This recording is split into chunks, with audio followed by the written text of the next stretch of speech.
But I can't wait for 2027 to roll around so I can start mocking NASA for their failed moon landing plan.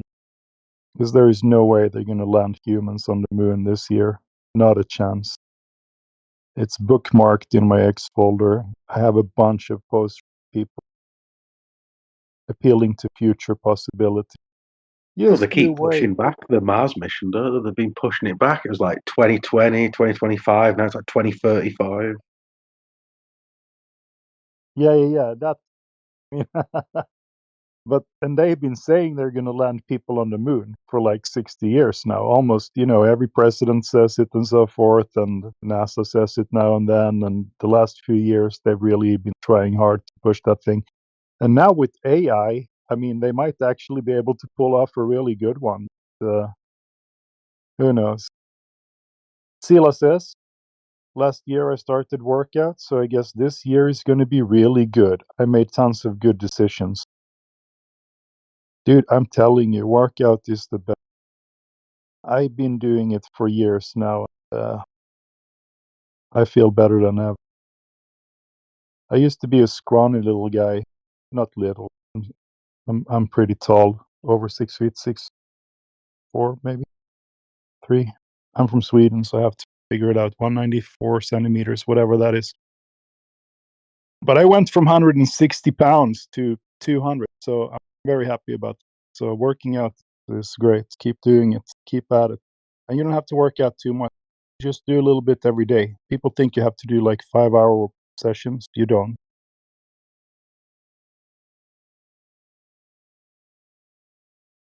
Thank you. Thank you. All right.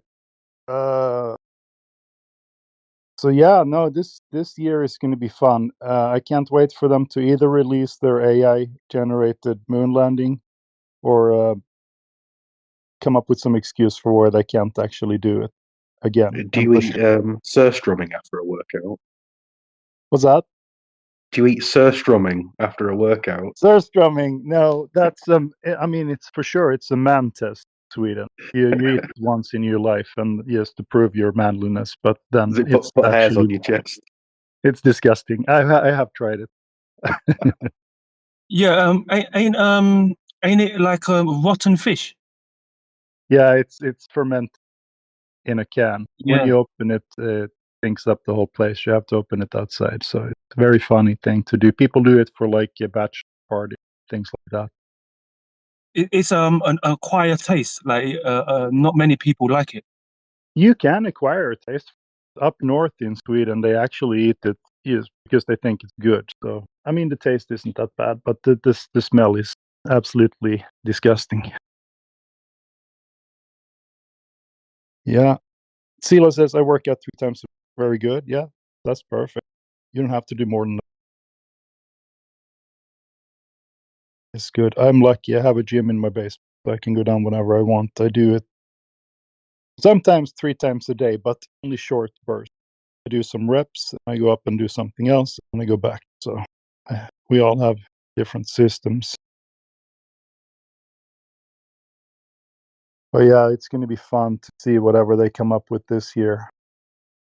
Did you guys see what was his name? The astronaut that Bart Sibrel interviewed, and he didn't know that they had to send up several rocket fuel just to get there. It's like, well, we got there anyway, somehow. Yeah, I watched that. Yeah. All I can say is MK Ultra mind control. That's what it looked like. Dude, that's exactly what I was when I saw it. It was like, what are we talking about here? It's like someone had triggered some trigger word or something. So he forgot. And there was a follow-up interview where he said, I talked to that guy 12 times, explained to him Bart's position and things that he might bring up. And then when we were in the interview, it was like he had forgotten everything. He was like, why am I here? What is going on? He was totally that. What's his name? Duke or something? I can't remember. Man, I wish I had that clip of the follow-up interview. Someone posted it here the other day. It was very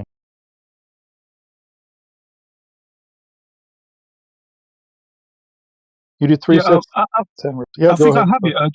Do you want me to post it in a side chat? I think I have Yeah, it. yeah. Do it. It's very entertaining. It's only Yeah, a little over a minute. Very yeah, yeah. probably I'll get. post it in side chat, please. Let me see if I can get the music spot to play it. Post. Zila says, as for me, I do 3 sets of 10 reps for every exercise. Yeah, I do the 8 reps. And when I can do 8, I up the weight again. So I have a bench. Um, uh, and when if I can do 10 reps, then I can absolutely start, adding maybe 5 pounds to it, and then I can do 5, do that, and I can do 8 again, and then that's how I've been doing it for a long time. Now I have to upgrade my bench. It's a little bit too weak, actually. Yeah, if you post that link, I'll see if I can play it with the bot. Probably can. I think I know the command for that. We can listen to it. Yeah, at the moment I'm trying to find it. Just give me a moment. I'll Yeah, find it yeah, and I'll post. sure. Take your time.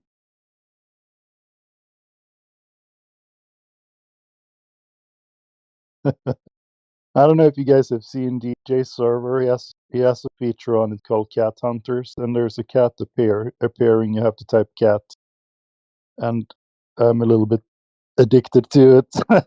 I'm in third place, but there's a guy who keeps beating me every time a cat appears. I don't know, and luckily it pops up uh, above this chat, so I can be in this channel, mess around, and all of a sudden I see a rare cat.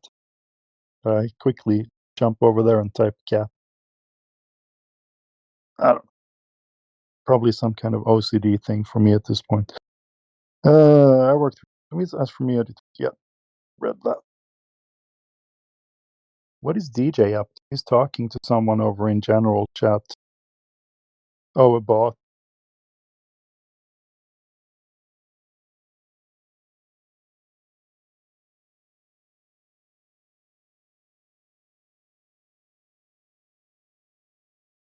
No, it's not a bot. Person.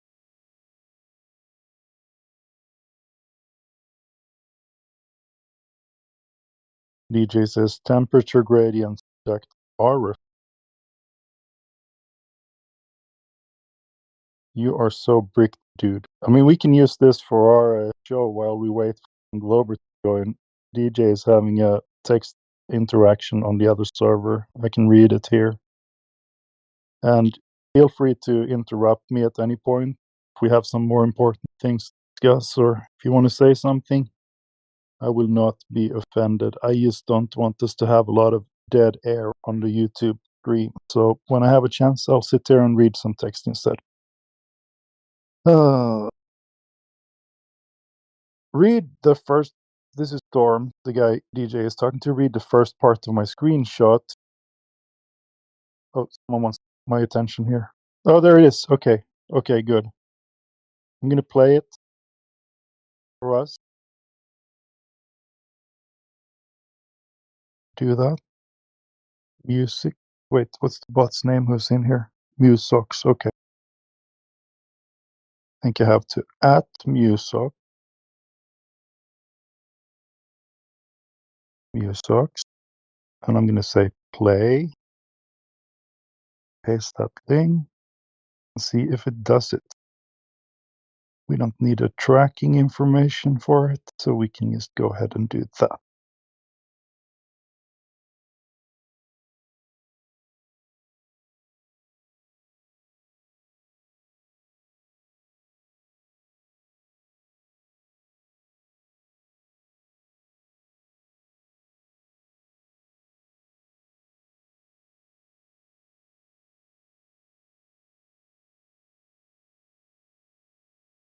I don't know. Is it playing? Because I can. 57 minutes to queue. Oh, maybe we need to clear the. Oh.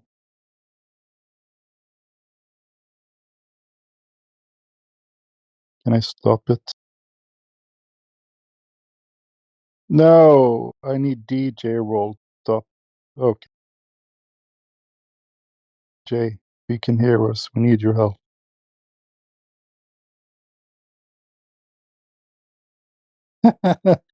Well, while we wait for him,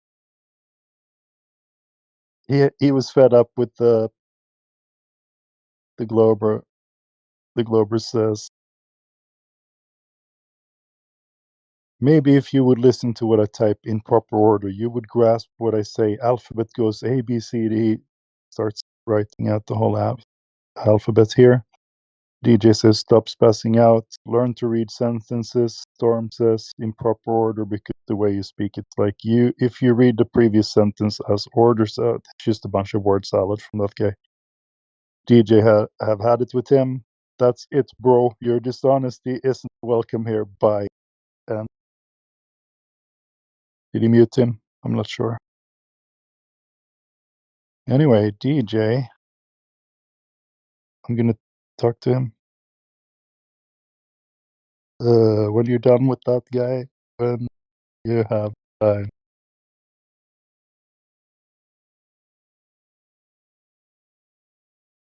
Please, DJ, when you have time, will you please come over to where are we at? English Hub, Inghub, there, the Musoc Pod Q.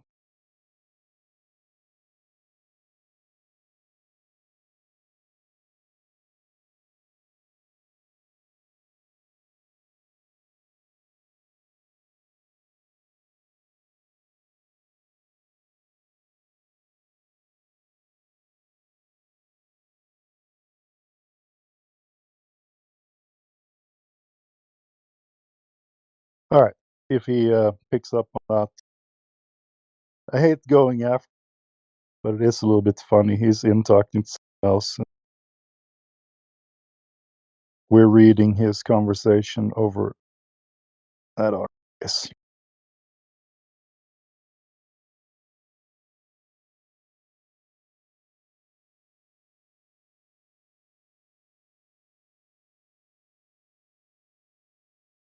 Oh, I'm the only one who can see the bot gave me an error. Man. You can't stop anything. You can't clear the queue or anything like that. So I have the rights to start videos, but I can't stop do so. Usually it has to be a short clip, or else we're going to be stuck here until someone has that that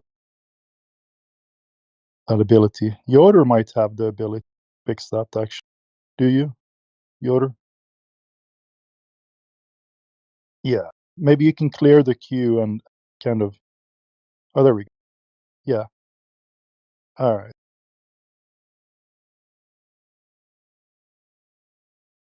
All right. I'll try it again. Thank you. Funny. I can only start video, not stop them or clear the queue or anything like that. But I'm happy about that, actually. All right, let me try again. This is good practice for me. I need to know how to control the bot better. Here we go.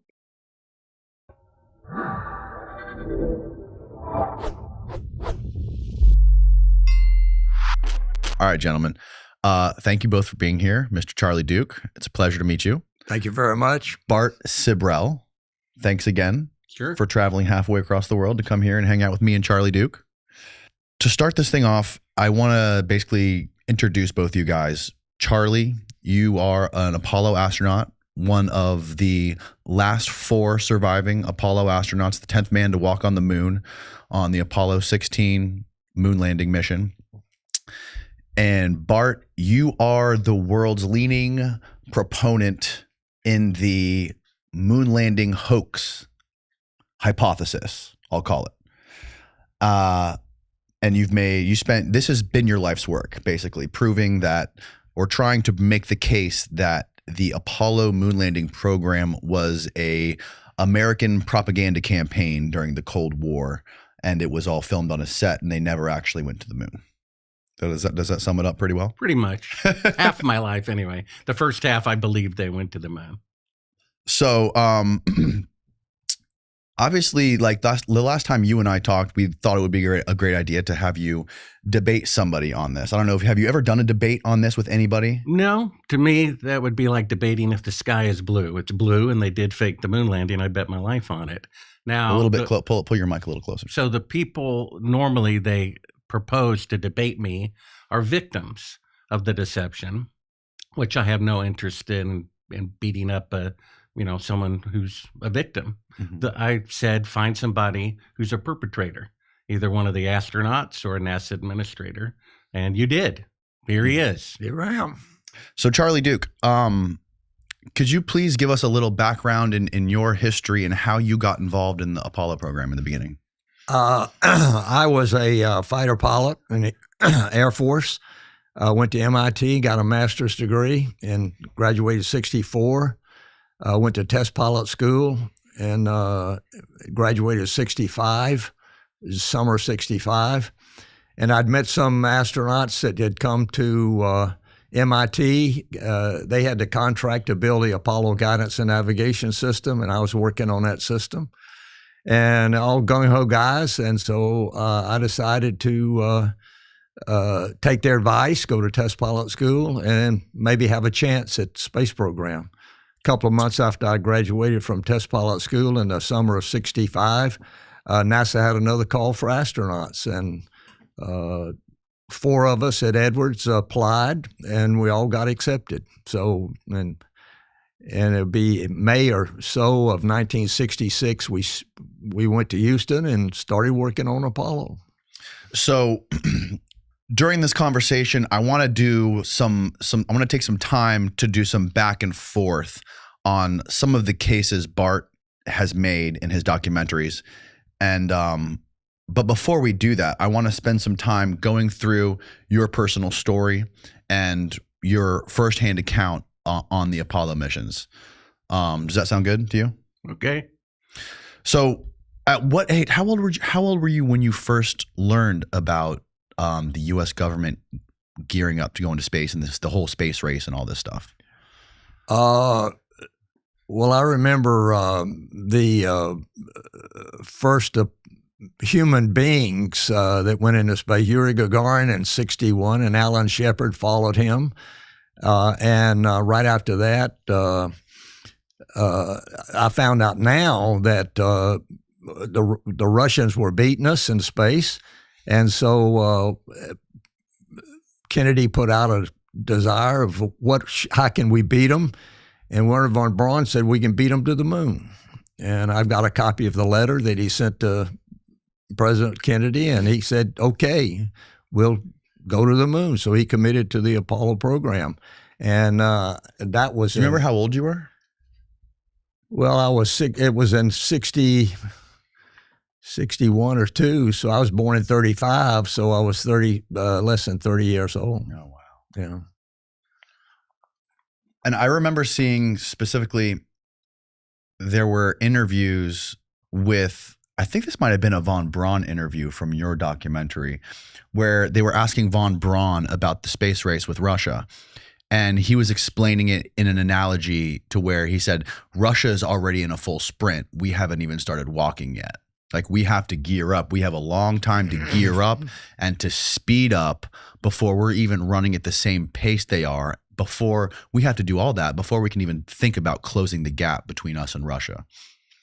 Well, that might be true. I don't remember that level of detail, but I do have a copy of the letter that he sent to President Kennedy, I believe it was, that said the only way we can beat them is beat them to the moon.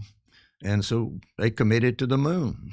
And by the end of the decade, which I thought was crazy. I mean, 15 minutes in space and we're going to land on the moon in the next 8.5 years. Turns out I was sitting in mission control in July of 1969, 8 years and 2 months later, and I'm talking to Neil Armstrong on the moon. Let's go to the point where you first decided, like how did the process work for you to be chosen to be selected for this program?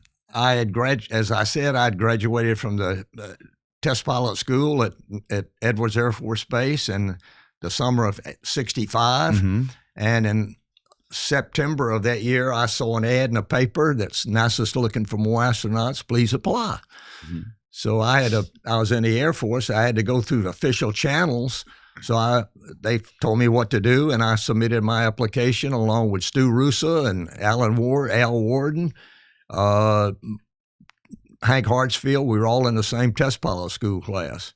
And Joe Engel was out there. He applied, and there was a lot of people applied. And they were looking for test pilots and my age and height and everything like that. When you say test pilot, you mean test pilot for the space program? No, test pilot for the Air Force. The Air Force. Yeah. Okay. We were all at Edwards Air Force Base, the ones I'm speaking about. Now, we had others selected that came from the Naval Test Pilot School, which was in Patuxent, Maryland. And then how did that evolve into the idea of going to the moon, working on the moon missions? I'm not sure that the moon missions had been determined. That's what we were working on.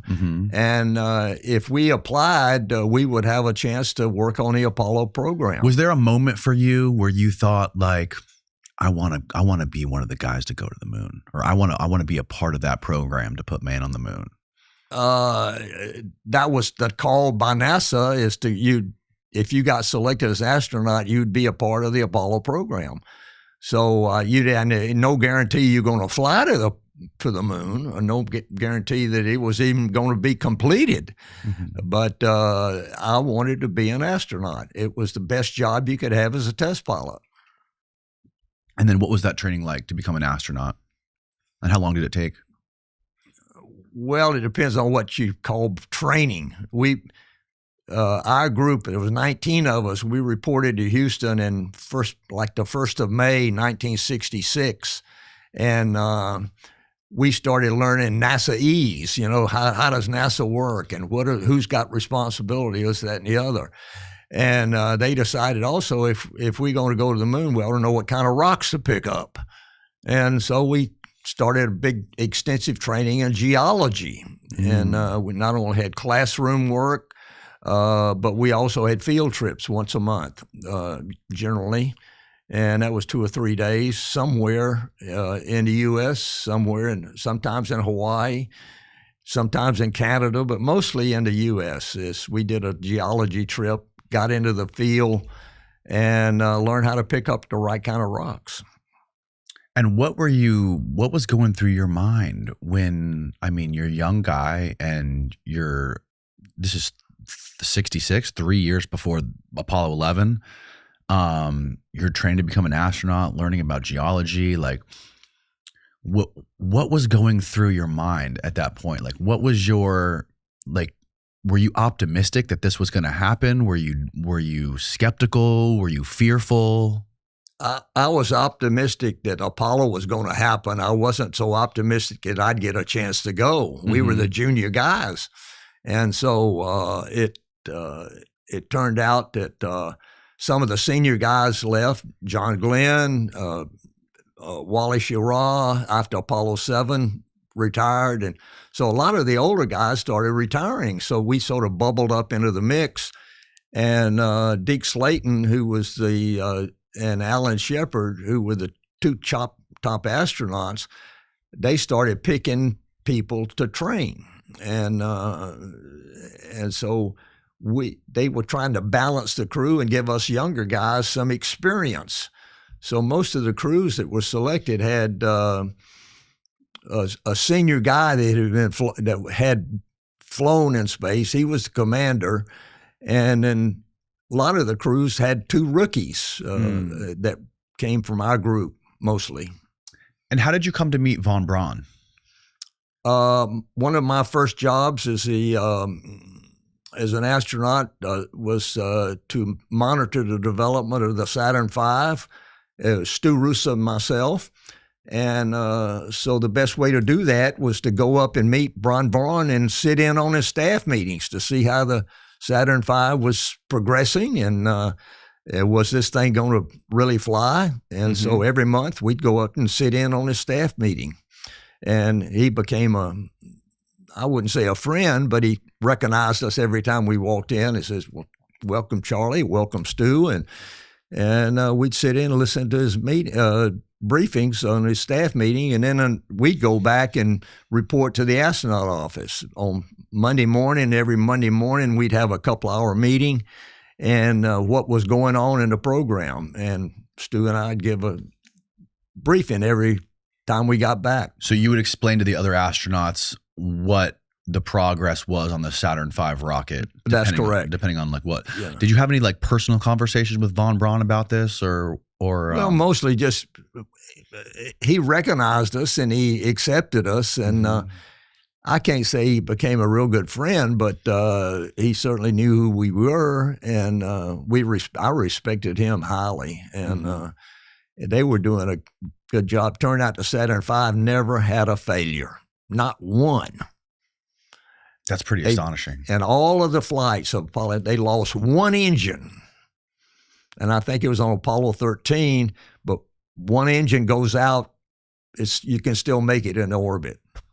Wow. In fact, it was such a good machine. Stu Russo and I went to Ames Research Center, and they wrote a program, can astronauts literally fly the Saturn V into space manually? And we proved we could. Not very efficiently, but we could get it into orbit. But they decided not to use that program, and so it never was implemented. But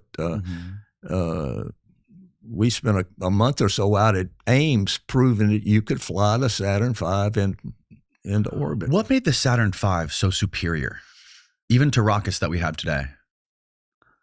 I mean, obviously it wasn't reusable. But. I think it was just good technology and a simple, there wasn't anything complicated about the Saturn V. The engines were huge, and they were test fired, and it was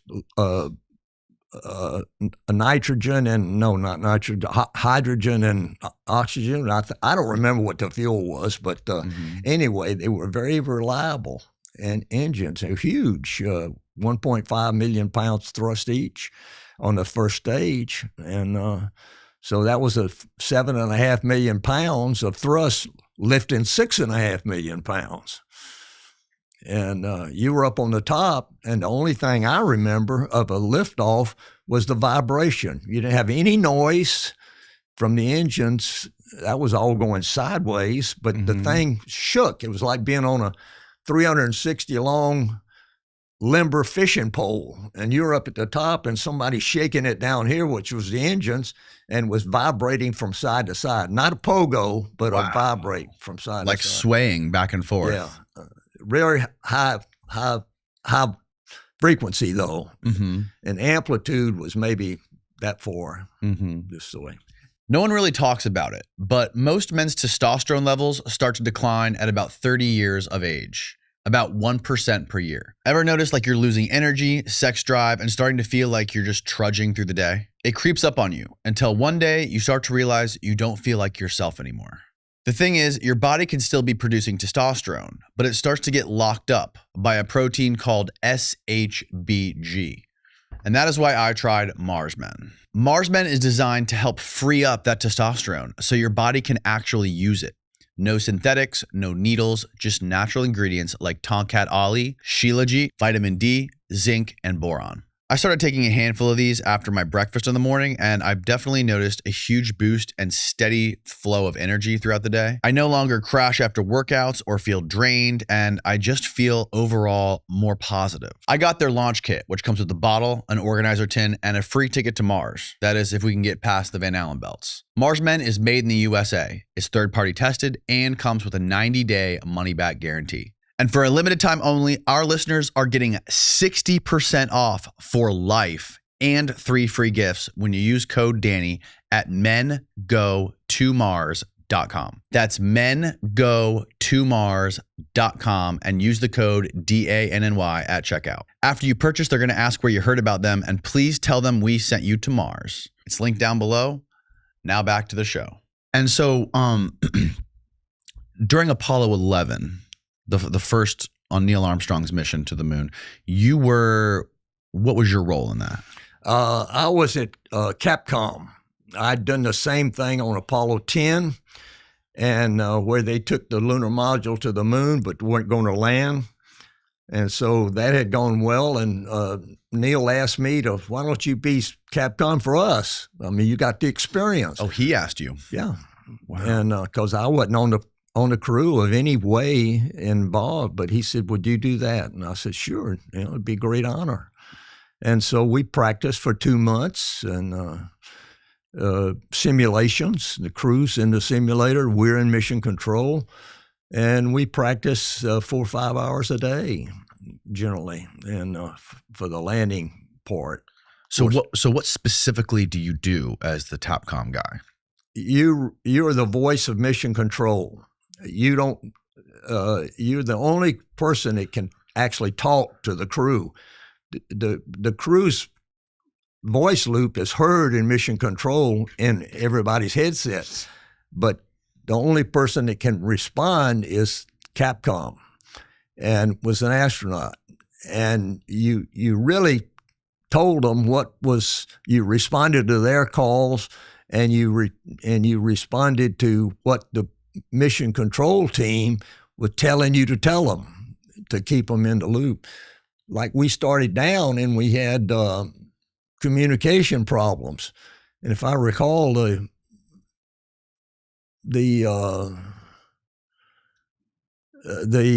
was a 30-second rule. If you lost communications for 30 seconds, it was an abort. So we reoriented, changed attitude, changed antennas, and then the computer was overloading, and that really got everybody's attention. And but Steve Bales and Jack Garman in the back room said, "We're go flight." They knew what the computer was doing, and it was overloading because it had 75 milliseconds of compute, and then it flipped back to the job number one. And it was always flying the spacecraft, but it was dropping off these insignificant jobs. And so we were go. And then we had a trajectory problem, and Neil we had him targeted into the wrong place. We didn't really understand lunar gravity then, and with the mascons and all of that stuff. Mm-hmm. So he had to level off and fly horizontally, 4 or 5 miles, and that used up all the reserve fuel. And so now we're minimum fuel, and we called. They have 2 separate fuel reserves, one for the descent and one for the ascent when they leave the moon. The ascent engine was never used on descent. Okay. You never would do that. Well, you'd have to stage the vehicle to get the ascent engine light. It wouldn't light unless you staged and separated. So anyway, we called 60 seconds. He had 60 seconds to land. Mm-hmm. And then I remember 30 seconds. I called 30 seconds, and he was, they were close, but not on the ground. And we were, according to my watch, we were 15 seconds or so before calling an abort when Buzz Aldrin said, "Contact, engine stop." They're on the moon. Wow. Tension was through the roof at mission control. What was that like for you when they landed on the moon and you were sitting in that? It was a great sigh of relief. Everybody, it was tense. You can imagine. And are we going to make it? Are we going to make it? And I'm convinced now that had I called abort, time up, and called an abort, which was based on the fuel reserve in the descent engine, Neil would have said, "Say again, Houston." He's not going to abort. He's going to land at 20 feet off the moon, and he's minimum fuel. Mm-hmm. And we hit that point. He's not going to abort. He had the final say, so he's going to land. Now, were you there on the communication with them the moment they landed? Yes. And how long were you there? Were you there the whole time, even when they were coming back? No. Okay. That was another. We had, I think, four flight teams working Apollo 11, and I was on Gene Kranz's team, and we had responsibility for landing, and then we stayed around for another hour or so while they safed the spacecraft and got everything. And how long was it until once he got back to Earth? Do you remember your first conversation with him? How long was it before you talked to him? Well, they had to go into quarantine, and because of moon bugs, we weren't sure about.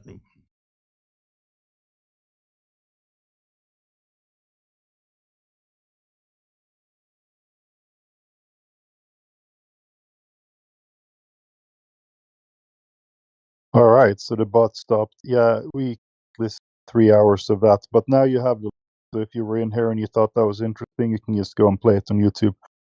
I wanted to play the 1 minute clip, which is the follow up, because he was very funny. He said that astronaut guy acted like he was sunsetting or something. Couldn't remember why he was there, etc.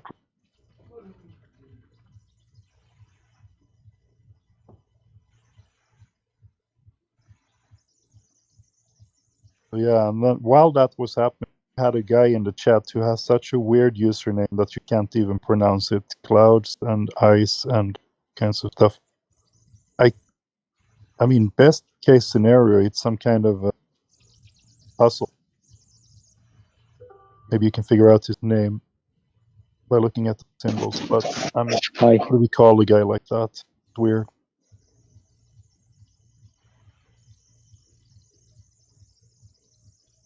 Storm. I think maybe.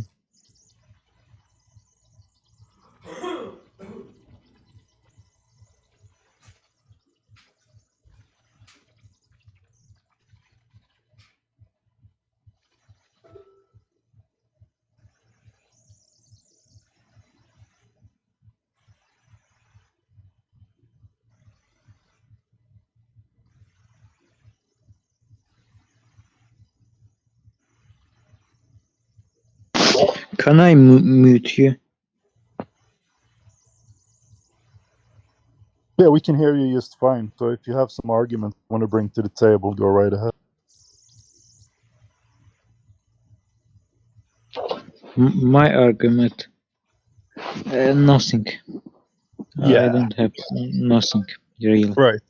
I thought maybe your beef is with DJ also, and he's not here at the moment, so maybe try later. We have another guy in here, Dennis 0121. Welcome.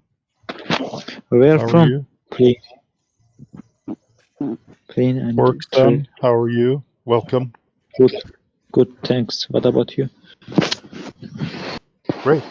Having a good day here. Clean and truth. Where from?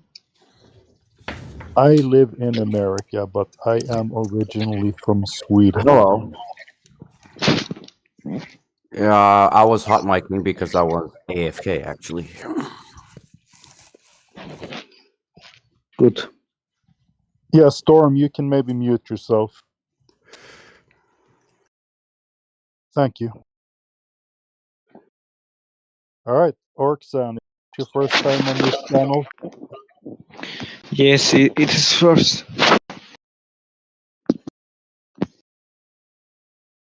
And are you here to practice English or to talk about the room topic? Practice English. I'm here Mostly to. English? Yes. All right. Because I'm new to English.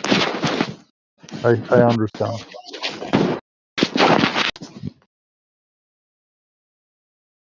Well, we're talking about the Earth.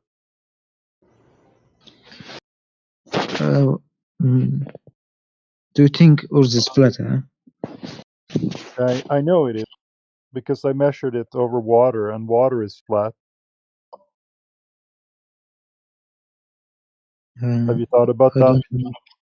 That's pretty poor reasoning. No, it would be if that's all I told you, right? But we have a method to figure it I out. guess you've never seen a wet object before. Who's talking now aside from Orkson? What? No, I thought someone else is chiming in here. I don't know who it is though. Want to be able to address them. Anyway, as I said, I have measured flat over distance. So we know the water isn't curving, and therefore Earth can't be a ball. I don't know. I And think how exactly did you measure it flat? Look, Storm, I'm having a conversation with Orkson here. We have measured it flat, yeah. How exactly? How? I can demonstrate it.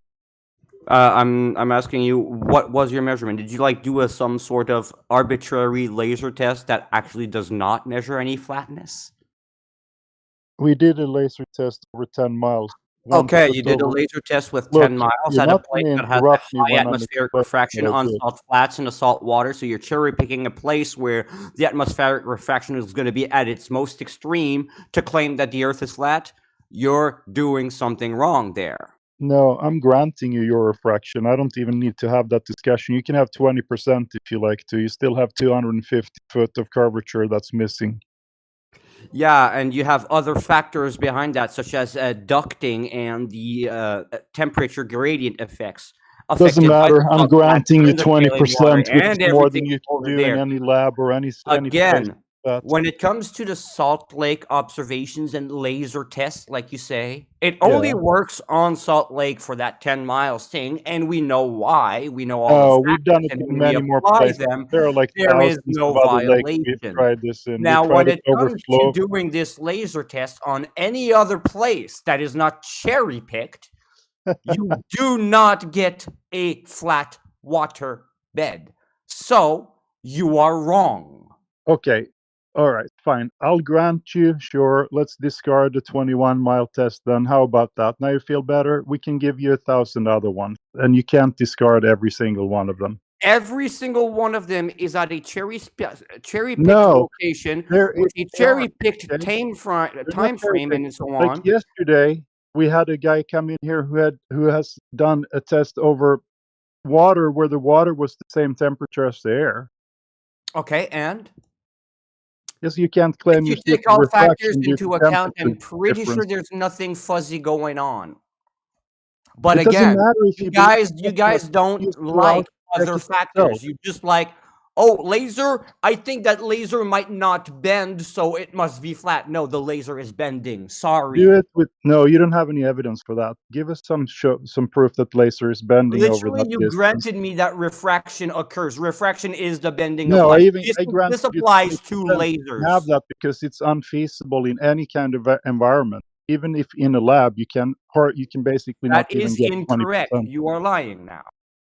Oh, you have if that's your claim, then you have to prove that you can bend laser over that I distance. think so. I think so. You all Laser of and light you demonstrably bends are in lying. medium and is affected by all sorts of factors such as temperature gradients, even the air ducts and so on. So it's not just going to be one static factor when you're going to do a laser test. You have to account for everything. When you're doing something scientific, you have to account for every single variable. You don't just get to exclude You don't have any 10,000 evidence variables that and say, refraction oh, they're just fake magically. bends the No, laser over that you have to distance. account for them.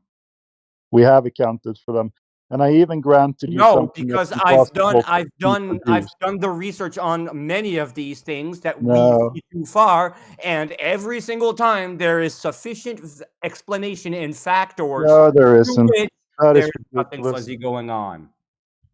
Try again. Ridiculous. Baseless claims. We have evidence of flatness over distance. We have thousands of You do observations. not. We have You're showed just those videos denying which showed the the method. consequential Doesn't fact matter that if the you laser bends. You're doesn't matter if denying you that. freak out. So you do not have that evidence. You're spazzing You out. are You're gonna claiming overtalk that me. the I'm gonna laser have to mute. doesn't bend You when understand? it does. If you overtalk me, I'm going to have to mute you. Don't do that.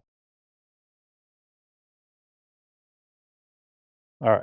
So we have thousands of different tests, and I'll grant you standard refraction and a little bit more for each of them, and you still can't explain how we see so far.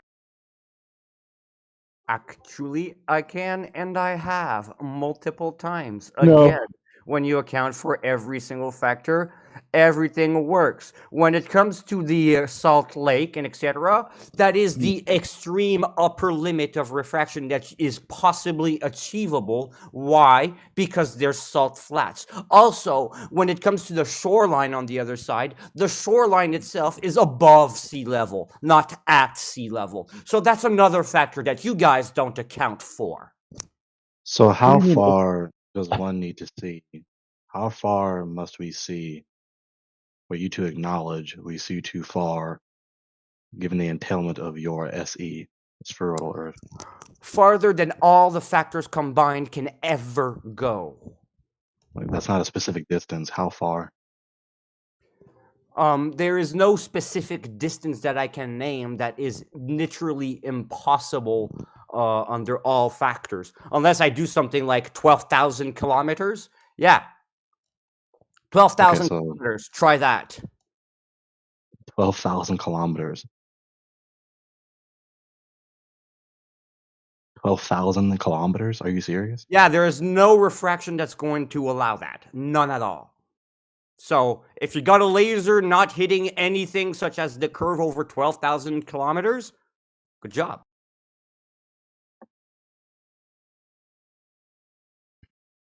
I have a question. I have a question for you.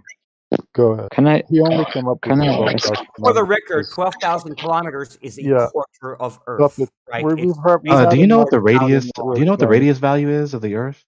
What's the radius Oh, value? 3,959 miles. Yeah. So yeah. He learned that. And how many miles is 12,000 kilometers? I don't exactly know. Probably something like It's more 5,000 or than twice 6,000. the But radius you know, value. there's a difference between a radius and a circumference, in case you didn't You're not know. listening. And the radius You're not is listening. directly You're related not to the listening. circumference. You're not listening. You're not listening. You're just so gung ho to assert what you want to believe. Okay? I'm exposing the There's absurdity, nothing the that I want irrationality. to believe. I'm I don't exposing the want to absurdity. I'm going to believe repeat anything myself except until you the stop truth. trying to overtalk everyone who tries to rebut you. So you just asserted that 12,000 miles, 12,000 kilometers is what would convince you to acknowledge that we see too far. So we have to see twice the radius value of your alleged SE. Because You no think that's refraction rational? would make that possible. So you believe that's irrational, that we have to see twice the radius value of the alleged globe Earth.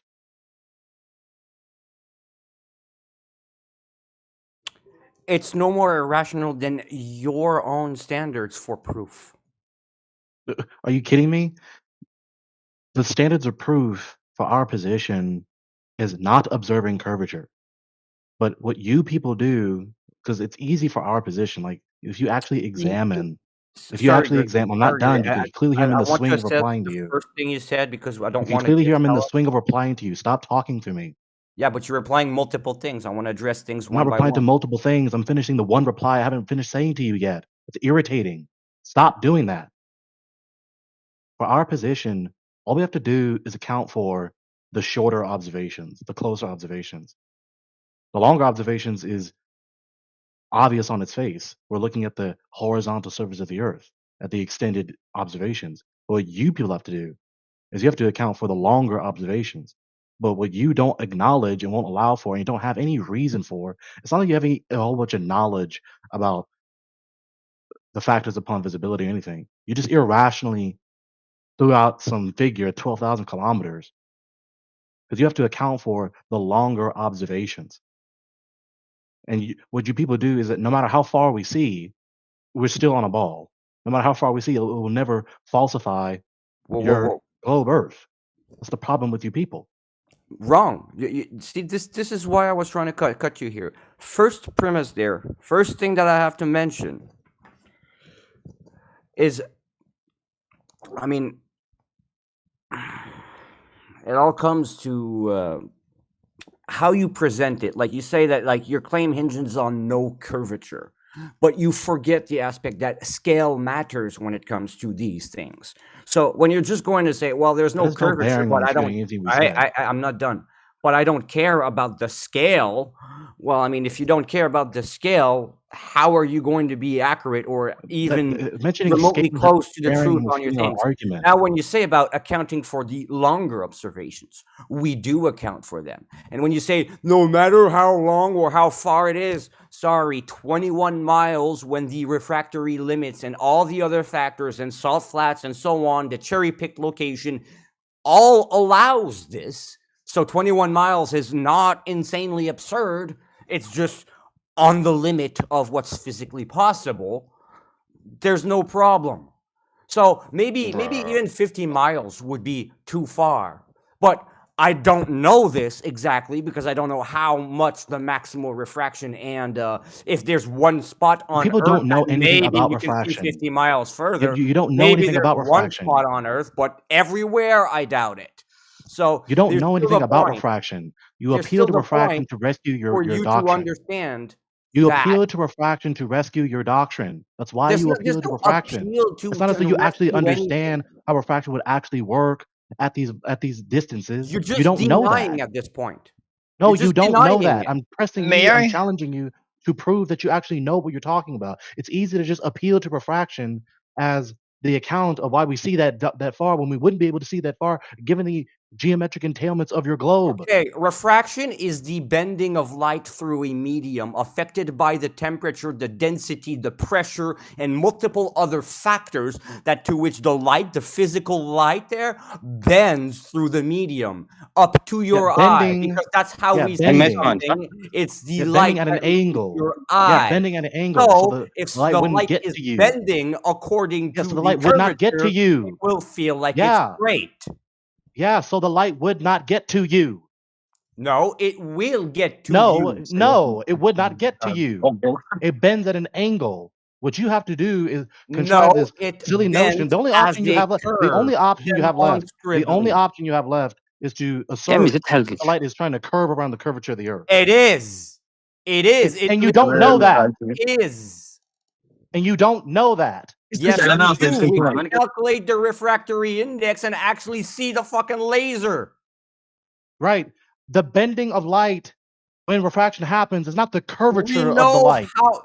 Look, The light in the atmosphere are not striving to curve the sunlight around the earth so that you can keep your emotional it's not commitment to your trying doctrine. to That's not what's conform happening. to the Earth specifically. It's just conforming to it because that the refractory index gives it a degree of curvature that is similar to Earth. Can I have a No, it question? doesn't.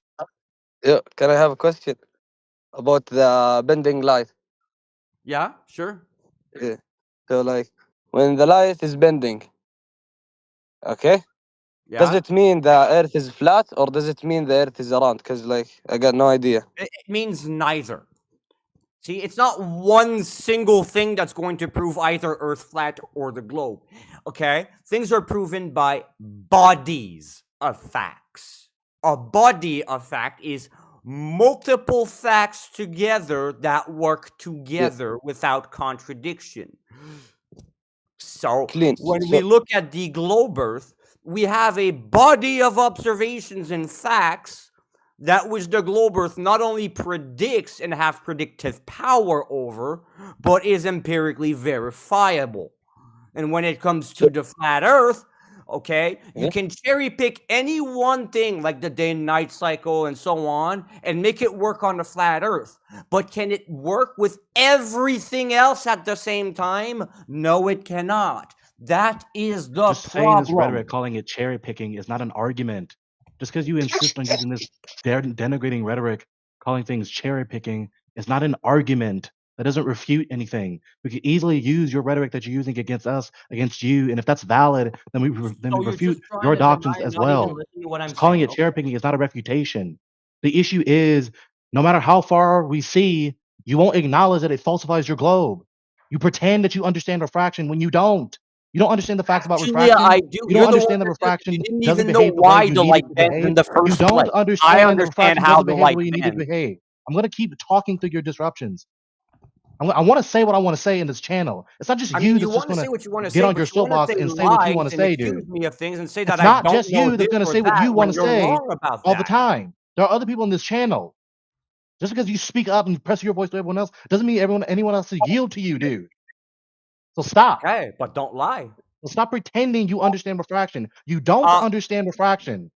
Refraction does Tell not me, behave the way you need how it to is it that I behave. don't You understand need refraction refraction again? to conspire with the atmosphere and incur several dozen, if not hundreds, if not thousands of miles so that we can actually see what we see. That's what you need.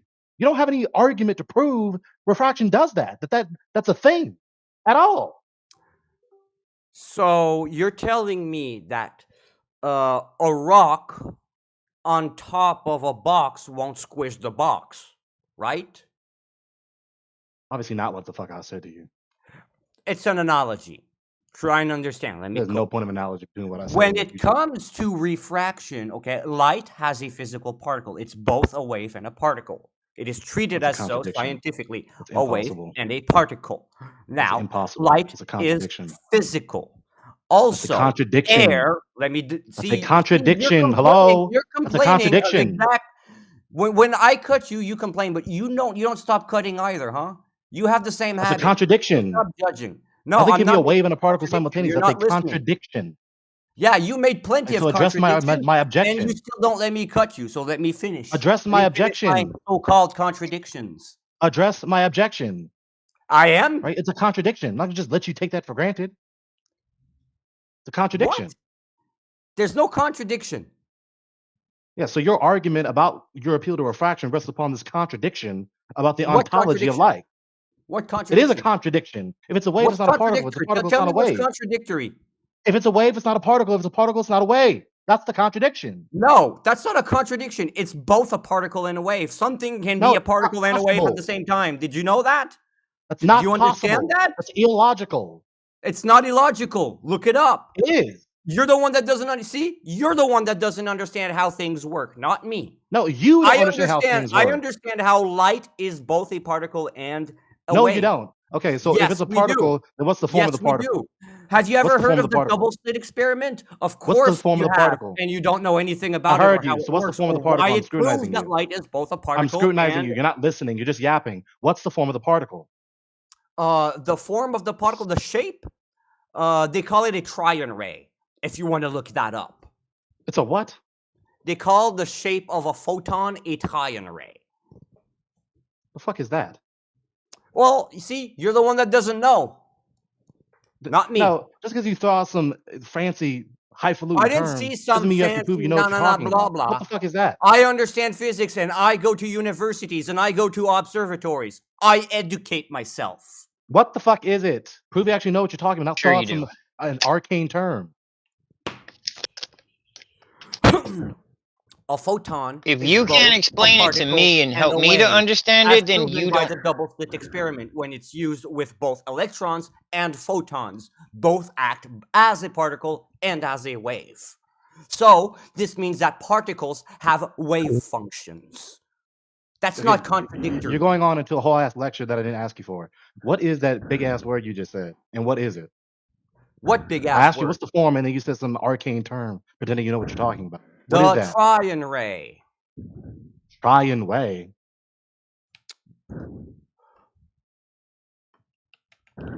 Has anyone else in here ever heard of that shit? I still don't even know what he said. The crying wave? The tryon ray,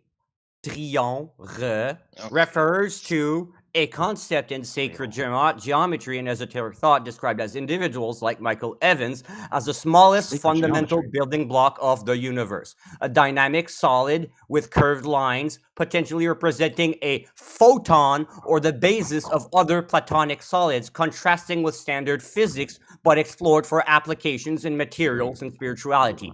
It's a shape that connects light, consciousness, and fundamental structure, often linked to the cross in Christian symbolism, despite little scientific recognition. Okay, look. That whole ass paragraph you just read is not helpful. Okay. Go ahead and spell that word in the open chat. TRION space RAY.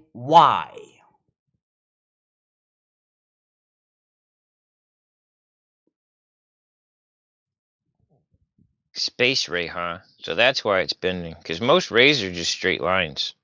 It's fascinating. What do you mean space rays? I spelled out something that is in 2 words. Space referred to the space between 2 words, not outer space or space rays. Okay. You spelled it TRION. Confusion. TRION. Yes. Tryon. And what's the Hey rest? guys, what you guys are talking about? What's the rest? Hello. What's that? Hi. And yes, it's a hypothetical, rest? a speculation, but it would be what we consider the most dynamic shape for the speed of light. What is the rest, dude? What's the rest of the word? What do you mean, the rest of the word? You said tryon what? You said tryon ray? How do you spell that? RAY. You don't know what a light ray is?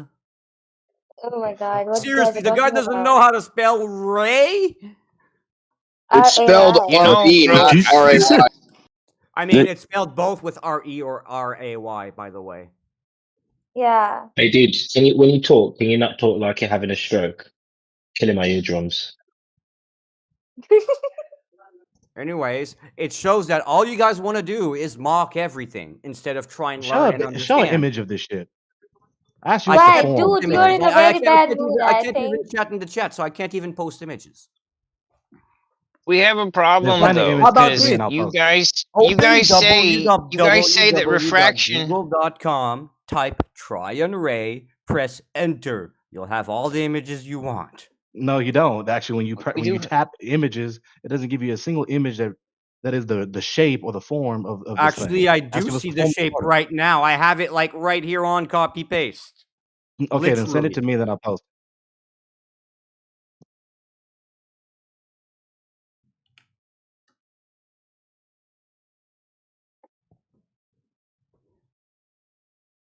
Three sides like that.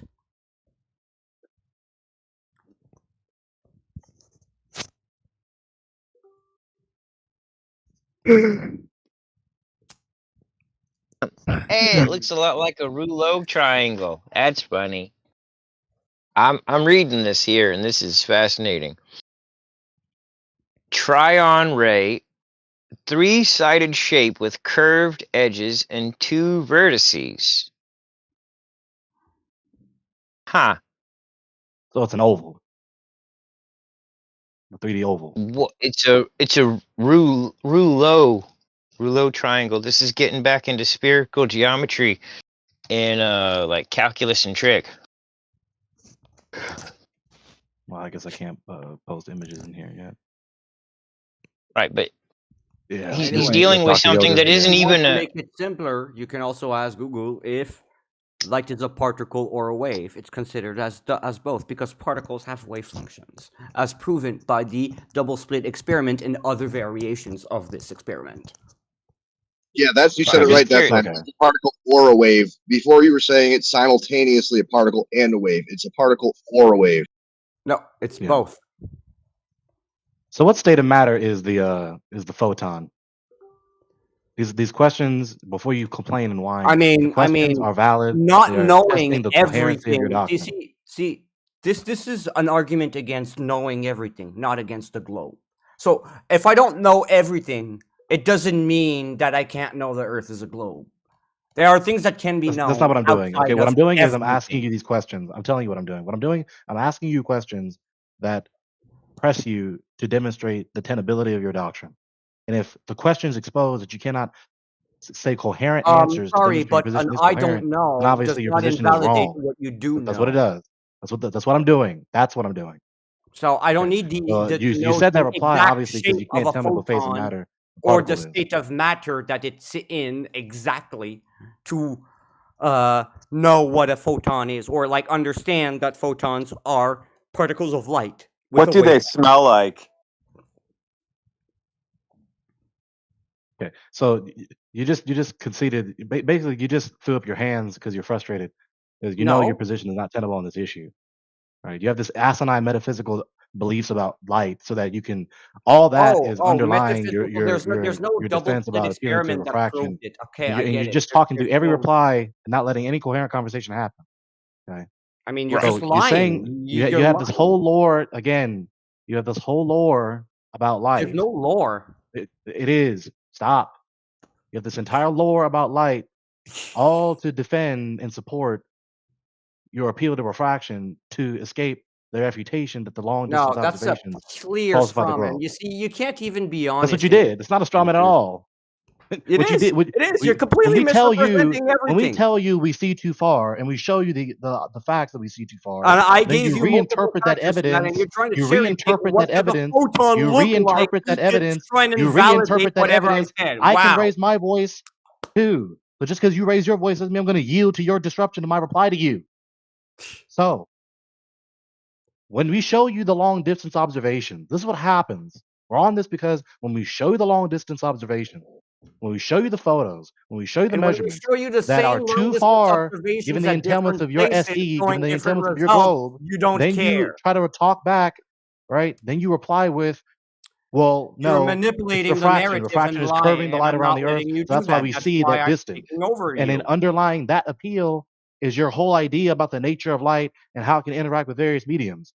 That's why you're I'm talking about this right sorry, now. but you do not know what I think, what I uphold, and how I do that. This is what you You are just said to us. What are you making that talking up. about? You are making claims about me. This is what you just don't told know us. anything about me. This is what you just told us 5 minutes ago. Stop lying. No, you are misrepresenting what I say, as Okay, usual. go ahead and say your position again and stop making it impossible to recount your position to make the conversation go forward to the conclusion. Again, like I said, when you account for all factors into the observations that you claim are we see too far, there is nothing wrong. We don't see too far. We see exactly what the model predicts. Now, if we do the same experiment somewhere else, we have a different result because we don't have salt flats and all those other factors making us see 10 miles away because the Earth is not flat. What is it? You didn't predict anything. You people always gap about predictions. It's not as though you said all your whole entire doctrinal system Right before now, all these we have observations. 1,000 years of predictions on eclipses. No, stop we know saying dumb we shit. know exactly when the eclipse in 1,000 years. Stop yapping about No, eclipses. that's a Saros We're talking cycle. about the terrestrial observations. Talk about observations on the ground. You didn't predict all these things before we did them. We're doing these things and then you yap about predictions. That's what you're doing. No, you didn't predict anything. Observation. Show your observation, Storm. Go on, put it in the side chat and show us how you accounted for everything that you're talking about. I'm not and how the it matches up with authority the on globe. what the science is and the globe is. No, no, I'm no. an You educated just made a person that's claim, only trying to and now answer your questions and make you understand some things that you you just clearly made a claim, Storm. Right? You just made a positive claim, and now you need to back it up for the conversation to progress forward, or admit that you can't produce what you just claimed existed. What? Okay, all right. Okay, so very, very slowly for you. You just claimed that when we go out and make observations, it matches up with the globe. Once you account for the variables, okay, and that happens over and over again, and in different locations you'll have slightly different variables and it matches up with the globe. Now it's time for you to present that. If you don't present it, you can admit that you can't present it and you don't have that. I'm sorry, I'm not going to Google through a sea of 10,000 observations. No. We just need one observation. Okay, so you can't make a claim that you have all these observations and then not present anything. I wasn't done speaking, first of all. Again, there is substantial evidence all over the internet. You have 10,000 observations like this that do match. Okay, so you can't produce one observation Let me for us, though, Let can me you? finish. You're free to Google them. They're not hard to find. No, there aren't any. I checked. Yep. go So ahead. you made a Find one for claim. me. Find one for me. That each one that you are presented with, you discredit and dismiss. No, and you mock. didn't It's present no one. good, That's dude. not an honest position. to Dude, me. it's no Just do what good he said. then if we can just discredit it. You got to find one that's good. Yeah, you haven't given us anything to discredit, Storm. Just do what he said. Stop yapping. Just do what he said. Since your position is so rock solid, do it.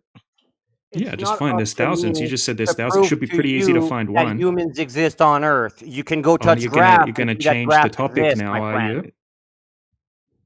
Yeah, so you're Touch avoiding the simple grass is task like that you 20. It's pretend like is so easy. 2020 is touch grass, dude. You're way behind. You're 6 years behind now. Doesn't matter to me. Yeah, so you're pretending that your position is rock solid, right? If it was so rock solid, you would have been presented just one like he asked you, but you're refusing to do so because you don't have any. That's Nothing why. burgers.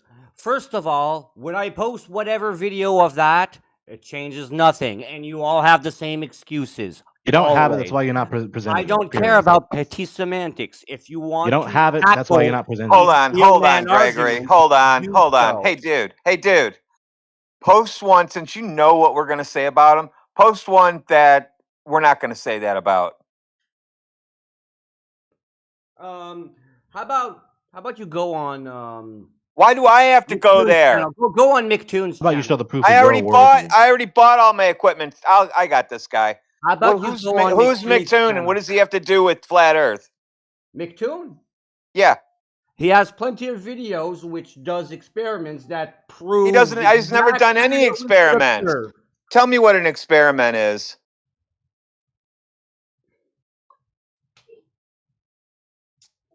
Tell him. You take a hypothesis. After that hypothesis, you test upon that hypothesis to see if it's valid, and you test it rigorously against other information and all current information that you have. This is a simplification of it, not the word-for-word explanation of it. Great. Give me a McToon experiment.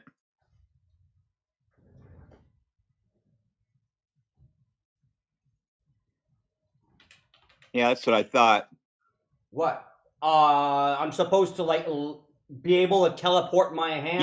You just suggested we have to go to his website to get your proof, and I want you to give me what. I want you to give me what a McToon experiment is, so we can all go watch it. You're doing exactly what I said. You were asking me to post a video showing or demonstrating one of my claims, and when I'm directing you to a whole YouTube channel full of videos like that, you're already discrediting that and mocking that.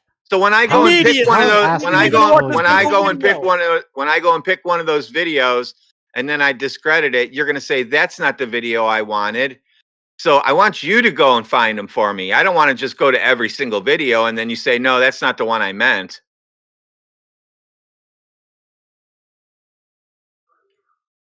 Telling you to show your proof for your proposition is not discrediting the evidence. To address this, when you guys claim that there were shadows being manipulated or that they didn't match, Now he's making a hard segue. McToon made a video about the shadows matching. Now you're making a hard segue. That's not Stop an deflecting. experiment, you retard.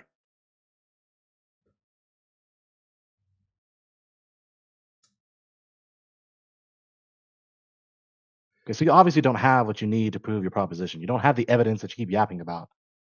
That's it.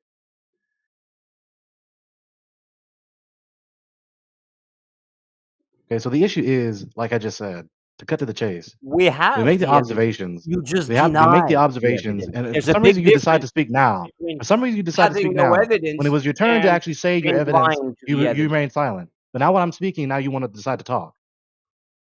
Ridiculous. So the issue is this: I'm you can hear responding me. to what you're You can saying hear me. You directly, can hear and me you don't summarizing like the it. issue. Okay. We can hear you. You can hear me clarifying the current issue. You don't have to talk through that. So to finish the clarification, we show you the photos and the measurements. We see Yes, too far than what's and entailed I on your look blurb. them up, And this isn't the I time for you to find start trying to explanations trying that to are prevent me from Hold on, one sec, clarifying. one Just sec, one They're sec. clarify. Storm, nothing Storm, burgers. Why are you Storm. I don't want to mute you. I don't want to mute you, Storm. Hold on, don't speak. Just wait, Storm. I don't want to mute you. If you're gonna let somebody We will finish before you clearly jump in. not get anywhere with the Just C2 mute him, bro. far This thing. No, guy's You unhinged. need to let me finish Storm. my comment. You don't make the rules here. If somebody's speaking, you let them finish. Go ahead, Gregory. Thank you. So the issue is this, right? We make the observations, we take the photos, we get the measurements, all that. We show them. We see too fucking far on your glurf, right? There's curvature that would be there, that should be there, that isn't there, because we see too far. Well, no, we don't see too far because refraction, because the light, the atmosphere, and the sunlight is just conspiring together to make the Earth seem to be horizontal, but it actually isn't. So that we can actually see farther than what's actually possible on the glurf. And then the whole lore about the nature of light and all their metaphysical garbage and da da da da da. That's why we're here. That's the issue. Okay, I'm gonna mention someone that you're just gonna mock, and you're gonna mock me for mentioning him. There's Then this guy mention called, somebody that we're not gonna mock. I don't care because this is sufficient. You have Mr. Professor Dave there that made a video. No, on he's the not a professor. I don't care if he's a professor or not. It's his YouTube name. Yeah, so but I'm referring to him as his he YouTube makes name. up Stop being an idiot. his own flat Earth, and then he Hey, debunks I the thought one he we made were up. supposed He to wait doesn't until use the our argument is flat Earth. finished instead Dave of doesn't cutting use our everyone flat off. Earth, You're though. speaking over me when it's Dave my turn. doesn't use our flat Earth. You're speaking over me instead of letting me finish. Yes, because Dave doesn't use our flat Earth. You're in the wrong place. Doesn't Yes, it fucking does. matter. You don't know what I was saying. So Yeah, Dave's a here you go. straw man builder. Dave builds straw mans and then burns them down. See, I just brought up one name and you broke Wait a down sec, like a Storm. fucking idiot. Wait a sec, Storm. While Professor Triangle is right, go ahead and finish your point. Even though he's right, but go ahead. Mr. Professor Dave responded to a video of 200 proofs for flat Earth, for which there's about 160 accounts of we see too far, where he offers explanations as to why we don't see too far. Eventually, he stops giving the explanations because it gets redundant, but he does so. And when I look up the information, not because I'm not going to use Dave as my authority, no, I'm going to look up the information and do the exact same things and check the explanations, and they match. They're right. They're accurate. He's right about them. We don't. Right about what? He hasn't done anything yet. He built a straw man out of a disc that spins in outer space, and that's not us. And then he then he debunked the disc spinning in outer space, but we don't believe in that. So what did he actually do? Like I was explaining, in those 200 proofs, most of them were claiming they're not our proofs. Again, these C2 FAR things included the same oil rig you use, the Salt Lake you use. So yes, it is. Well, are you telling me that water is not flat and level when it's at rest? C2 FAR things. Are you trying to tell me water is not flat and level when it's at rest? Water is never at rest, first of all. Why? Because it just physically can't be at rest. What's it doing? Do you not know how liquids work? No. He's scrutinizing you. Tell me. Well, I'm sorry, man. I'm going to let you go to school for that. Well, I just want to quickly call you out on a few lies that you just made again. Okay, so you said that in the 200 proofs, the oil platforms were mentioned. No. And that the Great Salt Lake in Utah was mentioned. No, none of those were mentioned in Eric DeBay's 200 proofs that Professor Dave was trying to debunk. So why are you lying? And look, this is what we have to do. Look, we have to get back. About that, but I'm yeah, you are completely wrong about just about everything you say. There's no intent Hold on a to second, lie. bro. But Don't still, make me mute you. You know, just do it. No hesitation. Okay, Storm, you're not in control here. Okay, now this is where we were at. You said that there's thousands of observations that match up with the globe where the variables have been accounted for. Okay, you failed to provide one. Okay, we can just move past that. Okay, we can all acknowledge you failed to provide a single observation. Then you said you can provide an experiment. Okay, so you posted the McToon Shadows video. Now you need to explain to everyone how that's an experiment. Go over the dependent and independent variables. Explain it to us. I'm just trying to show you guys a way to answer your own questions. and you're just refusing. Not with to look at it. Professor Dave, though. I'm Because not Dave the doesn't have authority here. anything I to do don't with know us. everything, but what You I know can Dave do doesn't is have point anything you to do the with right us, right, dude? information. But you Dude. refuse the right Do information. you and realize you're Dave asking me to doesn't give have you anything to do everything with when us? I don't I'll just have fucking give it to everything. you. So yeah. No. So do you realize Dave has nothing to do with us, or he would have come in here already? Okay, Dave is irrelevant here. The point was about the see too far fallacies. And then you said Dave said a million times, and he stopped talking about it. He pointed out explanations about the see too fars, which are correct. What I are pointed they? out What are some the explanation about the explanations? see too And fars, how can I which is repeat also them? correct. What are his Okay? explanations, and We how can I don't repeat see them? too far. The fact So that you I want to can't tell the accept military it the is a secret of problem. being able to see around the ball. I want to tell the military how to do it. See, you I could tell. don't even have the good faith to try and learn anything. Dude, every time we First ask of you to all, prove your first of freaking all, I'm going position, to say you this. yap and whine and moan and talk about Okay, everything else except actually let me say saying this the here. argument that proves you know what you're talking about. There's a reason why we have surgeons, anesthesiacs, and different doctors for And different maniacs things. like you. I'm not done speaking. So there's a I wasn't reason done we have speaking either. Not And done I yielded to talking you. either. of doctors. I wasn't done speaking either, and I yielded to you. How about you stop being a hypocrite? I was talking before you spoke, dude. No, I was Yes, talking to you yes, I before was you trying to began make this on your point tirade before you now. spoke. No, I was talking before you began No, your you current weren't. tirade. Yes, No, I you weren't. was. No, you weren't. I was. No, you weren't.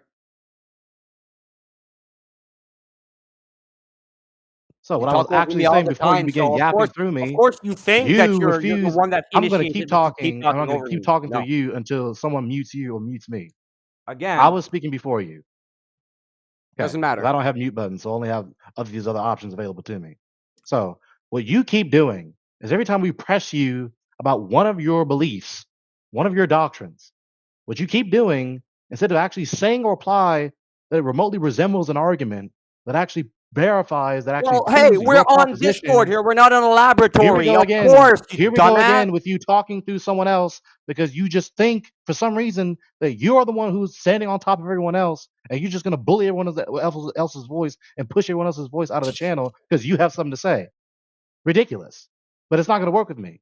Hold on 1 second. Hey, dude, what if I'm in a laboratory and talking on Discord at the same time? Does that count? Am I with you in the laboratory? Are we together? I can turn a camera Do on. we have all the equipment for what is being demanded? Are we? Yes, I do. Yep, I do. I have it all. I have it all, dude. Anyways, back to what I was saying. There's a reason. Now back to what why- I was saying, because Radwin There's a cut in reason to why. say that comment, and then I was because I was speaking before him. See, I was So starting back to before what you, and I then you was go, saying. oh no, go back to Back to what what I I was was saying. saying. You see? No, You're the one back to what trying to I was hijack. saying. I was speaking Trying to before you. hijack. You shut up. Trying to hijack. You shut up. I was speaking before you. You shut up. Well, So look, what you if you keep don't on want to listen, I doing, won't listen. what you So there keep go. on doing, what you keep on doing is every time we press you and ask you a You're scrutinizing wasting your question spit. that provokes you or prompts you to actually say some argument that actually proves your given proposition, you say everything else but that. Anti-globalist just asked you to explain how your appeal to McToon's whole thing about the shadows is an experiment, and you just deflected from that instead of saying a reply that actually explains how it is an experiment. That's reprehensible and contemptible. I don't respect it, and none of us in here respect that. Because this isn't what I was trying to talk about, and you're trying to shift the narrative and gishgal at me instead of letting me speak my arguments. So of You're full course of I'm shit not and providing the lying. arguments that you're demanding because one, you're not demanding fairly, and two, I am already trying to, and you're not letting me speak. Hold So on, Full of shit. Sean. again, Not trying to You say I'm anything trying interrupted. to or Hold on, remotely Sean. clarify. You You see, interrupted prove Gregory. anything before we position. get to any Hold on a proving or sec. blah blah Hold blah on or a sec. justification, we have to clarify Sean. some communication dynamics first. Okay. Yeah, Storm. Can First I things can I first. just jump in a sec here, mate? You No, jumped I in have when something to Gregory. say. Before I No, you forget it, said I'll because. say it. No, listen. This is what just happened. I You won't said listen if you because don't we're listen. on Discord, you can't present evidence because we're on Discord. Is what you basically said. No, that's a It's straw man pretty. again. It's a pretty weak argument, dude. Because if something's real, then it's testable. It'll be repeatable. we will have examples of this, direct evidence that you're talking about. Okay. It's a bit First of unreal. all, It's a bit of a silly answer to say because we're on Discord. You know what we're after. yeah, but first You of know all, what's we have to needed. define some things and clarify things that are not clarified. To understand that the demands that are being made are not necessarily in good faith as well. Now, let's start by this thing that I was trying to say earlier. There is a reason why in the medical You're full field of you shit have denigration talking. It's different not in types good of faith. surgeons, ORL, neurology, cardiology, pneumology, and all those types of different specialists. We call them specialists because they, to know what they know in their field, have to spend their entire lives studying this field, leaving the other field to another person to study their entire life.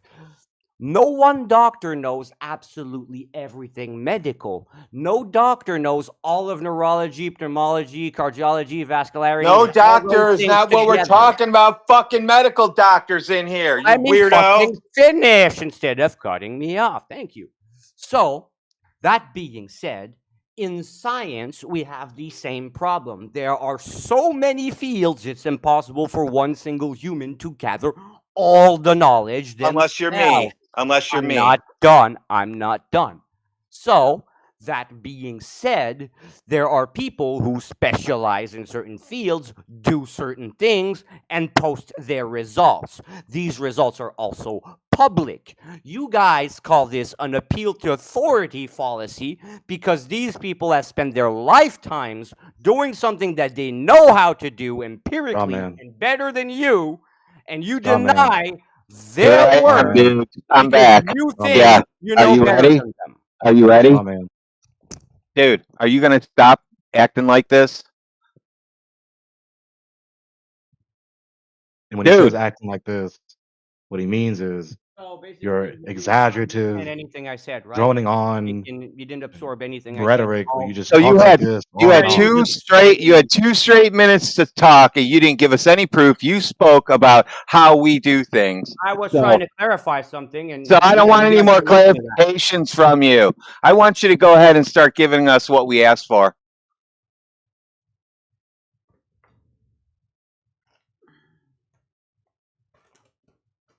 Yeah, that speech didn't really help you, dude. Like it is an appeal to authority. Even your example with specialist doctors, you're acting like there's no general practitioners. It's a ridiculous claim. Like at the end of the day, there's multiple subjects involved with the topics we're discussing. So a bit of general knowledge and a bit of generalism is good. Now, generally, you go to the GP before you go to a specialist. And we're still at that stage. Yeah, we've got some symptoms we're trying to diagnose, and the symptoms are coming back flat earth. So we're not going to go into the specialist globe guy, are we? Not at this point. We haven't got there yet. Seismology. We don't have a specialist globe guy anyway. He won't tell me who it is. Have any of you looked into seismology yet? Yep. Requires a flat and stationary Earth. Does it? How? Yes. How are you going to get readings if the Earth is always moving? What do you mean by that? You know what I just said, and it just stumped your fucking head. No. I mean, what do you mean by that? How are you going to get a If you're trying to record the Earth moving, how are you going to record the Earth moving when it's moving? You're being incoherent right now. So you're asking me how do we record the surface shaking or tectonic plates, something that's inside the Earth when the Earth is rotating? That's not what he just asked you. Well, it seems to be that, but he worded it in a strawman way. Well, how do you record moving when the Earth is moving? Maybe because the two movements are different. That's One your is misperception. rotational and the other Why is don't you a just stop shaking talking and listen to object. the question again? That is an answer to the question. You misperceived his question. How about you listen? So your seismic plates require a flat stationary Earth. No, not at all. Yes, you cannot put a plate on a basketball. You'd have to balance it on there. When we call them tectonic plates, you're assuming that they're like these square, flat plates? No. Yeah, because they're called plates. They're not called bowls. They're not tectonic bowls that go around a ball, the outside of a ball like a bowl would. So you're Are they changing called the that? definition of what a tectonic plate is, and then Yep. making Yeah, something they that is actually called it what it really is, and you guys tried to turn it into a bowl. It's amazing how you twist things around. No, it's amazing how you're the one twisting things around and not What did I understanding what twist? tectonic Did I plate twist the means. word or did I twist the meaning of the word? You're twisting meanings. Yes, you're twisting context and meanings, and like assuming that because we call it a tectonic plate, it has to be a metal plate or something like that. No, it That's has not to be true. a plate. Yeah, it has to be plate shaped, not a bowl, curved bowl shaped. Correct. Do you know that there's like several tectonic plates, meaning that Yeah, so there would be not just several bowls running around the outside of a ball, right?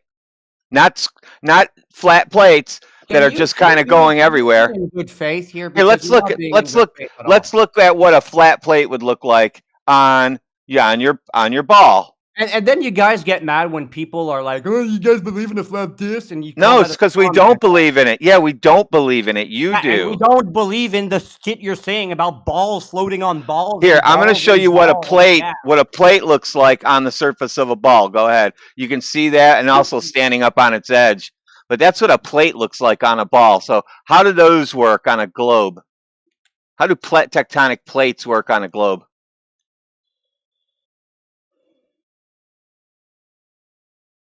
Look, dude, just because you don't get what tectonic plate means, and yet you're trying. Oh, you Answer brought his you question. Answer his No. question. you No, brought it Answer his up. question.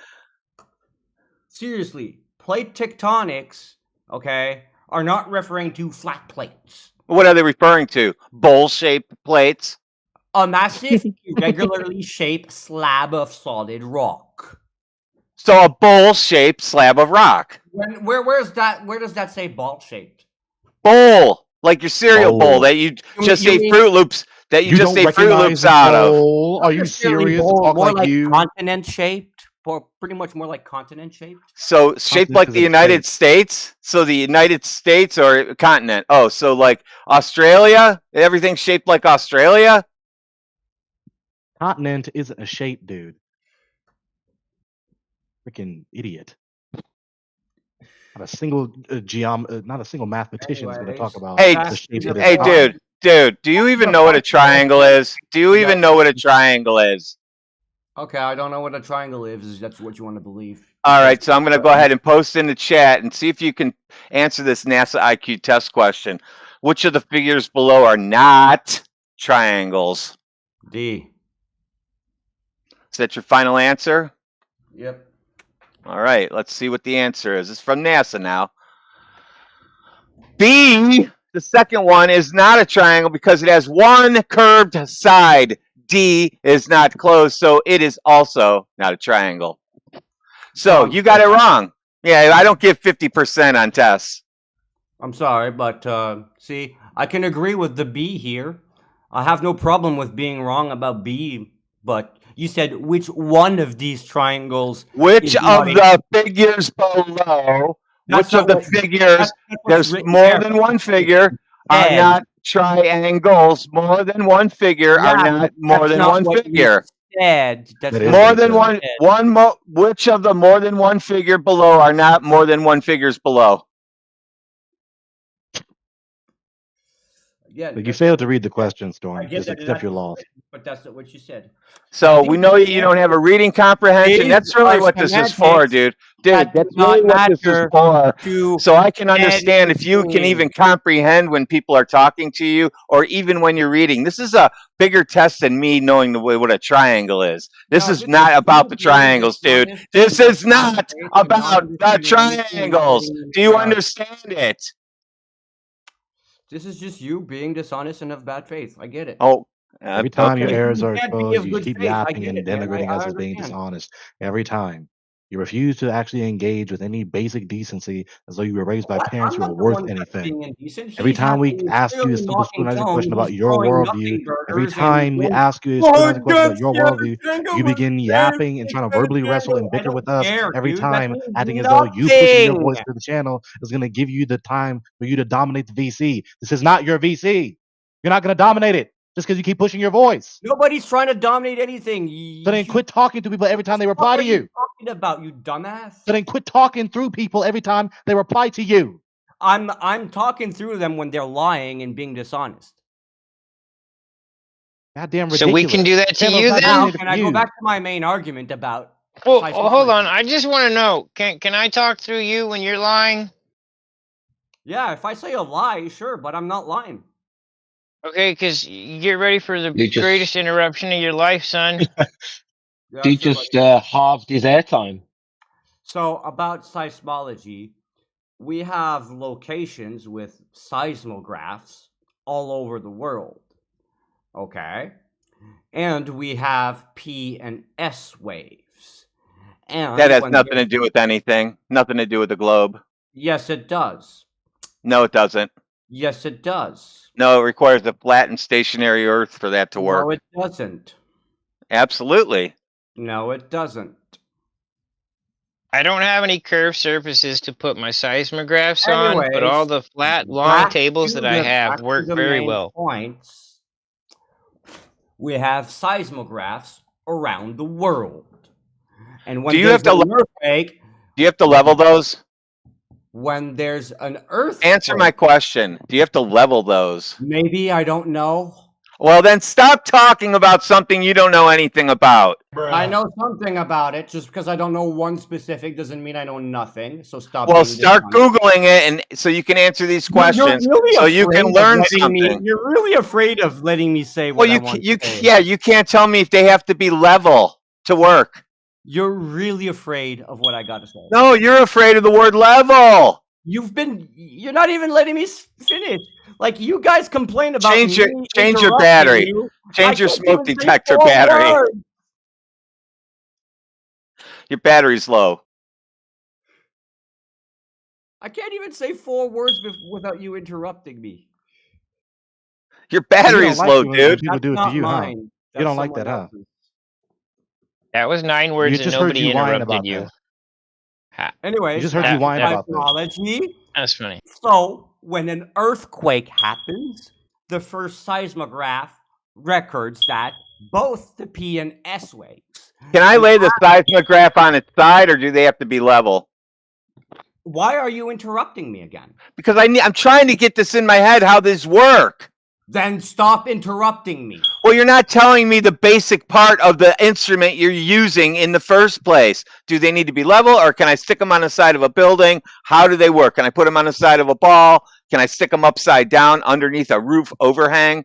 Where do you put them? Do you level? Do you stick them on the ground? Herring me on How, semantics. how is that a red herring when I'm asking you a question?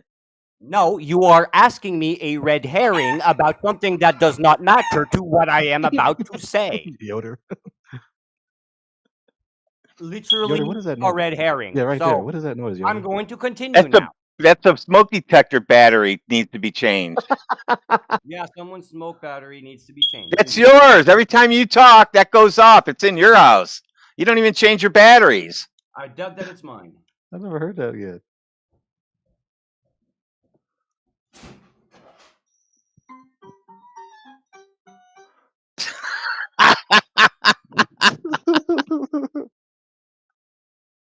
Like, what is that? What is that noise? That crisp ding. She got to change your that's what it sounds like when your battery is low in your smoke detectors. Mine are powered, so they don't reuse batteries, but that's what they sound like.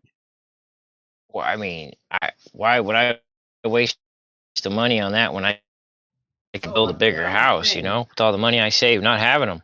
The first seismograph records the P and S waves. And as the earthquake propagates, therefore the P and S waves propagates, what happens? How do I set up What my happens seismograph? is that other seismographs receive the P and S waves. And Great. when they do, we have somewhat of a map of the interior of the Earth, like an X-ray. Because some X-ray? I'm not done speaking. Some of the P and S waves go through liquid and solid, and one doesn't go through liquid and solid. And therefore, when we receive different P&S waves from different places, we know exactly where they went, how they crossed, and if they were blocked by liquids or solids from the absence of P&S waves and the presence of P&S waves at different locations, giving us a clear interior map of Earth with a core. Can you show me what the center of Earth looks like? Hold on, Gregory. Bro, what are you talking about, man? Dude, can you show me the map they made of the center of Earth with the core? Oh my.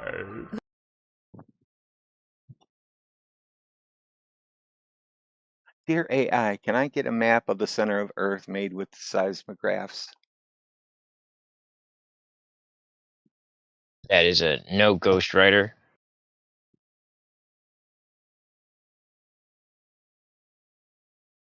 Now maybe I'm dreaming this, Oh, but I see could why have he's swore angry. I could have swore I saw a video that somebody was able to X-ray the Devil's Tower and see that it's just full of all kinds of rooms inside there. I might have been dreaming. I don't know. Maybe somebody can look that up. Not even Batman's super sonar in The Dark Knight 2008 even did that.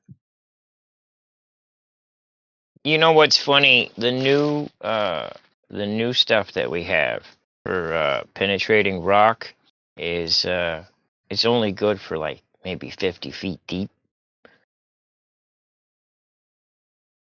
And that's pressing it, right? It really is.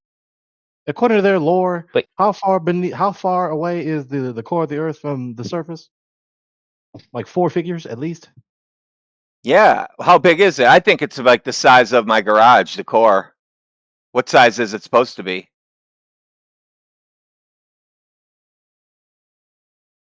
core, I think these guys just watched a lot of sci-fi movies, and that's what they're just regurgitating.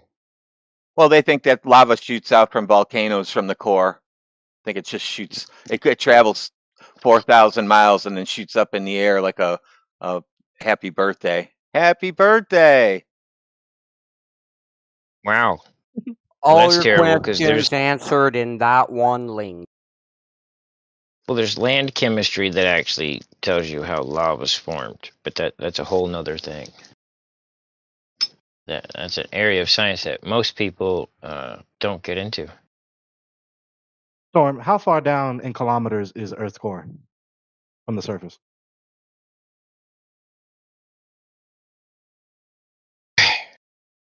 But the last time I talked to a Glober and debate about the size of Earth with distances and pictures and things, they said it was a huge ball, bigger than what they originally anticipated, so that the core could be bigger than the sun, you know?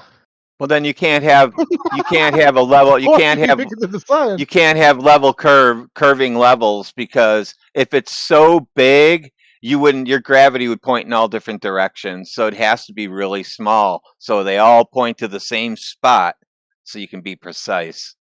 Can't be really big. Storm. Yeah, Storm. How far down is the Earth core below the surface?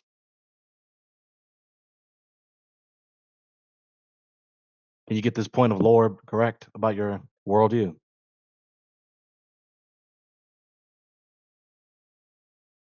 I think he's trying to figure out how many smoke detectors are beeping. I think he thought it was just the one and took out the battery, and something's still beeping. It's about 1,800 miles for the boundary of the core. And how big is the core? Well, if it's at 1,800 miles, it's pretty much half the size, or roughly a bit smaller than half the size, maybe 40% of the whole circumference.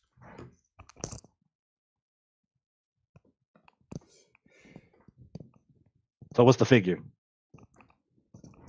Well, the cross is about 8 to 40 kilometers. The mantle is about 2,900 kilometers. The outer core, 2,000 kilometers, and the inner core, the actual inner core, would be about 1,300 kilometers.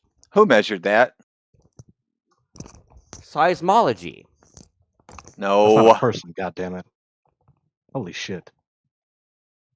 I even posted a link which explains how they come up with everything. Hey, you managed to Okay, give a so first categorically off, erroneous answer.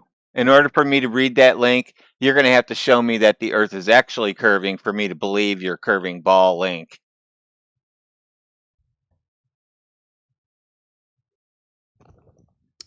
You're free to get $500,000 and buy a trip to the ISS because you're allowed as a civilian to board the ISS. Space is if you have the fake. money.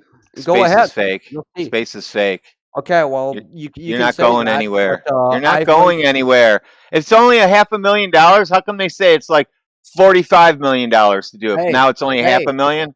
Hey, if space is fake, how come I can go Dude, to my local I have a observatory? $500,000. If it's so easy, how come people aren't just doing this? Maybe because they don't want to be on the ISS? I thought all Globers wanted to float. I thought that was the whole No, I point of don't. going into space. I wouldn't go on the ISS even if I were rich. I don't care about that shit. Uh-huh. But you brought it up.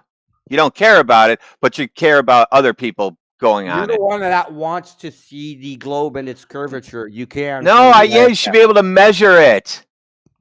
I mean, unless you would be about 10,000 kilometers in size tall, you wouldn't be able to measure something that is way bigger than you. Hey, Storm, I got an off-the-wall question, just a silly country cowboy here.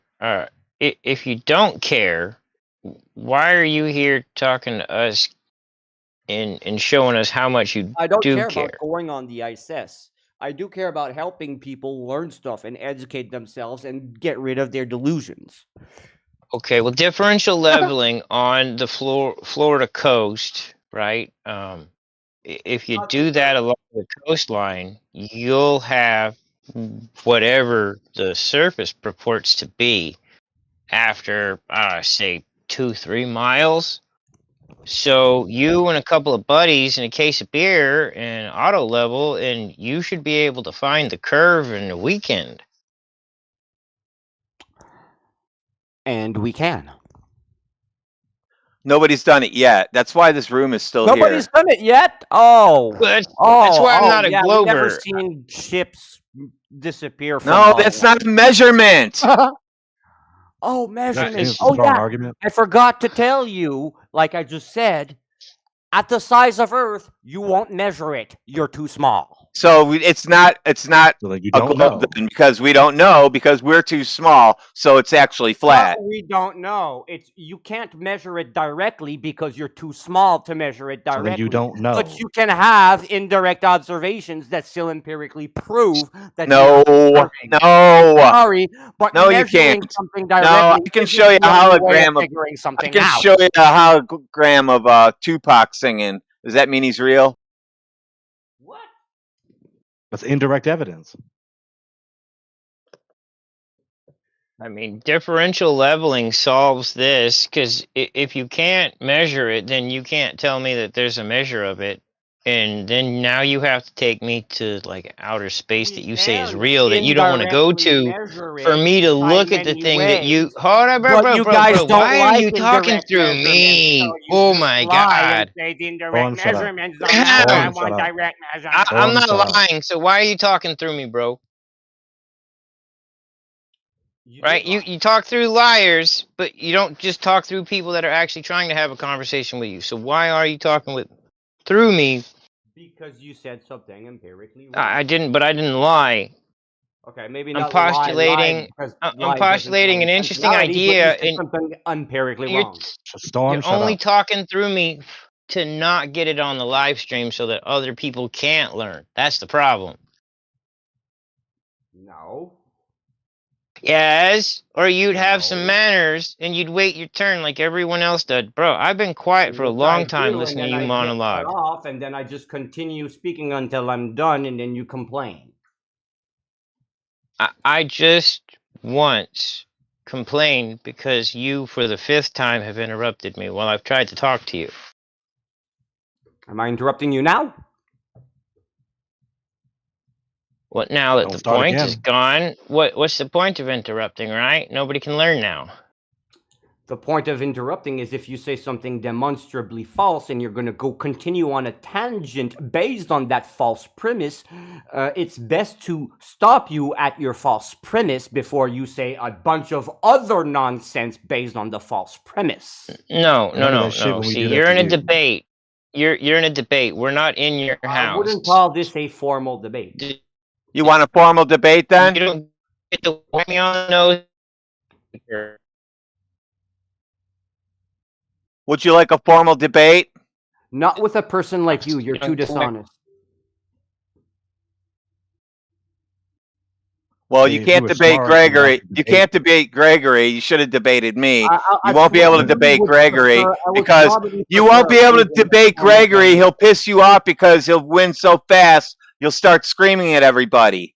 So you can't debate No. him either. So pick somebody else. Not me, not Gregory. Now pick somebody you want to debate. I'm not looking for a formal debate. I'm looking to point the direction to informations that you guys misconceive. You haven't presented any information. We keep asking you for it. I mean, I presented imaging the interior of Earth 3.2 No. in seismology, It's which a you all just computer ignored. program. It's a computer program.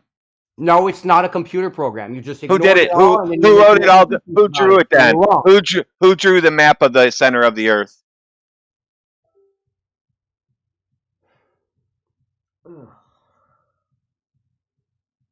It's exhausting being a glober, isn't it? You got to think of all these lies and try No. to remember all this lie shit that you're worried about. What? That's not the point here.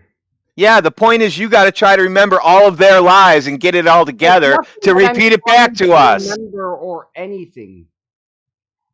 Well, you got no proof of anything you're talking about. Look, the fact is, whatever evidence, proof, or anything that is posted, you're unable to interpret the data. So, right, what's the try point of me, asking pal. for proof What? if you're not even going to You're interpret unable the to data what? properly? Like, Post I the could show you MC2's proof, final and then you're experiment gonna as go, an but that's not proof. example. Well, then okay, nothing's proof then. Yoda, Storm, you're shut up. breaking up. By the way, in case you didn't All know, right. Storm, stop the talking, definition of bro. proof Storm. includes the argument. It's like he Storm, I want to hears you engage you on saying the final experiment. you're kind of Right? You breaking up. posted the... Who, me? Yeah, or echoey or not close enough to your mic, It's something like echoey. that. It's, Yeah. It's not too bad. Okay. All right, is this better? Yeah. I hear you. Okay. Storm, you posted the final experiment by MC Toon as an example of an experiment. Not the final experiment, only something about the shadows. And I was posting that as like an example of when they were claiming that I mean, the not the shadows are final wrong experiment. in This is the the final experiment in the experiment, title. that there is something that Nicktoon has done that demonstrably proves it false, which is replicating the same shadows. Right, what It does says that final prove? experiment in the title. Hold on, Pay attention to Gregory. your I own know where language. Yoder's going with this. Go ahead. Yeah, what are the shadows proving? That there is no inconsistency in the footage of the final experiment regarding shadows. Okay, so he's established internal consistency. So what? Right? Because guess what? Good liars have internally consistent lies. That's what makes their lies so good. Yes, like Eric's B. Like what? What did he say? Well, like Eric Dubé. A very elaborate liar that knows how to lie. The hell is he Wise saying? and Dubé, both of Does anyone them. else recognize David what Wise he said? too. Like what? I have no idea what he's saying. Listen, dude, like internal consistency doesn't prove anything other than internal consistency. Okay, sure. Okay, so just because somebody's proven that shadows appear as they predicted doesn't mean that they've proven anything else external to those shadows, like cause. And was I saying that? No. Then what are you saying? Like, what are the shadows supposed to be proving? Oh, internal consistency. Nothing. Dude, you didn't prove anything about the globe with those shadows. Neither did McToon. The point. The point Okay, is well, that was supposed to be clarifying your some point. things that you guys don't want clarified. Okay, well, guess what? I just clarified it for the audience. Maybe you can post something that's like really good globe proof that we can sink our teeth I mean, into. I could post an actual image of Earth from the moon. Oh no, those are all fake. Even though I have no standard to call them fake. Whoa, nope, you want a nobody said standard? that yet. I'm going to ask you for the provenance of those images if you can prove it. You want a standard? I can give you a standard too. I'm ready. I could use a standard blue marble image that you would call is computer generated when it's not. No, don't. Hey, listen, you're poisoning the well. I want you to prove the provenance of the image. Right, just like like when somebody shows up with fine art and says that this is a Da Vinci. You know, do you just accept it based off of face value, even if an esteemed institution presents it? No, the inspector is going to ask for the provenance. You know what that means? Mm-hmm. Right. So same thing here. Okay. Okay. So We're just doing our due diligence. So it's up to me to hack a satellite and get its metadata from the images and send it to you? Really? Well, it's not my homework to do, right? That's absolutely your job. You don't know how to do that anyway. I do. But you don't know how to do that.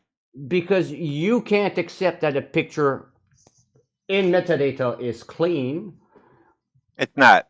It's not about that. It's about listen. It's about the provenance. Again, we go back to that. We don't just accept anything at face value, especially if I'm like an insurance adjuster. Okay, I get and I'm that. trying to prove that this is legit. But when the data, I mean, when something is presented, okay, such as an image here, yeah, like a chain of custody in court, right? And there is data that comes with the image, such as how it was taken, the angle, the distance, and all the data. Telling us about it. All the information about the image is public. Yeah, that's details. So, listen. That is a claim. Okay, it's like presenting a speeding ticket in court. I wasn't finished. Right. So claims are not evidence. I'm not saying that claims are evidence. Get to the part where you show us. The metadata is a claim. Okay.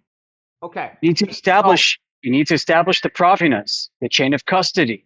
We need external verification. Just like a good lie is only internally consistent, it needs external validation. Okay. So we're going to need some external validation of these claims. Yeah. Not just to demonstrate internal consistency. I can accept that they're internally consistent. I want external validation. Stop making red herrings here. The claim is what is red herring? I'm just means. It's not a red I'm just herring. describing. I'm setting a standard. Calm down. Shh. I am setting a standard. I'm not giving you a red herring. I am setting a standard for evidence. Okay. Is your standard of evidence reasonable? Yeah, I'm actually using what would be considered reasonable in court. Okay. Yeah, of course. So if I were to take a picture of myself, let's say, and send you that picture, you would demand me to prove that the picture actually comes from a phone's camera and is of a real person and so on. No, I would. You have to prove that that's actually you. Yeah. Yeah, that'd be upon. That's far more plausible than what you're talking about. The burden of evidence, right? Than your doctrine. Okay. So suppose that image is not me. Is it a real person? I don't give a shit. You have to prove that you took the picture and it's you. Okay. Yeah, that's your job. You have the burden of evidence here. I don't. So when it comes to let's say you come to someone and say, "Hey, earlier today I ate this epic hamburger. It was delicious." How are you going to prove it? You don't. Yeah, it's not my job to do your homework to prove that your evidence is true. Whoa. I'm saying, suppose you make the claim. I ate did I make the claim? And it was delicious.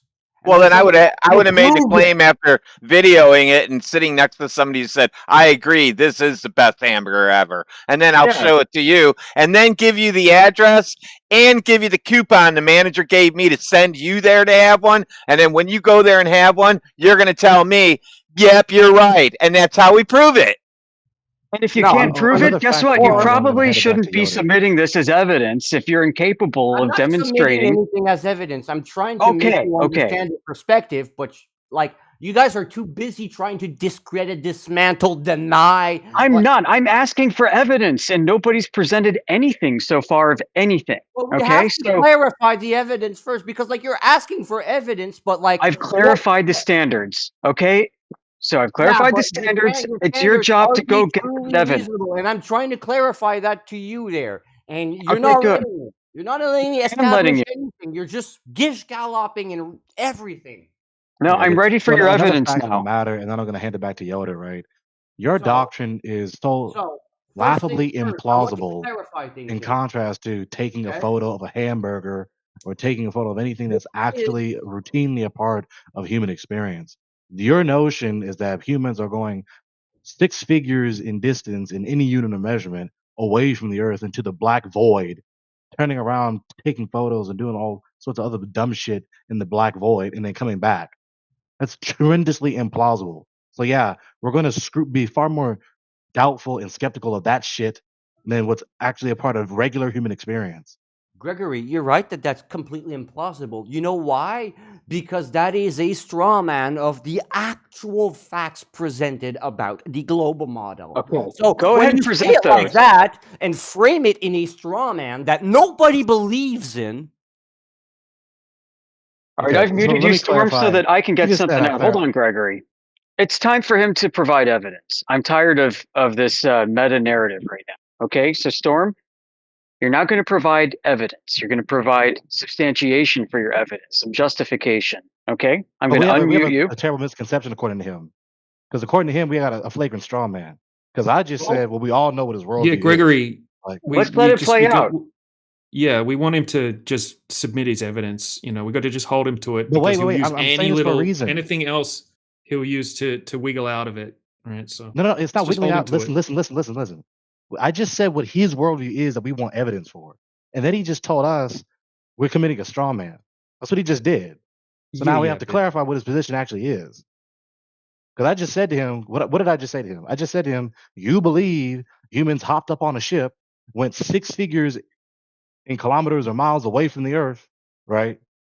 200 something thousand miles to the moon, yada, yada, yada. Turned around, got some photos, and then came back. He said that's a straw man.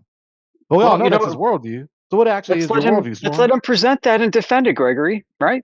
But no, he just said what I just said is a straw man. That's my Gregory, point. yes, it is. Yeah, we're not going to get into Because semantics about what was a straw man, what instead was of not a straw stating man, it and he's going how to it use this is to stop actually presenting his said, evidence. you So are let's get to you the are evidence, saying it Storm. in the most ridiculous way as possible to weaken it instead of trying Oh, to so you steel so really All right, what you're doing All right, is that's both it. sides quiet. It's time to submit evidence, so nobody's strawmanning anybody's submission of evidence.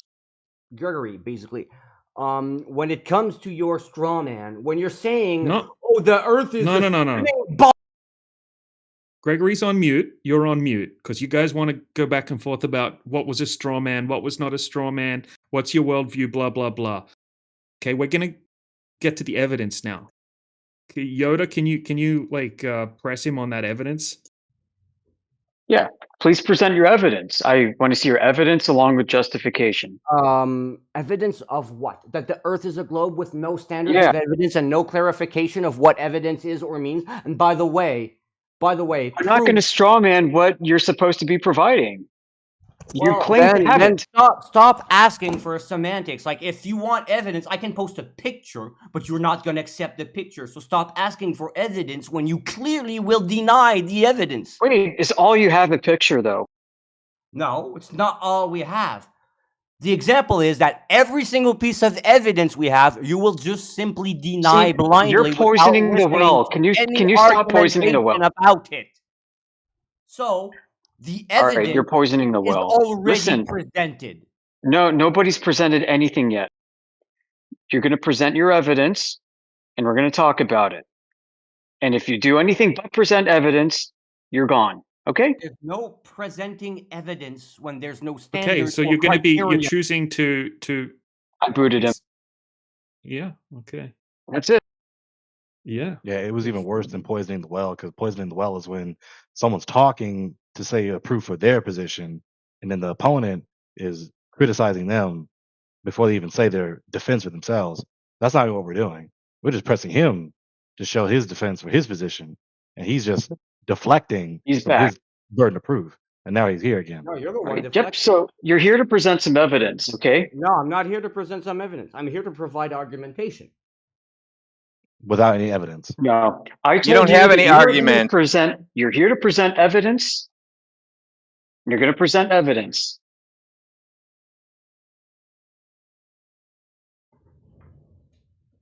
I'm sorry. I'm going to do what I want to do, not what you want. Yeah, you're gonna get yourself banned, bro. Right? Like, Well, we can go argument, okay? How about this? I want a formal logical deductive syllogism.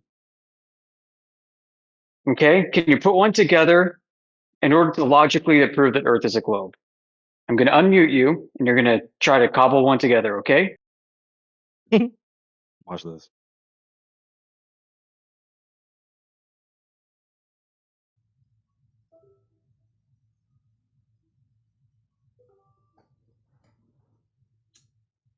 Go ahead. A logical deductive syllogism. Logically proving that Earth is a globe. You wanted an argument? Go present one. I'm not going to entertain that. Okay. After you just said you wanted to say an argument, now you don't want to present an argument. All right. I booted him. Let's see if he comes back. And he's back. So you must really want to be here. Let's go ahead and present your argument. Well, I mean, there's no good faith established, so I'll wait for that first. Okay, good faith is established. Now go ahead, present your argument. Yeah. Like, that's very credible. All right, so go ahead. Go ahead, test it. I booted him. Let's see if he comes good faith is established. Go ahead, say it. I'll prove it. Begin. Say your argument. Test that we're being in good faith. Okay. Go ahead. I'll say what I wanted to say earlier about the imageries. So, really. So what's the argument? Now say your argument that proves the Earth is a ball. Go ahead. So, no good faith, I see. What's the argument? Yeah, what's the argument? They're going to curate. Look, the moderators are going to wait for him to come back. Okay, so they're going to curate like what they want in their channel, right? Good faith. Like, so if you do something that's going to provoke them to take you out the channel, then I'm not doing anything to provoke. You're the ones that have no good faith and don't want to listen to anything I have to say. Look, it's not that hard. But you are. So go ahead and present your argument that proves the Earth is a ball. Can I say what I want to say, not present whatever you want me to present? I'm sorry. Yeah, do whatever you want. Yeah, but what you don't understand is that you've exhausted people's faith in you, right? You've demonstrated that you're just obnoxious and pestilential. That you're just an annoying pest of a person, right? You don't actually want to have a conversation. You just want to verbally wrestle and do all this other nonsense, right? But we need you to present the evidence that you're of good faith, right? We know what the channel is designated for. We know why you're here, right? Unless you really didn't want to actually, in the first place, present an argument that proves the Earth's a ball in the first place. Is that it? Is it the case that you didn't want to present an argument that proves the Earth's a ball in the first place? Is that the case?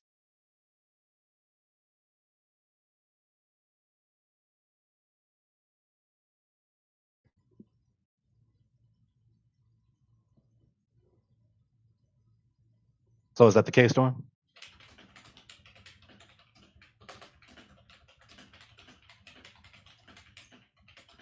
I guess you could decide to not speak.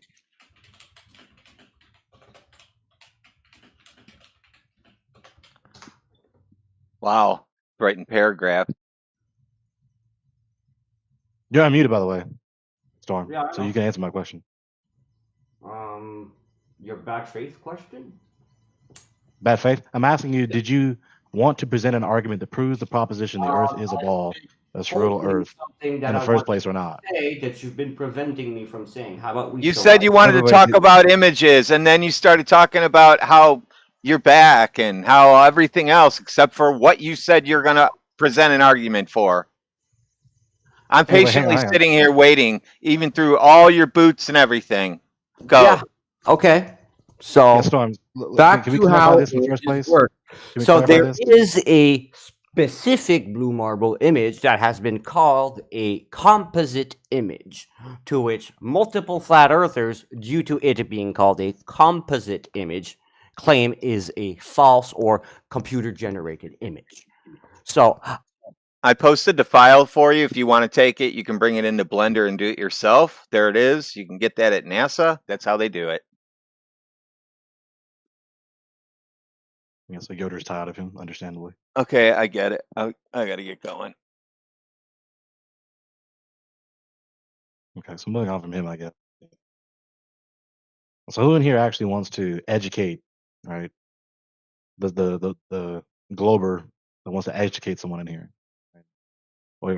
Or test that they actually know what they're talking about.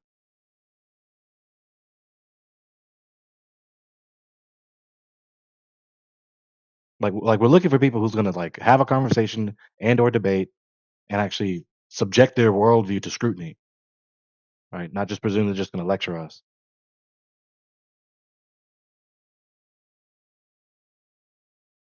Yeah, but everybody I have that with them ends up becoming a terrariumite, just like me. There's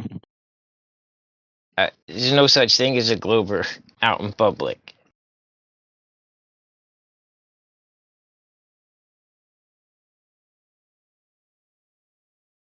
You think it is a fake voice voter? I think some people just have silly voices. I never did. I probably should have, but yeah, there's tons of it. I mean, welcome to the internet, bro.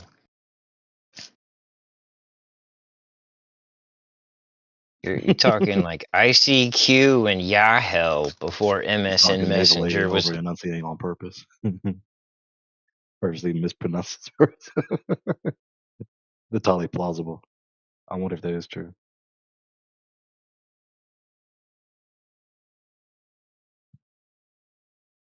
The worst part of the whole thing is that he started off that refraction was proof of globe, and then he said it wasn't the only proof of globe, right? So he like kicked the crutch out from underneath himself. Right, as soon as we exploded his presumptuous lecture about refraction, which is what they have to run to that because there's only two options available to them in light of the long distance observations. Right, the longer, what I'll call the longer observations and measurements. Right, they have to account for the longer observations and measurements, which are not possible on their SE. But of course, they make it possible by appealing to the ad hoc rescuing device that is refraction. Right, this whole this fictitious super looming and this whole pseudo lore about the nature of light. It's what you have to do if you want to clutch onto this and convince yourself that it's actually empirically veracious, substantiated. Yep. They have to have so much refraction that the Earth would just appear flat.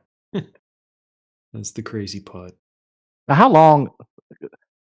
Because history is important.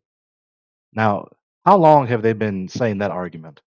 Because I think they've only been saying it since like mid second decade. Like 2015, 2016. Yeah, sometime around. They used to call it fluff perspective, and they would deny refraction and say it's a flat earther argument or something like that. Because like Around for 500 around years 2015, at least, 2016. yeah, because around 500 years at least, they've been appealing to the simplistic notion that bottom of disappearance, bottom of obscurance is bottom of obstruction behind the Earth curve. But then you have to account for why we still see with the aided eye, the longer observations and measurements. Well, now because of refraction. I don't think they've been saying this for 500 years. I don't think they've been saying it for 30 years. I think it's a new apologetical trick. Well, for the anti-flat earthers, sure. Yeah. Whereas the actual, people that are subject matter experts dating back to into the 1800s, they will say it can happen, and that's how it happens. The deviation of light within a medium due to the difference in the refractive index, but they'll be honest and say that there's absolute limitations to that. It's not going to allow. It's not just like a magic word you can say, and then all of the observation. Like it's not just going to flatten out all the water in every single observation and make it just look like a flat Earth. That's not what You they can see claim 10 miles happens. further, 20 miles further, 50 miles further, 100 miles further, et cetera, et Yeah, cetera. exactly. They'll say like something like it'll be like 7 to 10% in standard conditions, which will allow you to see a little bit further over the curvature of the Earth. And in extreme situations, it could be up to like 16%, 20%. Some even go up to 30%. But we're looking over distances that it would have to be thousands and thousands of percent, which isn't meteorologically possible.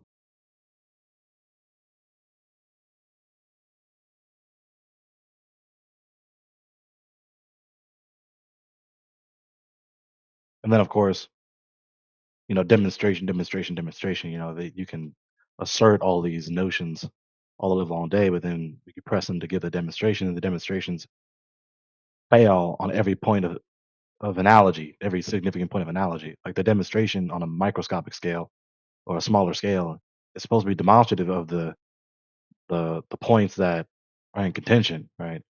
So refraction is supposed to make the curved surface appear flat. No demonstration makes that apparent. The refraction is supposed to make the horizon stretch back into the background, not just move up a little bit, like in some of their pitiful little demonstrations. I just ascend the frame up to the top of the shot, stretch it back away from the observer into the background. Right? Doesn't do that either. It's supposed to also make the light curve, not just bend. They're hiding in that ambiguity, right? When they say bend, what they really needed to do is to curve around the Earth. No demonstration of the air doing that either. At best, when they want to show a light curving through a medium, they have to get a laser, right, which is a coherent, concentrated beam of light, not an incoherent, divergent beam of light or area of light like the sun. And it's curving through glass, which is obviously a categorically different type of medium than the air.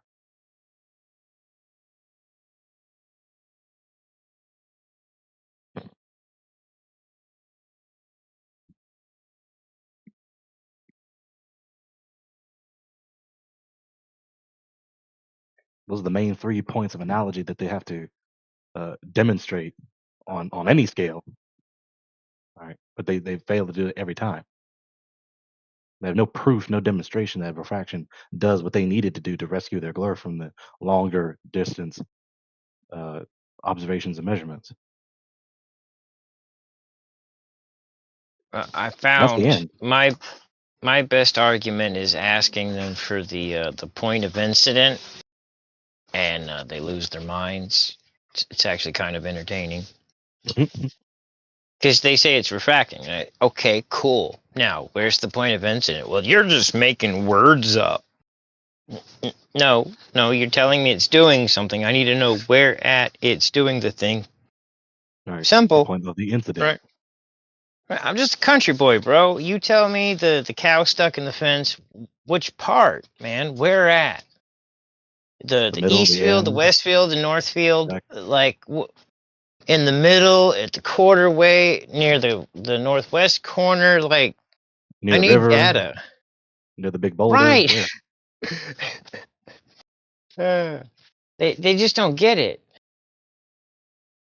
But again, anyone listening, the average person listening might get the impression that this is just an endless discussion that doesn't actually get to a conclusion. No, the conclusion is this: we all live on the Earth, right? We've seen the Earth our entire lives, unless your eyes do not have the ability to see. Okay, we've seen the Earth our entire lives. Some have seen some more of the Earth than others, but regardless, conclusion is this: do we actually ever observe curvature? Right? Do we observe the entailments of the Earth being a ball? Well, the entailments are what they are of the Earth being a ball. We don't observe them, right?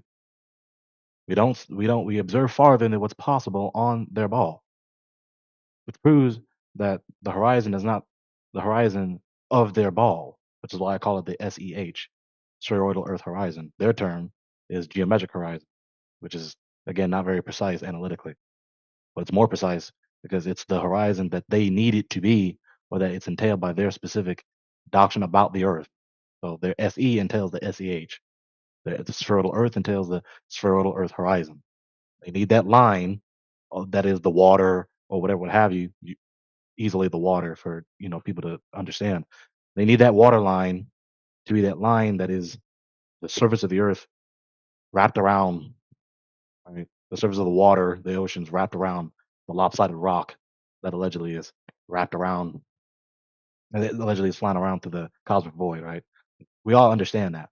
Okay, that's supposed to be, as it were, the summit or the peak or the pinnacle of the water hill, so to speak, right?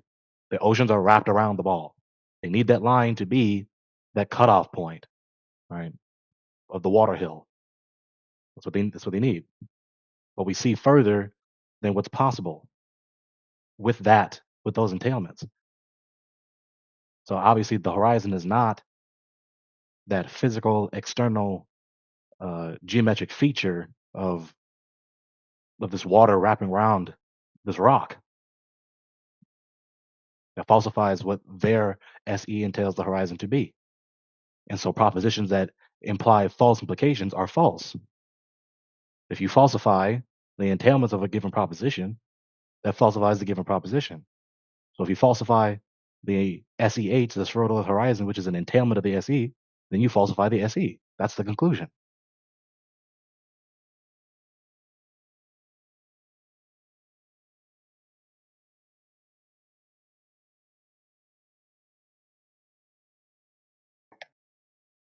Hello, guys.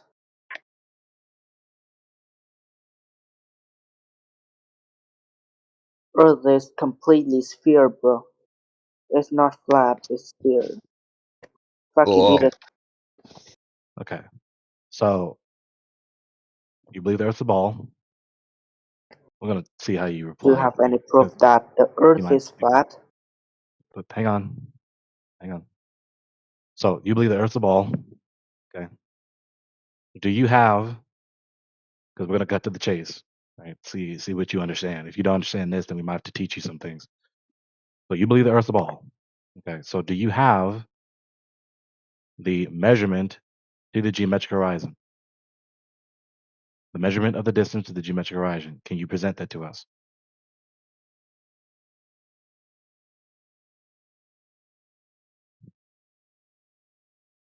Be that.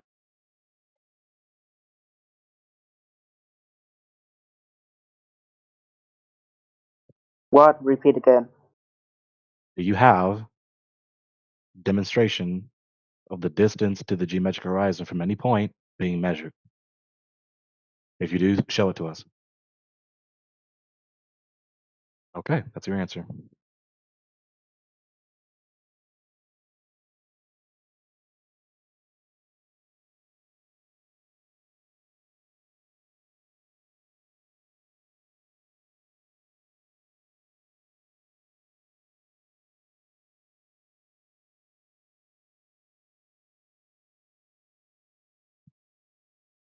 I'm excited about the new 5th gen optics because, well, there's no need for light.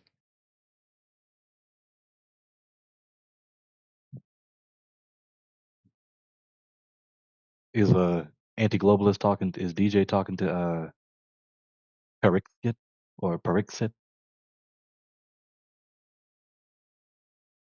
DJ, did you said did you said what did I say?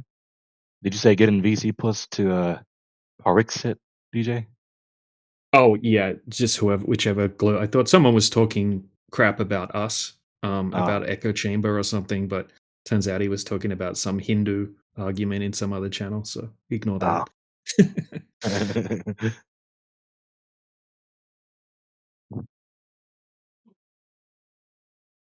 You know what's funny? The thermal optics are so good now, you could get a pretty good long distance observation, 2,800 yards.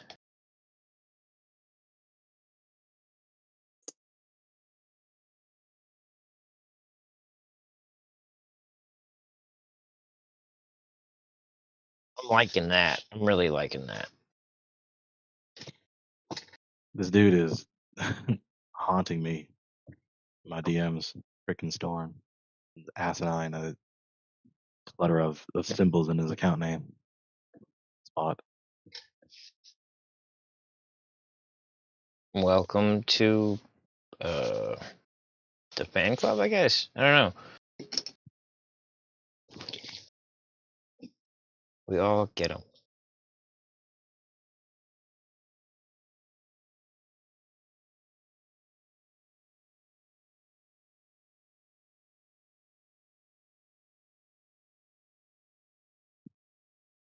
Right, that's the issue. The globalists, the globers, the SE believers, the surreal Earth believers, those who believe the Earth is a ball. You need demonstration of measurement to the distance to the geometric horizon. What you need.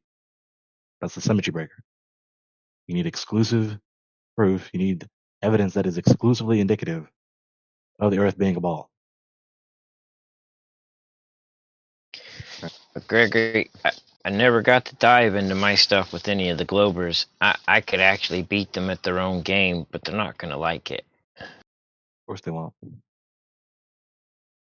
Because a terrarium requires a covering. Covering that has to be solid, right, to maintain the pressure.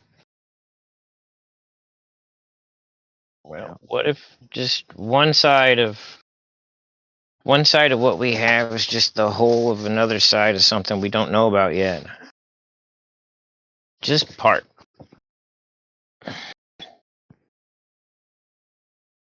Always kind of thought that whole Helmgard Asgard thing was interesting.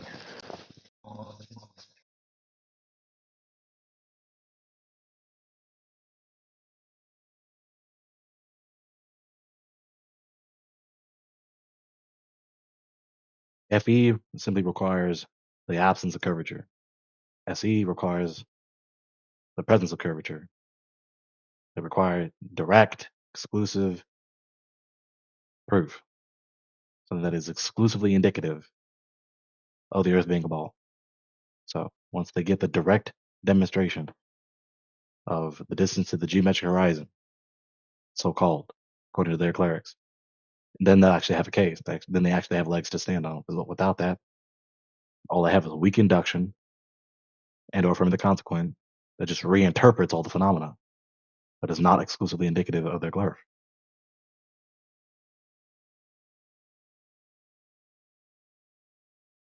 They also don't have a. Go ahead. Sorry.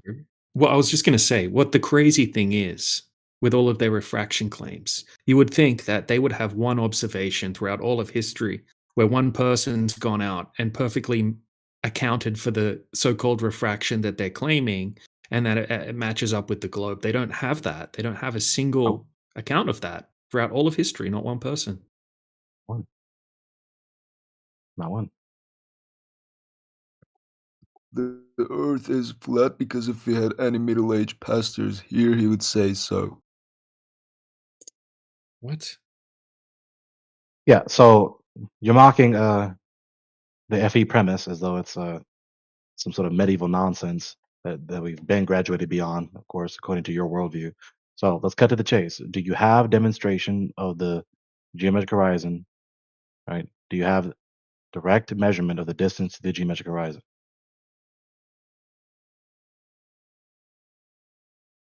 Talking to you, Jothane. Yeah, can you say it again? Do you have at least one demonstration of the distance to the geometric horizon being measured? I mean, I probably do, but like if I look up for it, I probably do. Okay, so you don't have it now. You have to go find it. I mean, I don't If have it actually saved on exists. my computer's hard drive.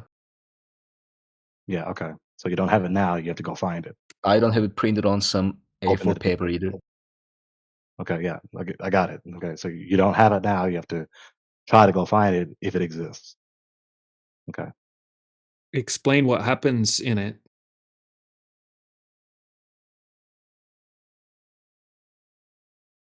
Jothane, just tell us about it. What do they do in the I don't test know, that bro. you're I'm talking just about? trying it. I'm just trying to fuck around. I'm not really serious about the Yeah. float or globe All Earth right. thing. Yeah. All right. Anyways, Yeah, you guys keep with your talk. Yeah, ignore me. Okay. All right. Will do. Thank you.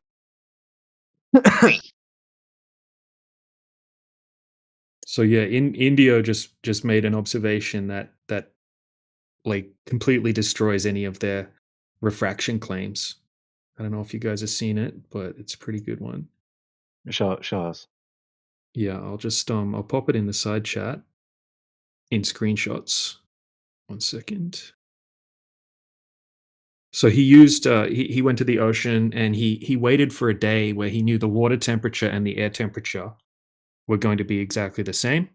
And he took there was like a buoy out in the ocean that measured the water temperature and the air temperature. So the water temperature and the air temperature are both 45 degrees.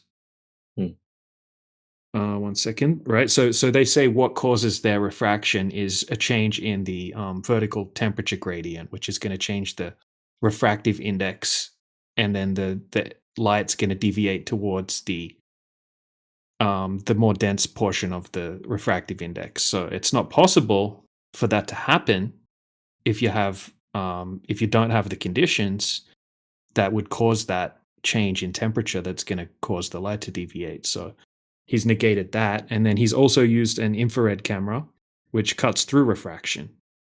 So he's got an infrared, he's got equal water and air temperatures, and then he's got a boat at 10 miles that he tracked on shipping radar. And yeah, you can see the whole boat. You can even see the whitewash, you know, because the boat's moving, so you can see the whitewash from the waves at the base of the boat. 15-foot observation height. Yeah, it's a great observation. I'll post some stuff. Yeah, I'm just looking for it. Oh. Oh yeah, here it is. All right. And then I'll get into like how much refraction would have to be present according to their begging the question globe earth version of refraction. Okay, so here is the here's the footage from the zoom. Whoops. Second.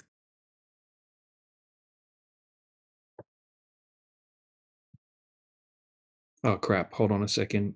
Yeah, I can't copy paste from the browser version of Discord. All right, give me a second. So yeah, if you're on the browser version of Discord and you right click on a GIF, and then there's no option to like copy it and then paste it into a chat. But in the application version on desktop, you can do that. Yeah. Okay, just a second.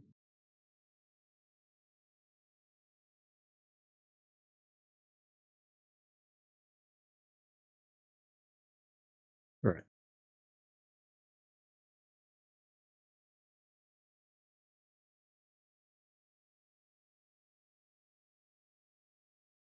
All right, so here's his camera footage, video footage.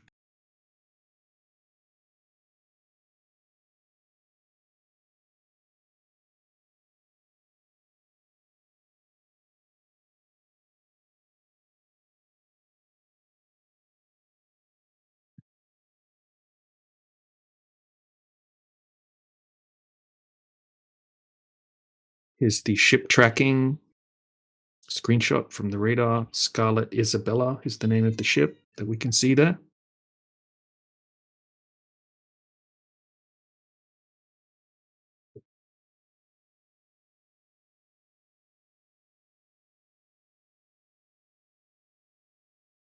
ISA Bella.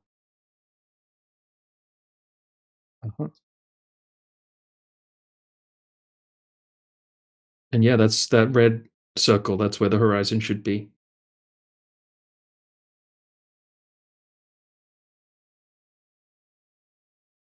So yeah, I think about the bottom 20, 30 foot or something like that of the bottom of the ship should be hidden behind that horizon.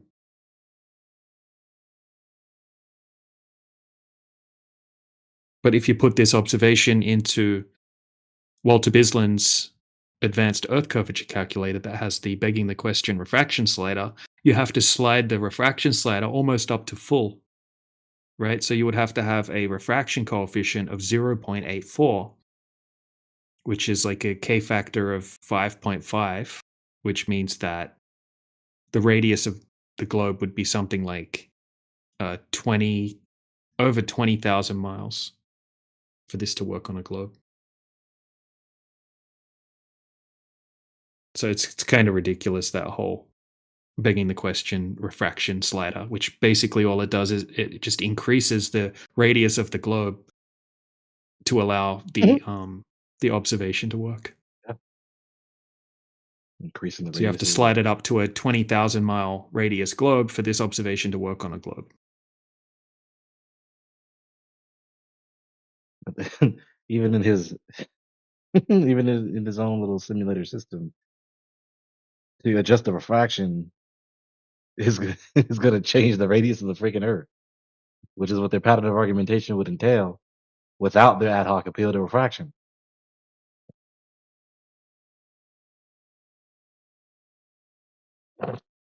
That's funny. Yep, here's the screenshot from Walter Bislin's calculator. Yep, so I had to slide that red slider all the way up to almost full. Okay, and Walter Bislin says that once it's at full, the radius would be so big that it would just look completely flat. The Earth would just appear flat. So most of the observations that you put in, you have to slide it up to the flat setting. Like if you put in the Black Swan, or you put in the Great Salt Lake, Utah one, where you can see 21 miles from 5 foot height, shoreline to shoreline, you have to have so much refraction that the Earth would just appear completely flat. It's freaking insane.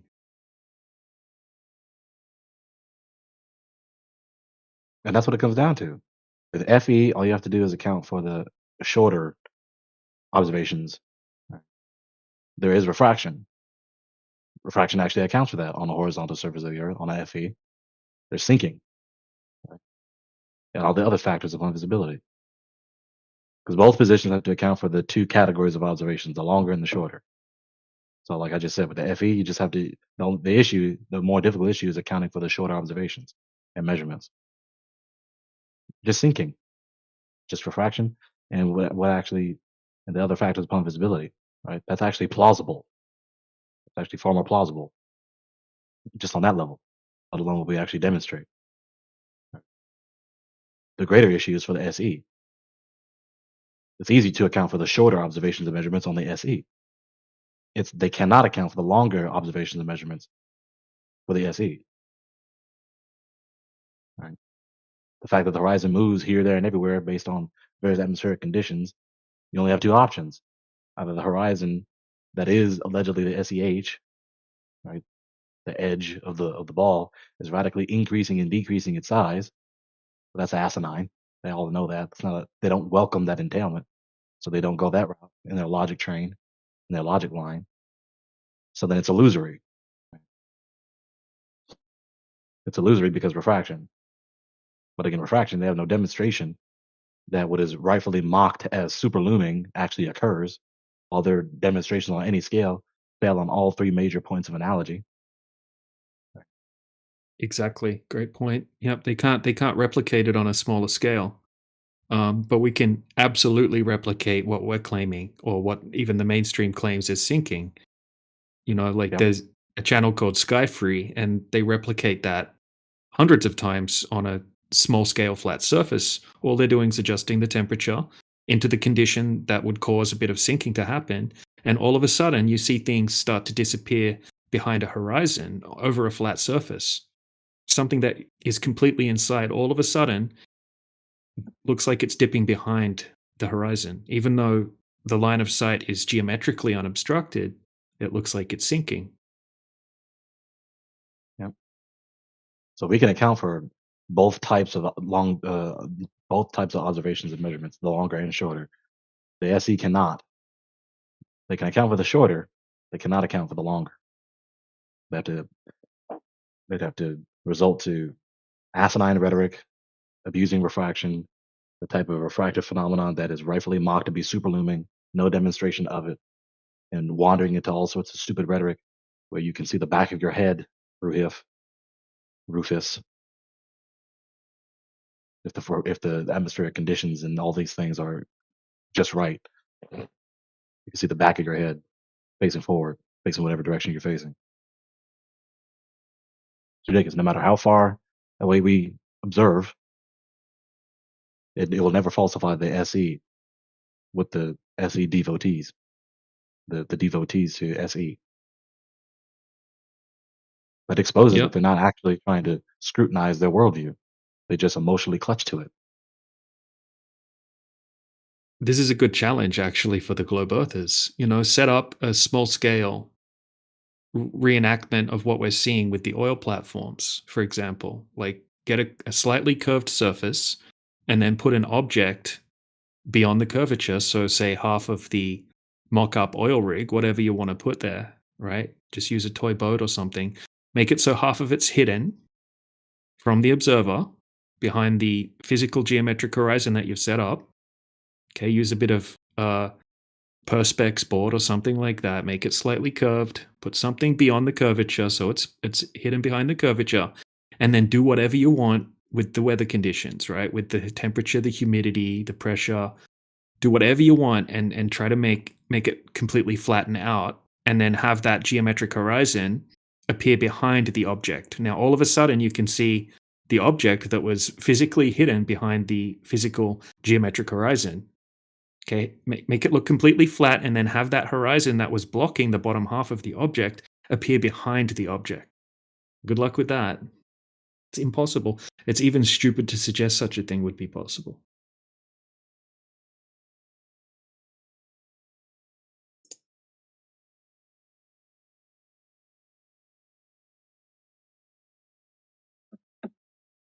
And then we must acknowledge this fact also. Our position doesn't have to fly or defy what we commonly observe throughout our human experience. We're just denying a whole bunch of lore that reinterprets our everyday experience. In essence, the points of the distinctives of a scientist's cosmology, we don't ever directly observe that, or indirectly, we don't observe that in any way, in any fashion, in any sense. We don't observe the black cosmic void. We don't observe the SE. We don't observe their perpetual telekinesis of matter, which they call gravity. The TGR doctrine, which abrogated MAM, mass attracting mass. We don't observe these vast distances to the celestial bodies. We don't observe the celestial bodies as they've been illustrated to us by our artificial devices, et cetera, et cetera. You know what's funny, Just Gregory? I think the Blue Jumper made a good point in the side chat. He was saying, I bet they've already done these small scale tests and withheld the results. Imagine how many of these globe earthers have gone out with a super zoom camera and done long distance observations, but how many of these tests that I guarantee they've done are actually getting presented. They're purposely withholding the tests because when they go out and actually do the long distance observations, it doesn't help them. It doesn't help their argument. It just shows that they can see orders of magnitude too far. Isn't it interesting that flat earthers have countless amounts of long distance observations with P900s, P1000s, but all of these globe earthers, they don't seem to do it. They don't seem to have these tests. Yeah. Exactly. Just the same routine as usual. Whether it concerns the Earth, the shape of the Earth, whether it concerns the place of the Earth in the cosmos, right? So-called heliocentrism, and even heliocentrism is abrogated in their worldview. It's just Earth is in the boondocks of the cosmic void, somewhere away from the so-called great attractor. As it concerns that, as it concerns, what cause us living souls to be here, right? Just ignore and just basically inflict yourself with amnesia with all the evidence that doesn't complement the the worldview that you're already emotionally clutching to. Exactly. It's just business as usual for them.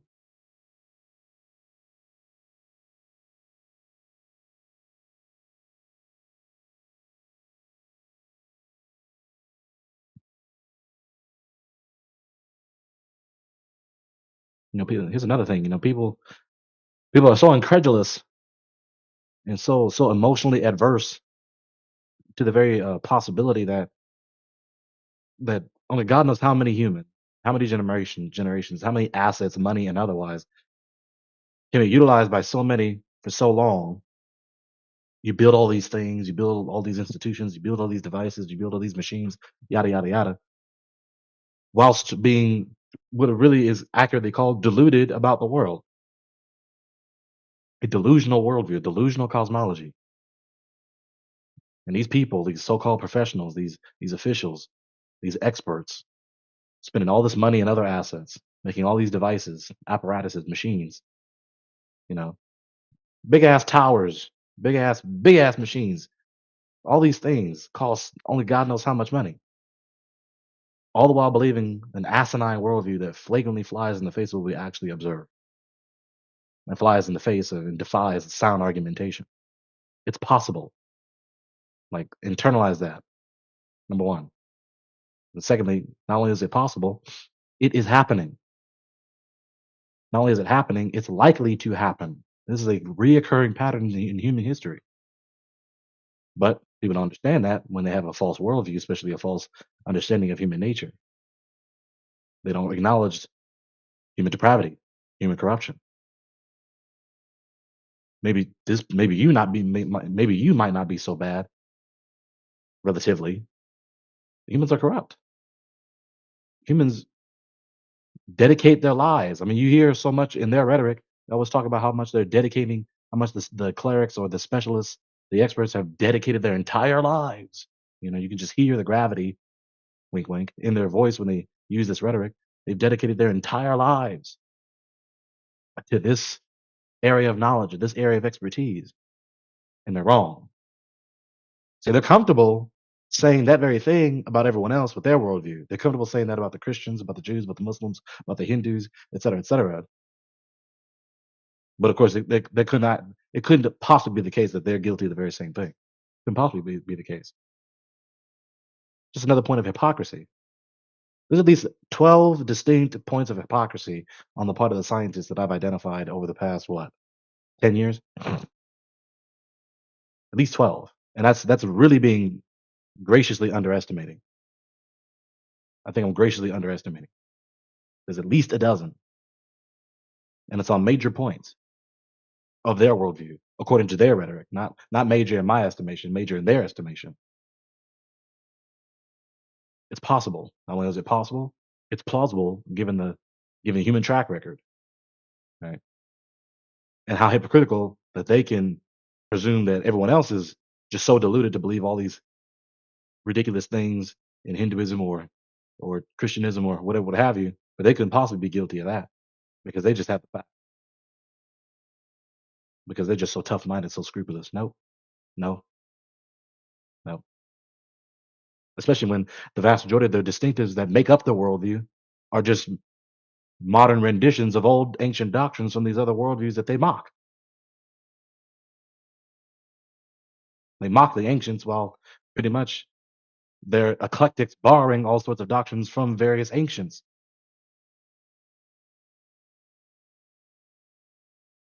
It's ridiculous.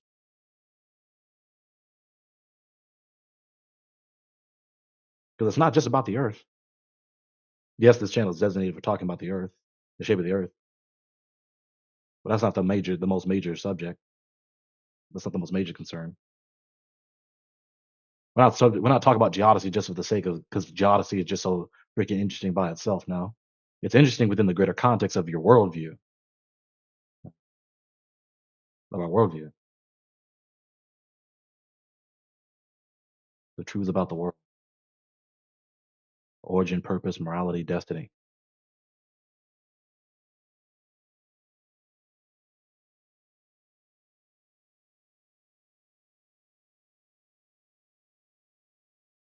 They all have all this ire and this indignation and contempt against the institutions that advocate a theistic worldview, whatever given theistic worldview.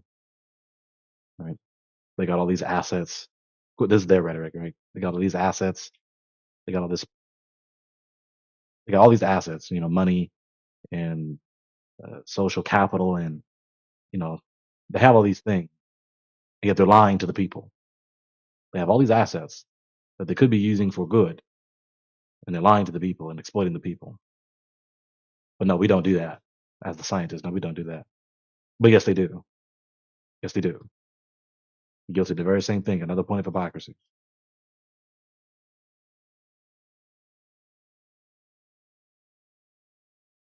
Lying to the people about the world, lying to the people about the earth, about the cosmos. Only the God knows exactly who initiated this stupid trend, this stupid tradition. Everyone else like us knows that there was someone, just don't necessarily know his or her name. Most likely a man. That's it. Yeah, the world began with only truth. Truth predates lies. Truth predates lies.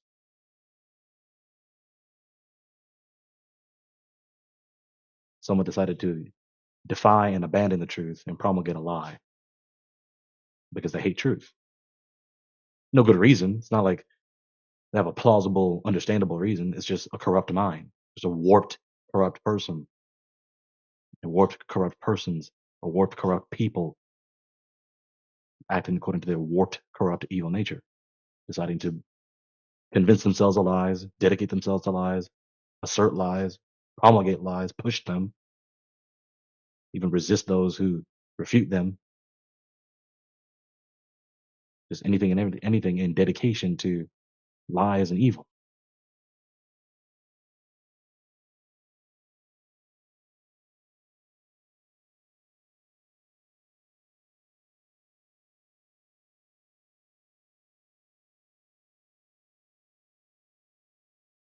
Like, think back with me. There was no reason for the globe Earth to even take off.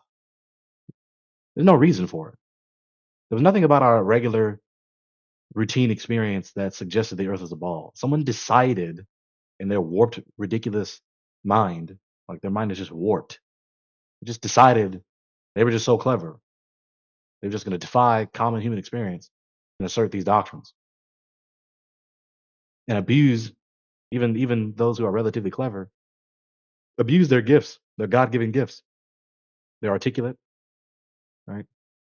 They're educated on other areas of knowledge. They can articulate those facts. And so they use their rhetorical prowess, they abuse their rhetorical prowess, and with no regard for the well-being of others, exploiting the gullible, et cetera, they promulgate these things. They gather enough disciples, enough followers, so they have a credibility base, and then they start repeating, and it grows, it spreads like a virus, like very analogous to a virus, an infection. Patient zero spreads to another person, and these people, and then to those people, and then out and out and out and out and out.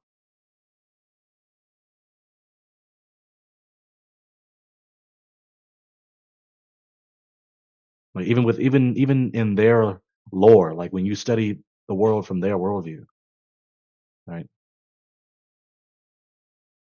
Someone didn't have the bright idea the Earth was a ball until what? In their anthropology, in their history, in their chronology, several 100,000 years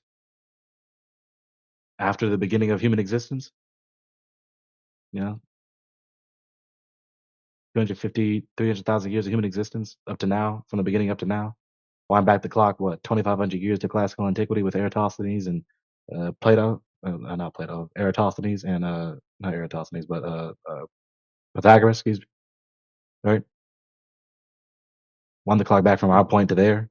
So that's what, we'll just say 280,000 years, right? 280,000 years of human history according to their worldview. Someone didn't have the bright idea the Earth was a ball until then. Or at least you could also say no recorded history. And then Gregory, how long did it take before they figured out the heliocentric system? Right, that part too. And then after Pythagoras, you fast forward what? Fast forward 2,000 years, right? 600, excuse me, 6th century BC all the way up to 1600s, right? Or 16th century rather, excuse me, 1500s with Copernicus. So what 200 more than 290,000 years of human history, someone didn't have the right idea, like brother just mentioned, with having the notion that the Earth is in the sun is in the center of the celestial orbits.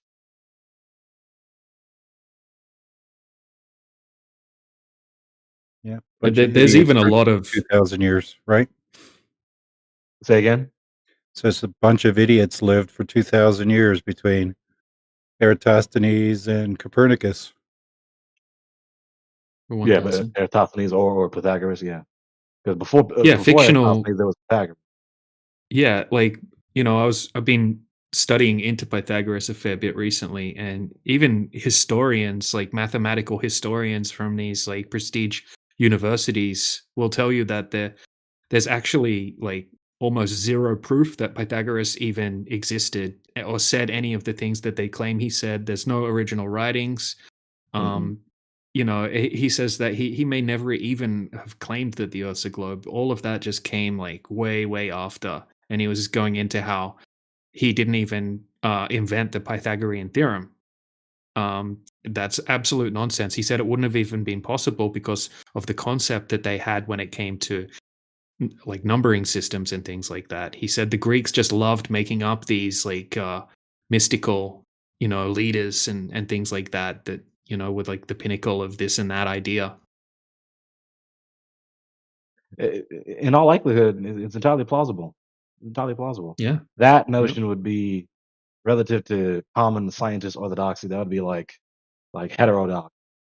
There's orthodoxy, heterodoxy, and heresy. Orthodoxy is the common accepted doctrine that's commonly accepted to be correct. Heterodox is the other, literally heteros, other doctrine. Uh, heterodox would be other things that are more or less considered legitimate, but are not the common, contrary to the common doctrine. And heresy is just not considered to be correct at all by virtually damn near everyone, right? So they have their own. These categories apply to their worldview too. They just don't want to talk like that. But too bad it applies, so we can make sense out of their worldview because they're not going to use rhetoric that makes sense out of things. So yeah, that notion would be that would be at most a heterodox notion, but still entirely plausible. I don't have any emotional commitment to the notion that Pythagoras was a concretely real person in history. That does not Yeah, matter to this me. historian, he says, there probably was some guy named Pythagoras that lived somewhere. He's like, let's call him Bob Pythagoras. He's like, there may or may not have been a Bob Pythagoras that lived on this place or that place. He's like, likely someone named Pythagoras did live, but when it comes to the specifics on what we're told in the classroom about Pythagoras, it is all just made up. And that's coming straight from this guy here in the side chat, Dr. Pierce Burshill Hall, University of Cambridge, and he is a mathematical historian. So even people from the mainstream, are calling bullshit on the mainstream story. Yeah. Crazy. Amazing. So with that factor that into our analysis. So now with that being said, we have a doctrine, a geodesic doctrine categorically, that the earth is a ball coming from a spurious source in antiquity, classical antiquity. Right? Not even from a person who with all this lore ascribed to them being verified by any even the most lax or inclusive historical criticism standards, right? We got Pythagoras, so called, with spurious, little to no historicity, right? Who is taught in orthodox scientism to be the primary or most prominent initiator of spreading the notion that there is a ball and allegedly proving it. And then special persons or highlighted persons in the common historical curricula in the average university, persons after him, right? Eratosthenes and all the rest, and da da da da. That's where it starts. When you do just an analysis of their historical notions, their historical doctrines and their worldview. That's where it comes from. That's where it originates from. It originated from a spurious person with little to no historicity, and asserted it on the basis of an aesthetic preference, because it is known in classical Greek philosophy, classical Grecian worldview, that aesthetics was important to them, and it's important to us. Right? Aesthetics is important, but one of their aesthetic notions is that the sphere was the most perfect shape, aesthetic wise, the most perfect shape. So, given that the sphere is the most perfect shape, and the Earth is very important, and that which is most beautiful is important, then it's all in all likelihood. Excuse me, in all likelihood, the Earth is a sphere. That's where it began. That's the notion. That's the idea that generated the whole history of this shit with about the SE, the globe Earth. Sounds like The a ball cult. Earth. And again, in like Rayleigh just mentioned, Pythagoras was a cult leader, hence Pythagoreanism. Pythagoreanism. He promulgated primarily ethical doctrines in tandem with some type of metaphysic, not really a fleshed out metaphysic, with some math. That was his doctrinal system. Not really a system, but that was his doctrines that he promulgated that many subscribed to. So yes, Pythagoras or Pythagoreanism. That was the thing. And Pythagoreanism continued explicitly by name, people who identify themselves as Pythagoreans for a while, for a few centuries, and then it died off because it wasn't the truth. It wasn't all that persuasive, with some very wacky restrictions.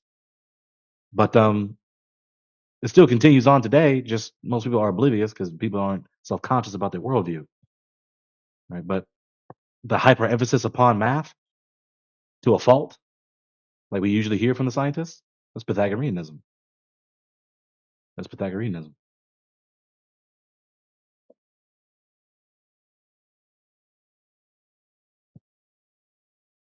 But that's where it began. It didn't begin with someone walking it didn't begin with someone walking outside their house, and they just couldn't help but be smacked with the obvious evidence the Earth is a big ball. That's not what happened. It's not like someone woke up one day and I just want to see the entire Earth one day, and they just climbed a mountain or got into an aircraft or nothing like that. Nothing like that. There was no direct observation of the Earth being this humongous ball. Nothing. Nope. That's not how it began.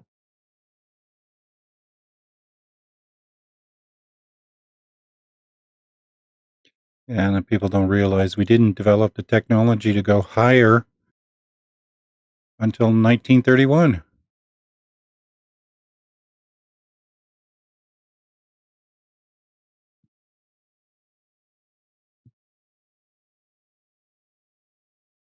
It began, according to them and their lore about history, began with someone of spurious, little to no historicity, contriving this out of his presumption of being so clever and so enlightened, even having a daimon, a demon, being enlightened by one or more spirits, right? With his aesthetic preferences. That's where it began. That's where the notion of the Earth is a ball began. Yeah, the more I've looked into the Pythagoras and the Pythagorean cult, it's freaking insane. Like they had some crazy rituals and crazy rules and belief systems, and they believed that Pythagoras had the ability to remember all of his past lives, and Pythagoras himself thought that in one of his past lives he was a bird, and like all these crazy things. They believed that Pythagoras had the power to speak with animals. And they literally thought that one of his thighs was made out of gold. Like he had a golden thigh. Apparently, that's what they believed. He had a voice that could calm storms, and he also had the ability to be in two places at the same time. Mm-hmm. Yep. Crazy stuff. Yep. This is the where the globe came from, guys. Again, not according to us, according to the scientists.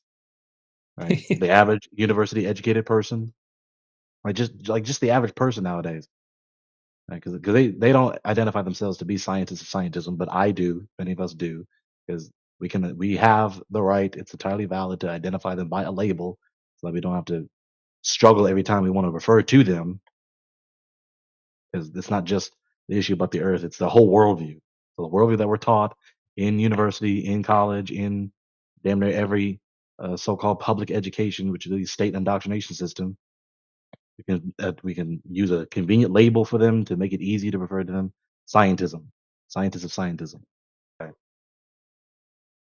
So the average scientist, especially the average, university graduate, and especially these professionals that teach whatever given classes that teach some aspect of this worldview. This is what they're saying. This is what they're saying. Not from us. What they're saying. It's amazing how, when you tell them, like the average lay scientist, you have your clerics, and you have the lay people, you have the lay devotees. The average lay scientist, especially the devout lay scientists that want to be apologists for their worldview and polemicists against whatever they think is egregiously false. How we have to do so much education for them in order for them to finally have some grasp on the nature of the subject, for them to actually say something worthwhile listening to in the conversation or debate. It just goes to show even they have failed to teach each other and to discipline themselves to be epistemologically self-conscious, to actually scrutinize themselves, to actually examine their worldview. What do I believe? What actually do I believe? Do I just have these vague, wiggly, malformed, squishy notions of, like, is my worldview just a bunch of mud slapped around everywhere? Or is it actually a solid, rigid structure, so to speak? Most people have like just this rainbow swirl of a worldview. Like there's content, but it's just not structured and organized and systematized.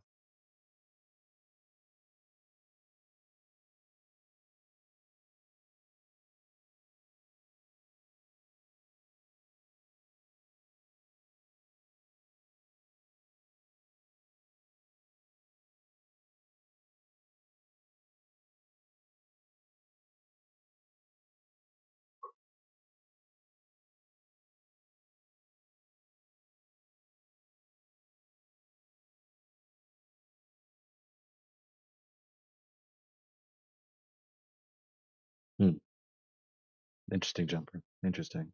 I don't doubt it either. Pythagorean theorem found on clay tablet 1,000 years older than Pythagoras. Yeah. Interesting. They even named it Pythagorean theorem 1,000 years before he was born. We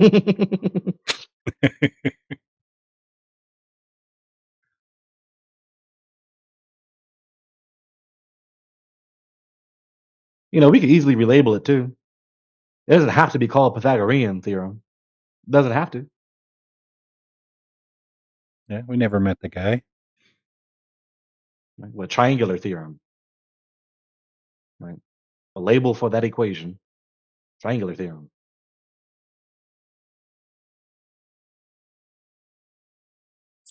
Well, they had like this crazy belief that like they kind of worship spheres and numbers and things like that. Mm-hmm. Yep.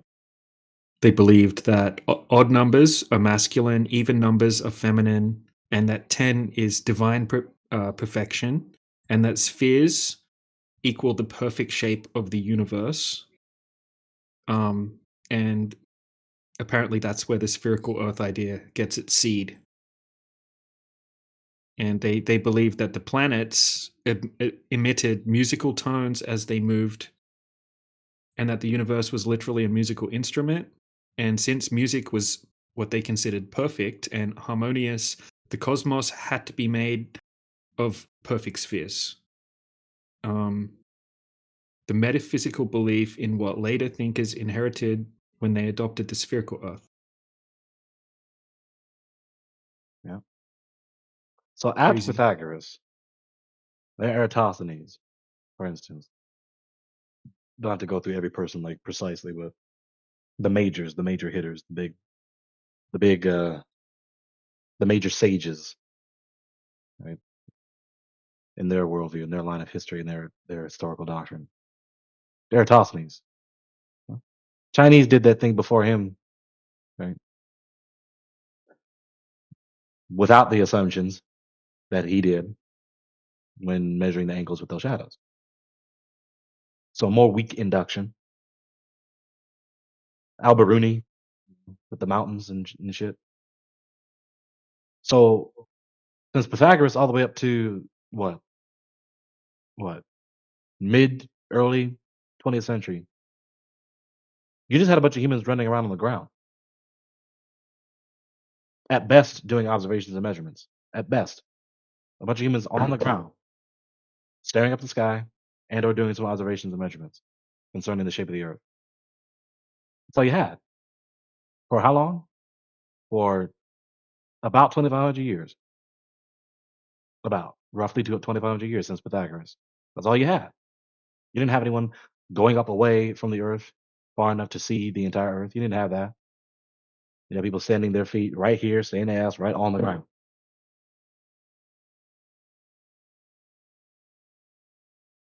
Only until the mid 20th century that all of a sudden technology began to accelerate in its advancement and its capabilities, which includes the ability to deceive. Then in the 60s, somehow, some group of brilliant people who they were just on the cutting edge of human evolution, yada yada yada yada. They made at least one machine that could carry a team of humans away from the Earth, out of the atmosphere, into the black void.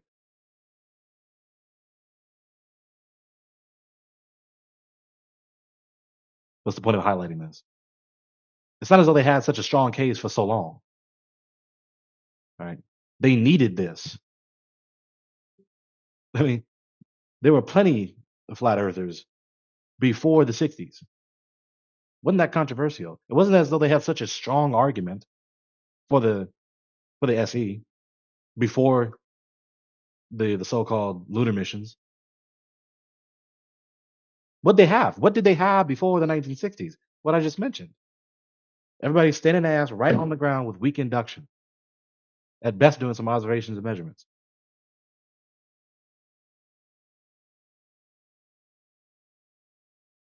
Along with some suppression of opposition. Because we are not the first to ever refute the weak inductive appeal to bottom-up disappearance of ships at the horizon. We are not. You can just hear the same rhetoric that we hear today. They were saying to them back then. The same sophistic rhetoric. Like that can happen on the horizontal Earth. Just because we see the bottom-up disappearance of ships on the horizon doesn't mean that doesn't prove the Earth's a ball at all. It's not exclusively indicative of the Earth being a ball. Gnash your teeth, growl, sink your teeth in them, attack the opposition. The SE advocates, scientists. You just hear it. Bedford level experiment. Mid 1800s, mid 19th century. I mean, hell, yeah, the 1940s encyclopedia, excuse me, 1940s encyclopedia, late 1940s, like 1947, something like that. Talk about the Earth being a flat with the firmament. 1940s. What we so advanced and yada yada yada and enlightened and beyond the medieval superstition, da da da da. No, delete all that. No, they didn't have shit until they decided to perform an elaborate deception to up the ante with their deception in the 1960s, and here we are today. So we got to be bothered with that shit. Because of course, in theory, in principle, it's obviously a strong appeal, almost damn near, settles the issue. If indeed we have traveled so far away from the Earth, turned around, got a few pictures, came back, show and tell the world, then okay, yeah. Problem is, it didn't happen. Problem is, there's all sorts of errors in their metaphysics in order for that supposed historical event to take place. Right? The refutation, all that shit stands upon TGR, and TGR is refuted. I could easily say the refutation again. I'm not going to do it right now. TGR is refuted. The ontologically erroneous, false cause, not even verifiable, even if the cause was really a cause. So no. The historical notion that a pseudo historical notion that stands upon a void. I'm not even going to grant them midair. Nope. No solid foundation stands upon a void.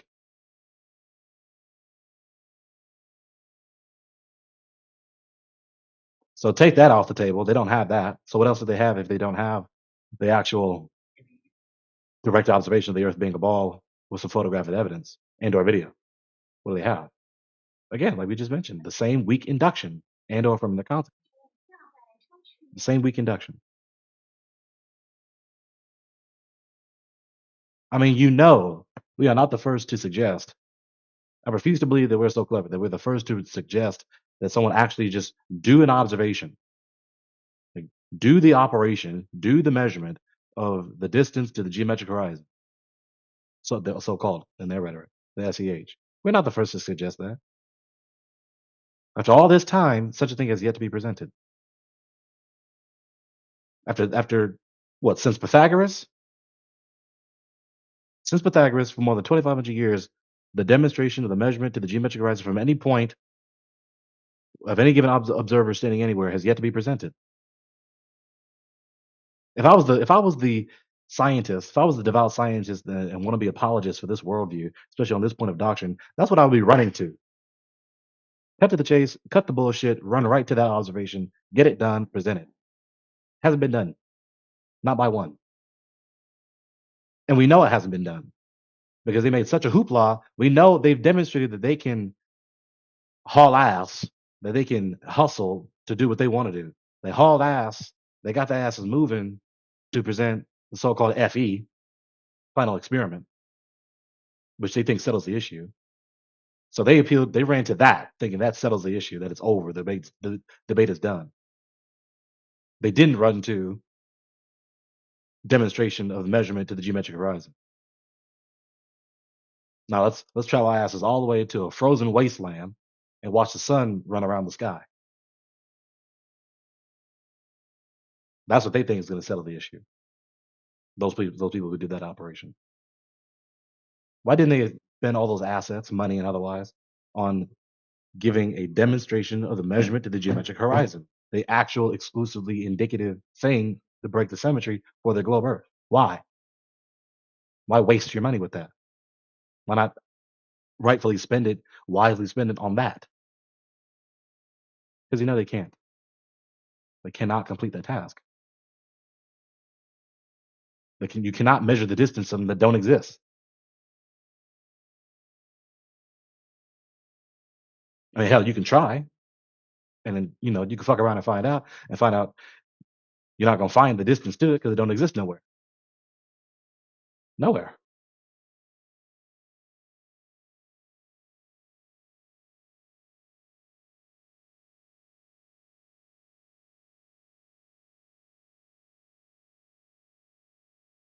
So little methodical step-by-step analysis of a synopsis of their history from Pythagoras all the way up to now. Only until the mid 20th century did they have something that actually is a much stronger appeal, other than the weak induction for the centuries, millennia, 2.5 millennia since Pythagoras. It's ridiculous. People don't understand how weak their position is. They don't take the time to think that through.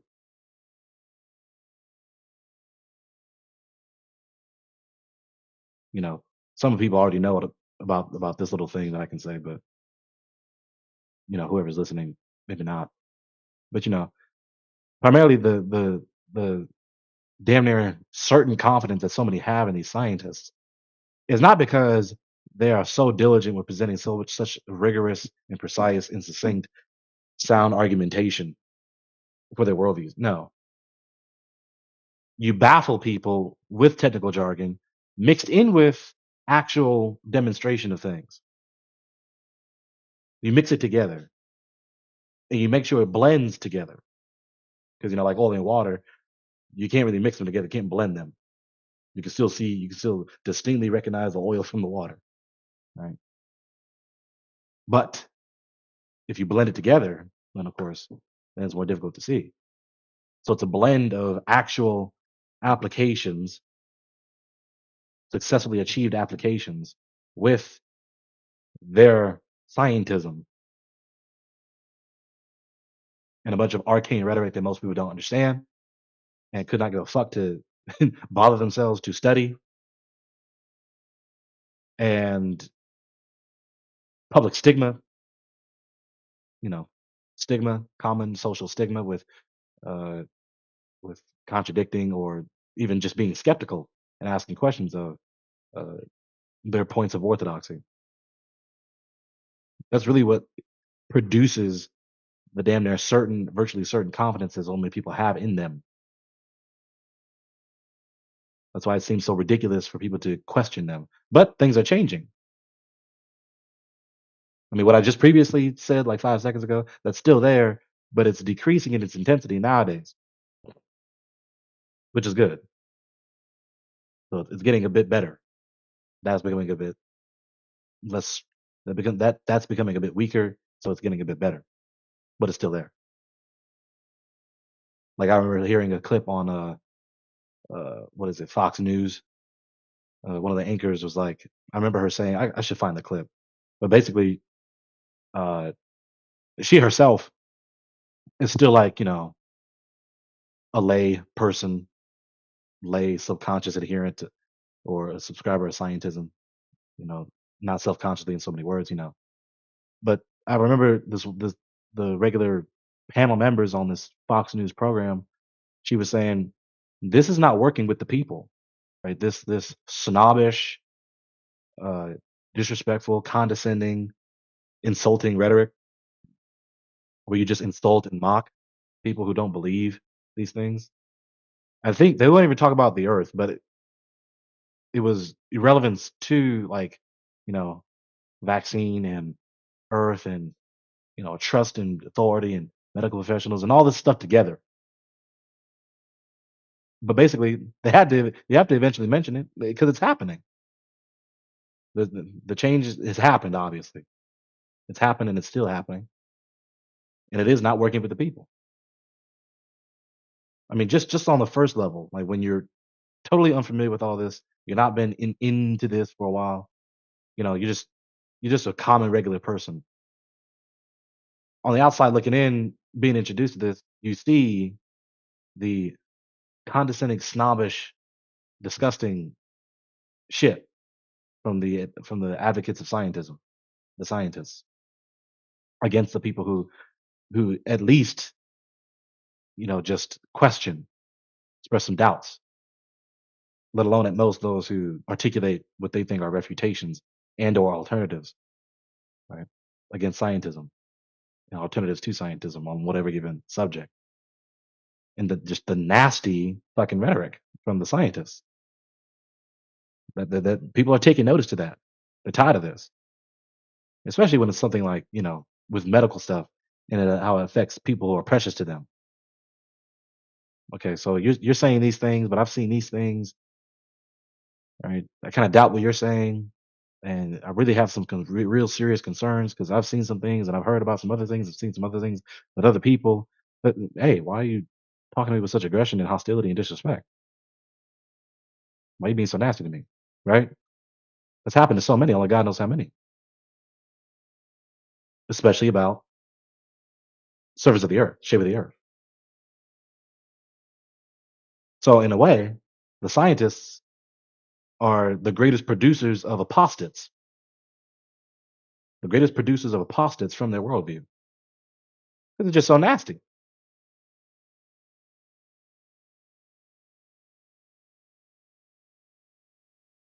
Their pride is so feeble.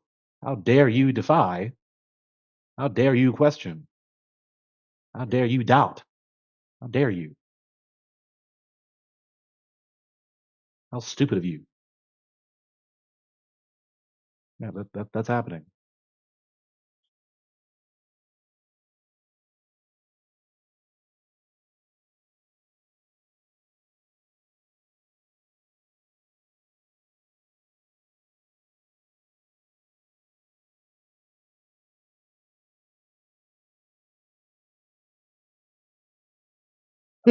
Jumper. You think you're smarter than the people I believe are smarter? And that's in reply to people just asking questions. Asking questions out of some healthy skepticism. I mean, it's ironic. I mean, the scientists are the same people who yap about the necessity and benefit of being skeptical and yada yada, being tough minded, and then when those same virtues, at least as far as they articulate them, are applied to their own worldview, then they become indignant. Have a healthy skepticism, except against my worldview. Don't you dare irritate me with your skeptical questions against my worldview. Don't you dare convey to me in any way that you doubt my worldview, especially on cosmology.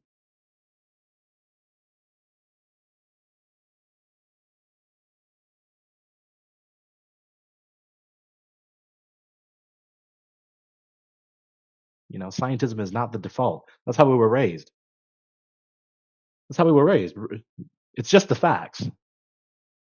Like these are the natural conclusions and insights that we come to when we abandon our silly notions in any other type of theistic worldview. Basically, in so many words, they don't really say it that way, but in so many words, that's what we've been inundated with our entire lives. No, it's not. No, it isn't. Mm-hmm. Scientism, the new orthodoxy. Yep, I'm saving this.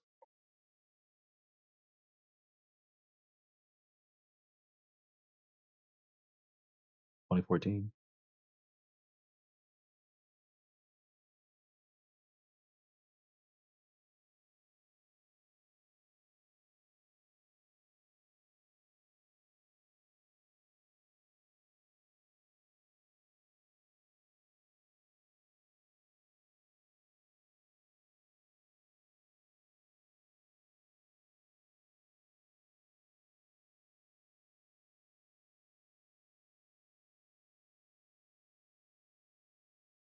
Yeah, I think I might watch that.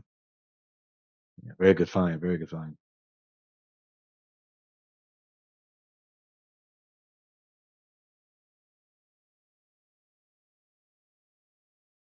It's criminally underviewed. How many views? Just 3,000. Damn. Yeah, that is criminally underviewed. If I could force everyone to watch a single video and pay attention, it would be that one. I'm gonna watch it. Thank you for this. I'm gonna watch it.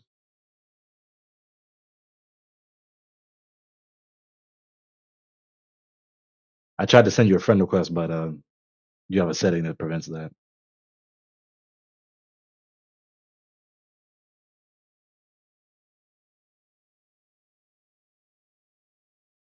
Oh yeah, 100%. Since I can't send you a friend request, would you mind sending me one so I can have you in my friend list?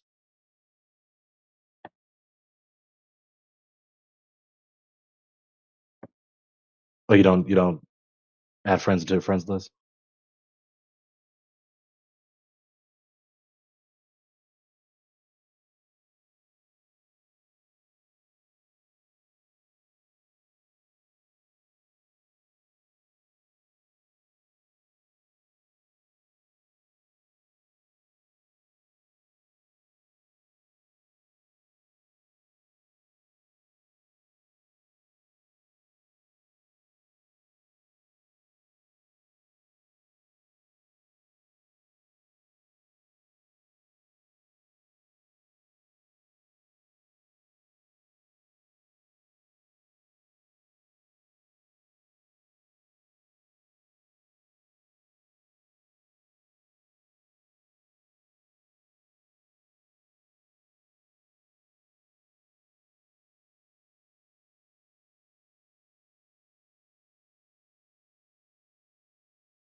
also difficult to really say when scientism began, because scientism again is just a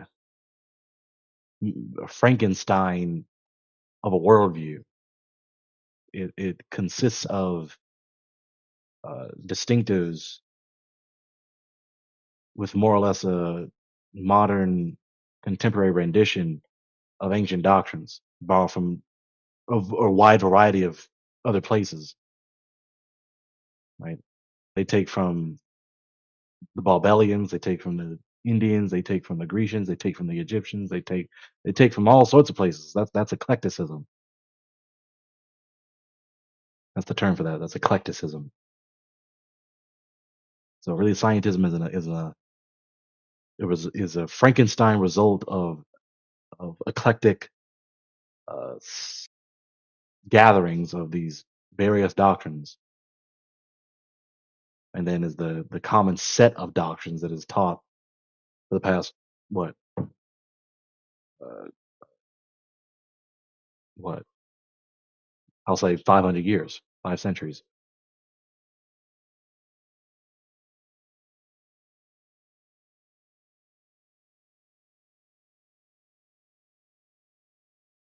Because it indeed has evolved. It hasn't been a strict set for 2,500 years or whatever. It hasn't been like that. There's been a core set of distinctives that were then added on top of, more added into this group of doctrines that we can now distinctly identify to be scientism.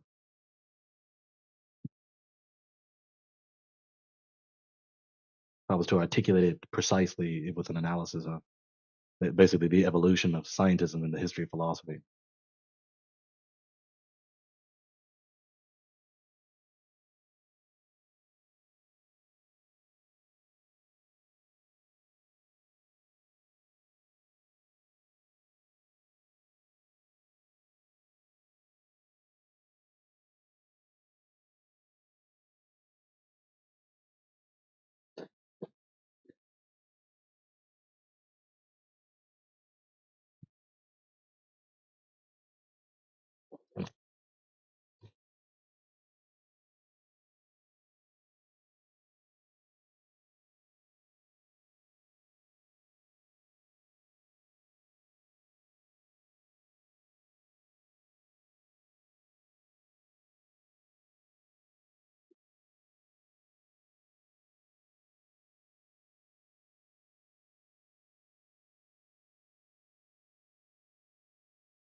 There's that too. Yeah.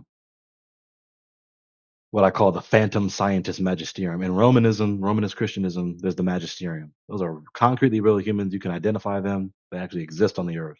Right? They actually congregate in particular locations. You actually see them all in one room. If they all stand together in one room, you can see them all. No such thing with scientism, but they really want such a thing to exist. They really do.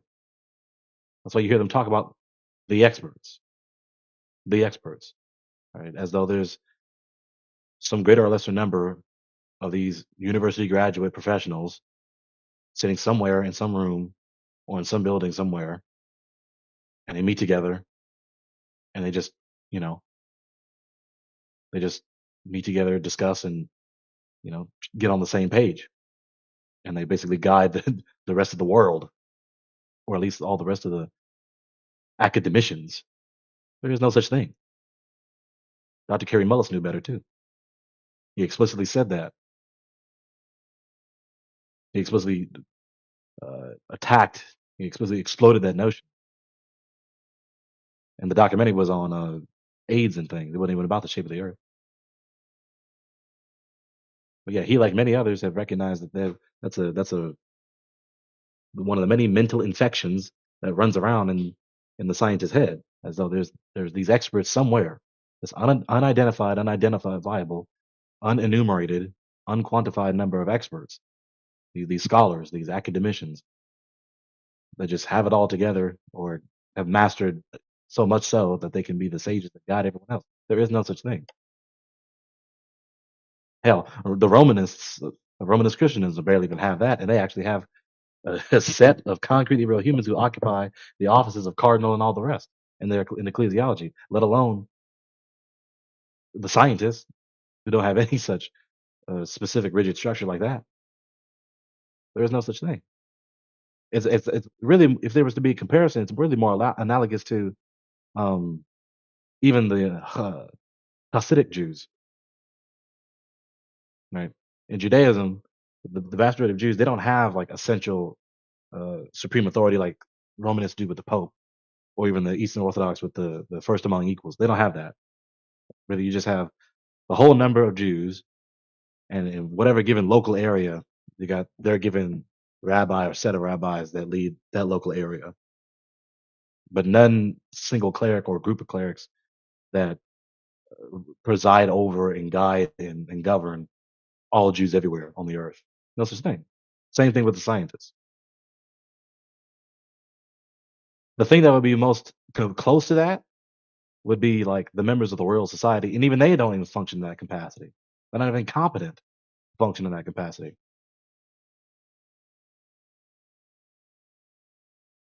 The closest thing to their phantom scientist magisterium would be the members of the Royal Society, which have been very prominent in the development and promulgation of their distinctives in their worldview and their current practices. But even they can't function in that capacity. They're not competent for that.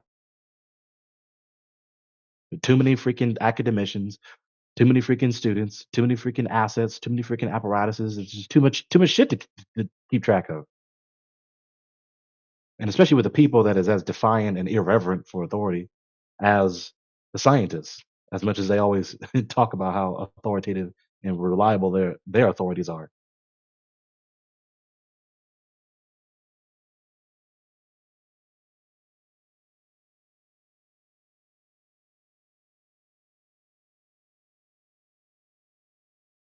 So yeah, how dare you defy the group of experts that doesn't exist? You deny what the scientists say, right? What they mean is you defy this phantom group of university graduate professionals that guide all academicians and students everywhere on the truth about the world. Yeah, sure. We defy this fictitious group of people that you wish existed but doesn't actually exist. Can't name one. Can't name one. Right? With the Romanists, right off the bat, can you name the Pope? Pope Leo. Right? Bishop Leo. Right? Very easy, very simple. Can't do any such thing with the scientists. Their phantom magisterium. Can't name one single member. Oh, there you are.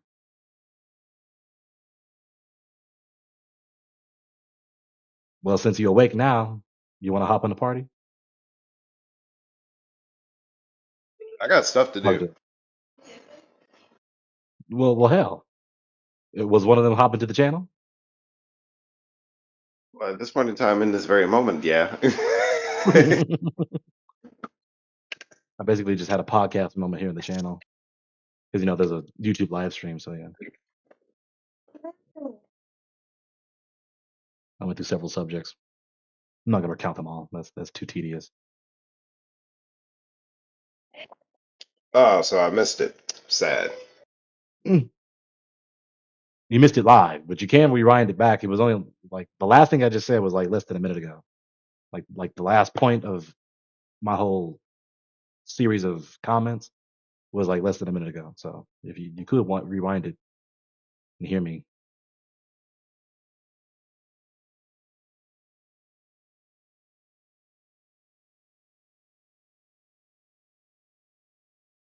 So really, when you engage the given scientist who loves to talk about the scientist, how dare you defy the scientists know better than you. Okay, name one. All right, name one. And really, what you're going to get in all likelihood is only a handful of names. You're not going to get a wide variety of names. They're really not as well studied in their worldview as they like to imagine. or they like to make themselves seem, by the way. That's also a part of their rhetoric routine, so to speak. It's a whole lot of rhetoric full of bloviation. That's the word for it. It's bloviation. It's to make yourself seem more formidable, seem smarter, seem more informed, seem to have far more facts than you actually do. They're banking on your ignorance.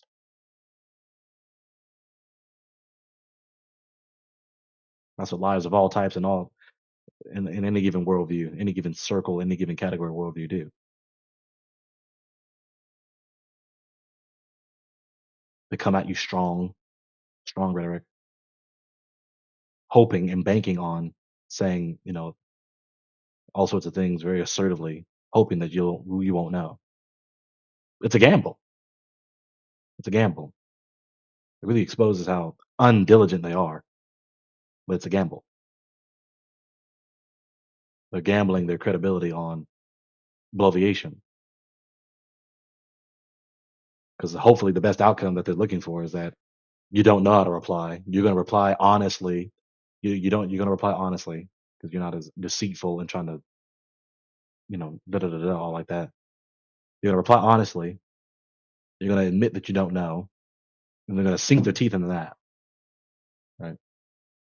And then they're going to talk down at you. They're going to spitefully talk at you. They're going to presume to admonish you. And basically just jam the knife in and twist it verbally, so to speak. That's what they're hoping is the best outcome that'll happen. So. You already know I've been through it. Most people that I talk, okay, I shouldn't say most, but a lot of the people that I've talked to on the subject, they, as soon as they find out that I'm coming from flat Earth perspective, they shut down. They no longer want to hear the conversation, become very rude and disrespectful. Yeah. Yeah. And that, again, that's a programmed response. What that is a programmed response. And it's not even self-conscious. It's not like a entirely self-controlled decision to reply that way. Because when you ask them, they can barely articulate anything as to a reason why they feel as strongly as they do, why they're so strongly adverse as they do. No, we're conditioned to react that way subconsciously. They infiltrated, they infected our very subconscious to be so adverse to that notion, to be adverse to the truth, we know in hindsight. Conditioning.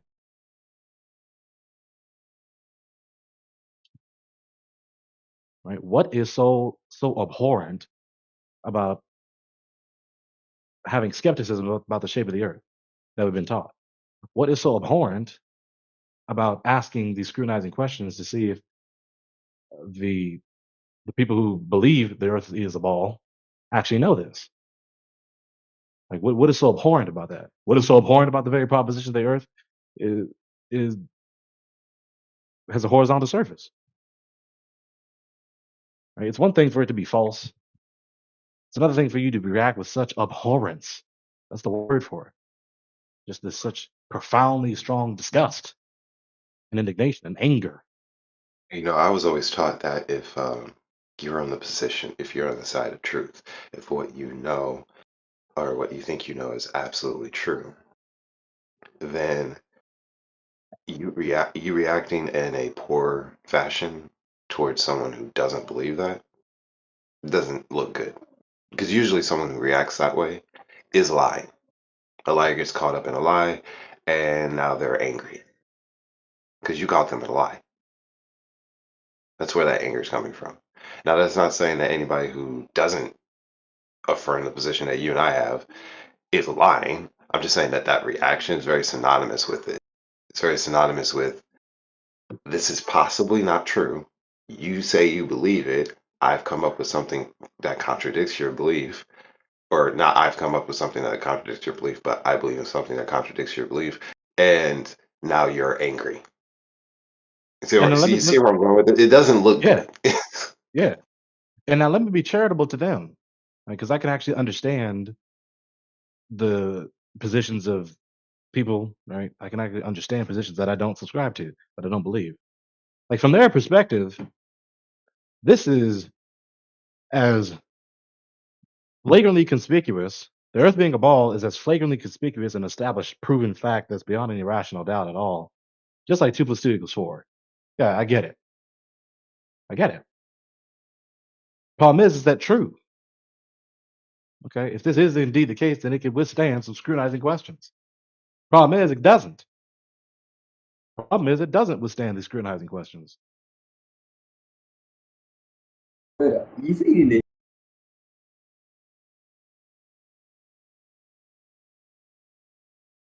so when you actually begin the task of scrutinizing, verifying the proposition, it actually is not as tenable and rock solidly robust as we were inundated our entire lives to believe in the first place. That's obviously a learning lesson with a general principle. In this world, we are convinced of many things, but just because we're so convinced of them doesn't mean that they are actually true. Even if they have some very credible and convincing, sophisticated rhetoric to support them, there are some notions that people are strongly convicted of, with some rather seemingly credible and persuasive, convincing, sophisticated rhetoric to support the given proposition, the given notion, and it's still false.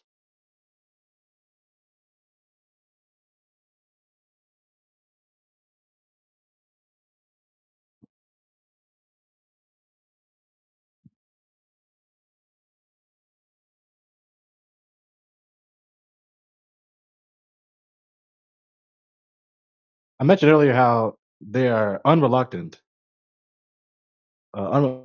unreluctant to basically criticize everyone else, the scientists, unreluctant to criticize everyone else, especially who believe a theistic worldview as being just deluded. Like, yeah, these many people believe these things, and they believe them for many years. They're deluded. They've been deluded for a long time, including their scholars. Right? They're unreluctant to say that about others who are not adherents to scientism. That can possibly be the case with their worldview. So when they ask why the lie, well, the same thing that you accuse all the other professionals, scholars, sages, experts of the other worldviews besides yours. How about apply that to your clerics, your sages, your experts, your doctors, quote unquote? Easy, simple. The same reason you think is obviously the case with everyone else that doesn't subscribe to scientism, that doesn't believe scientism. Apply that to you. How about that for a lie? Right? The Christian clerics, the Pope, especially, they just want to dominate. They just want to have all the power to themselves, all the assets to themselves, and control everyone else. Okay, your clerics want to do the same, and indeed that's what happened. Indeed, we know that's what happened because the 20th century is entire proof of that. All the tyrants of the 20th century, all the dictators of the 20th century, they explicitly professed in so many words, made it official doctrine, official state doctrine in their public school systems in every category, like the Soviet Union, right? And they applied it and made the 20th century the bloodiest century in history, but more than all the previous 19 put together. All that bloodshed was the product of scientism. So yeah, scientism works. Yeah, it certainly works with all their yapping and emphasis on pragmatism. It works. Trust and believe it works. They have an entire century of bloodshed to prove that it works. It works for the mass murder of so many who did not bow the knee to whatever given dictator, to whatever given tyrant. Yeah, it works.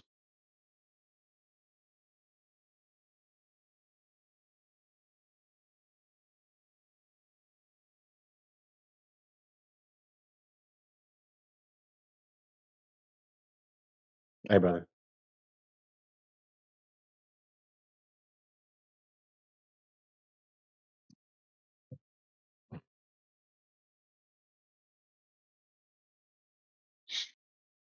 They're very fond of this presumption about themselves that they're just these altruistic truth seekers. We just want to know the truth. We just want to know the truth and be a benefit to mankind. No, you don't.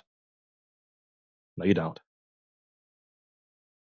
Even if you're not one of the dictators, even if you're just one of the common people, you have the same tendencies, the same errors, the same frailties.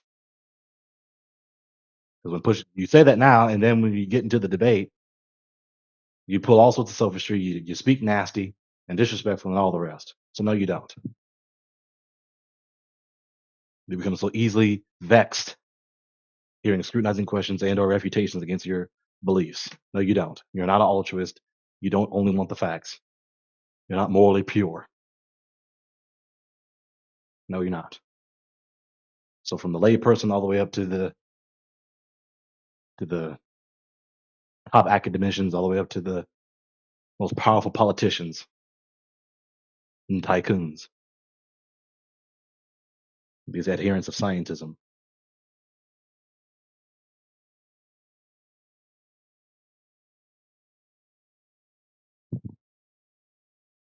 You're not going to realize these things from their worldview. If you are convinced of their worldview, you're not going to recognize these things. Most of them. At least you're very unlikely to do so. Now, some people are so exhausted and depleted in every way, not just mentally, not just emotionally, spiritually, in every way, depleted and exhausted and just drained from scientism. They abandon it. Well, it's not working in a good way for me, in any way for me. Right? That's why so many of these scientists are nihilists. That's why so many of these scientists don't believe they have any value. Nothing is of any value. There is no truth. There is no meaning. There is no purpose. There's no justice. Yada yada yada yada yada. Right? This dreadful of a nightmare of a worldview. Right? Just the very content of the worldview. When you think through it consistently, think through it coherently, acknowledging the entailments of their distinctives. Some people are driven away from scientism. And good enough. That's good. But usually they just go to another error that's more pleasant. But then the rest go to the truth.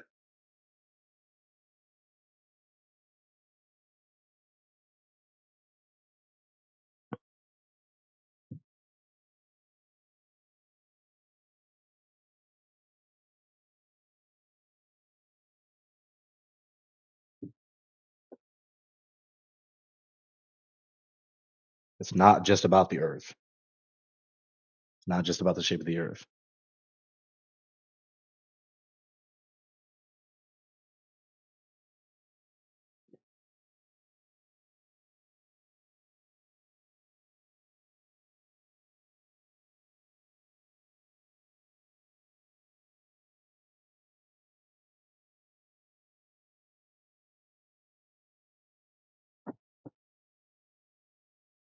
Eli, I assume you're busy.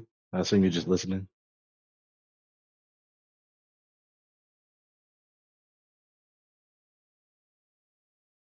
Yeah, I assume he's just listening. That's okay.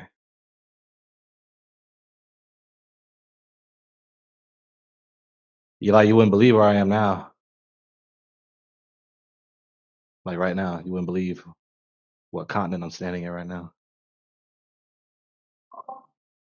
What about Wakanda?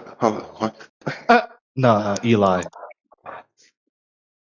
Remember Eli? He here. Elijah. Oh, what's up, Elijah? No, not Africa. Not Africa.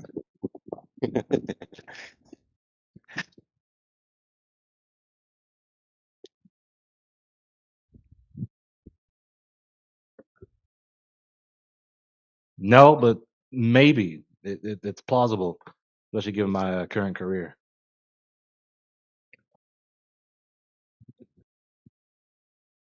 Is he asking where you are? Well, he's guessing which continent I'm in because I mentioned it in the first place.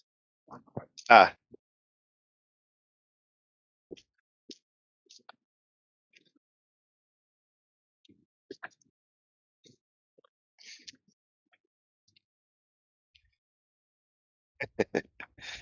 No, no. You're Supposed to. guessing. He's still guessing every place but where you are. Yeah. He That's got three funny. more. He got three more guesses. He done went through what? 3 continents. Oh no, he got 4 more guesses. He got 4 more left. That is funny. You got North and South America, Europe, and Australia. Which one? There you go. Uh-huh. I'll give you Yes, a hint. sir. I'll give you a hint. Scheiße.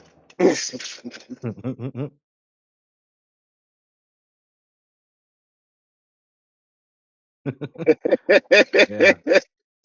Yeah. Somehow my black ass is in Europe.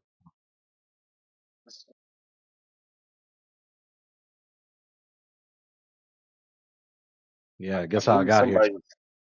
I believe somebody's learned grandmother at some point in time and said, "Don't no black man belong in Europe." Well, look at me now. You're like, guess where I am? Guess how I got here. Guess where I am. You already guess where I am. Guess how I got here. He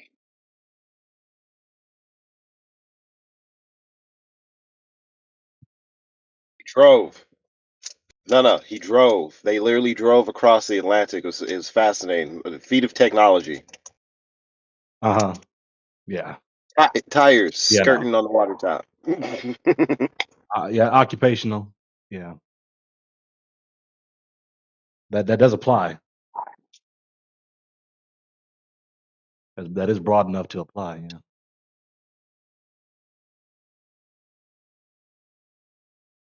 You wanna guess something more specific? Which occupation?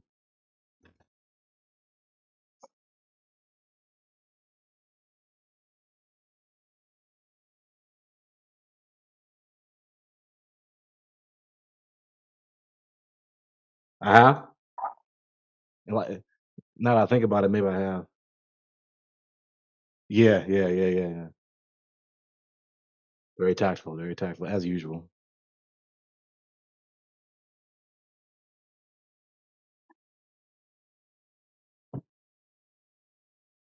Did I tell you on Discord? Did I tell you on Telegram?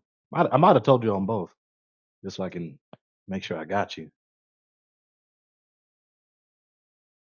Knowing you, you probably told him on everything. Whatever. Yeah. What? Probably told you on Messenger too. I don't know. Uh-huh. Yeah. Messenger.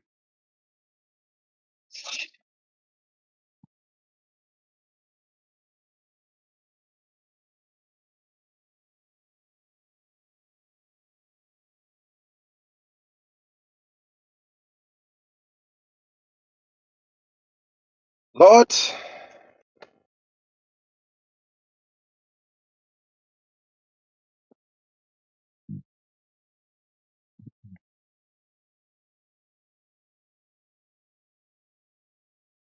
Lon, what are you doing that you can't Right join Skype? now, in this moment, I'm sitting outside and I am smoking. Then I will be getting ready to go to the school to handle all of that business. And then after that, I'm taking the day. I'm tired. Ah, shit, take a day with me. What they ass in campaign. Yes, that's what I plan on doing is playing games. I'm just ever so hesitant to do that because of my uncle. Can't nobody fucking be happy. Shit, what we play? Well, I bought my ass a gift, so I got me an Xbox Series X. And so we were playing a COD, Call of Duty 7, Black Ops 7, the campaign. So yeah, I got Call of Duty 7. And what else I got? I got Grounded 2. Yeah, I got Grounded 2 now, Lone, so shut the hell up. Oh, wait, the sequel, not the first one? Yeah, Grounded 2. Okay, that's fine. I won't let my OCD ruin what fun could have.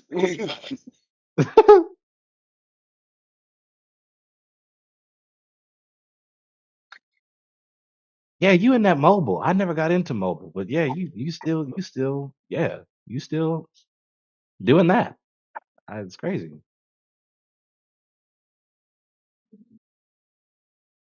I also got 2K26, so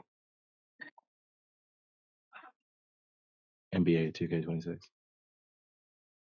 I've recently heavily gotten into a lot of mobile games simply because I didn't have a console, but now that I have a console again, I'm starting to realize something. It's not that I don't like mobile games. I just enjoy the classic sit down, have the controller. You can't do nothing until this mission is done, or you got to pause and save, like the classic video game. I I even I even have analyzed the original video game method, which was because I took my son out to an arcade. Go Uh-huh. to the arcade, spend the credits, get the tickets, all that type of stuff. Honestly, that is still top tier, more fun than any other version of playing games. Oh, the arcade, you think? Okay. Yeah, because with the arcade, I mean, not only do you have, especially nowadays, you got titles in there like you still got the Jurassic Park game, you still got like stuff like that. But there's also Halo. They added those type of games. There's VR games now. There's like all types of stuff going on there, and then of course the ticket winners. And that's the fun part about it is that you get the tickets and you still win stuff, and you get to win actual stuff too. Not more of these little tiny toys that don't make any sense, but actual full fledged like Lego builder type stuff and Hot Wheels and all types of other fancy stuff. It was pretty cool. I'm not gonna lie. My son is a spoiled brat. Man, whose fault is that? That's his mother's. Yeah, I'm not Nah. taking. I'm not taking blame for this one. No, no, no.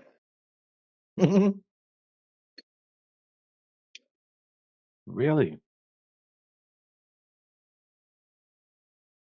I don't know. For me, well, how do I say this?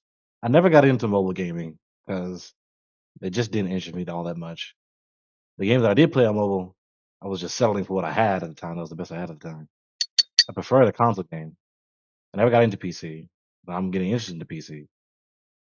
But then I'm like, I wasn't all that into mobile games because I didn't have really have the best cutting edge phone for that.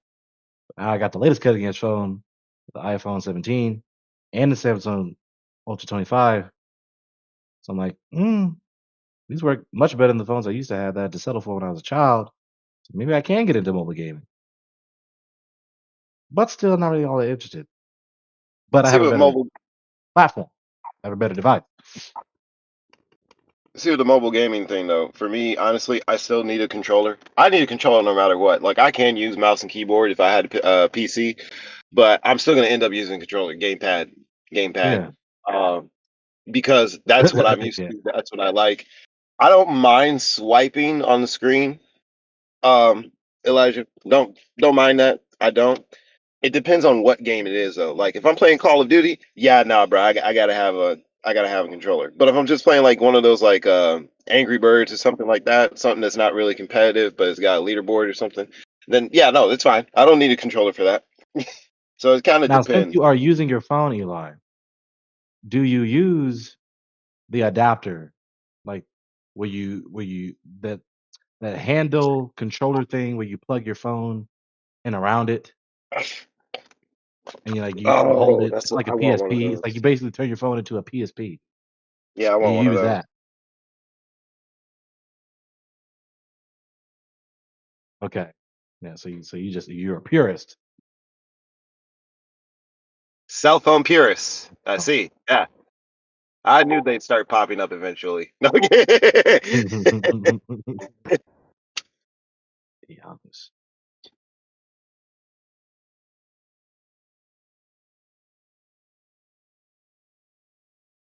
See, I always mess my gyro up. I always mess it up because at some point in time I end up dropping my phone and then the gyro inside breaks somehow and now I have to force rotate everything. It's just really annoying. I do. I have extreme bad luck with phones. This last phone that I've had, the phone that I'm talking on right now, has been dropped so many times it's not even funny. And this is the first phone that I've ever owned where it dropped and the screen cracked. Oh shit. Very mad at myself for that. God damn it, Bobby.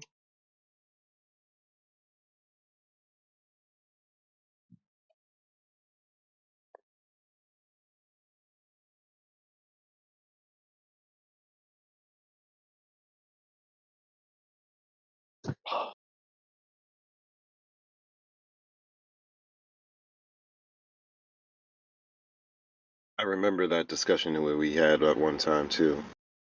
How do gyros work if the Earth is flat? The Earth is flat and they work. Case closed. I mean, like really, like really, like what the hell else is there to say? Like you think the shape of the Earth produces the gyro function?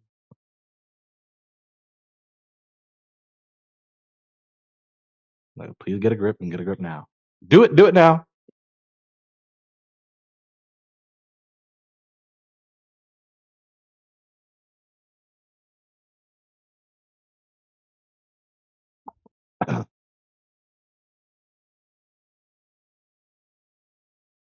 That's the main reason why I like controllers, though.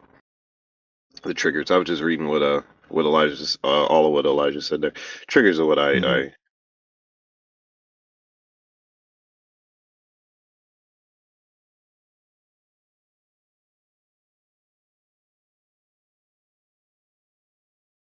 like trying to play Medal of Honor on my phone. Oh my goodness, it's rough. So rough, so tough out here, baby. Y'all know. All right, Yeah, Gregory. y'all too young. Y'all too young.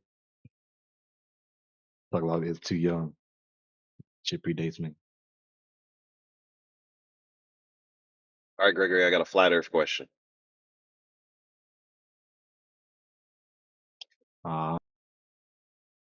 If you could take a boat with some fancy technology and just ride the waves on the firmament, would you do it? With the proper safety, if you can minimize the likelihood of That you'll just death fall? to zero and or injury, then yes, I will do it. Surfing upside down. That's a Stranger Things episode.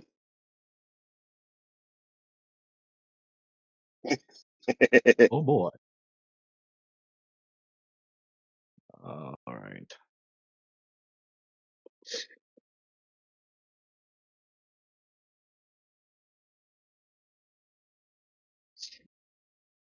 Am I basically tossing myself into a meat grinder going into a multiplayer match by myself with no party?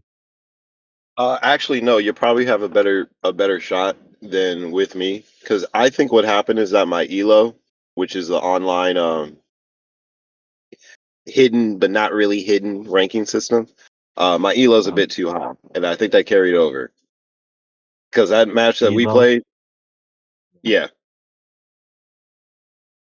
because that match that we played was ridiculous. There was no reason for them to have been on 10 like that. Good lord. I mean, just gosh.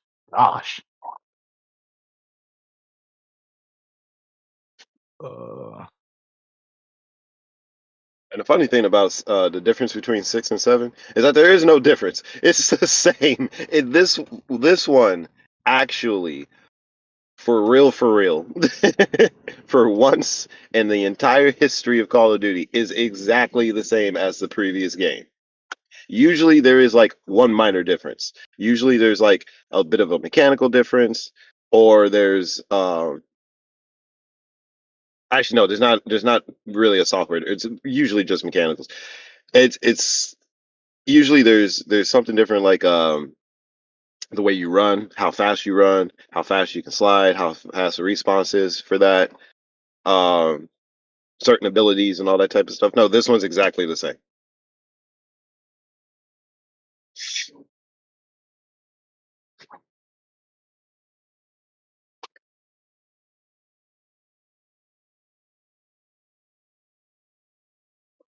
Let me switch over my shit. Fun fact for anyone who didn't know, most games, save for a few, especially those that are like space, Starfield, Outer Worlds, Mass Effect, things like that. I guess Call of Duty as well, depending on what game you're talking about. But most video games are set in a flat world. Most fantasy games, flat world.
Oh, y'all funny.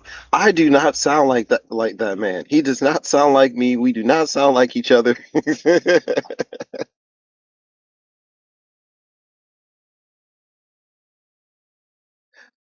I also make more jokes than Gregory does. Good or bad, I make more jokes than he does.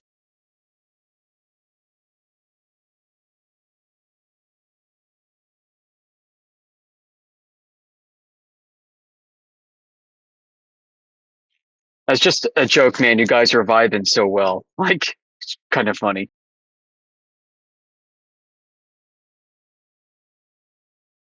Like, I feel sorry for a Glober that would show up.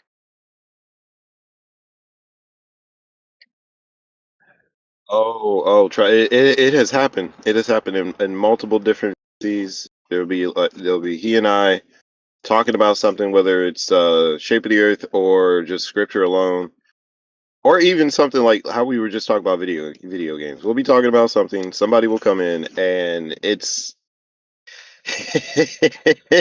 it's hilarious. They usually get frustrated with both of us.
Since it is a flat Earth VC, I want to share this. Yeah, anybody who wants to chime in, go ahead. I want to share this. I find it I find it interesting because I've had these conversations a lot now. Not as much as I've had the scripture conversations, but still, I've had them a lot, and I've come across a couple of different people that have different tactics. I find it interesting whenever I come across a person that uses mechanics as an argument. I think it's comical because at the end of the day, the way the Earth works, right, as far as um, inclement weather, um, what we physically observe and experience, all works the same. Compass all works the same. Gyro all works the same. So whenever someone tries to use those as an argument against the Earth being flat, I find it hilarious. But sadly, that conversation usually gets derailed because they don't want to hear the explanation. I don't know if anyone else has ever successfully had that conversation, but usually when I do it, they get derailed because they don't want to hear the full explanation. Yeah, like the physics don't change. The factors on visibility don't change. They don't change just because the shape of the Earth changed. Not contingent upon the shape of the Earth. Don't morph because the shape of the Earth changed. Not a thing. Stupid misconception. I also think it's interesting because like there's that spot over in oh, I forget exactly where it is. It's one of the, I'll say this carefully, one of the northern southern states. So like as soon as the geographical section of the United States is called the South, one of those first states that you would enter, I do believe. Um, or it might be in Pennsylvania, actually. I'm not sure. But there's a spot you can go to where it's a lookout point and you literally can see about 5 different states from that point. Yeah, bro. That's the whole reason of going to that lookout point. It's advertised that you can see 5 different states from that mountaintop. And I just think every time I look at that, I think to myself, wow. So Globers, you got to answer for this. This is a vacation spot. Oh, This is the sightseeing spot.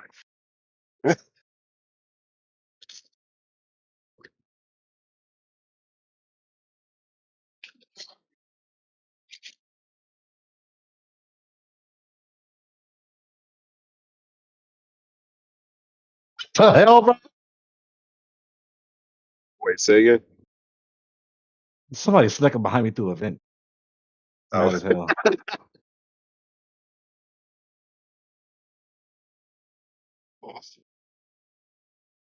That's out of here.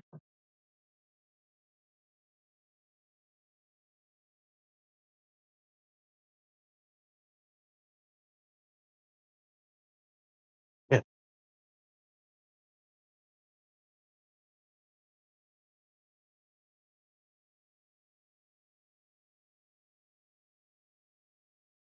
I don't look at the mini map. That's what I don't do. I just run blind. You better watch your radar, son. Oh, shit. Standing back there.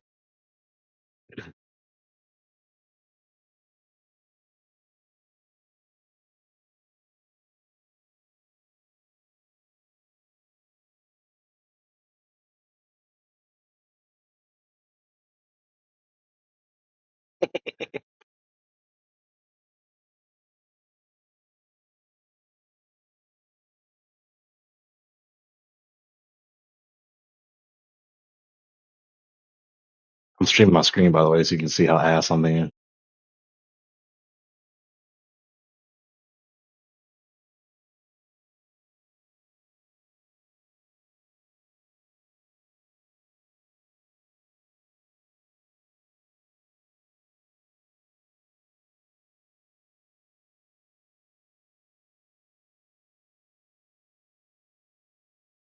Bro, one shot, bro?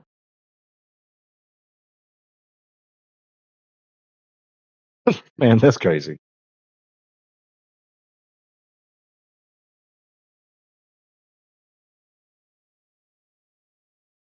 I guess I just don't have skill.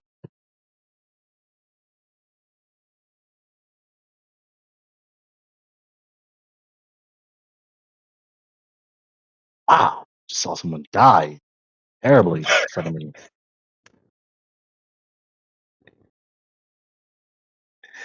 He was my friend, man. He was my friend. He was there. Now I mean, he's gone. I was so ready to. I was cock locked, ready to rock. He just was devastated. See, I just scared him.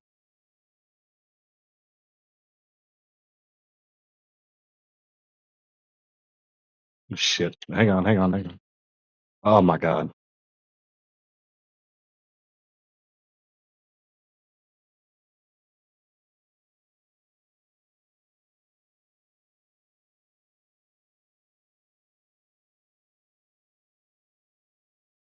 Death. Death everywhere. That nigga was invisible. Like, why is this shit yellow? Ain't nobody here. Yes, there is. Supposed to be lost. I'm terrible.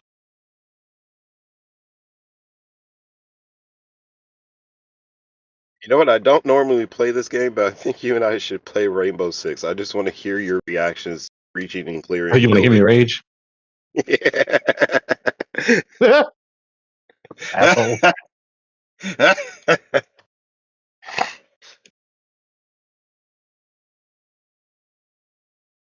Oh, I ain't playing. I ain't playing in a long time, so I'll just give myself that excuse. I ain't playing in a long time.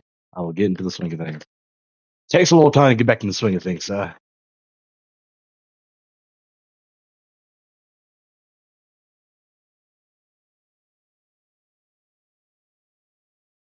Your wife said you're gonna take a cab. My wife.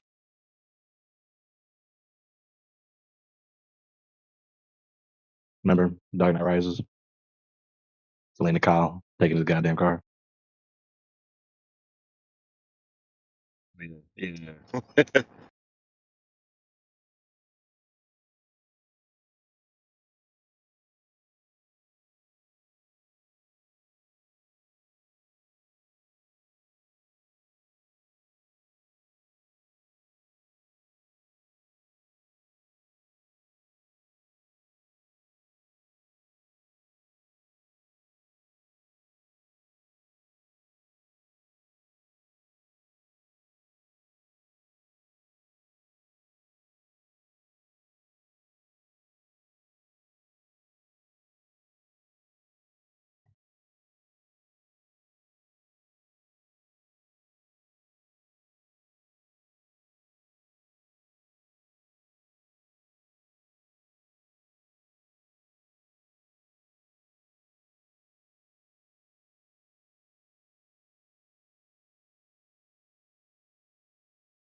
No, no, no, no, no, no, no, no, no, no.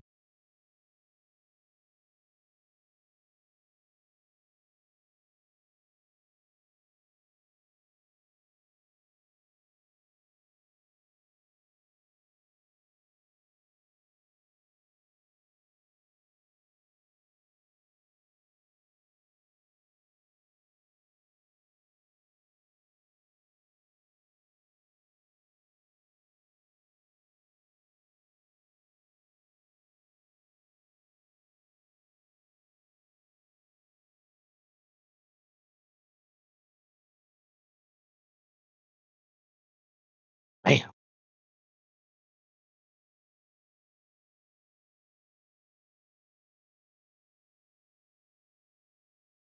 Oh shit. Okay. Nope, wrong decision. Wrong decision. Very wrong decision. How did he do that? I don't know how to do that yet. What are you talking about? I'm streaming my multiplayer match on Black Ops 7.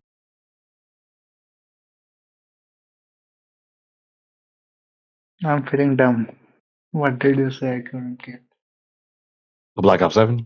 The video game? No, I have not played it. Sorry. Don't matter. It's okay.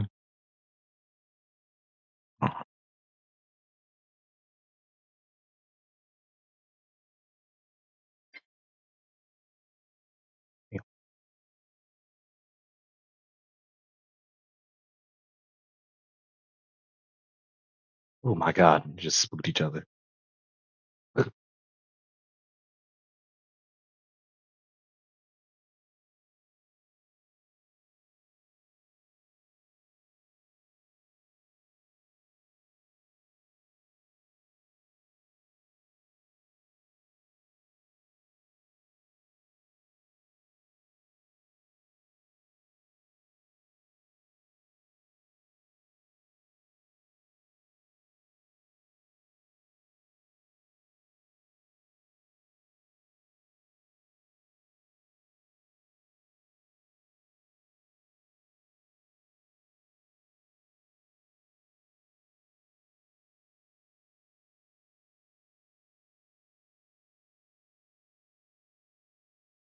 Wow. I'm like the weakest. He shot me once. He got one round in me. Dude, like, damn.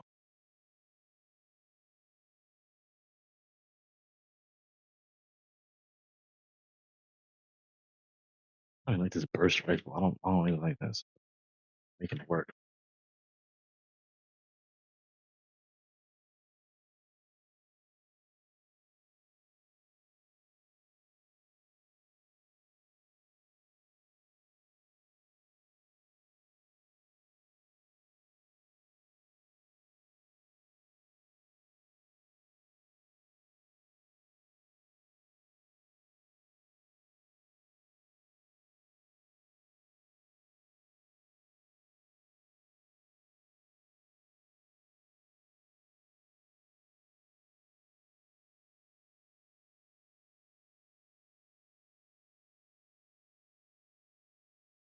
Gosh, me. Did he run after me the entire time? He had to work for it.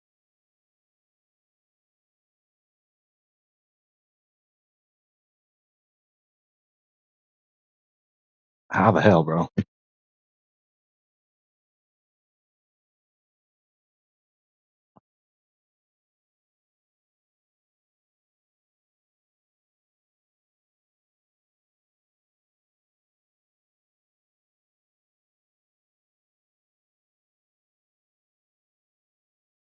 At this, bro.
Well, Toasty's back. Yeah, surprise, surprise.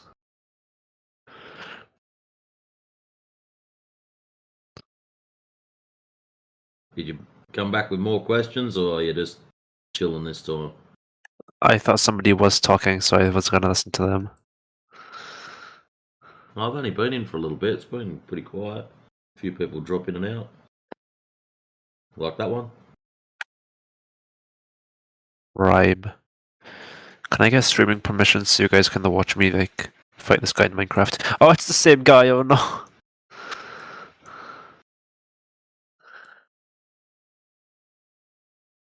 Just get in the lava, bro, please. Wow. Okay, I killed him. It's He had Minecraft, bad. dude. He had bad war tactics.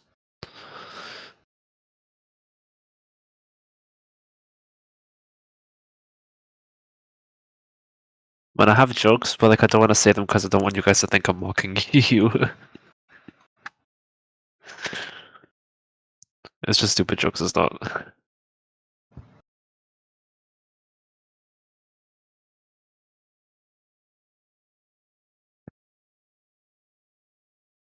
You say you got jokes? Let's hear it. Let's hear one, at least. Oh no! It's just stupid jokes. I don't like expect it to be funny. I was just gonna say like, oh, that guy had A non-funny joke? Yep. So, anyways, I killed this guy. I killed the guy in Minecraft, and he just had bad war tactics. So I was just gonna say something like he didn't account for the curvature of the globe. I know. Speak. Oh my God, he's punching me. He has one chest plate, and he thinks he can Mike Tyson me. Get Mike Tyson, please. Fall off the edge. He believes he can beat you. Oh damn! He actually saved himself. That was impressive. He launched a pig at me. Tell him he has no chance. Stop being a flat earther. He's kind of goated actually.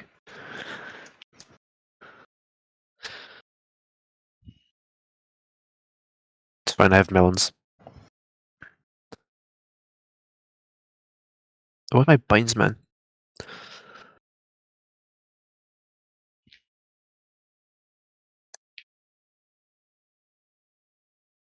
Ugh.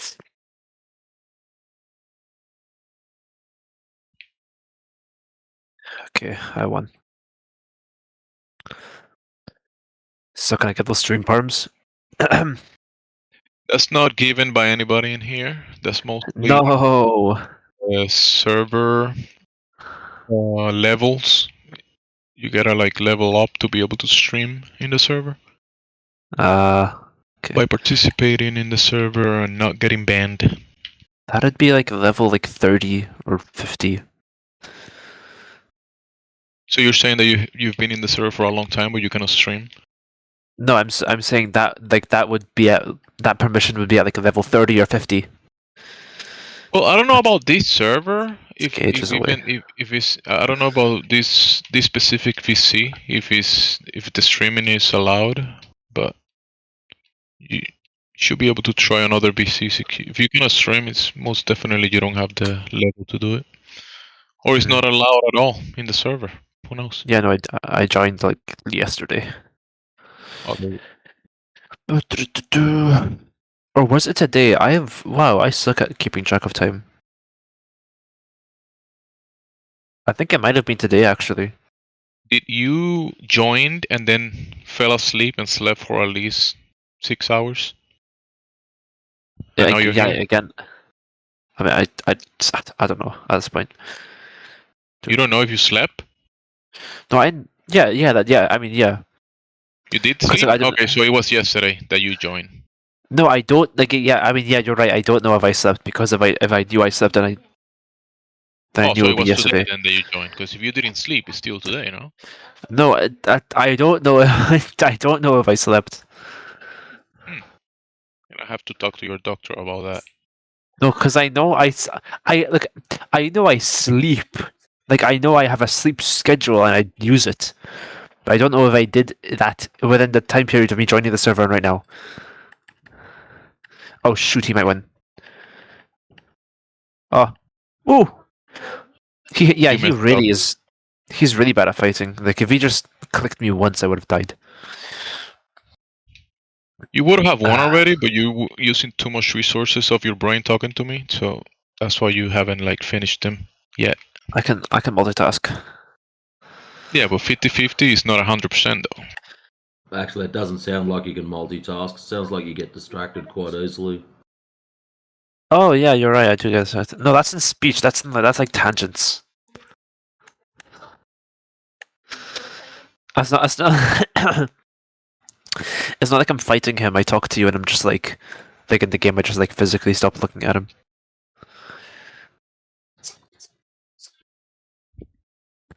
Come on, chest. Give me the. Yeah, there we go. Oh no! Oh.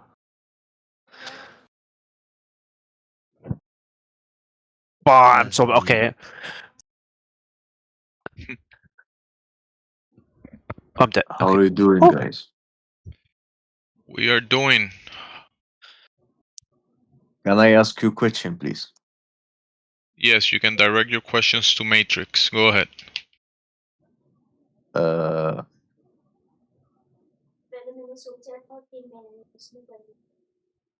What's meaning of what's meaning of flat Earth?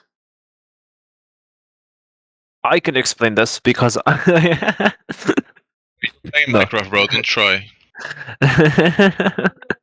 Go ahead, try. I want to hear you saying it. Go ahead. Actually, yeah. Okay, so flat Earth, like you may have a misconception that the flat Earth is just some like random floating mass in like space, but it's not. The flat Earth idea, the concept of a flat Earth is just like this plane that is just this flat plane with the sky above it, and it doesn't exactly have a shape. Like it's just whatever shape the Earth has. Like a lake has no shape. It's just the shape of the lake. The shape of the Earth is just the shape of the Earth. And yeah, like the moon isn't a solid object. I don't know where to like go from that. Like I'm just gonna from there. I would just go on a tangent about like the moon isn't a light and the stars aren't external to the Earth. Like the Earth is the universe in the concept of the flat Earth. Well, some people might say that a flat Earth will be. I will say it's more than one thing. It's a description of a surface of the measurement and an orientation of a horizontal. So that will be a surface, though. And you mentioned there's no shape. Yeah, because we're talking about the surface of the Earth, and you will require all the dimensions to be able to attribute a shape to the whole construct. But the flat Earth is the surface that we find ourselves in. And like I said, it's a orientation. It's not like, I mean, yeah, flat. There's no curvature, right? It's contrary to what they claim. That is curving, right? The globe is curving. It has a shape. It's a sphere, whatever, or whatever globe they claim. But when the Earth is measured and practically used, there is no curvature on the surface of the Earth. So the description of that surface will be flat.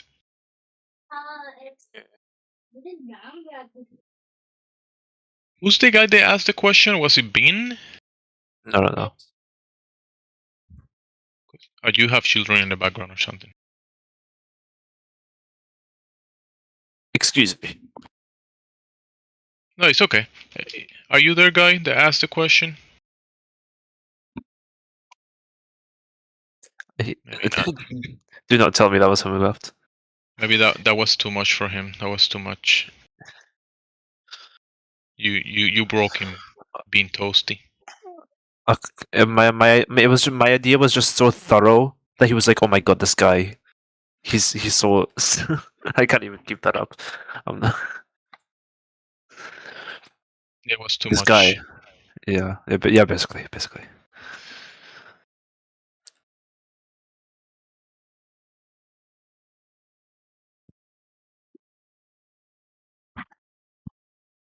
Yeah, so from there I would just go on I don't know how to expand that and keep it concise. From there I would just go on a tangent about random tidbits I know. You mentioned that flat Earth is the universe, and some people might have that opinion. I don't necessarily hold that because we found ourselves on the surface and we describe it as flat Earth, whatever, right? People say that maybe to trigger other people because it's like a weaponized term that has been, you've seen how people react to it, right? It's like a how do you say, like a mental thing that people hear those two words put together and they turn into, I don't know, your enemies. They see you. It's like they get triggered and now you are not part of the group, so they have to treat you differently now. Okay, herd mentality or something. Yeah, but the thing is that the flat Earth as the universe, I wouldn't say that though. I mean, that's the universe that we know because we know the surface. We've probably been we've been under the water, but I wouldn't say that the luminaries are flatter like the whatever is we have the flatter will be what we know, as we describe it. That's that surface, but there's many things that compose this whole existence. Is not just a description of a surface or an orientation. I wouldn't say the earth, the sun is flat Earth, or the moon, or the stars, or I wouldn't say the heaven is flat Earth, or whatever is below us, or whatever is beyond that. I will say flat Earth will be the surface that we're standing on. We are orientated to it. Mm-hmm. But is heaven flat Earth? Is heaven? I mean, I don't think. Is heaven flat Earth? I don't know. That's pretty much irrelevant. Yeah, but when people say the whole universe is flat Earth, you see that you kind of mentioned that, right? Heaven isn't heaven's a religious concept, not within the universe. It's kind of irrelevant to a flat Earth discussion. Is the realm of God flat Earth? Again, the realm of God is external to the universe, which would be His creation. Yes. So there you go. Where we find ourselves, this limitation of a surface that we can travel around, right, across, that's flat Earth. That will be this surface and this place that we can operate in and we live in, right? But can you go to the sun? Can you go to the moon? Is that flat Earth? I don't know. I wouldn't say. You look at the sun. That's flat Earth. I am so confused. What do you mean? What do you mean that's flat Earth? When you said that the whole universe is flat Earth. No, I said flat Earth is the universe. Flat Earth is the universe. Yeah, flat Earth is the universe. Yeah. Is the sun part of the universe? The sun is part of the flat Earth universe. According to the opinion I heard before this, yeah. Yeah, the sun is part of the universe, yeah. Is the sun on the surface of the Earth?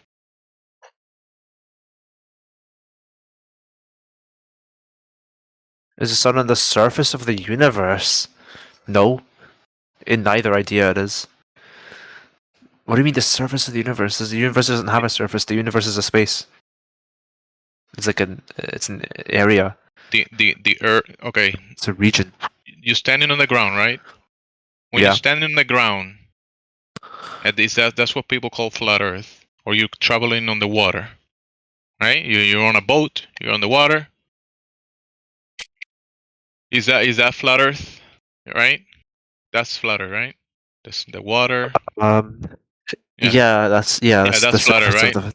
Yeah. When you look at the sun and you see the sun shining above the flat Earth? Is the sun flat Earth? No. Oh, okay. Is the sun part of the universe? Yes.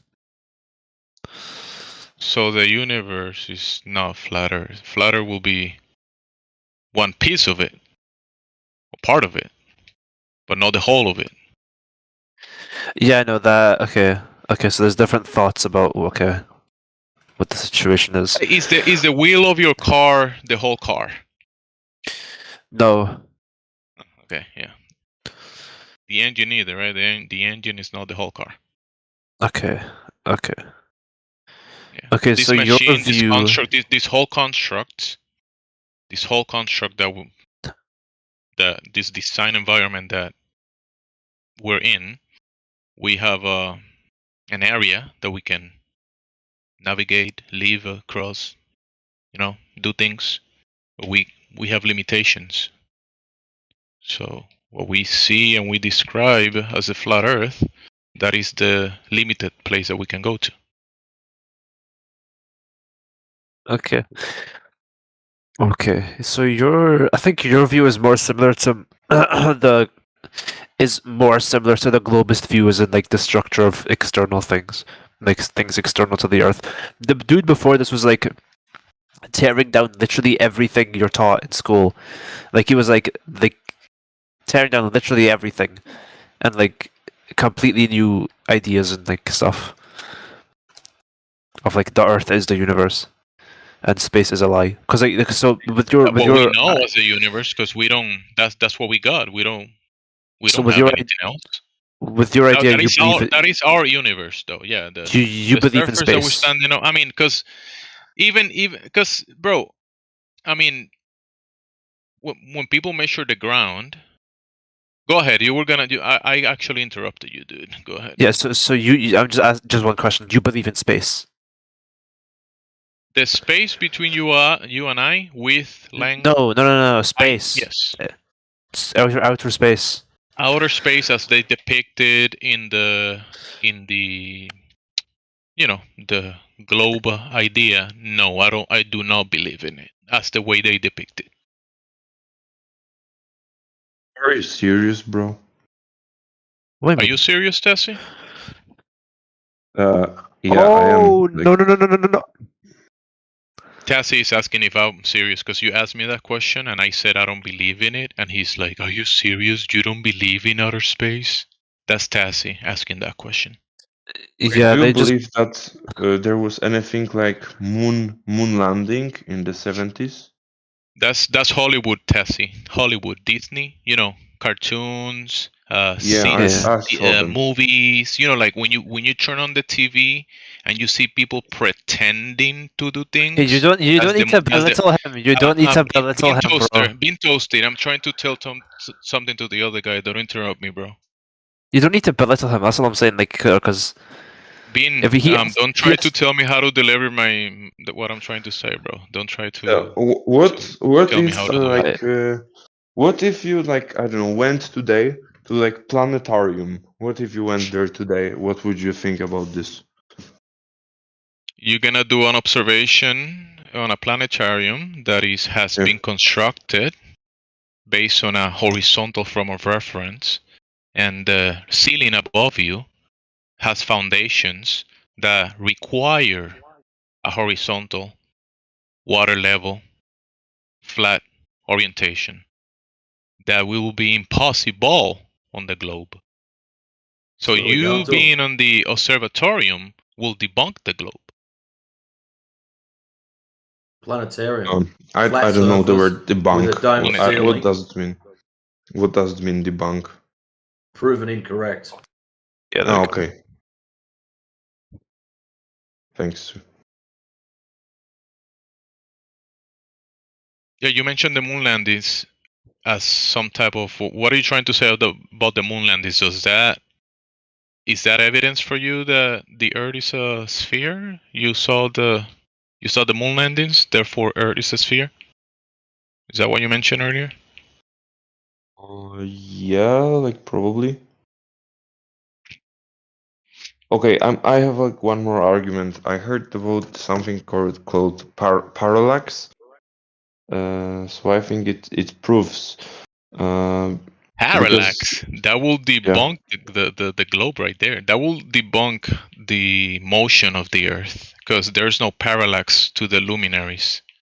If the Earth was spinning at 5 different vectors or 5 different speeds or 6 or something like that, like they claim,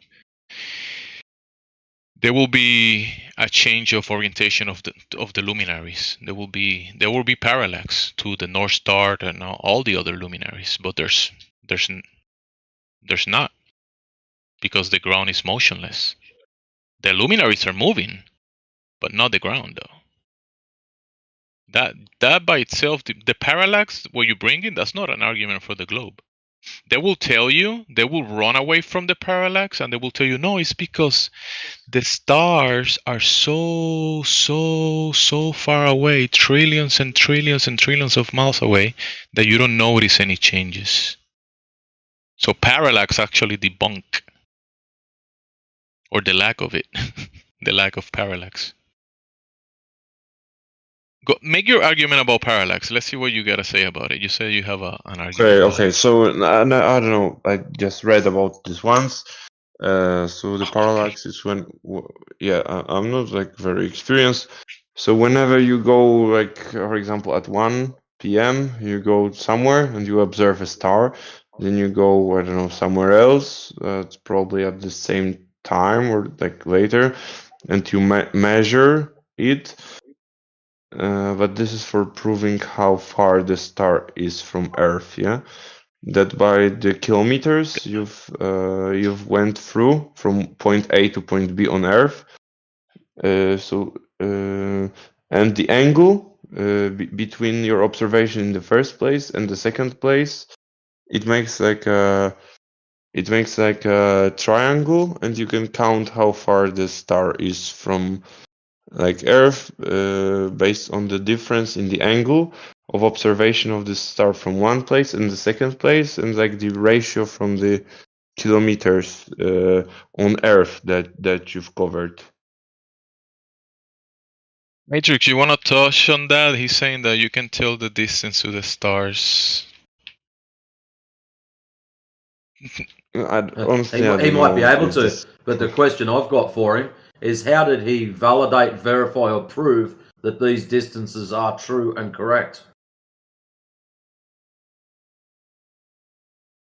You don't validate them. I mean, I don't know. I'm not a scientist. You don't? Oh, well, so that means it doesn't really matter then, because, yeah, it's just, I think they're X distance. That's it. That's all you're saying is, I believe. So listen, buddy, you said you just checked that today, the parallax thing, though. Can we maybe bring you back to a more fundamental question, like, what we were speaking about, the surface of the Earth, right? The surface of it. If you were standing on a globe or a sphere, you're standing on it, right? That's what you believe. You're standing on a sphere. Is that correct? That's right. Yeah. There will be a drop over distance from your position, away from you, in all directions, right? Because it's a sphere. It's dropping away from you, the surface.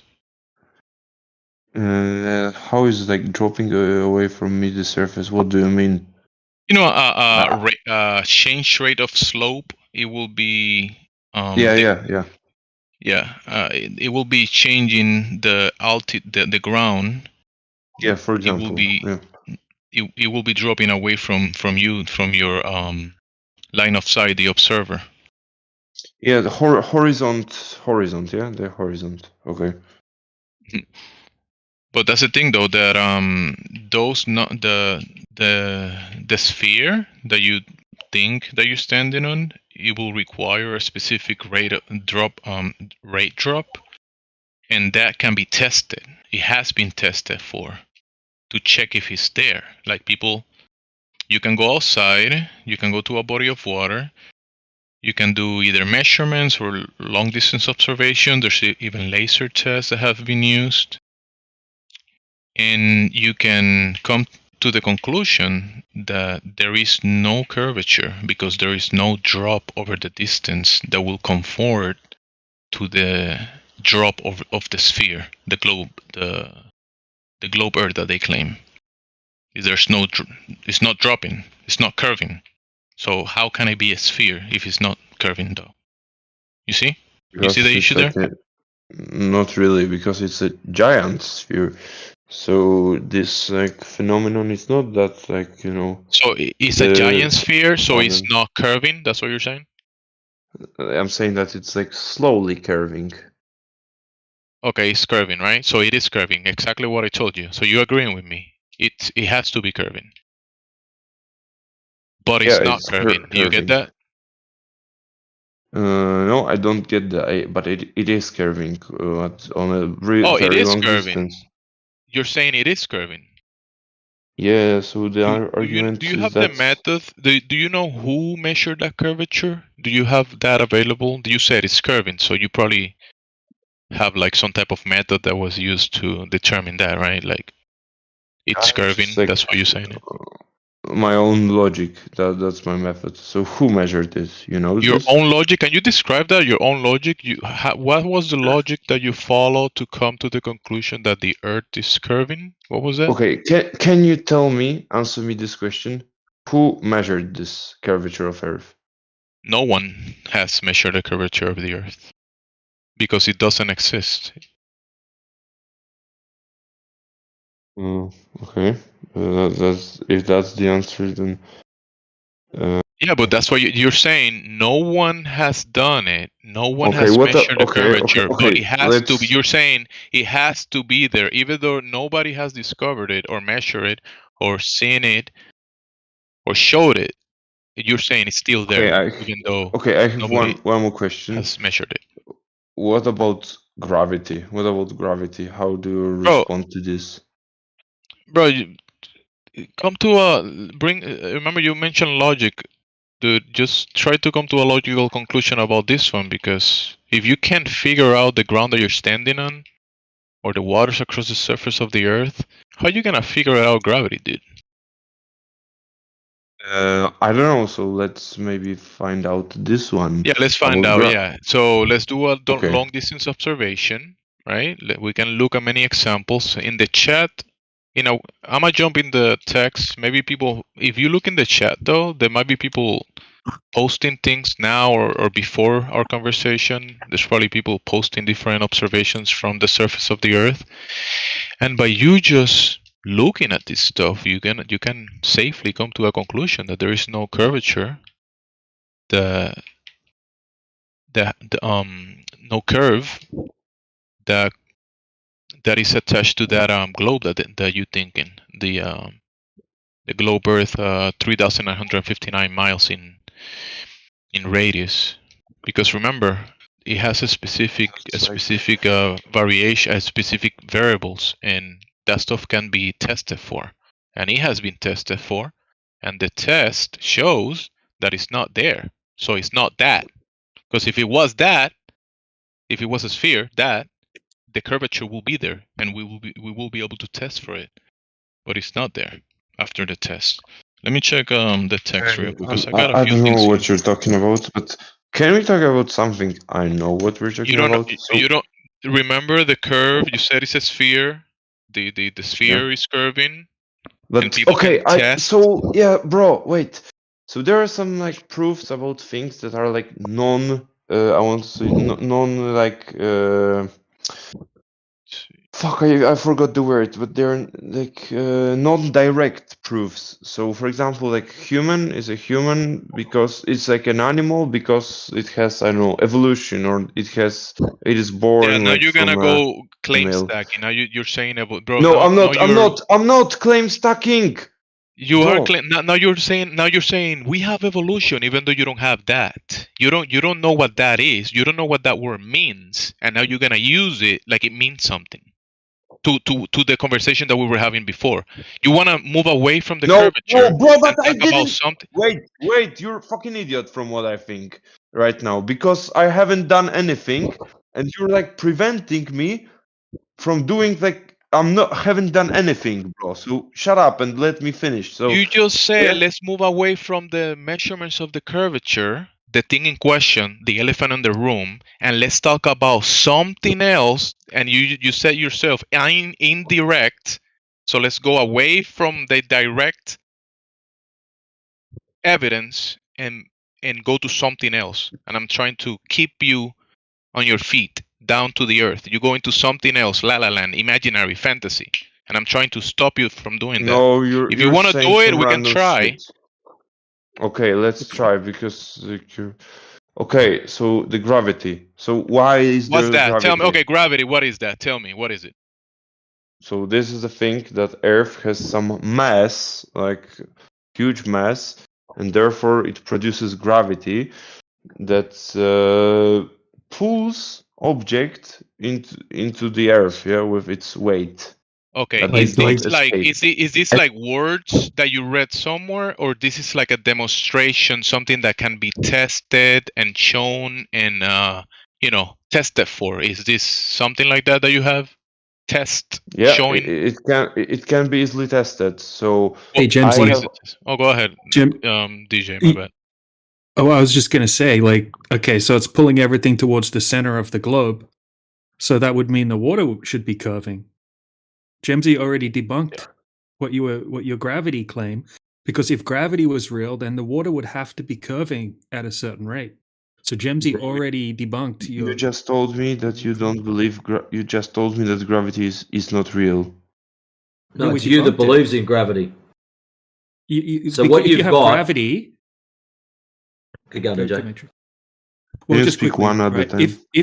If you have gravity, that means that the water has to be curving. Jemsy just showed you that the water's not curving over distance. If you had gravity, it would have to be curving over distance, but it's not. So.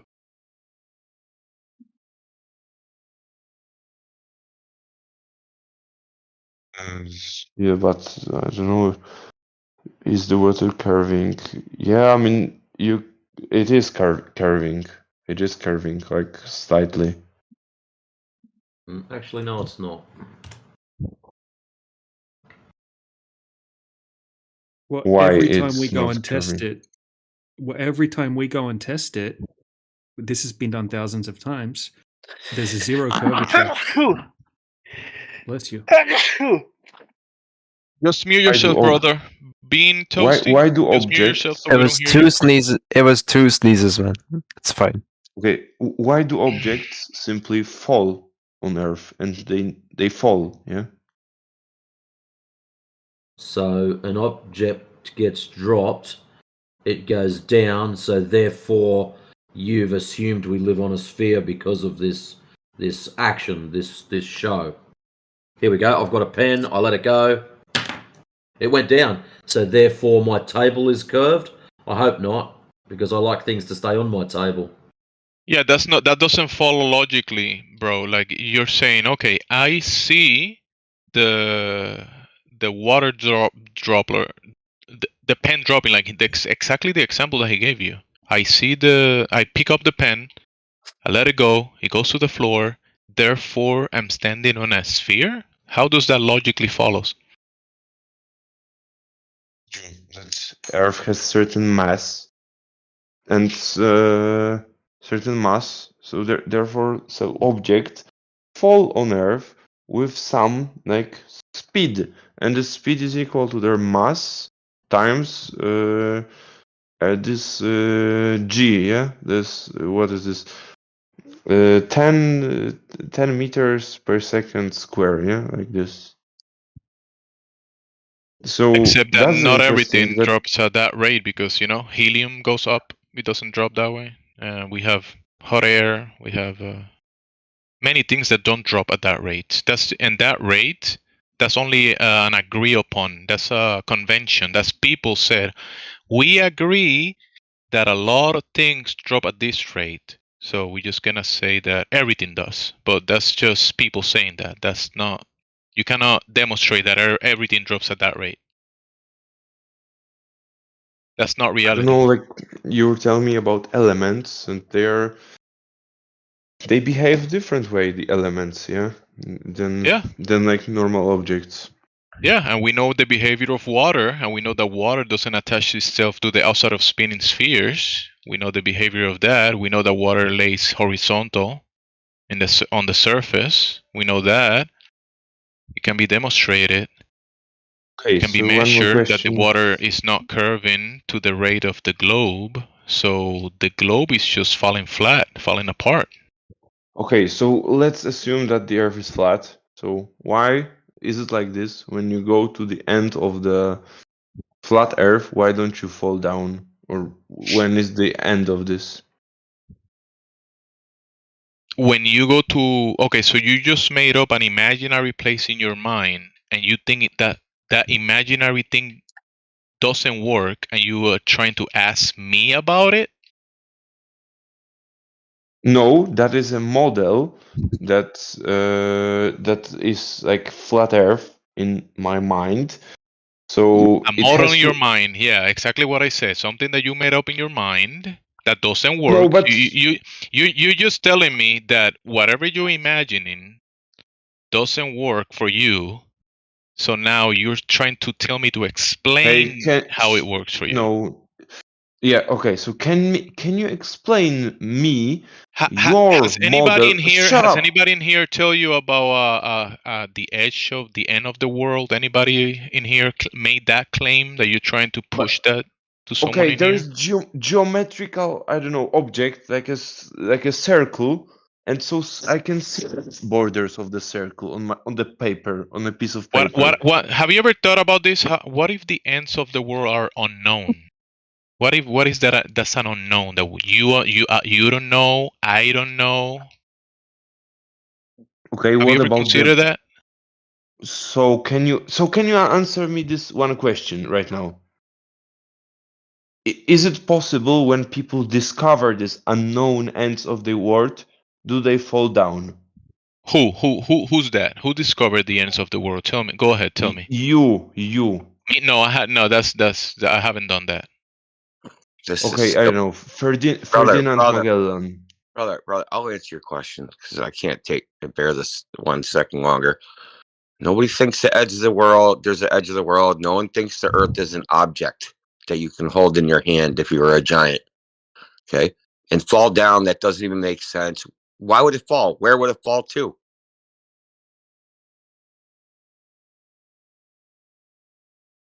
Like imagination, outer man. space, It would fall to vacuum. space. So I guess we could just push things off the edge to go to space. Dude, wasting our time with rockets, right?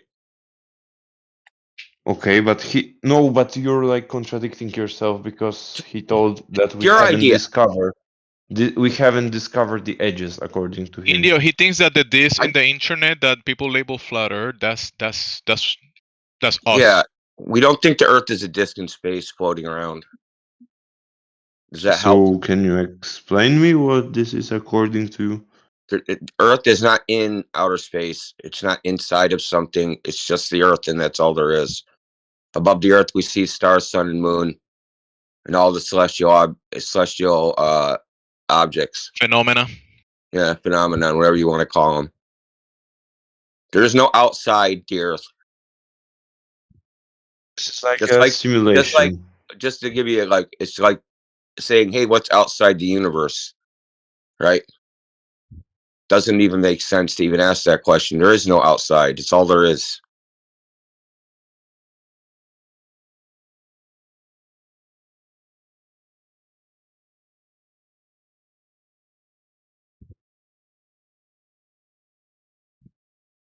The Earth isn't the sun. It's not a planet. It's not a moon. It's not a ball. Did you understand all that, Hal? Friend? No, because this is like very abstract from what I think.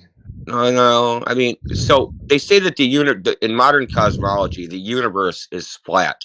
Okay, this is what they say, that the universe itself is flat. Where's the edge? Can I fall off? Can I go outside of it? Wait, we don't. Modern cosmology doesn't say that. It says the universe. Does.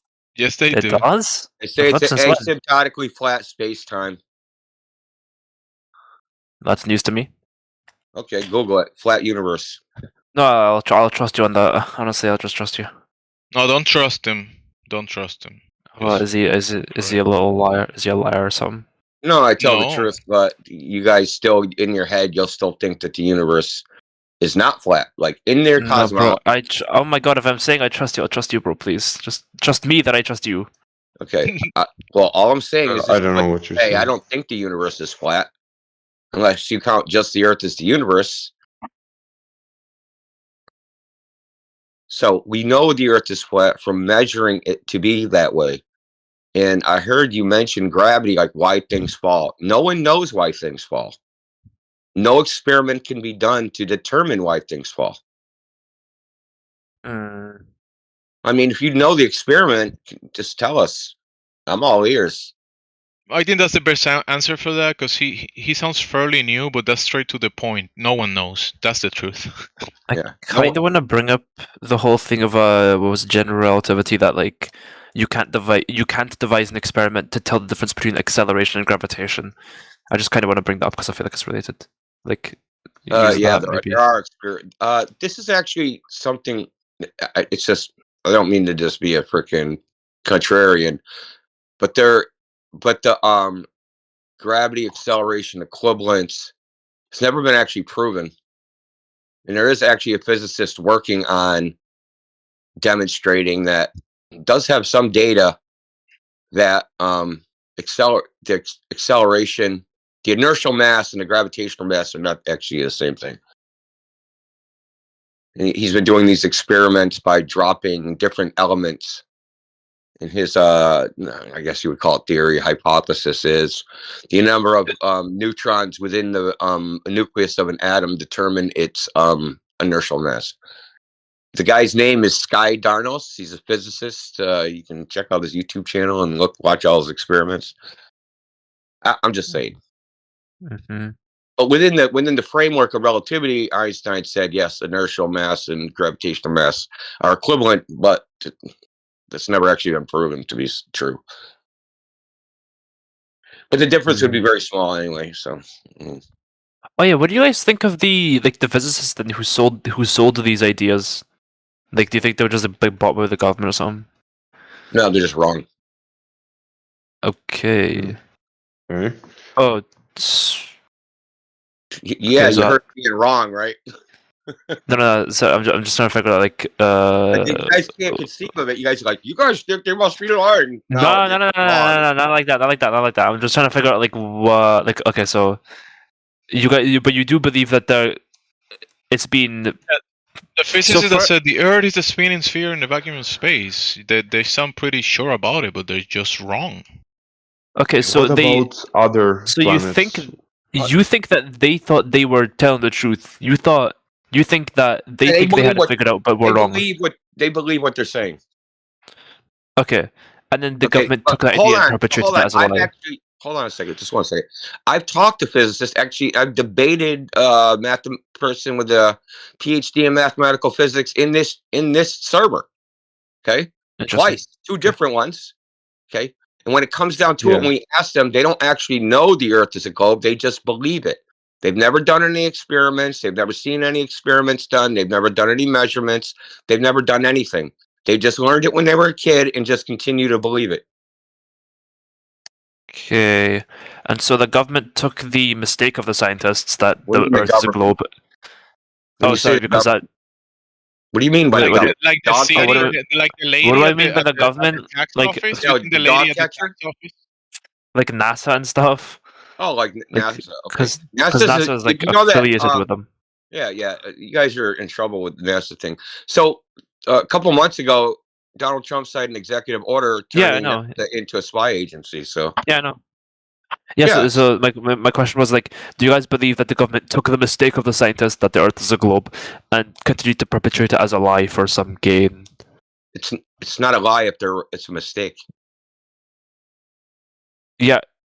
You know what a lie is, right? The lie is I'm confused because I thought I used it correctly. They're lying that the Earth is a globe when it's flat. What you believe? No, I don't believe they're lying. I believe they're wrong, that they're mistaken, that they believe what they're saying, which means they're not lying. There's a difference Okay, so between being lying means yeah, intentional. yeah. Okay. I talked to a guy before, and he was like, "Yeah, I believe the government is lying about it." So I'm just okay. Look, the government lies about a lot of shit. So I mean, their official policy is to lie. Very true. But can That's you the tell me official something? policy. They actually argued that in Okay. front of the Supreme Court, federal government. Ah, That the official good policy lord. of the United States government is not to tell the public the truth. Hey, Oh, damn. can you tell me what about other planets? Case was Because I don't Akaba know. versus Ashcroft. In case you want to know what case it was argued by Ted Olson, Solicitor General of the United States. Can you tell Back me after about that. other planets? Is Just there wait a anything minute. like You're gonna get a reply to the planet? other I planets. covered, Okay. brother, I covered the other planet thing. Earth isn't a planet. So there's no other planet. It's not other. Yeah, the issue that you're having though is that you're in your premise. You're saying you think the Earth is already a planet. What about the other planets? And that's wrong. That's a wrong premise. It's a false premise because the Earth is not a planet. And when you look up to the sky and see the luminaries, and some of those we call them planets, the Earth is those things are nothing like the Earth, and the Earth is nothing like those things. So the Earth is not one of those things. Yeah. What about some like the photos like we have? Is it Photoshop from How do other you know they're planets? photos? Well, no, the problem with have those some is that photos. there's no way to test them. And they're not even consistent amongst each other. Right. So you can look at any random so-called image of the Earth and they don't look like any other image of the Earth. And number two, you can't even tell because you've never seen the Earth from that point of view. There's no even way to even tell if that's what the Earth looks like. I mean, for all you know, the Earth is a freaking giant egg. You'd have no way to know if, their picture of a ball versus an egg, you can't tell. There's no way to evaluate them. And we know they have to be fake. You know how we know that? You know how we know that any image depicting the Earth as a ball is fake? Are you curious how we know? It's composite images. No, we know they're fake because they depict something that doesn't exist. And we know it doesn't exist because in those images claims to be the oceans of the world. And we can go out to those oceans and measure the surface and demonstrate that those oceans don't curve on their surface. And if they don't curve on their surface, the image must be fake. Just like if I went to Times Square, right? If they showed, hey, here's a picture. It's Times Square. There's a big pink house in the middle of it.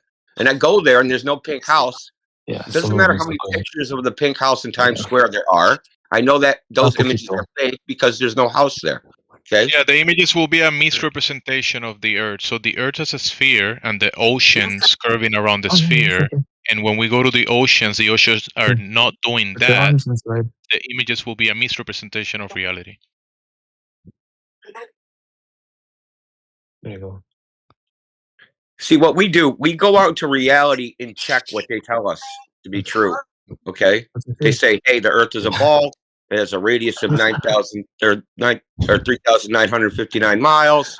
The rate of curvature should be roughly 8 inches per mile squared. If in 10 miles, the Earth should drop down 66 feet. So we can go out into the world and test all these things, right? To see if what they're saying actually is out there in the physical and natural world. And when we go out and test it, and just like you could go out and test it, you're going to find what they're saying can't possibly be true because it's really not out there in the world. It's only on television or on a screen or in a book on it.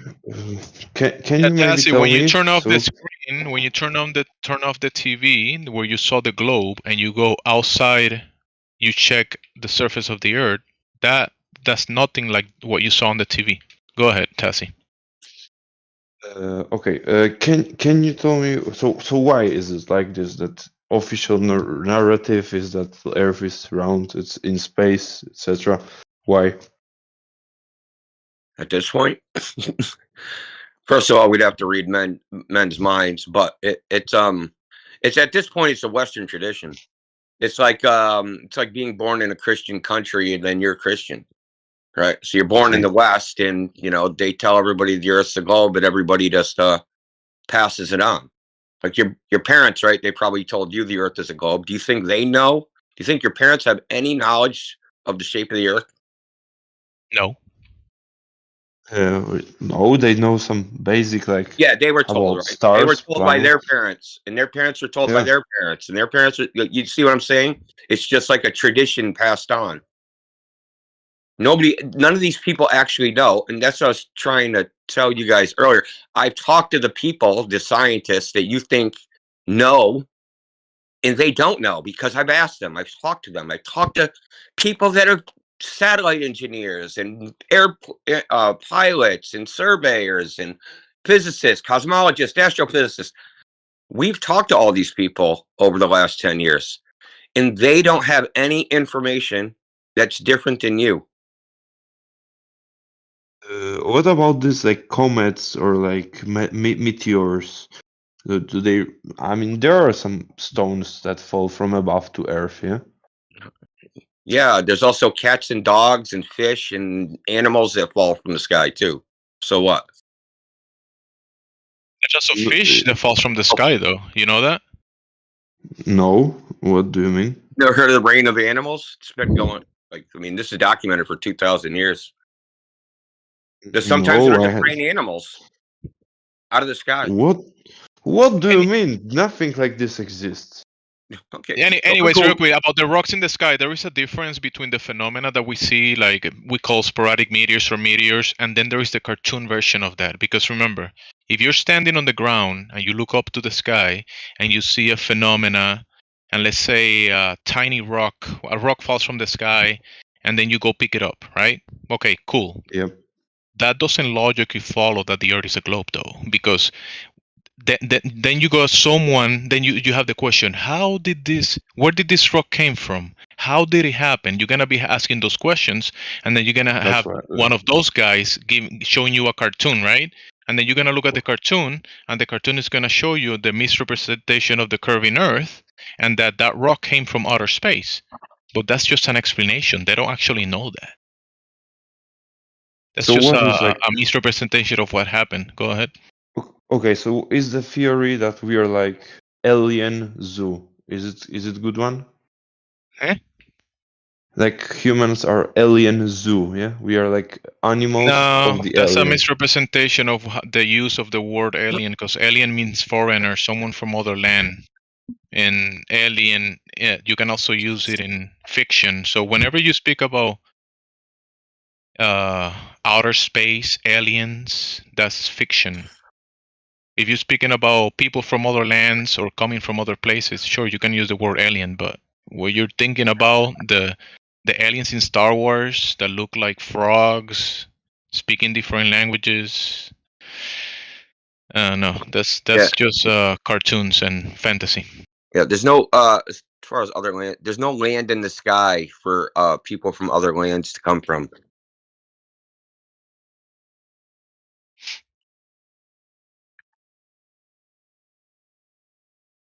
That we know of. That we know of. Have you noticed? Yeah, I just want to bring up. Have you noticed that we just keep talking about this subject and your mind keeps going back to outer space over and over and over again? Even though we're talking about the Earth, you keep thinking about like what's up in the sky instead of what's under your feet. Yes. And then you're wondering why is it that you even think this way? Because imagine we were talking about your house, right? And you just kept talking about your neighbor's house. I said, dude, but what's your house made out of? And you're like, man, my neighbor's house has got freaking vinyl siding. And I'm like, but what about your windows in your house? And then you said, well, my neighbor has gutters on. Like, this is what you're doing over and over again. It's like a mental thing. Like, bro, listen, I'm not like giving you shit. It's like, but we observe this to happen all the time is that when we talk about this topic, we end up talking about everything but the Earth and talk about everything else in the world. Because this claim is like, honestly, because this claim is like, I've never even heard anything like this. So that's why. Well, everybody he sounds really new to the topic, though. Go ahead. Yeah, I am really new to the topic. Yeah, so brother, now let's imagine nobody ever told you that the Earth was a giant ball, would you have figured it out on your own without being told?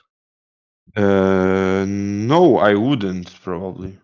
And every single person I've ever asked has said that same thing. They said, I never would have figured it out. Okay. That means it's not obvious that the Earth is a ball. It's not obvious. That's It's not right. obvious from your daily experience. If you go up a mountain, go in an airplane, go to the ocean, anywhere you go, it's not obvious at all that the Earth would be a ball. It's like a mental construct that that humanity is like constructed in our collective mind. Oh, shoot. But there's no evidence for it in the physical world. That's the problem. That really is the issue.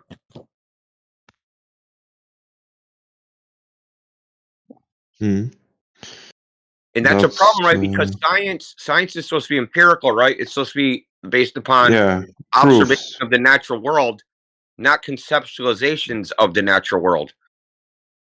So if science is empirical and they say the Earth is a globe and it's supposed to curve, the water's supposed to curve all over the world, and the most of the world is water, I should be able to go to a large body of water, and measure this curvature in the natural world, but no matter what distances we try to measure it, it's not there. And we're talking, like, for instance, the world's furthest photograph is 425 kilometers from the French Alps to the French Pyrenees. Okay, let's just see something like, off the top of my head, 4 miles of drop. That's how much the surface of the Earth is supposed to curve down from that person's eye level, something like 4 miles. Okay, so this drop, there's radio transmissions of 10,000 miles. There's LoRa chirp radio, which is like a low power technology for communication of 800 miles. There's all sorts of evidence that the Earth is flat because the limitations of a curving surface just don't seem to exist in reality. The limitations of a curving what? Yeah, a limitation of a curving surface. So if we're like far apart, Okay, yeah, I understand. like there's supposed to be a a bulge of Earth between us if we're farther apart, right? Because the curvature of the Earth. We ever heard like ships go over the horizon and the Earth is supposed to be blocking the view to the bottom of the boat? Have you ever heard that?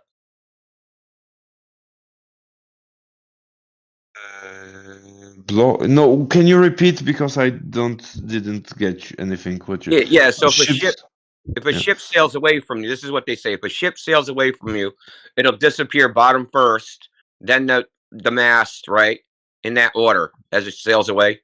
And they say that this is due to the curve of the Earth. The ship is going around the curve of the Earth. Mm-hmm.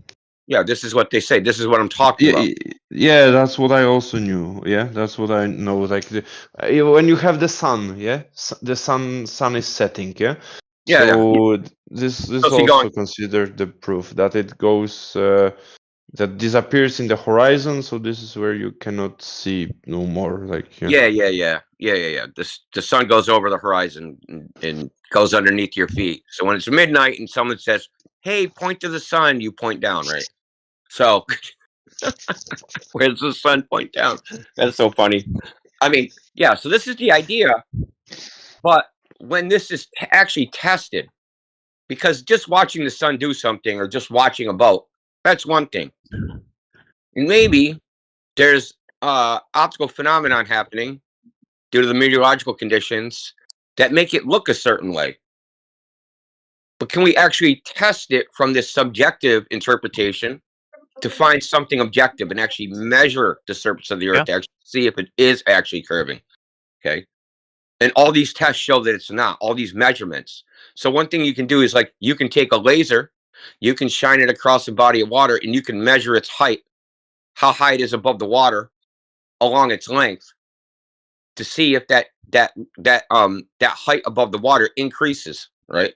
So let's say I start at 2 meters above the water, shine a laser 40 kilometers, and then go to the other end of the 40 kilometers and go, and measure the laser height above the water. Well, that laser should be 127 meters in the air. Yeah. Okay, but when these tests have been done, it's the same height above the water. It's not way up in the air. Okay, so did they like try to, you know, because their mathematical proportion can be counted, yeah? So you like cover this distance, you divide this, what was this kilometers, the 40 distance? kilometers. 40, so maybe that's not enough, 40 kilometers, because Well, I just gave you the what the globe says. I gave you, so the laser should be 127 meters in the air. That's what the globe predicts. okay.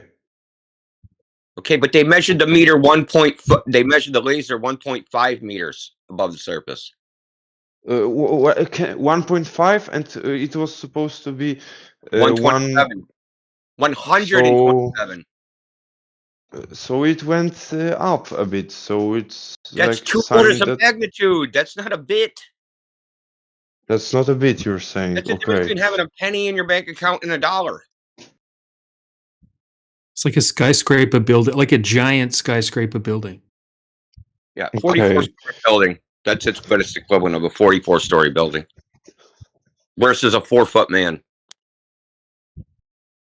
Okay, yeah, I understand. Okay, but I'm gonna honestly, I'm gonna count this on on a piece of paper in a moment because I'm curious.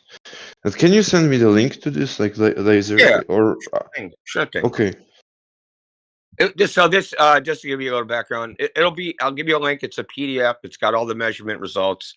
It was done in Lake IJsselmeer in the Netherlands, which is like a saltwater lake that they made out there. And they did a series of tests.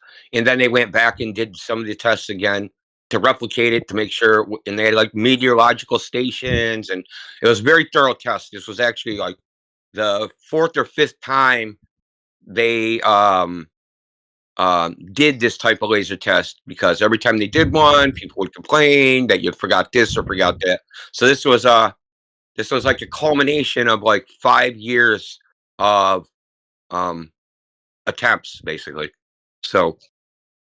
So I'll post it in the side chat without further ado.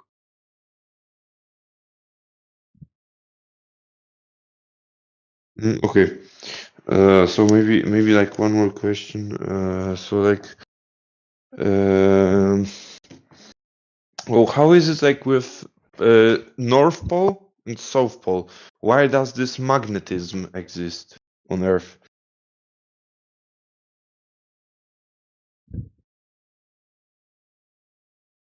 Hello? Oh yeah, because compasses only work because of magnetism. So how do you guys explain that? It's a good question. So magnetism's the shape of the ground now. Yeah. Okay. So, God, I'm gonna answer this very quickly because I'm looking for that thing. Anyway, so compasses don't point towards the North and South Pole. That's a myth. Compasses actually just align with the magnetic field. Okay, so whatever the field lines, whatever direction they point in, the compass aligns with them. It's called magnetic declination. So it's magnetic declination in some places is 90 degrees off of what it should be, such as in the South Pacific. So if you were in the South Pacific and you were following your compass north, you'd actually be traveling east. Okay, seriously? Yeah, seriously. And on all like navigation maps. In fact, I was looking at a U.S. a Coast Guard chart today, and I didn't know this. With the magnetic declination where I live is something like 15 degrees. So that means like your compass will point 15 degrees different from what you would call true north in Boston Harbor. That's explained in my question is like, how do you guys explain that? Because we explain like all of that through the globe model of the central core being like kind of molten iron and Yeah. Yeah, that explanation's horseshit though. Have you thought about it for 3 seconds about that explanation? I mean, I was taught in class basically like charges. Man, well, let me say, like, I can just say crap like charges. Sounds kind of BS. Did they teach you about Did they teach you about the Curie temperature when they taught you about that? What's the Curie temperature? The Curie temperature is the temperature at which metal loses magnetism. Not all. Wait, sorry. Metal loses iron and nickel, and any metal loses magnetism at a certain temperature because they can't align, right? Because the thermal motion is more random than its disorder from thermal motion is greater than the order of the magnetism, right? So it can't stay in an ordered state to actually create a magnetic field. Yeah, this is called the Curie temperature. It's like 400 degrees Fahrenheit for iron. So you really don't believe that there is this the Curie temperature metal core? No. Why should I? The metal core is only an idea that you got it from a cartoon, bro, from a depiction. You saw it in a book, it was depicted by someone, and they said this is how it is, but they don't know that. They just made it's just a baseless idea. Nobody has verified that. They put a lot of work in like proving this. How did they put a lot of work? I want to know how they proved it. How did they prove that there's a molten iron core? Did they take a sample? Sick. And I thought I'd be able to drop astronomy. Now I need to take it to ask these questions. Well, astronomy is a pseudoscience. Okay, well, this is also. Oh, I mean, pseudoscience. This kind of. Well, I mean, can you give us an astronomy experiment? That debunks your experiments. Any astronomy experiment of any type, anytime, anywhere. I mean, an astronomy experiment. I mean, then sure. You can't do an experiment, and you're not doing science, right? So we need an astronomy experiment. I mean, you could just let's say you're gonna map the rotation of the Earth by looking at constellation and finding the constellation across different times. That's not an experiment, dude. Yeah, it is. Sure, no, experiments figure out cause and effect relationships of natural phenomena. Right. So a natural phenomenon would be so if you see the effect of the hold on, can I go? You see the effect. You said that the observation. Yeah, we agree. You see the effect, dude. That we're trying to figure out the cause of the effect. Yeah, so then you figure out the cause, and you figure that it's because of the rotation of the Earth. Or is that not valid because that's like just a random explanation? Because I think it's a valid way to explain the effect, like the thing that you see can be explained by rotation of the Earth. The explanation is the cause. Well, okay, but we need to do the experiment. That's a nice hypothesis. The rotation of the Earth is the cause of the stars moving. Great, nice hypothesis. Yeah. Where's the experiment demonstrating that? I mean, you use a telescope. You'd find the constellation.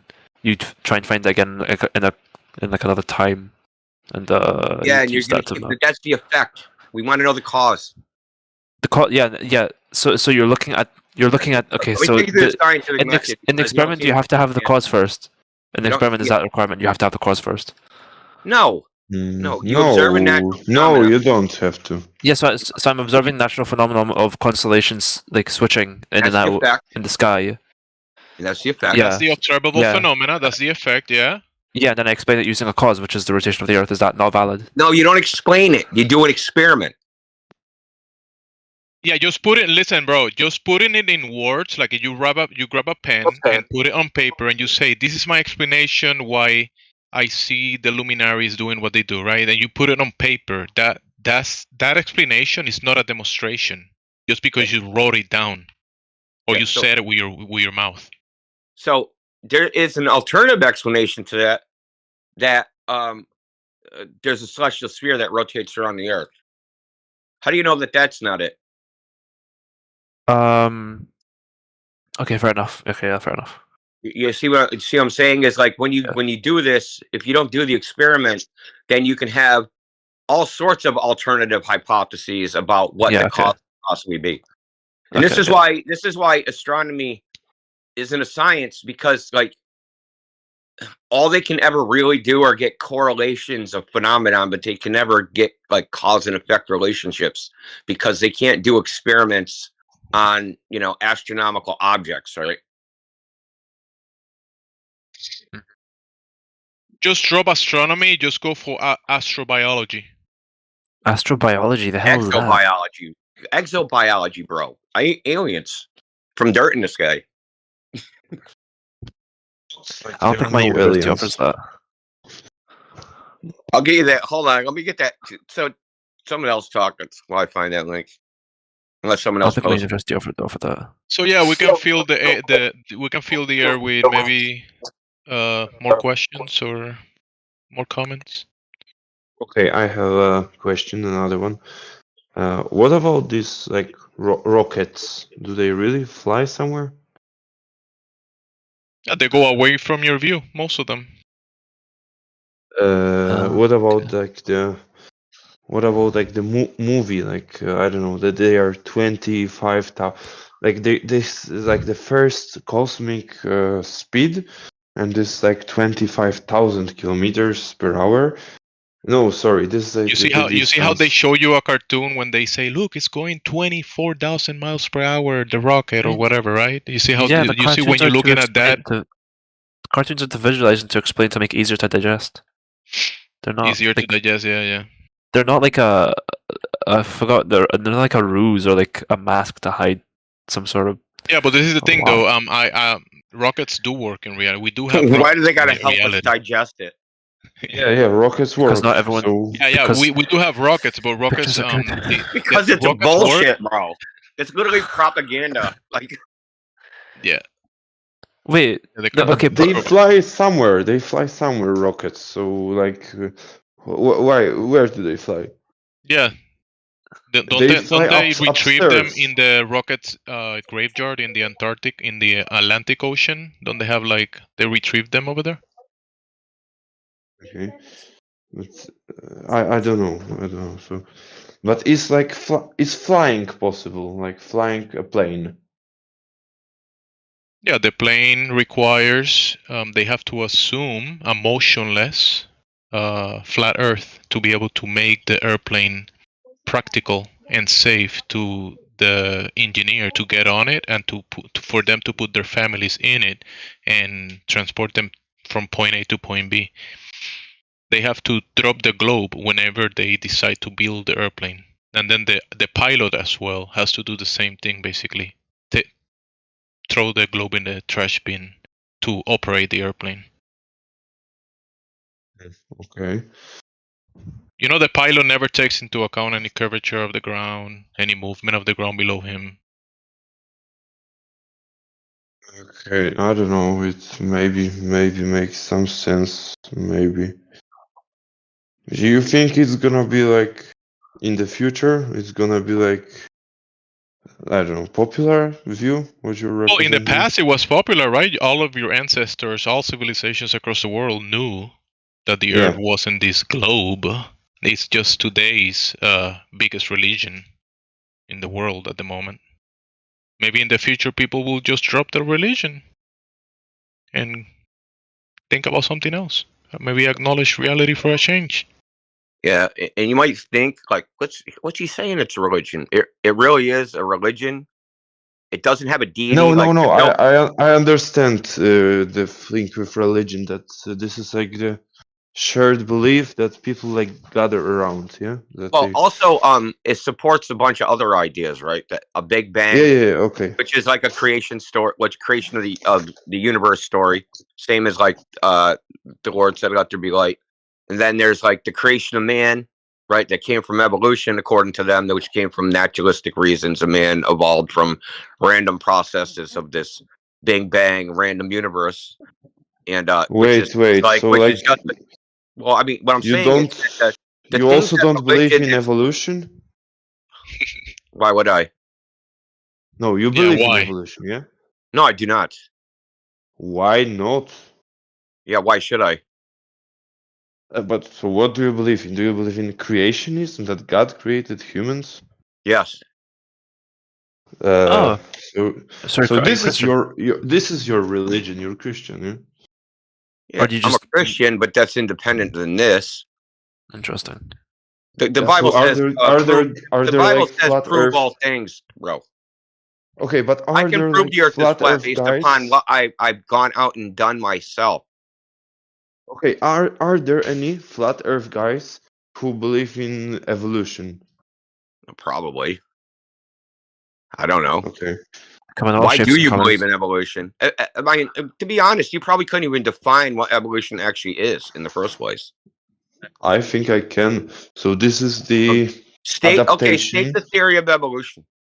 State what it Okay, is. so Exactly okay, what for me, this is the not for not you. exactly for No, not for you. The actual theory of evolution, what it is. Yeah, the theory, not your Okay, theory. The theory. Okay, so that organisms change to fit the environment, and the organisms that aren't fit, they die, and they change to adapt to the environment to No, it died. It stopped right pass there. You their stop. He to says pass they their died. genes. To pass their genes, and they die.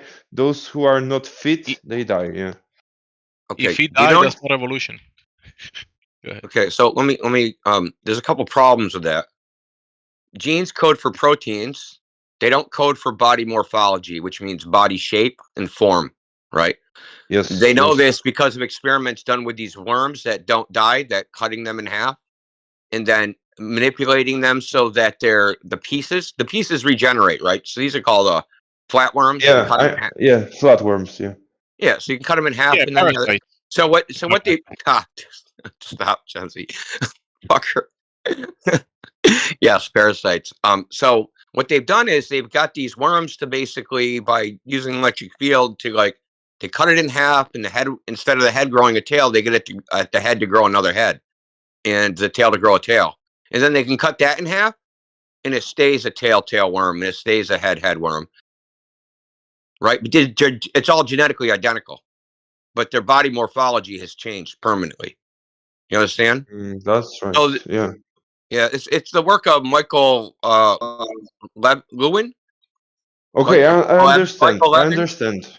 Yeah. Okay. Thanks. So that necessitates that the genetic material does not hold the body plan of organisms. It's something else. Doesn't it? Okay, something else. No, it doesn't. It doesn't hold the body plan. The DNA only codes proteins. That's all it does. Okay. So there's a big freaking Achilles heel, and then there's the problem of actually making proteins which would actually be useful. The space of proteins is so large, it's something like 10 to the 167 power. The probability of you finding any useful fucking protein in that space is well beyond how old the universe is. The universe would have to be something like a million times older. Okay, so from what I know, proteins are only on Earth, are they? Yeah, but there's so many variations of proteins, right? Yeah. Did you know that the odds of a single protein forming by chance is 10 to the 167 power? Yeah, I know that this is like very small chance. 10 to the 100 of 60 what? 167 power. Okay. Power. Okay. That's impossible. That's not in a small chance. That's impossible. Okay. If you want a protein, if you want a particular protein and said, I'm going to do it by chance, you would wait longer than the age of the universe by that number is like 10 to the 23 power.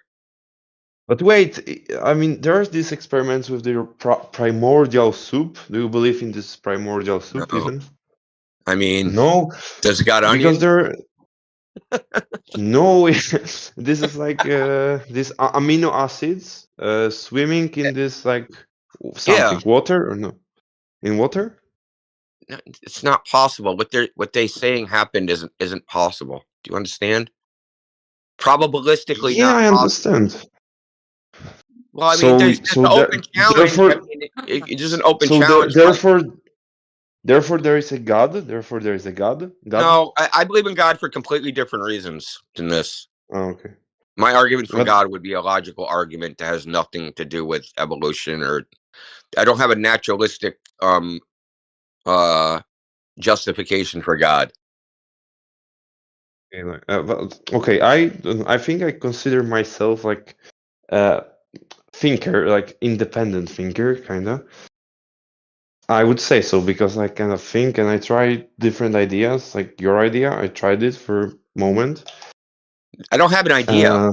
What is my idea exactly? My idea is I go out into the world. It looks flat because it is flat. That isn't much of a stretch of imagination. In fact, that involves no imagination. Yeah, it involves it's like simple observation. Yeah, okay. Yeah, and just take it for what it is and like stop adding shit to it. And other people have said that observation that we all see, everybody has seen that's got eyes.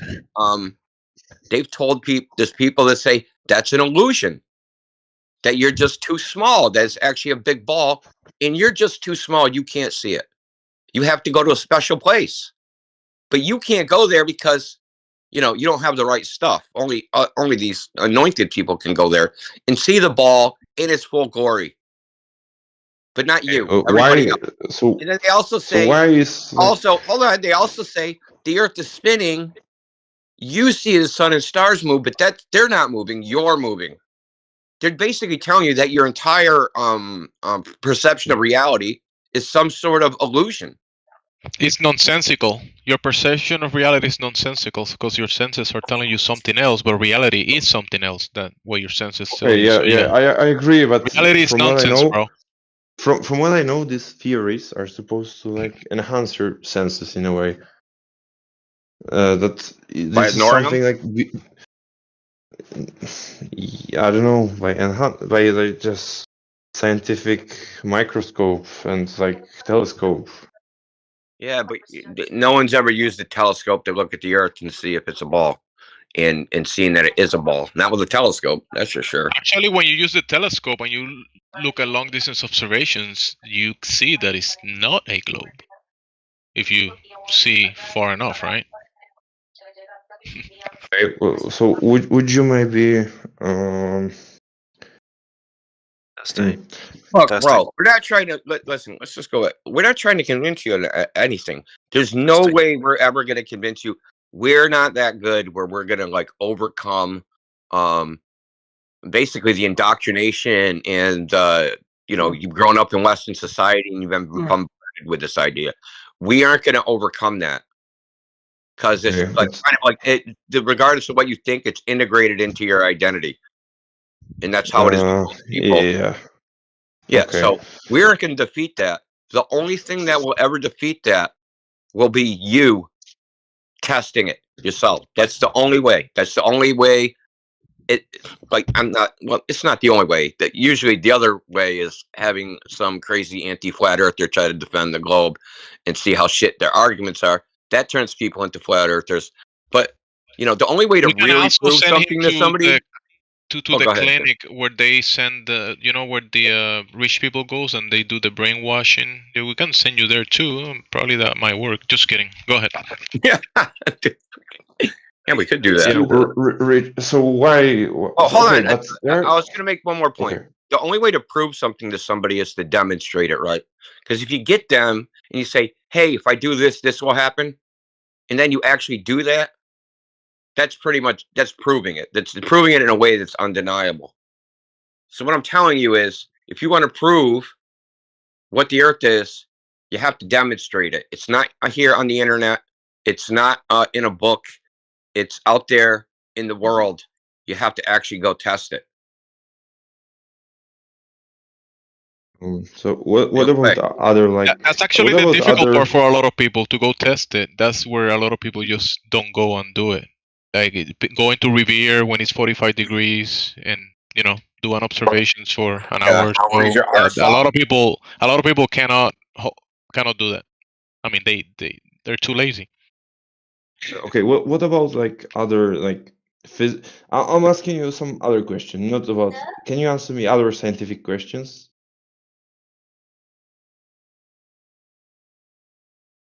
Hello. Yes, you can answer another question.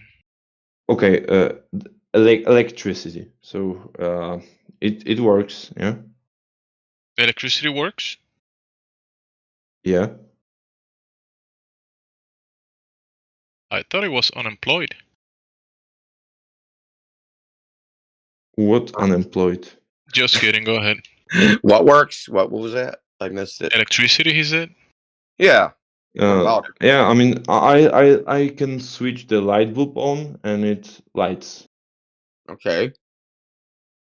So I have electricity, and that's like great phenomenon. So it works. Okay. Is there more to this? Yeah, there's some scientific theories about that, and the other way it's about like the Earth is round and. See, now this is a good example.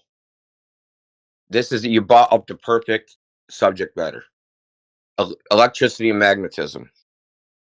Now, it was experimented with for quite a long time, and a guy named James Clerk Maxwell came around, and he made the theory of of electricity and magnetism. And he used something called the model he made, the mathematical model he made was used the ether. I don't know if you ever heard of the ether theory. He used this mechanical model to make the model of electricity and magnetism. Okay. But nowadays, nobody believes in the ether, and they say the ether doesn't exist. So we're literally using a model based upon something that they say doesn't exist is actually real.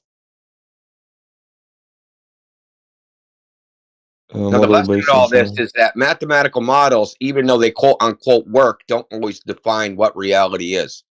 And this also leads to my second point about this, is that when they tried to use Maxwell's equations, now it was great in the lab, but it sucked when you came to trying to engineer the electrical system, right? And they couldn't really get it to work. You had burnouts and freaking all sorts of problems trying to actually engineer electrical power transmission. And then other people came along, such as Tesla, who actually made what we use now for the alternating current. He freaking invented it, and he didn't use any of Maxwell's stuff. He was purely an experimenter, an engineer, right? And then you had Steinmetz, who was like an engineer who came up with all the formulas for actually electric power transmission and power lines, right? So it wasn't the scientists that figured out how to make it work in the physical world. It was the engineers. And the scientists, at least back then, they used a method that now the scientists themselves say doesn't even exist. So it is a good example. Yes, electricity works, but it isn't the scientists that make it work, it's the engineers. Because they don't care about why it works. They only care about does it work. You understand? The theory of why everything's happening, they don't care about the causal mechanisms or anything like that. They're going to use whatever mathematics they use to suit their purpose, even if there's no ultimate reality there and it's completely fictitious mathematical construct. They don't care about that. They have an employer. Their employer says make it fucking work, and that's all they care about.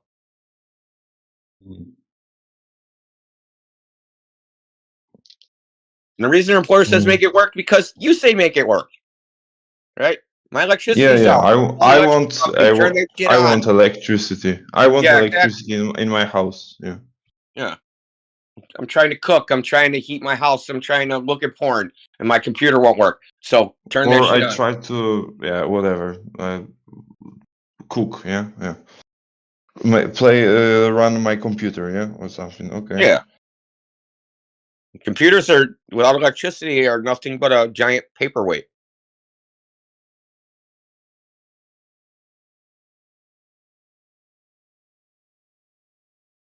Yeah, that's very interesting.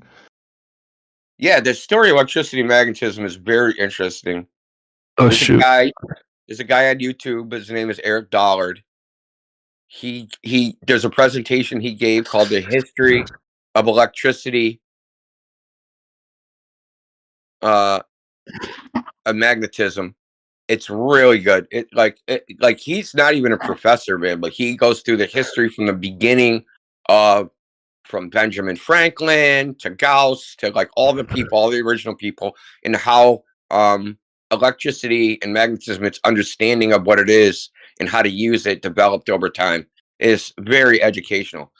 It's really like everybody that's like pushed the field to ends up going a little crazy, which is also kind of weird. Yeah. Do another question, like different. So, would you consider your like views to be like kind of obscure or like dangerous? Like dangerous? Yeah. Would you consider? I don't know if I say this at my work. No, the Earth is flat. Like, my no. views are not dangerous unless like. Look. Yeah, I don't know. Dangerous. Just personally, my view is not dangerous because I don't give a shit what the government does. I don't give a shit if they fucking make fake space programs. I'm not going to protest them. It's their gig. Let them do it. I don't care if everybody follows it. I'm just here giving information. Hey, they're saying it's this. You go out into the real world, it's not that. It's this other thing, and that's all I'm telling y'all. Like, I mean, and you can take it or leave it, do what you want with it, but you can't say you didn't know because now at least you know. I mean, listen. I grew up in the '80s when the space shuttle first, flew, and I know all the bullshit that they were telling us back then is the same bullshit that we're going to the moon, we're going to go again. All this stuff, it's to me, it's just nonsense. They've been just saying forever. Like, I mean, we were actually talking about this in here last night. How long is it going to be when people because they keep saying, so they keep saying like, hey, we're going to go back to the moon. We're going to go back to the moon. How many more years of not going back to the moon before people start being suspicious? Right? I mean, it's another already 80? Suspicious. Yeah, I agree. I know. But I mean, I for agree the normal that it's people. suspicious. I agree that it is suspicious because there was only like one successful moon landing, and it was in the 70s. Yeah, it was in the 70s. Yeah. What I'm saying is, so it is suspicious that it's been like 50 years and the technology has improved. I mean, computers have improved, and they have this. Like, actually, the only technology that has gone backwards is space technology. Moon landing technology has been going backwards compared to everything else. Yeah, they can't even make space. Okay. I honestly believe that moon landing could be fake.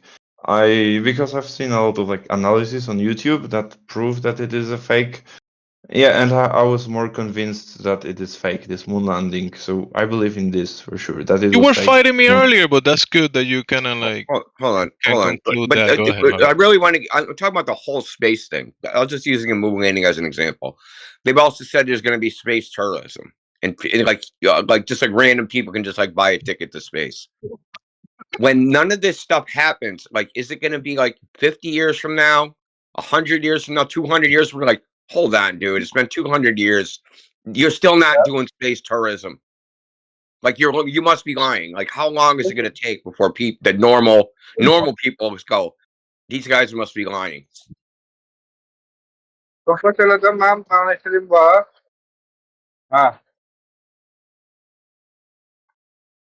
Mute up, buddy. Okay. Yeah. I know this is like very interesting what you're saying.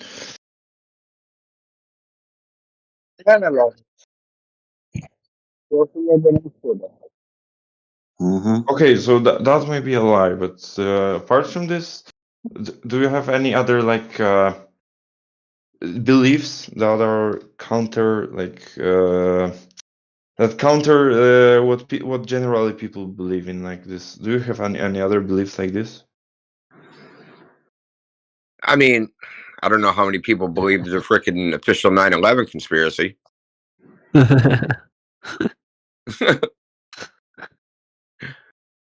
you believe in the official 9/11 conspiracy theory? What do you think happened in 9/11? Let's hear it. Do you believe in the official one? The official conspiracy? The official conspiracy or the official story? The official story is a conspiracy. I mean, I honestly, Loki, I think it might have been Israel, honestly. At this point, I mean, you just got to admit, though, the official story is a conspiracy theory. Or the Al Qaeda one, like the terrorism one. Well, yeah, a conspiracy of 19 hijackers, right? Okay, yeah. I mean, it's a conspiracy of 19 hijackers, brother. I just don't know what to believe anymore. Well, all I'm saying is, even the official story is a conspiracy theory. So when they say 9/11 conspiracy theory, they're talking about any theory. Because no one thinks one person did it, right? Because your thing is conspiracy or solo. Nobody thinks 9/11 was a solo job. Like the lone gunman on the grassy knoll. No one thinks there was a lone pilot. Okay, so there's no lone pilot. It's conspiracy theory. We're just quibbling about what the conspiracy actually was. So yeah, what do you think happened? I look. I know what didn't happen. Okay. Because it's really simple, just from the laws of physics. In like simple things, dudes demonstrate there was not planes smashing into that building and frickin' exploding. That could not have possibly been happened. For I've never known a building. I've Number never known a one, building to fall down. Sorry, Indio. I've never known a building to fall down because the ones next to it apparently got hit by planes. That doesn't happen. Yeah, that is flip's sake. That is awful. Billy Awfully 7 was like, suspect. I'm lonely and just committed suicide. Did Building 7 get lonely and commit suicide, bro? What's the official explanation for why Building 7 fell? Fire. External Fire. damage. Good lord. That's the official story. But it's telling the same way that the other two did. All right.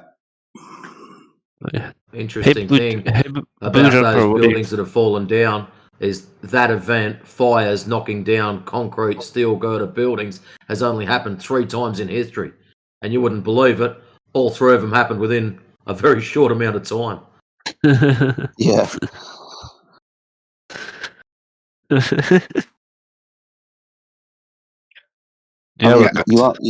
You asked Indio if he believed in any other conspiracy theories, right? The whole world is a conspiracy theory, dude. Everything. I didn't, by the way. It was the other guy. Oh, sorry. It was me. It was me. He had other ideas, to be honest. He didn't say conspiracy theory specifically. But yeah, because I've just said like other ideas that are known, like that you ask someone on the street and he tells you, no, it's not what I believe in, or she tells you that, bro, it's like not even true or something. Yeah, so I don't like that you're like sticking flat Earth in that. I told you. We just observed the Earth is flat, and I told you that it's my first time. This yeah. I know. Like this is a common thing where people think that we have like some belief, but because they never really thought about it, like why did everybody in the past think the Earth was flat? Oh, because that's what they saw. Well, I see the same thing they saw. Okay, the only difference between them and me is I got a bunch of people around me thinking the Earth is a ball. That's the only difference. Yeah, there's when it TV comes sets to now, this, in movies, in picture books, and that's the only difference.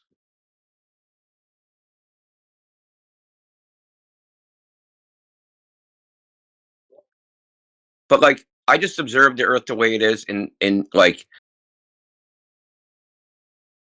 I said before, there's people that say, "Hey, you can't just naively look at the Earth and go, hey, it looks flat, therefore it is flat."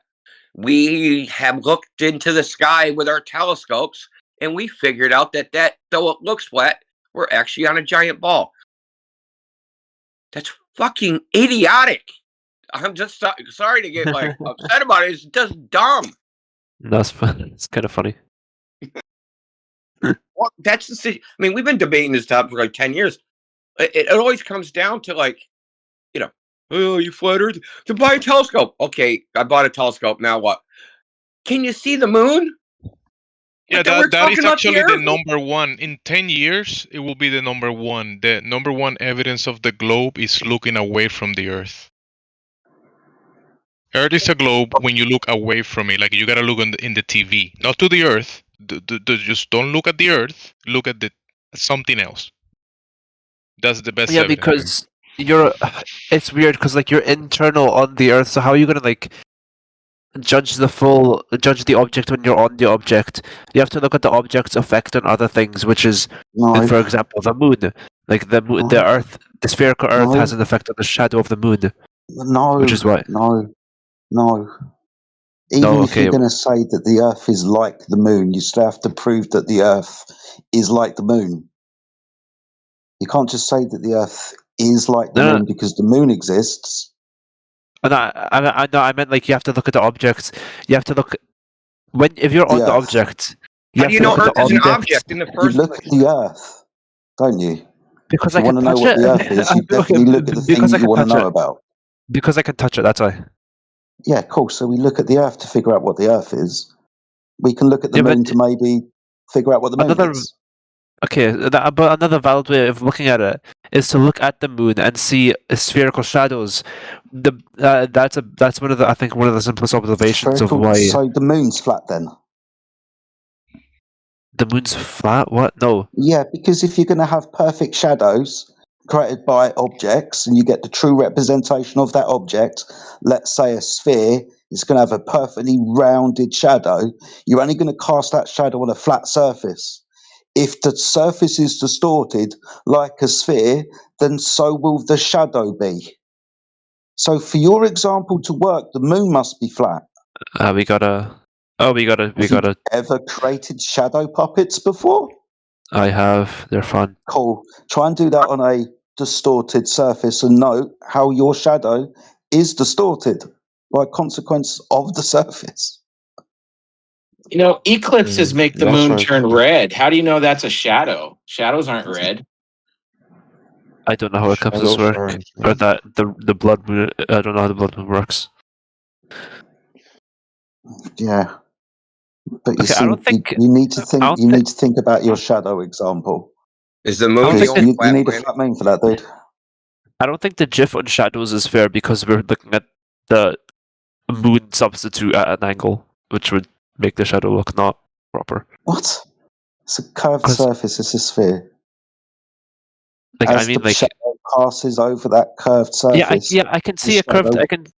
I can see a curved shadow on the moon. He's going to talk through me because he's getting upset about his moon shadow. Oh wait, my bad. I was talking to you. That's my bad. That's fine. As I was saying, as the shadow passes over the curved surface, you'll notice how it continually distorts. I.e., you can't have a true representation of a object shadow on a curved surface. It won't be a true representation because the surface will distort it, right? Not so insanely that you wouldn't be able to not so insanely. There could be a slight distortion, but it wouldn't be insane. It's really. I ask you to go and do this. Go and get a flashlight and some balls. See what shadows you create. Okay, what you will create, I'll give it away for you. As you make the shadow move across the object, you'll create what's known as a sine wave. That looks like an S. As the Earth an S. Okay, so I was kind of rude, Jed. I asked him the guy to get some balls. Come on, bro. I see. So we can tell you the reason it makes an S is because what'll happen is the shadow, the edge of the shadow will cross the center of the sphere, right? Say the dividing line of which way the shadow is being projected, and one side of that curves one way down, and the other side of it curves the other way down. So as the shadow crosses this, its orientation of the curve changes. It'll look like an S, basically. Okay.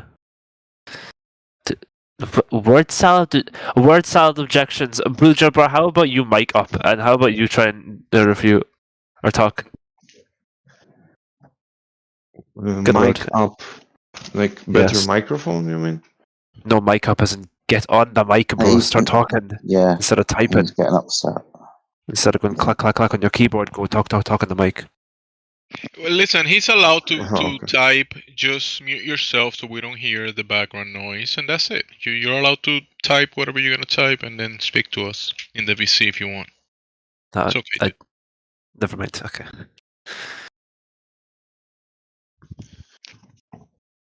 Okay, I see the GIFs provided.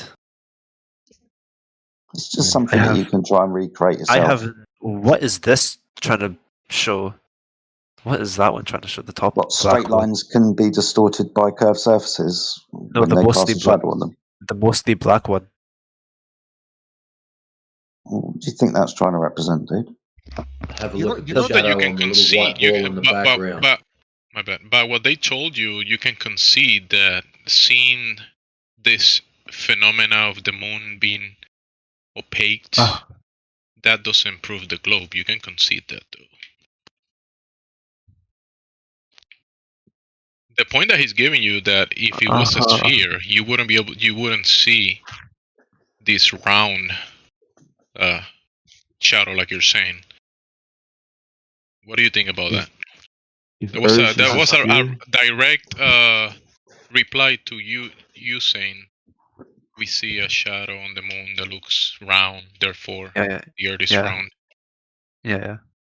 Why isn't like flat Earth popular? Wait. We still hold that question. Okay. Let the other guy reply to what Jada told him about what will happen on the surface, depending on the surface orientation, if it was flat or a sphere. What do you say about that? What will happen to the shadow? Pretty much. I actually can't think of anything to say because I think I'm getting tired. It's like 9:45. Quarter to 10. So you're gonna go to sleep? Go ahead. To be fair, this topic. It's Friday. My bedtime's in like an hour. Okay, so this topic is very thick. It covers like actually a lot of different things. It covers history, sociology, psychology, science, measurement. It covers parasites, brain worms. It covers it covers a lot of things. So it will mentally exhaust you in the beginning because a lot of these things they're hard. They're not hard to comprehend. They are in a way, especially when you're just talking about it. If we had like whiteboards and diagrams, it'd be easier to show you. But don't feel bad. It is mentally exhausting to deal with this topic. We're just used to it. So I mean, me it's hard because you guys are throwing out literally everything I've been taught. Yeah, me too. Yeah, I mean, you've been taught the wrong thing. I mean, the people. To be fair, the people that taught you, they didn't know either. Yeah, probably. Yeah. They got the textbook. They said, teach the kids this. And they're like, okay, just give me money. They weren't even given enough money. Have you seen teacher salaries? Oh, yeah. It's a living. Have you seen teachers? Yeah. Have you seen teachers? It's a living. It pays bills. People just go to it as a job of work. People like this honestly, think they're benefiting the community. I am a teacher, by the way. Of course. Oh, yeah. So you think that you're benefiting your community, educating the younger and next generation, right? I'm educating them about English. I don't have anything in common with science. Whatever the subject, it's beneficial. You have some kind of pride in your work. I would hope. I would hope some teachers at least do. Right? There's no. Yeah, I mean, I do like. I teach them like necessary stuff, like how to speak English, how to write English. That's it. Yeah, that's fine. In a public school or just like? Yeah, in a public school. Yeah. Can you just teach them whatever you want? No, I have like a textbook, and there's like present simple, present continuous, past simple, past continuous.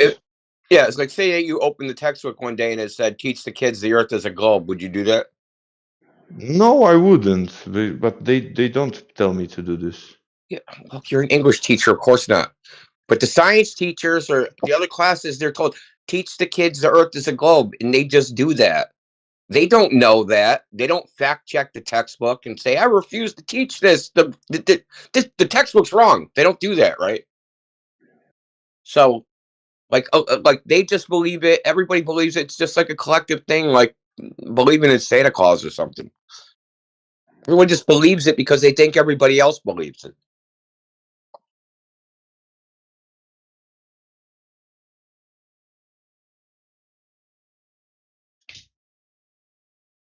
Okay, cool. But we have a flat earther.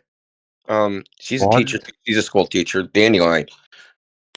She's not in here right now, but like, if you come back, maybe you'll be able to talk to her, and you guys can like compare notes of teaching brats. Do you think there are any like teachers? Sorry, you go ahead. You go ahead. No, I just want to. What age do you teach? Primary school, so like young learners.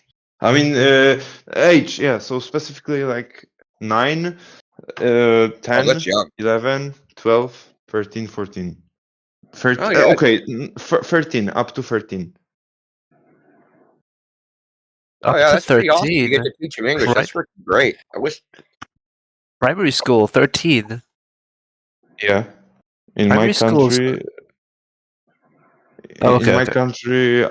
country, up to 14, there's the primary school. Okay, that's cool. What country? Poland. I live in Poland. Okay. There was the like change in education, and they like made the primary school longer, and like they like deleted the middle school. Interesting. Okay. That's funny because like where I live, they added a middle school about 3 years ago. Oh wow. Yeah, I know. Like the reforms, they are just like politically connected. They have nothing with education. They are just like the new government has to change something to prove something. Yeah. You got it. That's exactly what they did here. New mayor. Oh, I gotta pretend I'm doing something. We're gonna make a middle school.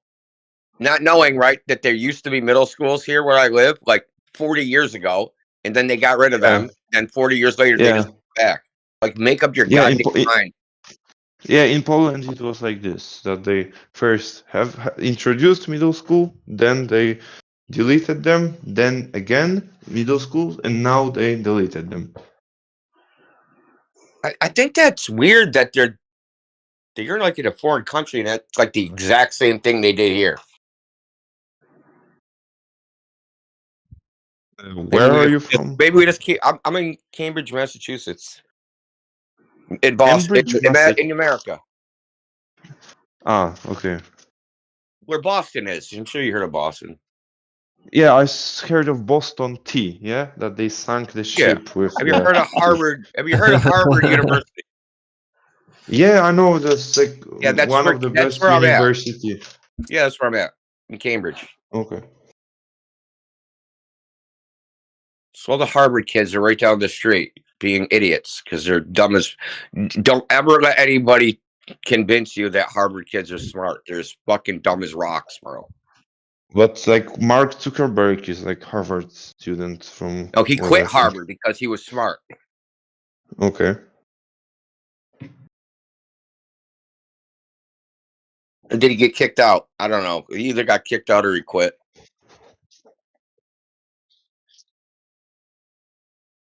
Yeah, quit Harvard. She quit. I think there are other like smart kids from Harvard, like like billionaires. There's Harvard, one other billionaire from Harvard Harvard. is kind of like a place to do like networking. Really. So you get an education, you meet people, and like you have this like Harvard degree network of people that get into places of political power and on boards of directors and in industry, and you're basically forming like I don't know what type of network you would call it, a social network, not in the sense of social media, but it's basically like a boys club, social network. That's kind of what people go to Harvard for. It's not really for the education. It's more like it's not what you know, it's who you know type deal. That's what you know, not who you know. Okay, I get this. But Facebook is real, and they programmed it. So yeah, it involved a lot of work probably to program this. Zuckerberg didn't do the work. I mean, I don't want to get in the controversy of Zuckerberg. I'm just saying there aren't smart people at Harvard. There are, but they're not. They're pretty fucking dumb too, man. There's a lot of dumbass ones. Take my word for it. You got to live here and see it for yourself. I mean, I can tell you, but you just got to see it for yourself. Like the people that live here make fun of them because they're so like intellectual, yet they're idiots, right? Intellectual, yet they're idiots. So you mean that they know the like theories, but they don't trust their senses, as you said. Yeah, More they're like like they can't walk and chew bubble gum. They know their theories, but have trouble tying their sneakers. okay. Yeah, you mean this? Okay. Yeah. Okay.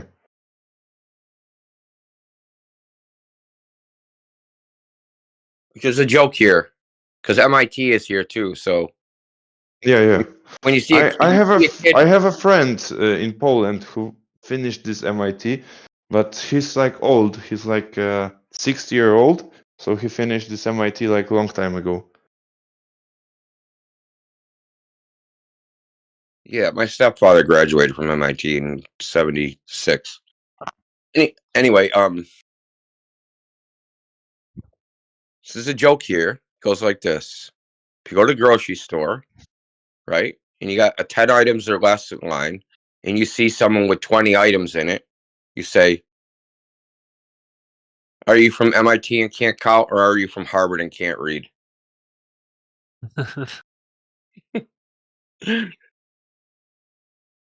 And that's like a joke here, like that everyone knows, because that's kind of like they're just like their heads are in the clouds. Obviously they're young kids and they don't have a lot of life experience. But I've met some people in the degree programs, quite a few people, as a matter of fact, because I have a friend who rents to them.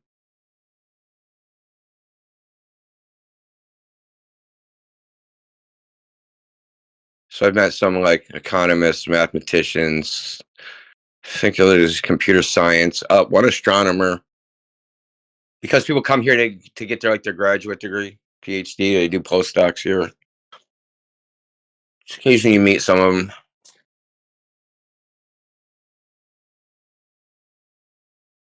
Anyway, that's way off topic.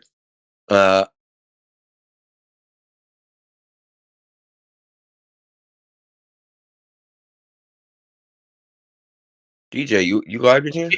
It's Sunday somewhere in the world, India.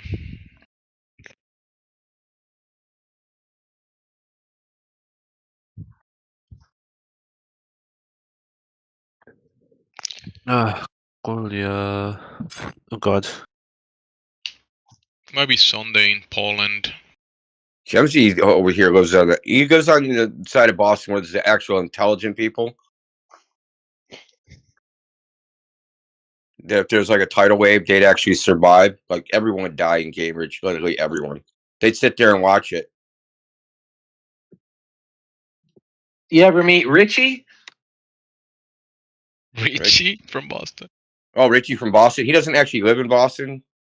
He lives in Dedham or something. Though his mother lives in East Boston because he's done streams from his house, and I know exactly where he is when he's doing that shit. Okay, so he's not Richie at Boston. He's Richie from Boston. I get it now. Yeah, Richie from Boston is not. He's from Boston, but he's not. But he's not in Boston, yeah, or at. But his mother. But his mother's in Boston. So I'm gonna have to go dig some of his videos to see if I see him in East Boston then. You mentioned something about people in Cambridge that they all died. I'm sorry, India, I couldn't get the joke. If there was a tidal wave, they would all die. All the MIT kids would be like, "Well, there's no tectonic plate out there in the Atlantic Ocean. That can't be a tidal wave. That's an illusion." And all the Harvard people would be like just taking pictures and selfies and shit with the tidal wave about to kill them. Like, so everyone here would die. For science? For oblivion, because they're just oblivious to reality. I know how East Boston, like, I know there's a lot of Spanish people in East Boston and like working class. So it's like, they actually interact with the real world and shit. Yeah. As opposed to out here where they're just in fantasy land all the time.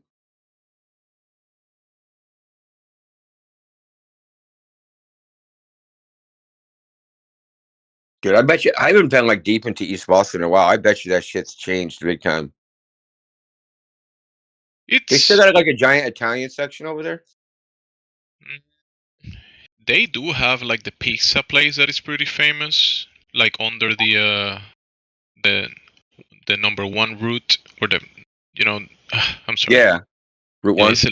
it's like this. It's famous. It's Italian, whatever. But it's Boston. It's like 90% Hispanic people. I think maybe not 90, but 60 plus Hispanic people. So everything you go there is mostly like Hispanic restaurants and stuff. Oh yeah, but you have the Italians, the pizza place, and yeah, Oh, there okay, is some so good stuff for the Italians there. yeah, okay. For me, that's enough for today. Okay, I may come back later, other day. Okay. All right, we're here all the Fantastic, time, good bro. talking to you.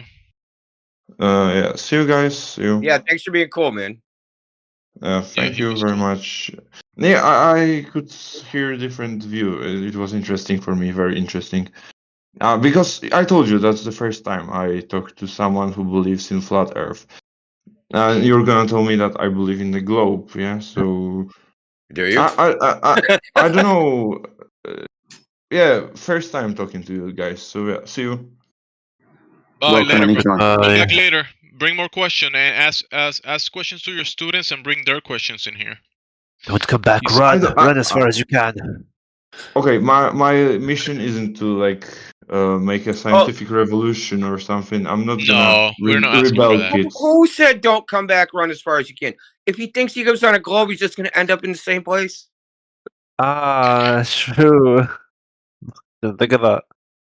No, but listen, if he mention it to students like the shape of the earth and well, I don't know, you know how Gene does it. I mean, Gene Bro, is straight to the point. I But don't even. you could for an English topic, you can bring cosmology of the world and history of cosmology. Okay, maybe some of these like 12 or 13-year-old they may be interested in this. Okay. Oh, because you're doing with older people. They want to talk about food recipes and that kind of stuff. It's just English for kids. No, I just teach kids. That's my job. Oh, so you teach kids, and yeah. Anyways, I'm just saying that you could bring topics that are directly related to this topic, and maybe they'll ask a question, and you can bring those questions. Just saying, dude. I know you're leaving, so bye. Okay, see you. Bye. So wait, so if you guys were to go on like some sort of trip that would take you in a straight line, and you did end up back where you were, it would take ages. It would take ages, yeah. Like if you did do that and you did end up back where you were, would you then buy the globe model? No. No. I will buy if it's like 90% off, and I get a coupon for the last $2. I'll buy it. What? Wait, what? Coupon? Yeah, when you go to the store, you see the globe there. You say, I want to spin it with my hands, and many times you see it in clearance. You read it, and it says not for educational purposes, only for decoration. And I'm like, yeah, okay, just for decoration. And if it's like 90% off, and I got like a coupon, and it's almost free, I'll buy it. Like you ask, will you buy it? And I say yes if it's 90% off with the coupon. Okay, well, you buy it. That's funny. No, but okay, you know what I actually mean? Like, would you then believe in the flat Earth, in a globe Earth model? Hold on, bro. We don't deal in hypotheticals here. So you can't do any straight lines on a globe. None. Okay. Okay, I know. Yeah, we have straight lines in reality. You cannot have that in a globe. So there you go. On this Euclidean flipping plane, would you then, if you travel in a straight line and go back to where you were? Bro, you're asking us a hypothetical. Can you show us a time, any time on the Earth, where someone traveled in a straight line, I mind you, and ended up back where they started? Has there been? Check. No. Has there actually never been? And it has never anyone never done that? For No, sake, no, no. that's such an easy way to prove it. Bro, you just think about it. Just think about it. This is geometry. If you go in a straight line, is there any way possible you're going to end up back where you started? Now you're gonna go away from the globe. On a globe, yes. Yeah. No, not even on a globe. It's not a straight line. Yeah. Okay, then explain to me why would it not work on the Straight globe? line, you're gonna go into outer space and you're gonna die there. Remember? No, You no, can't no. Oh have my god. straight You lines know, on curved surfaces, dude. You know, okay. This is something. You know what I mean by a straight line on a globe. Yeah, it would curve along the globe, but it's a No. straight. So you don't mean a straight line then? So now you're talking about a circle. So what you're saying is, if you took a heading on a circle, right? If you went east, perpendicular to north, in a circle, if you go in a circle, yes, you'll end up back where you started. That's totally possible. You can also do that on a flat circle. But you said straight line. Around your round table, yes. Straight line is huge from above. What do you mean huge from above? Come on, okay. Guys, did he actually said straight line, but he wasn't actually meaning straight line? He No, was you- speaking about doing a curved line, and he was calling that a I straight line. swear, when you call a straight line on a globe, the default assumption is that it's bound to the globe. You're not escaping the plane of the globe. We don't deal with assumptions here because we don't want to beg the question. So if anyone's going in a straight line, they're not going to end up where they started. Now, if you're talking about headings and going in an easterly direction, perpendicular to north, you're going to be doing a circle, and you would end up where you started. But you can also do that on a flat plane. So it doesn't tell us anything about the Earth other than a direction perpendicular to north.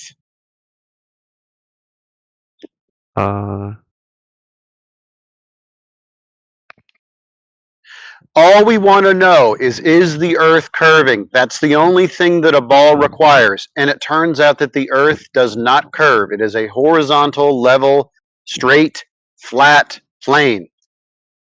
That's what it measures to be. It's over. That's all it is. Okay. So I will never ever mess. I will never ever mess. Okay, I can't speak. Measure a curve on the surface. No one has to this day. So I would doubt it. But you go ahead and give it a shot. Yeah, let me be the first person in history to do this. Yeah. How hard could it be? How hard could it be? Pretty hard. We all tried. We failed. And don't confuse someone saying they calculated it from measuring it. Don't mix those two. You might read someone saying, I calculate that the Earth is curving or whatever because I look at the sun and at the stars, and they put all the calculations, distances that they make up, presupposed, and then they give you a number at the end, but that's not a measurement.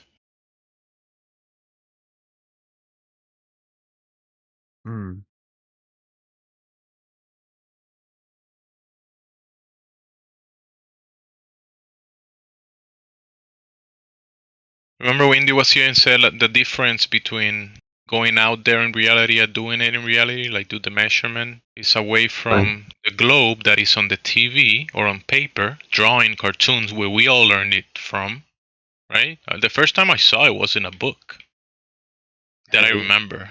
Like it was a depiction on a book, and there is a globe, and I remember seeing the core, right? That's where I saw the globe. I didn't see it outside. Yeah, because it's showing you the inside of the Earth. You can't look and see it. You have X-ray vision. Yeah, that's the I love depiction. little boys. You love You what? need to Huh? leave, then. Excuse you. What did I hear? What do you mean? What? I'm gonna ignore that. I'm gonna Loves imagine his child or something. He loves his child. But you love that's your not the child. Oh, topic. that's adorable. Okay. That's not the topic. Let's skip the children on the topic for now. I know. I actually think children are very useful in this topic because if someone was strong enough to throw a child such that he orbited around the Earth, and they turned around and caught the child, this would also prove a globe. Like Invincible playing baseball with dad or something? You get a phone call from child services. Precisely. Don't you can run. You can run from child services. Just for our viewers on YouTube, we're not advocating this as any type of scientific experiment. Please don't throw Wait, your this- children out of the window, wait, hoping wait. that they're going to come back. What parts of these go on YouTube? All of it. Oh, that's fantastic. How do people watch the stream? They go to the YouTube channel and they press like and subscribe, and then they press play. Okay, that's good. Does all There's stay two on? bots in this VC. There's like 2 users in this VC that are called like YouTube bot or whatever, and you can find a link to the YouTube channel in those. In the It also goes on X and Twitch, so it's not just YouTube. Okay. And how Why many people? are you skipping school and you're afraid your teachers are gonna know you're skipping? No. And do any of these videos get recorded? Does a part get recorded and put on YouTube, like as a video? Yeah. YouTube, like when you do a live stream, it automatically saves it unless you choose not to do that. Interesting. Okay, that's great. That's good. And if you say the right things, especially embarrassing yourself, I might clip it and put it up on Apple iTunes and Spotify. Blue Jumper. How about you mic up? How about you get in this and use your voice to talk instead of clicky keyboard? Oh, don't worry about what the chat says, man. That's the peanut gallery, man. Don't worry about them. Anyways, yeah, it's just, dude, you don't even want to know what they say about us in the YouTube chat, man. If we cared, like, you can't fixate on what people say in chat. Like, just consider they're all nutless wonders until they mic up. Hikey. So my great crash out of 12 o'clock. Keep that. Just keep that on the stream. Keep that head that way. You crashed out. Yeah, it wasn't my brightest moment, honestly. I usually don't upload crash outs, but which It wasn't really even does that make bad. an exception. It wasn't even. Objectively, it wasn't even that bad of a crash out. I just was my brightest moment. How long ago was it? I want to go and find it. Nope. Time says it. Everything's The best crash outs you can't upload because it breaks terms of service. Yep. True. Anyways, moving on. I think Donald C's crash out. I think he said he could see the retro reflectors with a telescope on the moon. Yeah, and then he was called a liar, and then he crashed out. It was great. Like crash out so bad that like his mic couldn't handle it. Can't handle him yelling so loud into it, and was basically blowing out. It was awesome. He actually said he could see the retro reflectors on the moon. One. It was something like that. It was like retroflectors of the lander or something. If it was the lander, that rings a bell. Actually, might have been a lander. Not saying that you're wrong, but I remember somebody saying that they've seen a lander. Well, a lot of people have said that. Oddly enough.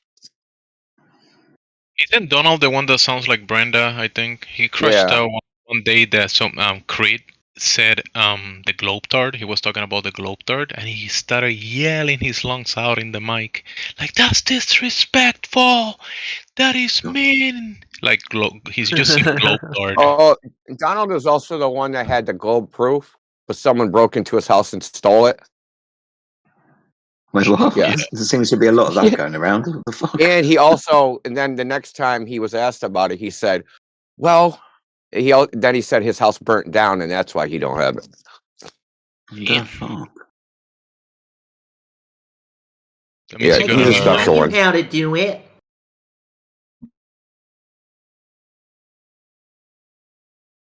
Earth, where is your proof everywhere? What else was it? Oh yeah, Brian Cox has something not so friendly to say about you. He says to disprove a flat earther, he would hit you over the head with Newton's Principia. Well, obviously he did. What? Obviously he didn't read it. Yeah. I'm just gonna read what he says in the video.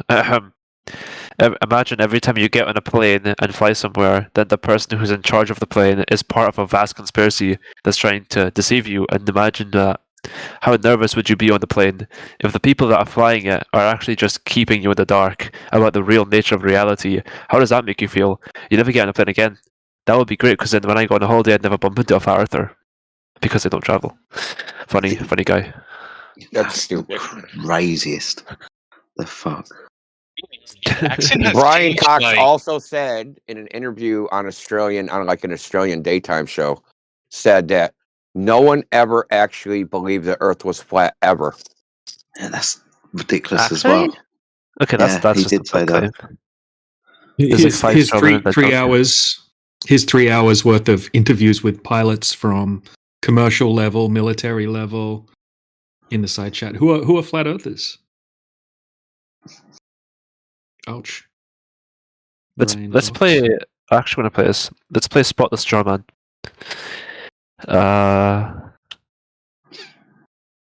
Toasty, do you think like all of your ancestors were like conspiracy theories? You know, like the Mayans and the Egyptians, like all of those people that had their cosmologies, all the Hebrews, that were all conspiracy theories? Not really. No. Also, actually check this because I want to know if I get these right, then I know what a straw man is. So actually check this. I'm gonna type him.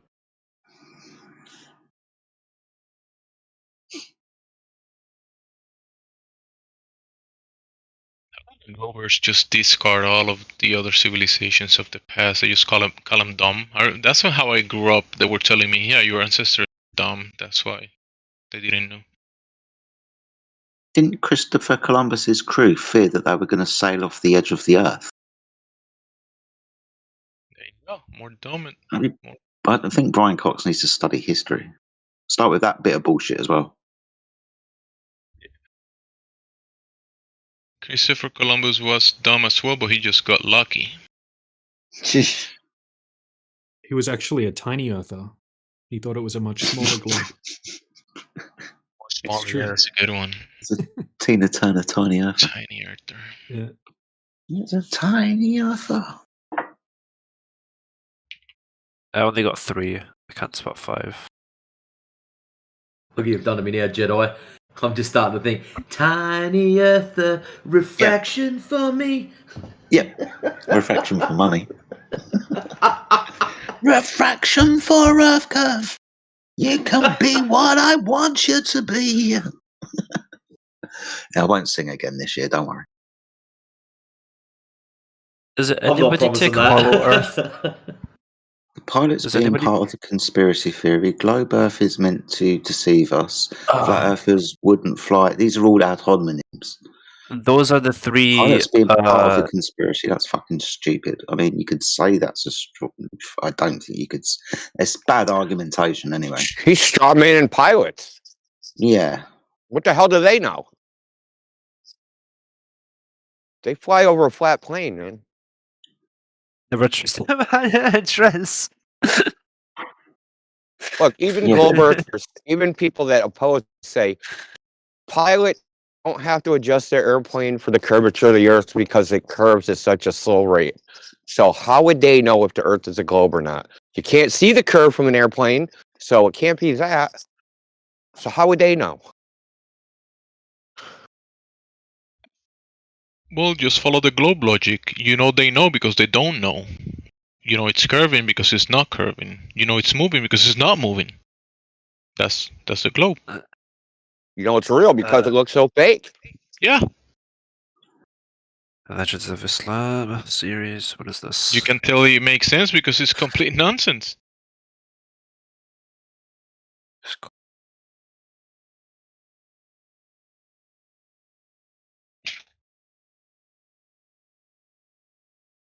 Bro, London? I'm not going to London for this. Damn, that's what Brian Cox used to look like? It's majestic. He used to be in a pop group in the early 90s in England or Great Britain called D-Ream. They were shit. Unfortunate. Fall off. I don't know. I don't even know. Not even fall off. But think about this, right? This is Brian Cox. This is a science communicator that appears on national and international televisions and podcasts and streams all across the world, and everybody wants to ask him his opinions about the universe and everything, right? When confronted with a flat earth argument, that was his response. Not something that could easily be demonstrated or practically done by you, the individual, to prove that the flat earther was wrong. Just some thinly veiled attack. It's fucking bullshit, dude. Yeah. Actually, Remember what I was remember earlier? Remember earlier I was saying that the only way to like turn someone into a flat earther is to do it yourself. Do you remember what the exception was? Is to hear people that oppose flat earth actually speak in the dumb shit they say. That's what also makes flat earthers. Yeah, two because top they things, aren't expect to have a good answer, right? Like, yeah, there's obviously a good answer because, you know, Earth's a globe. That's obvious. So the scientist has a good answer. And then they say stuff like that. You're like, hold on. That don't make sense. Let me look into this more. Then they find out that's all there is. It's just dumb frickin' answers.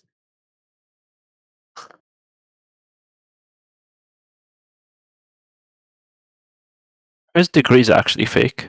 I swear, man. Why can't people just like stop being fake for a second? Well, have you ever heard the magic speed? What? The magic speed. What's the magic speed? The magic speed is why all the craters on the moon are round.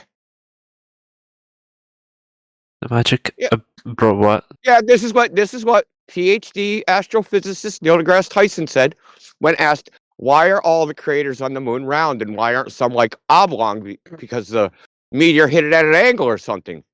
Oh right, He said it's because there's a magic speed, that's his words, that the meteors travel at, which always make a perfect circle.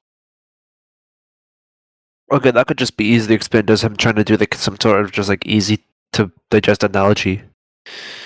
So he just calls it magic speed, like as a substitute, you know. Well, here's another thing he said for 4 decades, that if you weigh something on the North Pole and then go to the equator, it weighs less. Yeah, because the Earth bulges out at the equator, which means like slightly less gravity, like slightly, but it would weigh less The because of that, rotation of wouldn't the it? Earth, right? And there's a centrifugal force throwing the thing off, right? Yeah. So it weighs Yeah. less than the equator. Well, Yeah. he's recently recanted that and said, well, because there's a bulge, there's more mass at the equator, so then there's more gravity, and it exactly cancels out the rotational centrifugal force.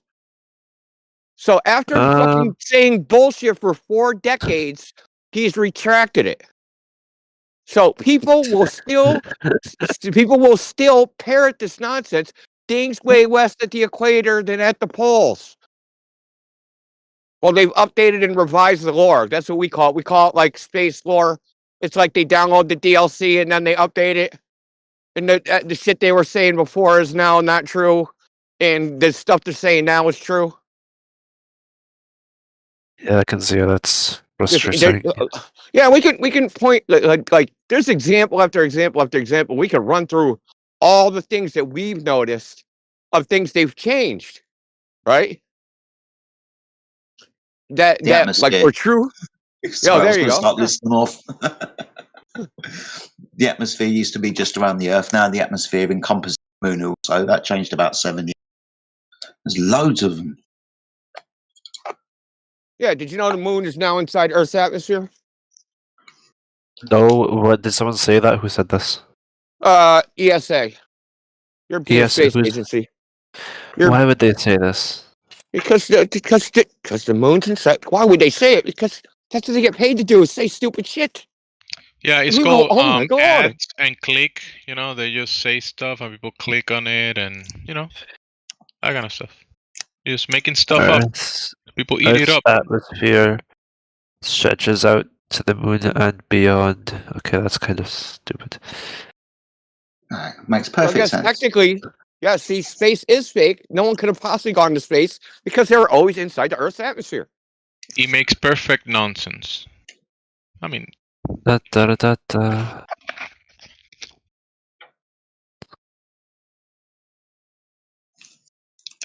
in reality, within let's say another the one. statement Indio. Let's say the statement, right?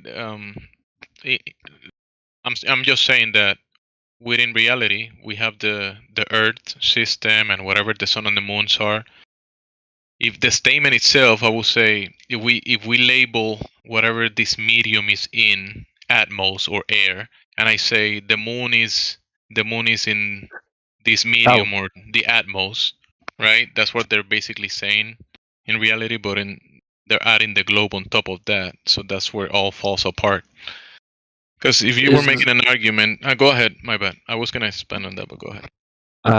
No, I was gonna ask, is this just a theory, the extension of Earth's atmosphere, or is it like an actual thing they're proposing as fact? That's the thing they're proposing as fact. They've changed the narrative. Okay. How do you tell the difference? How do you tell the difference? I mean, they would say something like I theorize or something. I don't know. They never say that. They just say it as if it's a fact. Yeah, even with gravity, the gravity is a theory. Everyone agrees it's a theory, but they do just say stuff.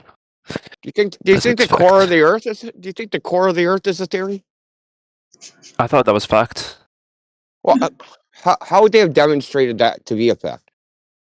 Because I mean, we could, for flip's sake.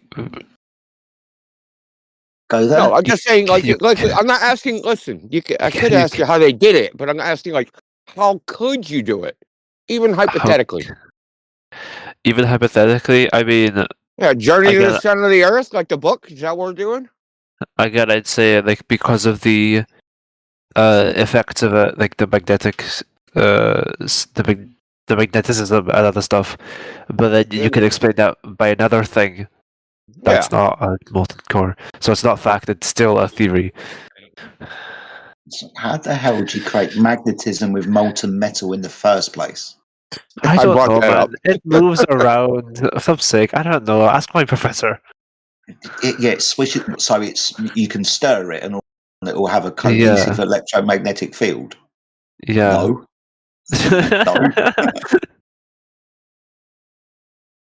Okay. Is this superionic iron alloys and their seismic velocities? The image isn't even related to the article.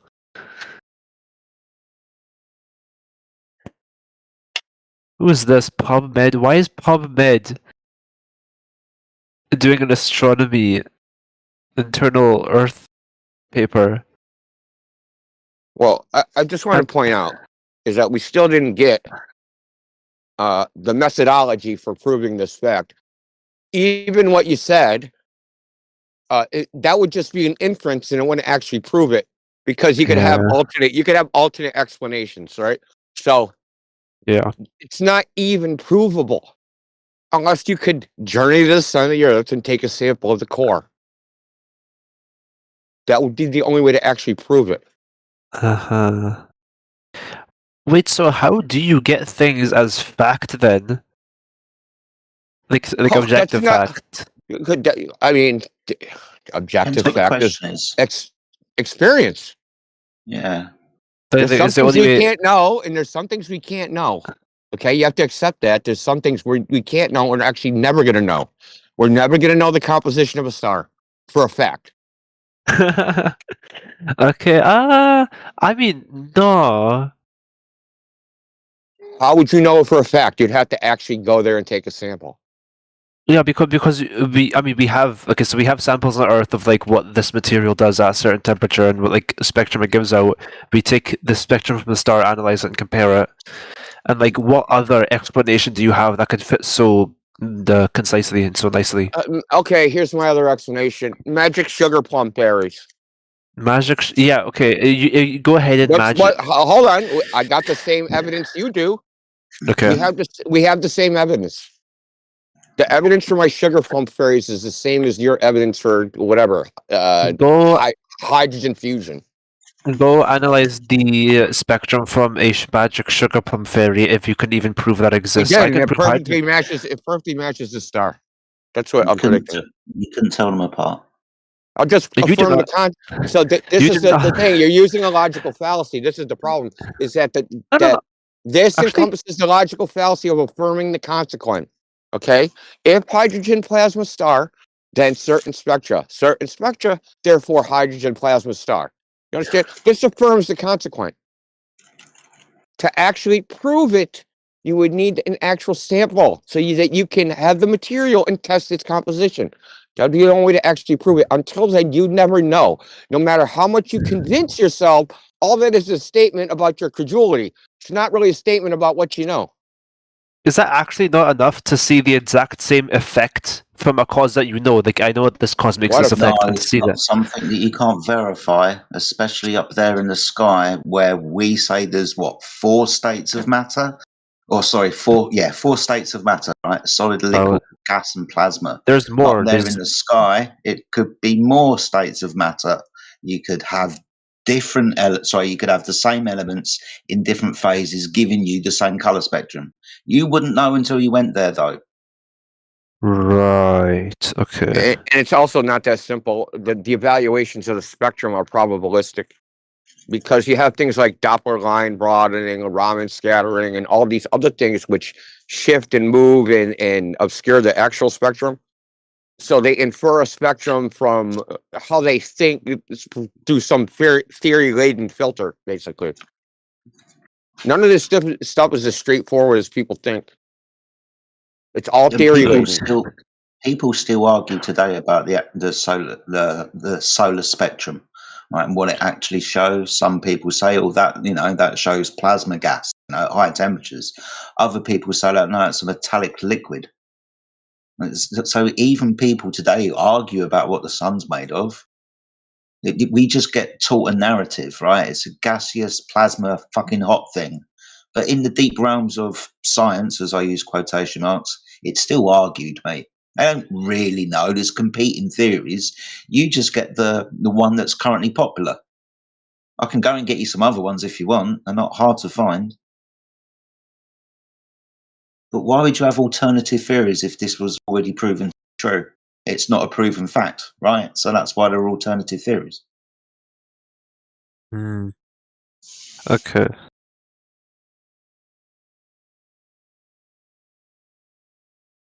Also, just because I just want to mention this, there is another state of matter. I think it's called a Bose-Einstein condensate. It comes after plasma.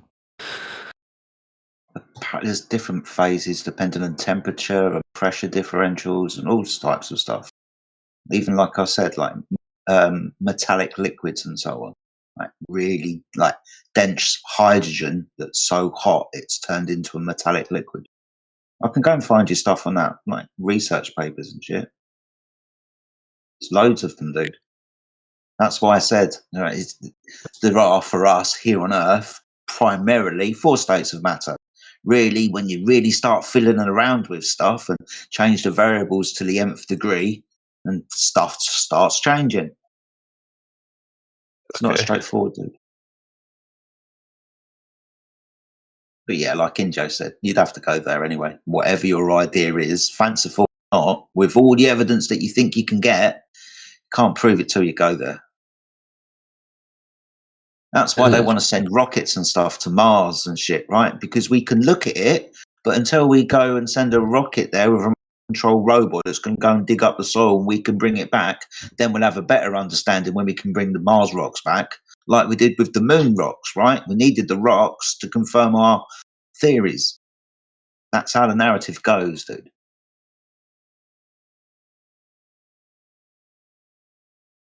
Yeah, interesting.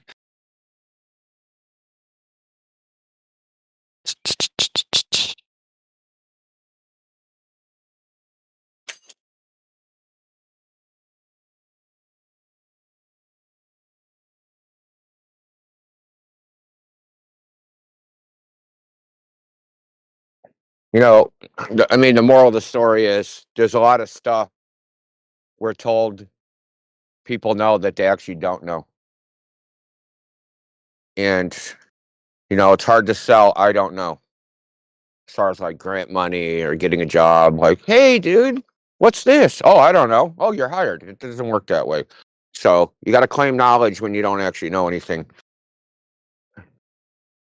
And and people feel better when they think, you know, that the so-called authorities or the people that they think are in the know something. They don't know. They just say they know, and they don't know. I mean, think about it. If you just think about it, just from like even like from a probabilistic idea, how many theories from 500 years ago are currently believed? Not very many. I would say only the globe theory and Archimedes' principle are probably the only two left.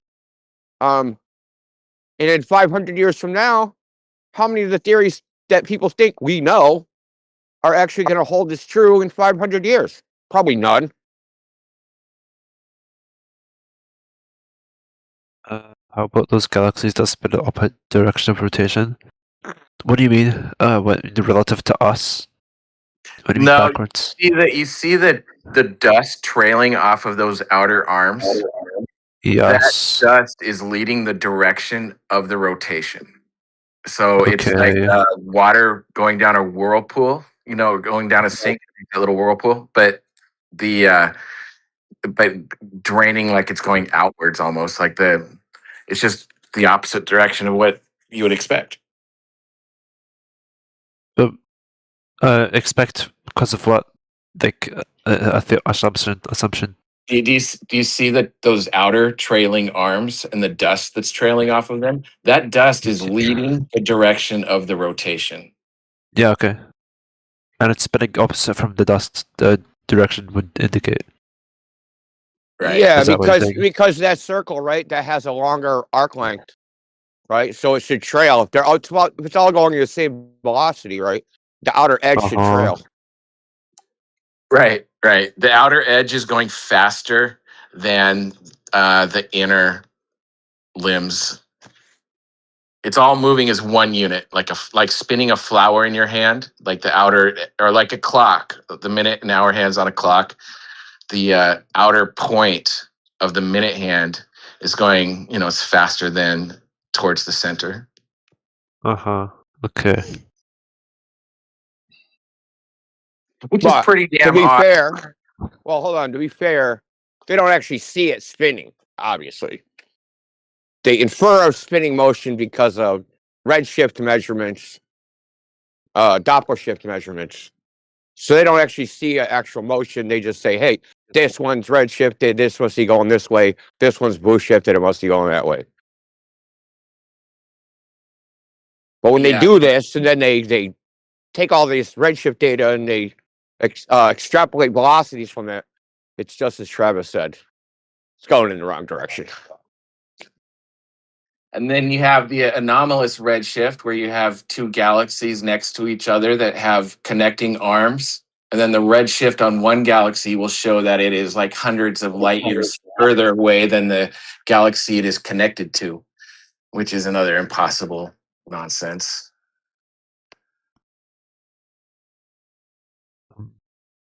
It'll show the one galaxy is hundreds of light years behind it, but they're connected via the same luminous arms. Okay.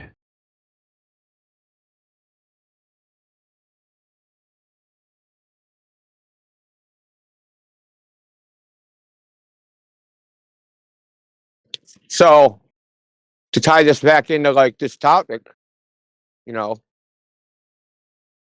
all these distances and speeds and velocities, they all come from the radius value that's never been measured. Right? The entire cosmic distance ladder is built off the Earth radius value, and no one's ever measured this radius value. So it's basically like a fucking Jenga tower. Except for there's nothing at the bottom of the Jenga tower. It's just like floating in the air. I'm sorry, what's based off the radius value of the Earth? The cosmic distance ladder. So I thought that was. distance, I thought they used astronomical units. Yeah, where'd they get that?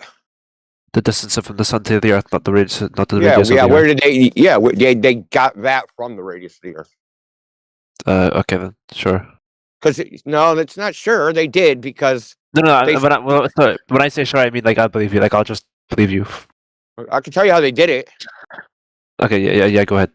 Yeah. Okay. So the first method was there was a guy named Christian Huygens that used numerology and mysticism, and this is the official story.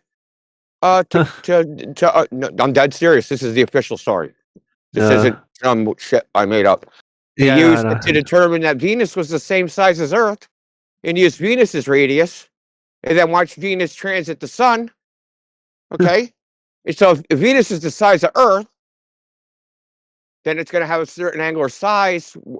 With this angular size, you can calculate the distance, and from that distance, time the transit of the Sun, time the transit of Venus across the Sun, and then now you have the Sun's angular size from that point, right? And then you can calculate its distance based upon the timing. I assume we went back and revised that number after the Astronic mysticism and after oh my god, after the Astronic mysticism incident. I assume we revised that number of the Earth's radius.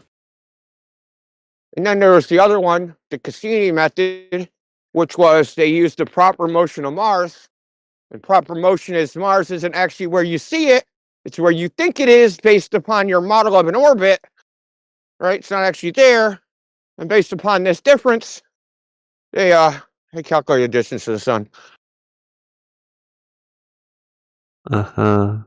So and then there's the other method where you watch Venus transit the Sun from two different locations, presuppose the radius, calculate the distance between the 2 points, then calculate a chord distance, and then triangulate the Sun using this method of how high Venus is, the difference in height from one observation point and another, based upon what you think the distance is.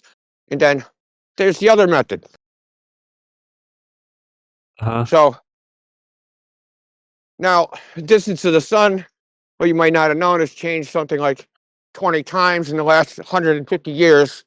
So you sound fed up with this one. So what the whole point is that they never measured the radius of the Earth. The entire cosmic distance ladder is based upon the first rung, which has never been actually demonstrated. It's a Jenga tower floating in the air. It's not resting on anything.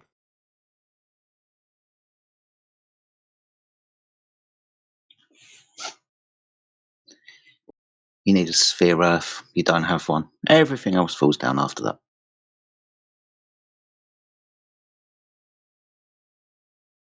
You don't believe in gravity, Jedi? Nothing falls. Why don't things just float away on the flat Earth? Why not? We're floating right now. Well, I mean, we hear a bunch of stupid shit like, you guys don't believe in gravity. Why does everything just not float away?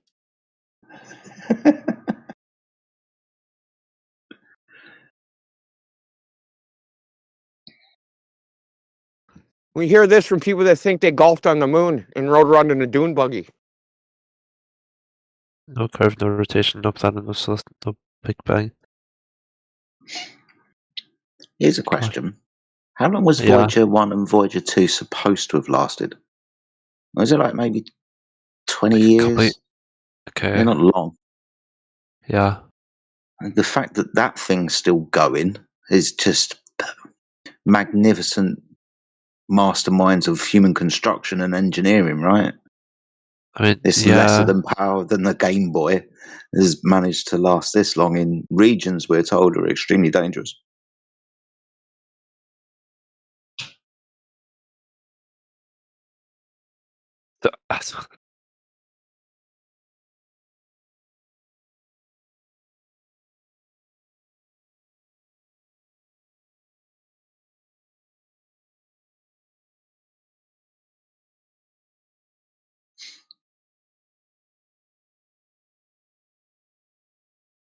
Without being rude, how old are you? 20s, something like that? Have 18. 18. Yes. I guess, because I'm going to be fucking hell. I'm going to be 50 this year. Right? With experience, you'll notice the same patterns repeated. Shut up, the Junior. Same kind. What? 50. I That's said, shut up, impressive. Junior. It's impressive. You're younger than me, bro. You whippersnapper. But the experience is there, which is what I'm trying to point out, right? Over like 40, 50, 60 years, whatever Joe is 220, then you notice these patterns. You notice the game that's being played. The common one that gets brought up is like space travel all of the time, right? Moon landings, and eventually we're going to have, hotels on Mars and, moon bases and all of this shit. All right, we were told this in the 70s and the 80s, and again in the 90s, and again in the early 2000s, then in the teens, and now we're being told it again, and I guarantee you we'll be told the same fucking thing in the 30s. This can has been kicked down the road so many times. I guess only experiencing it through your life is, how you can be sure that this is happening instead of like secondhand stories from us telling you that it is.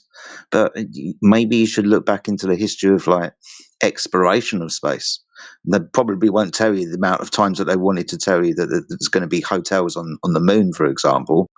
But I've been trying to do this shit for ages and never really got anywhere. What have we got now? We've got just about Katy Perry going up to the edge of space and telling us that she sees a curve. That's all we've got. Uh-huh. Landing 2 miles away from where she took off. Yeah. Maybe she went really, really, really high up. Just really high up. That's a Snoop Dogg fallacy. Very, very high up. Well, I mean, it's definitely Very plausible high. that Katy Perry rode a giant rocket that looked like a penis. That's normal. That's just like her opening act. I thought that was one of her music videos. Yeah, exactly.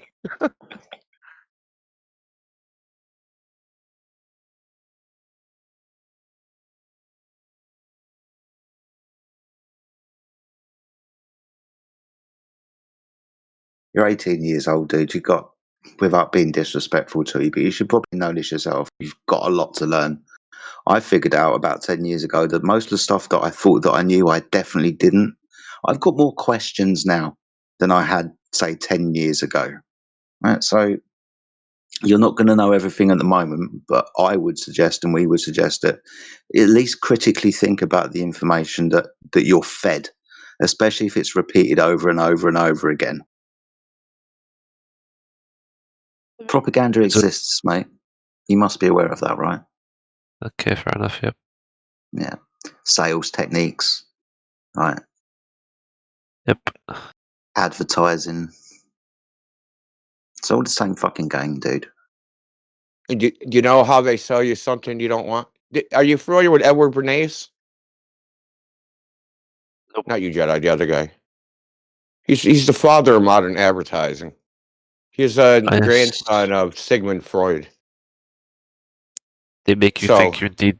They make you think you need it, or they give you like a certain time. Yeah, but, you only have how? you only have 10 hours. You only have 10 hours to take the deal, and they put like a fake counter, fake time. No, fake timer. what they do is they sell an identity. So this is how I'll give you an example. This is a good example I heard. If I said Nike sneakers is going to start a hotel, it's easy to imagine what that hotel would look like, right? Yeah, NX. Yeah. Okay. If I said Hilton Hotels is going to start a sneaker company, you have no idea what those sneakers are going to look like. Yep. Because Nike sells an identity. It's a brand identity, and that's what they sell. They want you to identify with their advertising, right? They typically advertise runners wearing running sneakers, or maybe basketball players, right? They want you to identify with the brand.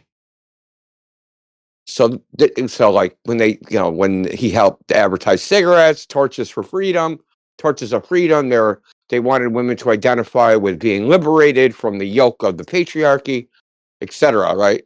So the globe Earth is also an identity.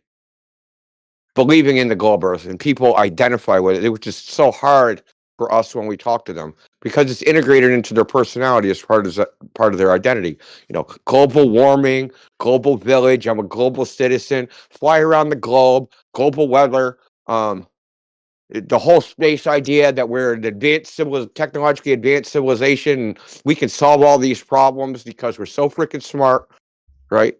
And You are this smarter than your ancestors. way smarter. They were a bunch of knuckle draggers. Thought they would fall off the edge of the earth, man. That's how stupid they were. When you just go around a big ball, you flip upside down like it's nothing.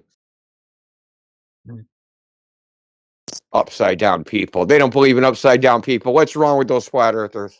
No, I don't believe in upside down people. Okay, so the point is that the globe is more than just like a scientific, because some scientific idea that's been proven by science. It is an identity at this point. And one of the first things, and this is the last thing I'll say, one of the first things I noticed when I realized the Earth was flat was the amount of times that I would see a globe in a day, right? The actual space propaganda, globe propaganda that's everywhere.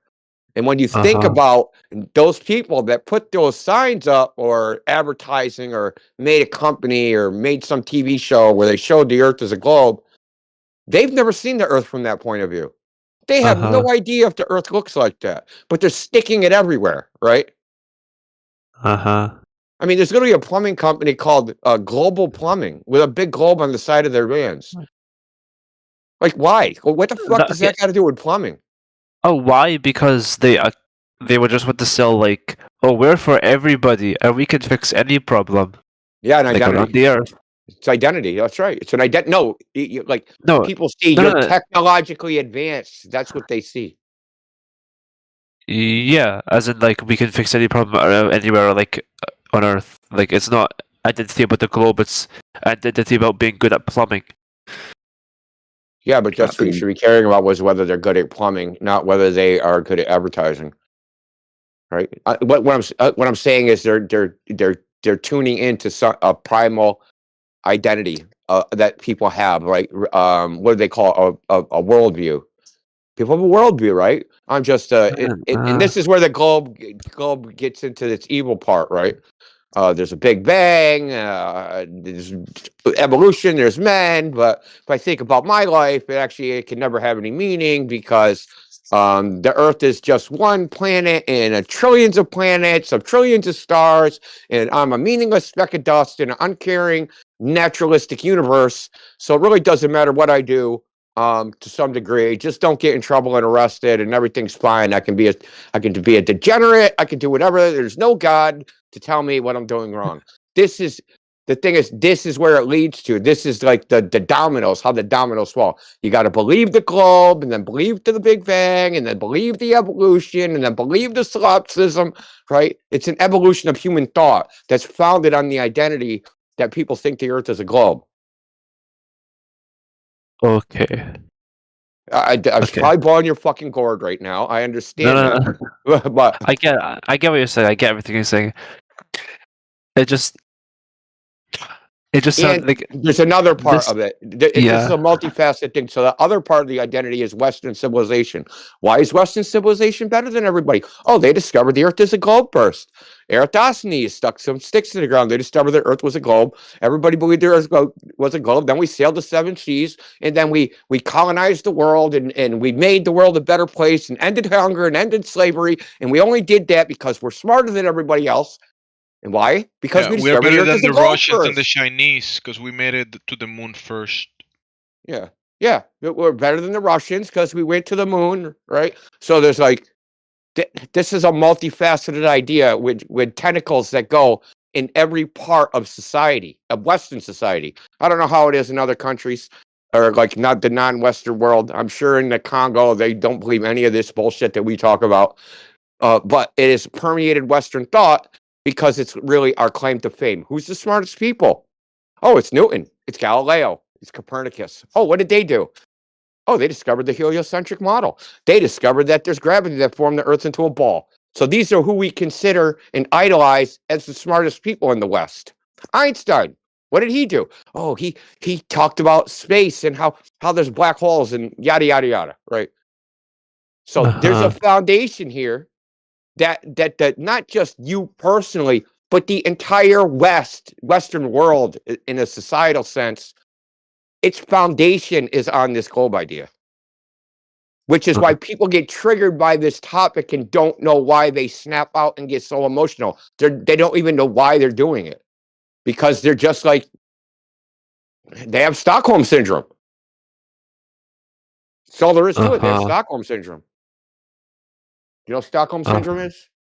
Yes, I know what Stockholm Syndrome is. Are you in Stockholm? Okay.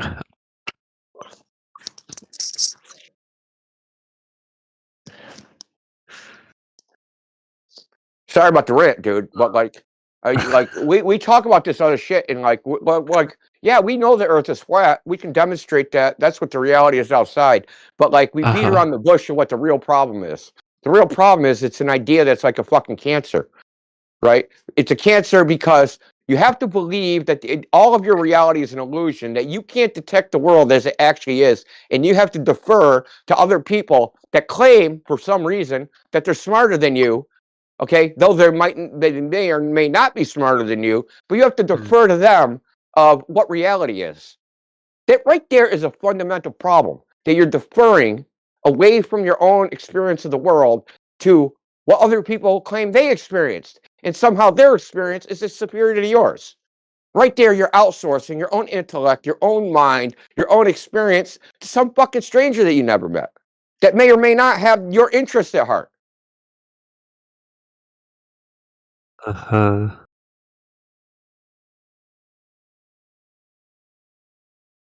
You know, flat Earth, it's obviously flat. I mean, we don't even have to, at this point, we don't even consider this a debate. At least in this camp, we don't consider this a debate. The Earth is flat. You can just demonstrate it yourself. We don't have to talk about it. We can just say, hey, man, that's cool. You think the Earth is a globe? Fucking prove it. Go out into the world, go do some measurements and prove it's a globe. And don't nobody ever come back with any measurements proving it's a globe. They just talk about fucking TV shows and what they saw on the screen. That's all that ever happens. So there is no debate. The debate is over. It hasn't been debate in a long time. Okay. It's more like, what are the consequences? What are the consequences of this idea? And what are they doing to the society? Now, I already told you, I'm not running around. I'm not going to go protest in front of the ocean and say, flat, not curved with a sign, right? Ocean's flat, not curved. Everybody at the beach is like, yeah, duh. Obviously it's flat, right? But then some scientists will walk out to the beach and go, don't listen to this fucking guy. He's crazy. That ocean only looks flat. You're like a tiny ant on a beach ball. Don't listen to him. So I'm not doing that. I got better things to do in my life. So like you have... Good lord. You want to go down to the beach and protest with me? We're going to protest that the ocean's flat. Okay, that's a lies, bit... ocean's flat. We're going to go protest. See, this is what I'm saying. Like, people ask us, what are you guys going to do about the earth being flat? Maybe, when do you think people are going to know? They know now. They just don't believe what they know. Everybody knows the earth is flat. Some people don't believe it. They don't believe their own eyes, man. That's what I'm trying to tell you. People don't believe their own eyes. The globe, the subliminal messaging comment, that's a bit of an overreaction. Not just because, like, yeah, the modern world believes that the globe is like the true is the truth. So obviously it's gonna be everywhere because it's just taken as a concrete fact. It's not like not every recurring thing is subliminal messaging. There's a good word for this. Prolification. So it's an idea that grows, right? So when a child goes to school and the teacher asks them to paint the universe or do a little picture, and they're going to draw what the idea that's already in their head from the previous class where they were talking about geography and the earth being a ball. So the artist will build upon these ideas that the author will write about these ideas, right? And we can look back in history into certain authors who've speculated about what the sky is about. And these ideas keep growing until you get to like the 50s and the 60s, where we've got films and movies starting to develop and comic books, all based on these ideas. But the idea is planted. The subliminal programming is just a consequence of that seed that's been planted. You find it everywhere, though, like Indio says. You'll find it in history before people even went to space. Like, what is it? The Universal Pictures logo or Universal Studios, which is just a globe Earth. I think that came out in the 1920s, something, maybe just before, Yeah. just after, but well before we went to space to confirm any idea that the Earth was a ball. Right? Oh, This hold on, dude. idea What about was. the first movie? The very first movie is called A Trip to the Moon. It's by French. It's a silent movie. So there's a bunch of wizards, and because they're Luna, like, yeah. movies were new, so they're doing it like on a stage that people do acting on. So there's a dividing wall. They're wizards. They're all dressed in wizard stuff. They walk through a door, go to the other side, and they're in lab coats. And they take a rocket and they launch it to the moon. And the guy goes up there, does whatever. And then to get back to Earth, he just jumps off the moon and lands on Earth. Right? So this is the very first film. Was about a rocket going to the moon. Kepler wrote a book about a witch taking him to the moon. Well, not him personally, because that would be heresy. So it's a work of fiction. There's also another guy. I think it's I don't know if it's Trajan, in 100 AD wrote a book called A True Story about someone going to the moon and like this they considered the sun a planet. They didn't consider it like a burning ball of gas. So the whole story is about a war between the moon people and the sun people. What is the moon? A ball of Observable phenomena.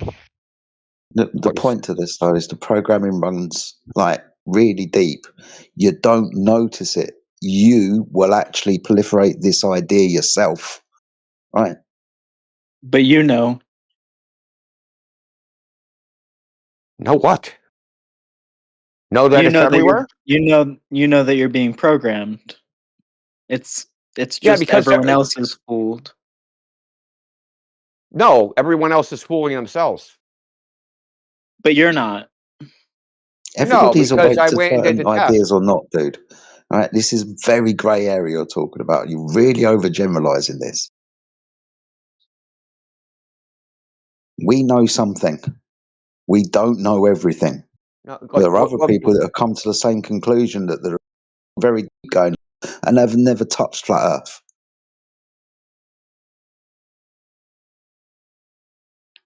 Look, all of us in this chat, whether you believe it or not, you know the Earth is flat. Period. There's no denying it. It's impossible to deny. Well, knowledge comes from experience. The only thing you know are the things you actually experience. Now, you can believe other things, right? So you believe that you're going to wake up tomorrow morning, but you don't know that. And you can read a book that says, hey, cats are mammals, right? But you don't know that? But you don't know that, no. You don't know that a cat is a mammal? No. Why not? Okay, well, yeah. Look, you'd have to look it up in the dictionary, the word mammal, and then see if a cat. You wouldn't just know that? You wouldn't just know that a cat is a mammal? No, you wouldn't just know that, dude.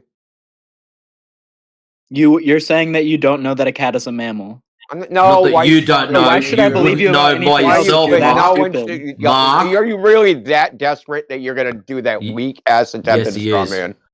Really? So, that Mark, desperate? no one's ever told you anything about cats. No, I didn't say that. Nobody's ever taught you anything about cats. You're walking along the street one day. Oh, look, a cat jumps out in front of you. Are you going to go, that's a fine-looking mammal? Or are you going to go, oh, wow, it's a cat? You're saying that you don't know what a cat is?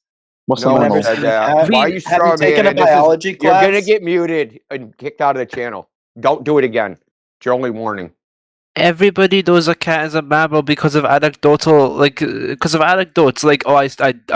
because there's a word named mammal, and it's a category, and it has criterion properties, and then the cat will meet all the properties of the category mammal. That's how you know the cat is a fucking mammal, dude. Yeah, yeah. Because I've never personally studied it myself, but like people who have told me, so that I know it's a mammal. That's so yes, I know. No, you don't know that. that. No, you don't know that. Someone told you. You don't know that. You believe that until you go and Okay. do it yourself. Okay, It's so just nothing. a belief. So nothing anyone ever tells you, you can say you know. You're right. Not getting this, right? I can know what they. If What I somebody know is what sorry, they Ingo, it's said. going to frustrate me. Yeah, hold on, Jai. I can know what they said. That's what I know. I heard some words come out of their fucking face, and I heard it with my ears. That's what I know. Whether those words are true or false, I don't know that. So if I were to say a cat is a mammal, you don't know if it's true or false? I can evaluate. I can. You really want to get kicked out of here, don't you? I can figure out it. I can figure out if it's true or false by the way I just said. Can you tell me what I just said about how to figure out if a cat is a mammal?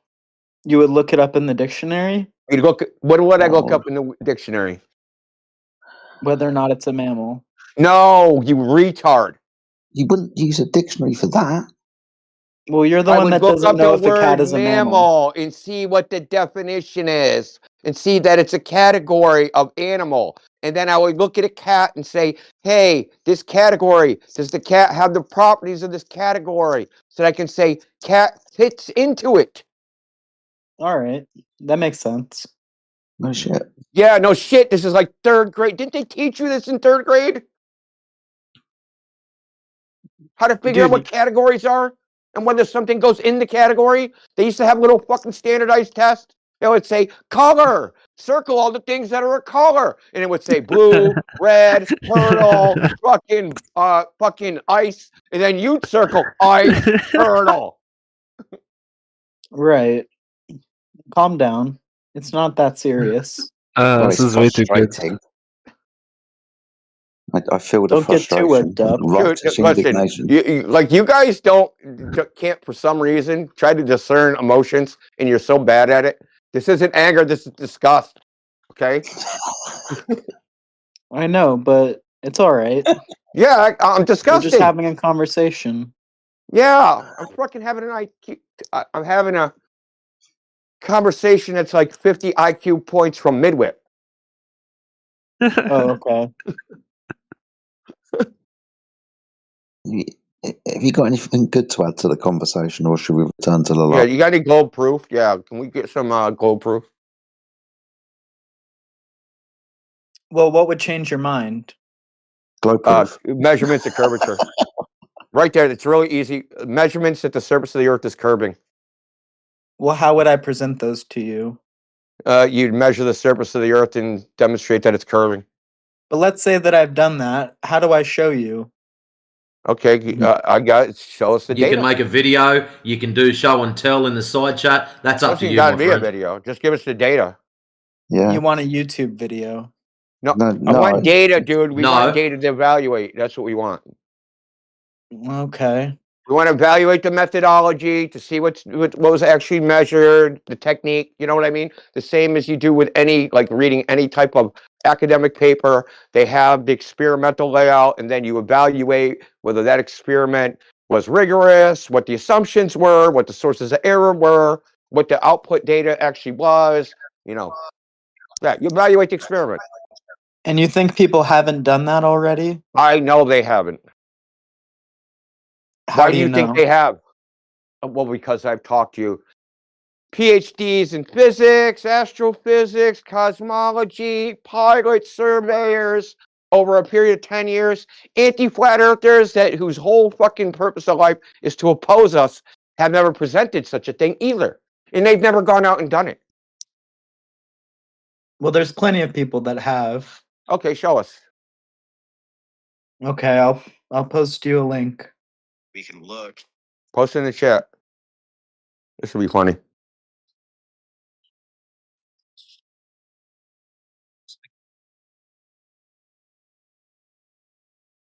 Jesse Path of Lies. They have shown it, and they're in here. They're flat earthers. Did you post it already? Am I still waiting? Hold on, man. Hold on. Okay, I'm just asking, dude. Chill.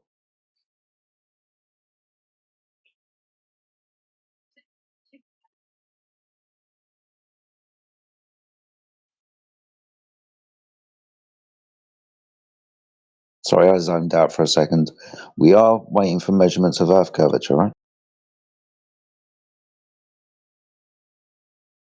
I mean, he said it's done plenty of times. He probably, I guess it's probably has so many that he can't pick. So Okay. just make like a roulette wheel of like Earth curve measurements and just like spin the ball and whatever it lands on, present that because you got so many. I bet And you then- the video he presents is going to have a 23-foot tall Jaren. Well, I was going to post scientific and empirical evidence. Oh, sweet. Yeah, post that. Okay. Post that. Do that. That'd be fun. All right, this is from Wikipedia. Oh, Jesus Christ Almighty! Wait a minute. Did he say scientific? Because that's not going to work. This is geometry, This is bro. empirical evidence for the spherical shape of the Earth. So let's go So- through these. Yeah, is that? Hold on. Is that what I asked for? I asked for measurements of curvature. Are there measurements So of curvature? first of all, the I asked for visibility of measurements of distant. curvature. Shut up. I asked for measurements of curvature. Is it in that? Yep. Okay. Which one? Well, we Right, can just- go further than that. I mean, we Which can talk one about in there is the measurement of curvature? the first one. Okay, hold on. Let me see. So the first paragraph. The roughly spherical shape of Earth can be empirically evidenced by many different types of observation, ranging from ground level, flight, or orbit. The spherical shape causes a number of effects and phenomena that, when combined, disprove flat Earth beliefs. Yeah, These keep include reading. the visibility of distant objects on Earth's surface. Well, us seeing too far proves it's flat, so that was a fail. Lunar eclipses. Wait, what? What did you just say? I said lunar eclipses. Is this empirical Appearance of the evidence? moon. Observations of the sky from a certain altitude. Observation of certain fixed stars from different locations. Observing the sun. Surface navigation. Grid distortion on a spherical surface. Weather systems. Gravity. And modern technology. Awesome. Okay, so where's the measurements of curvature in that? Well, that's the introductory paragraph. Let's go through it. Yeah, listen, we're not reading the Wikipedia article. You're going to go down it and find the measurements of curvature part and read it to us. You said what would convince you. I gave you the criteria. You said it's in that. Now go in there and find the data that measures the surface of the Earth to be curving. It's very fucking simple, dude. If the degree of curvature is determined to be the same everywhere on the Earth's surface, and the surface was determined to be large enough, the constant curvature would show that the Earth is spherical. In practice, Cool, so why this can't we method measure is not reliable because of variations in atmospheric refraction, which is how much the atmosphere bends light traveling through it. Refraction can give the impression that the Earth's surface is Is this flat, going to lead to a curved measurement? more convexly than it is, This is or that it this is is an concave. excuse. So Mark, This is what measurement. happens in the Hold various on, trials trying to of the jump in. Beckford level Trying to. experiment. Trying to. Right, this isn't a measurement, right? This is excuses as to why you can't have measurements. Yeah, Do you can you think tell it's? Listen, Do you think don't- it's never no, been no, done? no. Before you move on, I'm going to ask you about this refraction thing. What's the evidence for this refraction thing happening? I'm not sure. You'll have to do the research yourself. You should Oh, think I for know yourself. what the evidence is. I know what its evidence is. The Oh, evidence okay. is globe Explain it for yeah, us. yeah. I'm gonna tell you what the evidence is. So the evidence for globe refraction is that the Earth looks flat. That's your evidence. Right, but just because it looks Yeah, flat right. doesn't mean that Yeah, it right, is. right. Yeah, right. So my evidence is the Earth looks flat, and that's my evidence of a globe. Think of how That retarded doesn't you make sound any right now. sense. I know it doesn't. I'm well aware of that. So why are you saying it if it doesn't make sense? That's your position. What's my position? That the evidence that there's globe refraction, and I asked you what the evidence is, and you said you don't know, and I told you what the evidence is. The evidence for the globe, for refraction, bending light around a globe, is that the Earth looks flat. They see the Earth looks flat and go, Earth is a globe, so the light must be bending. Yeah. Yeah. Yeah. So Still your not a evidence measurement. for globe refraction is a flat Earth. Congratulations. What shape is the Earth again? Don't even try it, dude. It doesn't have a shape. It doesn't have a He's not shape. going to deflect away Yeah. from this. No, India. he's trying You to. should, flat. you shouldn't say it doesn't have a shape. You should say it has the shape that it has. That No, took. we're claiming horizontal water. Horizontal isn't a shape, but we must get back to the measurement of Earth curvature that's been done multiple times. Yeah, he because you just demanded, like- gave us an excuse that started with a flat Earth. Can you explain to me how you measured the No, Earth? you need to go and get the measurements. Not more deflecting back to us. You claimed measurements of Earth curvature. Remember? Right, but That's you're what the you one asked, claiming what that would it's convince- flat. Dude, So the burden of proof is on that's you what to you disprove asked that would it's convince round. us. Now you're talking through me again, trying to run away from the point. Right? Are we going? Me Right. and Joe are going to chase you down, dude. Trust me on that, right? You made this claim. You asked us what would convince us. You said it's been done loads of times. So go and get the criteria of what will convince us. Not reading out from a Well, I Wikipedia did. article I about posted it in the refraction. chat. You can go and read it yourself. Yeah, but you Mark, probably wouldn't understand Mark, it. stop talking. You're making yourself look even more stupid. Nowhere in that your possible? article did it. That's just an ad hominem attack. though. Nowhere in your No, you're a article retard. did it give us measurements. That's another ad hominem attack. No, you're using What, the the word measurements ad hom that are wrong. lacking? An ad hom is when you insult the person to prove a proposition or disprove a proposition. We're just insulting you. That's not very convincing. And Well, that so maybe far, that's why neither's no one your believes the evidence. Earth is flat. Neither's No your one cares. Wikipedia article that you haven't read and don't understand. We and wanna know try no and one believes gaslight it. us. What are you Did you hear- talking, dude? Did you hear that, Jedi? He said no one What's that? believes the Earth is flat. Yeah, we know. They know the Earth is flat. Everybody does. Yeah, oh my god. What the fuck? We should talk to the last guy. This one's an idiot. The way they separated them. Who's the last guy? You, dude. Oh yeah, that is Wish me. you have half a brain cell. Oh, That dude thanks. had 2 brain cells and one is down of loneliness at this point.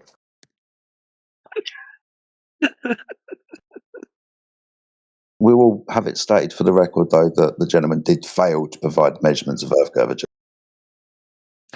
I second that motion. Okay, man. I forgot I existed. Okay. Without objection, the motion is Yeah, it's passed. irrelevant. He did not present measurements of Earth curve.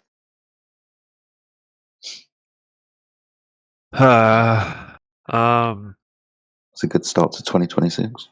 Hell yeah. Yeah, next semester we'll have a good start when I ask my professor. Have your professor come in here. Sorry? Have them come in here. Have them come in here? Whoa, that would just be splendid. Technically, I have like 5 different professors because they all teach different Have 'em all come in subject here. areas. Yeah, have them all. It's a group project. Look, we've talked to people with a way Line 'em higher academic standing than your school professors, believe me. Oh no, university. University. Okay. Line them up, dude. So- Just bring them in, line them up, feed them to India. It's going to be We- great. We've can all had sit back people and with watch. PhDs in physics, mathematical physics, that wrote their dissertations on direct detection of the dark matter and all sorts of crap. So we've talked to people in Okay, so academia of lots still, of yeah. like different, lots of different professions. Okay. Yeah. So just bring them in here. That's all I'm saying. We if I like ever get the academics. We treat them. Typically, academics act normal, so they don't get what that other person just got. That other person's kind of like an anti-flat earther, and we're actually familiar with him. He's in the politics server, so he does this all the time. And he's a mod for this channel, which is great. I think, or was I looking at the wrong person?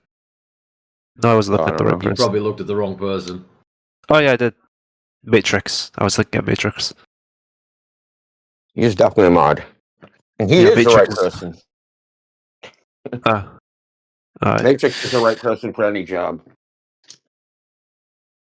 especially for him. Trolls like him.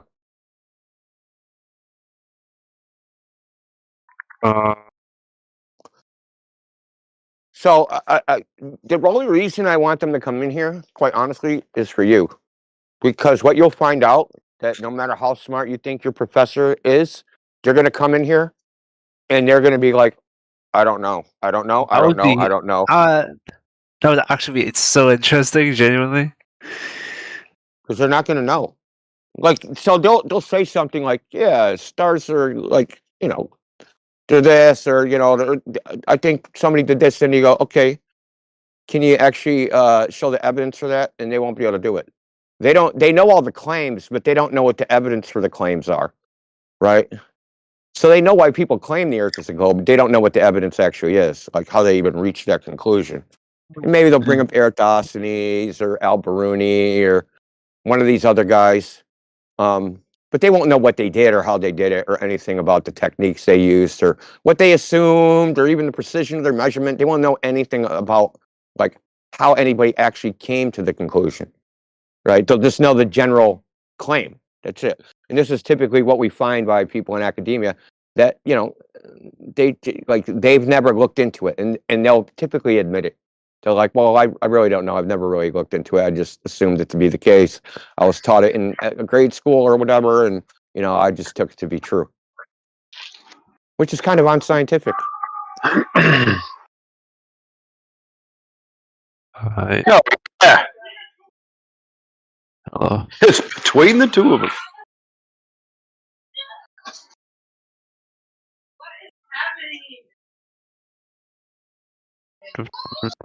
Yeah, so this guy, he's like 18 years old. We've been kind of dropping the shit on him.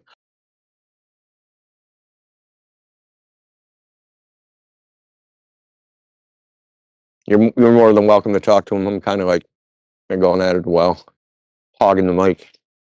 Who are you even talking to? You. No, you were talking. You were saying to someone I was else. talking to Says Who. Yeah, Says Who makes great arguments about this topic. Well, a lot of people do, but he's particularly good at working with people that are very unfamiliar with it because you're a newbie. Well, I mean, most people Yeah, are. I mean, there's people that have varying ranges of experience with this topic. Typically, most people do like through internet memes or, you know, nonsense, some TikTok video maybe. But then there's others that like Deb got into it a little bit. What do you even do for work? Me? I'm retired. Yes. You're retired? Oh yeah, because you're 40. I'm older than 40, dude. I haven't been 40 in a while. 50? I'm older than that. Good lord. Okay. 200. You know, when Huygens was doing his numerology and mysticism, I'm the one that cut open the chicken so he could look at the guts. What was your work? Network engineering, computer science, IT, dude. I shouldn't even say network engineering. I did a lot of stuff in IT, so I'm multi-talented. Okay. Multi-skilled, whatever you want to call it. Okay. But I'm pretty much retired. Good job. I work when I feel like it. If I want cocaine and hookers, that's pretty much the only time I work. Okay. I'm kidding, man. I'm kidding. I'm almost out of cocaine and hookers. I better go get a job.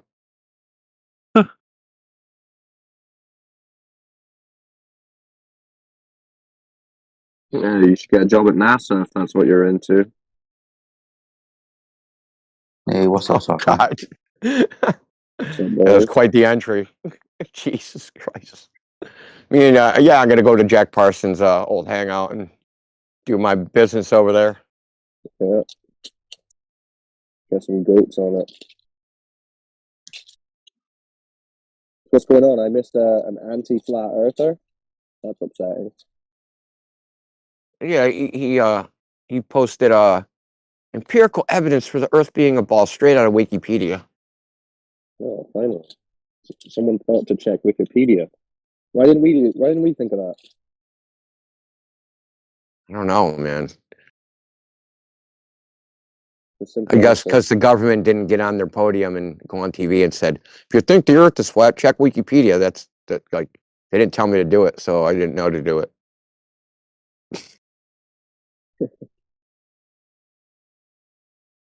Well, happy New Year, guys. Hope you all had a good one. Oh yeah, working on it. There's a shame to say that my bedtime has come. All right. Thanks for being cool. Thanks for listening. We're here 24/7. We have a main server too. This is just like our side deal. It's discord.gg/water. So there's about 27,000 people there.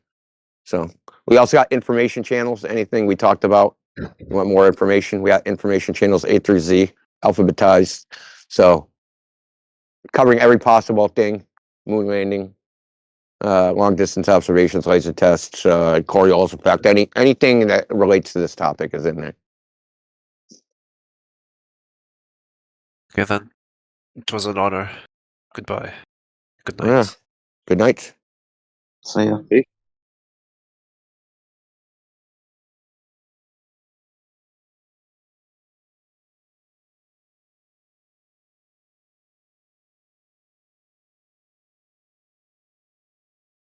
So what's going on? Was that our Glober just left? We had a couple. We had a dude from Poland who's an English teacher. He was pretty chill. Talking to him Yeah, he for a was while. cool. Yeah.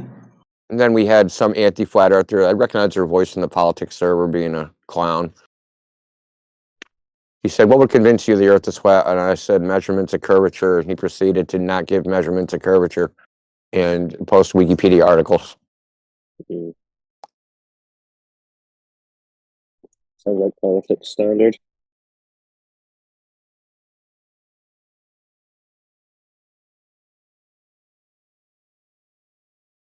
I heard you did the 2025 rundown show. That's good. I missed that. Yeah, I missed it too, Dandelion won the poll, man. For just I John just and saw that. Josh, dude. It was great. Though we should have did our best nicknames of 2025 because I like Josh Insock. I think that's a great nickname for him. What, Josh Insock? No, Insock from 1984. Oh, of course, okay. Are we mocking him because he's muted? Oh, is he in here now? I think so. Oh, I didn't even notice him.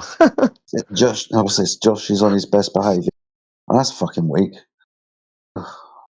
Josh, you made it into the FE 2025 highlight show. You must be thrilled. He actually came in the chat and said he was. You would be. Get that kind of shout out. It was for Dandelion smacking you about, but still, your name was there.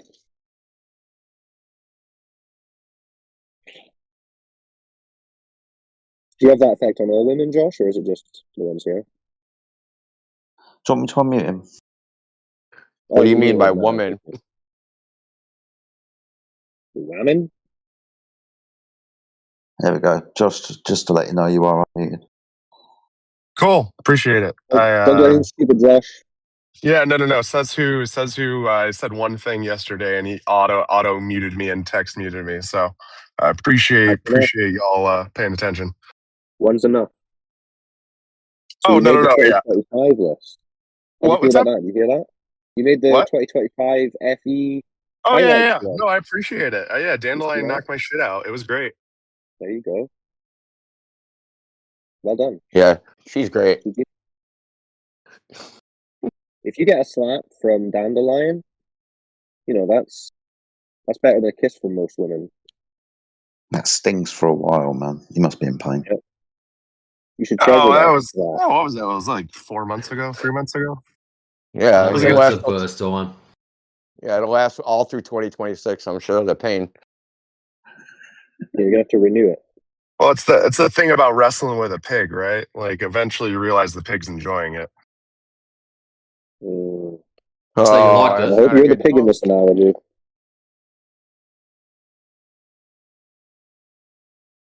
You certainly are a pig, Josh. I appreciate y'all come to that conclusion as well. Happy New Year, Josh. What's your resolution Yeah, I for was going to say, 2026? is 2026 really going to be like this?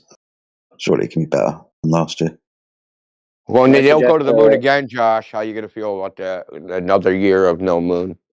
Oh, I mean, we got like a month left. Like I was looking over the FAA, the NOTAM for Artemis 2. It's on February 6th currently. It'll probably slip a little bit, but it'll probably happen by end of February. 2097. I was gonna say 2038. Yeah, 20 N+1. Is that the one where they've got like the movie posters and it looks like just a movie? I don't know. I don't know what they're going to be doing for SLS because they don't have Starlink on it, so they don't have as good onboard footage as SpaceX does. What are they going to be doing up there this time? Because they played golf last time. What sport are they going to try, do you think? I have no clue. You got to ask Jared about that. Basketball, do you think? They're going to make a court? No. Yeah. Probably set up a nuclear reactor and, Probably more like volleyball or something, right? saber rattle the Russians. Those Air Force guys are into volleyball, yeah? I mean, I saw Top Gun. I know about the volleyball. Yeah, that's probably what they'll get up to. Oh, do you know what I found out about the Challenger that blew up when they were trying to? So NASA came up with the idea to promote space to children.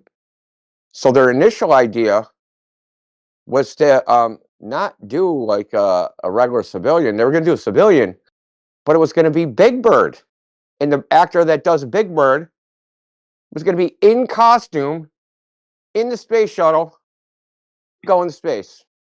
Yeah, that was their original idea. Big Bird in space, bro. No, that's true. He's true. Yeah, no, that's correct. It was before the teacher. Her name Christy escapes my McCullough. mind. Yeah. But that was what they eventually did. But no, India's right. That was one of the things they were talking about doing was putting Big Bird up. Wow.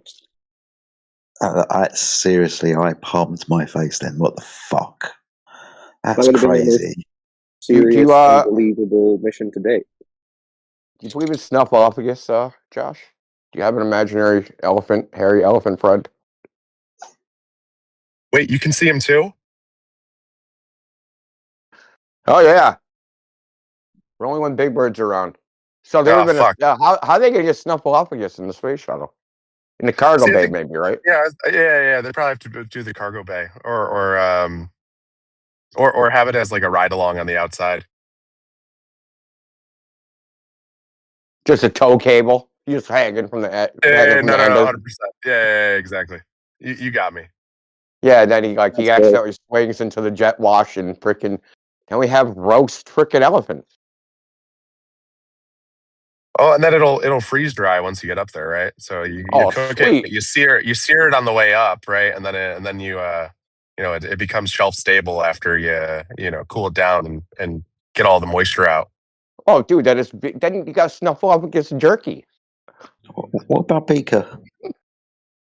Beaker would have been great in space. That would have been awesome. Beaker's too precious. We can't waste him. Meep, meep. Maybe his green friend. So, Josh, are you going to try and convince some of your colleagues to try and debunk flat Earth in 2026? No, not really. Well, you should say, now listen, guys, I tried in 2025, couldn't do it. You guys try in 2026. Let's see how you do. Oh, I've been trying a lot longer than 2025, but it's well, your efforts it's a Sisyphean task. You only made the radar in 2025, so that's where we start the clock. Oh yeah, no. I was, like I said, was mostly on Clubhouse before that. I didn't stumble into y'all's spaces until about August. Yeah. What do you think your friends would say if you tried to tell them to debunk it? You think they'd make some excuse about how they don't need to debunk it because they already know? They think y'all are lower than low, like not worth the scum between their toes. They think I'm an idiot even for talking to y'all. That sounds like some projection, doesn't it? How are they going to say Oh, no, that when 100%. they can't provide one single piece of empirical evidence for their globe argument? How could they possibly take that stance? I mean, so the work that we do provides empirical evidence every day, right? So they Not for a don't. globe, though. No, not for a globe. Yeah, I mean, we have cameras on No, all. what, a curving, spinning ground? No. No, yeah, 100%. Live feed all day, every day. No, live You feed. have you have cameras lower than the ISS capturing the curve of the Earth. No, higher. We're at 630 kilometers. The ISS is down to 400. Okay, it's still not high enough, bro. Nah, that doesn't count as empirical, Josh. You're not verifying that. You're just getting, even if that's true, you're just getting that given to you. None of you guys are actually confirming that. And if that was true, then even more reason to say, well then, dickhead colleagues, why don't you go and measure this lake and show us that the curvature that you claim you empirically detect from 630 kilometers up is here on the lake? Because that's even more of a slam dunk. Obviously, they're full of shit if it's not there. Well, So, no, yeah, I mean, we've the got the conversations evidence. we've had in the past. I don't think it's detectable terrestrially. I don't think the light passing through the medium makes it detectable. You have to leave. We've had this conversation before. So We when don't need you, to rehash if you don't want. I know, but it's so crazy, Josh, that you're going to spin your wheels on this point again and again. So when you get to reality out in the world on the lake that has to curve, you just come up with some made up phenomena of light that just makes it measure flat, but then your dickhead buddies at the office say, well, I saw it empirically from 630 kilometers up. Really, Barry? Well, where the hell is it? At the Great Lakes. Oh, well, the light is conspiring to hide it from us. We just have to accept this data that we've been given from 630 kilometers up. And because they don't accept that, they are lower than scum. Can you imagine being such a dolt as to say that? Because they're contriving of some conspiracy of light to make things measure flat. That we're the idiots? Come on, Josh. I think the key word there is given as opposed to measure. Like it's not given to us. Like we're operating, all of the antennas and all of the space systems. Like it's like doing a remote capture of a photo. Like oh yeah. Josh, I've posted them in here before that we've made them public. You don't have Earth curvature antennas. I don't know what you're talking about. No. I'm saying it's like taking flying a drone and then taking a selfie with it. Right? It's the same thing except the distance is just greater. I seriously doubt that's the way it works. Yeah, except you're not flying a drone and you're not taking a selfie and seeing a ball Earth. Come on, Josh. Yeah, that's exactly what's happening, and that's why they think that y'all are lower than scum because they come in here and say that. Show me the globe selfie. So let me get this. Oh, right. I mean, I've got a couple things public. No, hold on, Josh. You're not whistling past that from the third fucking time. So believing in the globe is a moral question. Is that what you're saying? No, you just go yeah, but when you say someone's lower than scum for not believing that they're taking pictures of a ball Earth from 600 kilometers, that you're lower than scum, you're saying, believe me or you're immoral. No, not yeah, that's moral. actually It's just, a disgusting thing for your colleagues to be saying. Exactly, dude. No, I guess it's not lower than scum as in morality. Lower than scum as in like your impact and value to the world is. Because we don't believe them. Triggered. So our value is contingent upon believing their bullshit stories. No, it's not saying that your value is contingent on believing it. It's saying their assessment of this community is that you don't make a big enough impact on the world for you to matter. So getting you to convincing you. How can that be? We just turned NASA into a spy agency. How can you say we don't have impact? I mean, yeah, and they're an intelligence agency. They gather pictures. Yeah, they gather gave data. it up after just 10 and years counterintelligence. of us talking. After just 10 years of us talking, they've given it up. They've pulled their pants down and bent over. I mean, how can you I'll say we be don't have an interested. impact? I was going to say I have an introductory call with Jared in like 2.5 weeks. So if you're interested in me asking for why they did that, that's fine. You know, We I know would why they bet did that. money that none of your coworkers said any of that. You just want to slide in insults. Why we don't need to ask a Disagree. question. We don't need an answer to the question. Why have NASA now made it official that they can lie to the public? We already know because they've been doing it for decades. Wait, why does being an intelligence agency mean that you can lie to the public? Look, dude. they do Why are you doing that? counterintelligence. It's intelligence, counterintelligence, and national security matters. Okay, it's not just intelligence. Counterintelligence, which involves lying to people. Yeah, and withholding. Yeah, I'd love to double click on that. Like, I understand some of the reasons why the current administration made that choice under Secretary Duffy, but It's an executive order. Yeah, I It's understand that. posted I on just the White House website. It's an executive order. It's not Secretary I Duffy. agree. It's Donald Trump. Who's in a no, okay? Donald Trump signs all the EOs. His cabinet and his staff are the ones that draft them. That's Duffy. fantastic. But So it's Duffy they have no who legal is the authority. cabinet member who represents NASA. So that's why I said Duffy, because it's him and his staff that drafted that, because I have, colleagues on his staff. So, like, I'd be more than happy to get that answer for you if you'd like. Well, we already know, Josh. Look, Josh, you're full of shit, dude. Okay? Because it's not just NASA.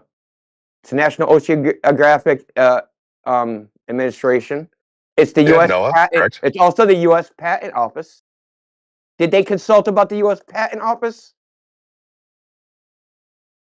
It's a bunch of agencies. Yeah, the administrative branch of the branch. Buddies. Yeah, your NASA Yes. buddies. So they consult them about the Patent Office? Consult about what do you mean? In the executive order, it names a bunch of agencies under the Department of Commerce. NASA is one of them, but there's other ones, namely the U.S. Patent Office. Department of Commerce and Department of Transportation are two different cabinet positions, like under departments under the cabinet. That's fantastic. But in the executive order, the agencies that it made, primary purpose, intelligence, counterintelligence, and national security issues, one of those is the U.S. Patent Office. Another one is the something for global media. Did they consult your buddies? Multiple agencies. Yeah, multiple teams that come together to draft these things. Oh, okay. Yeah, sure. You're making shit up that you believe to be true, but you don't actually know it to be true. Okay? You're just making shit up.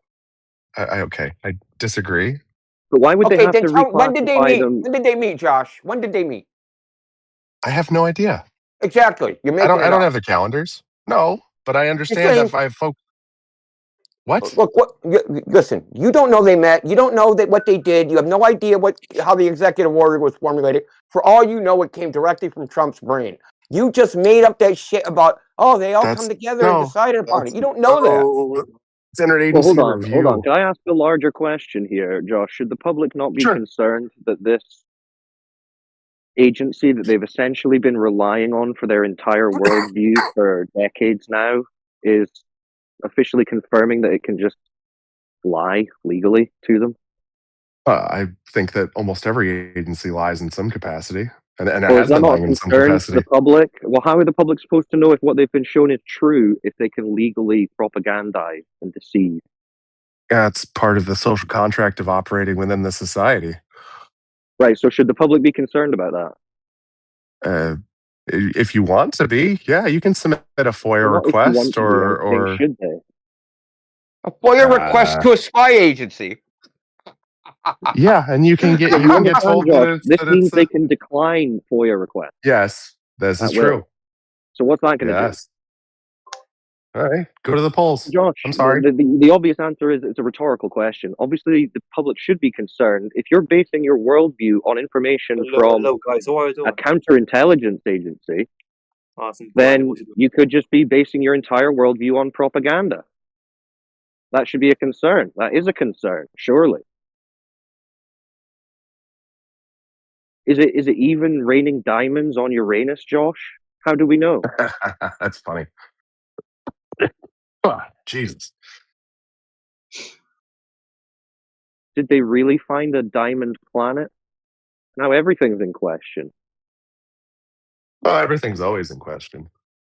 Doesn't sound like it, because your colleagues think that the fact that we're questioning it makes us beneath them. Just a second ago, you No. said. Yeah. No, But they're that's not questioning it. They're not questioning it. They're not yeah, because questioning the they've seen it with intelligence their own agency. eyes. They've seen it with their own eyes. No, they haven't. Diamond planets. Well, No, they've I'm seen just with their talking own about the eyes. curvature. An office, a All right, curvature. They've seen the much love, y'all. curvature with I'll be their own back eyes. after dinner. Appreciate it. Peace, Josh. Yeah, they've seen the curvature Yeah. with their own eyes. Oh, lordy. I gotta go.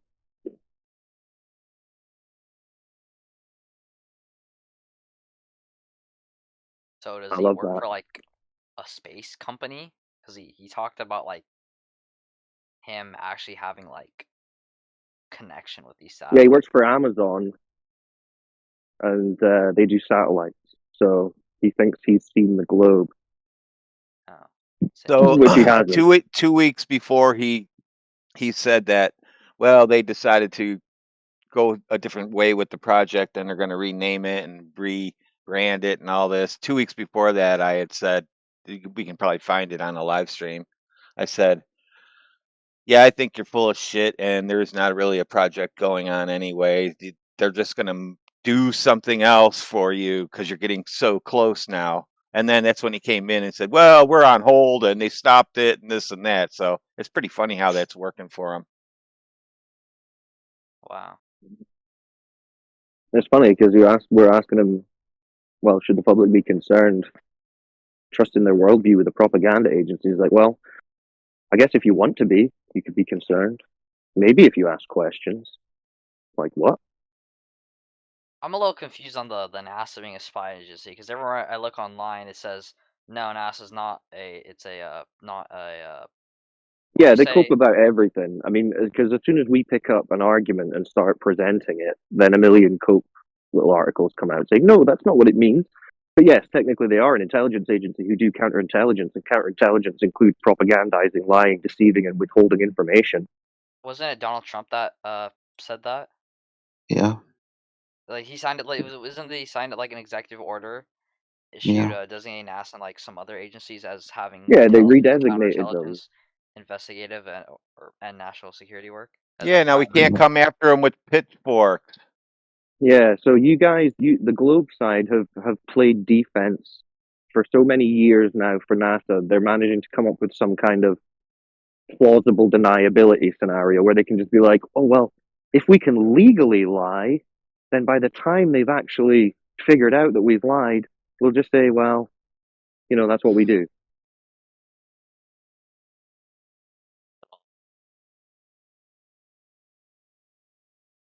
It's hilarious, really. I mean, it's essentially just a concession that flat earthers are right.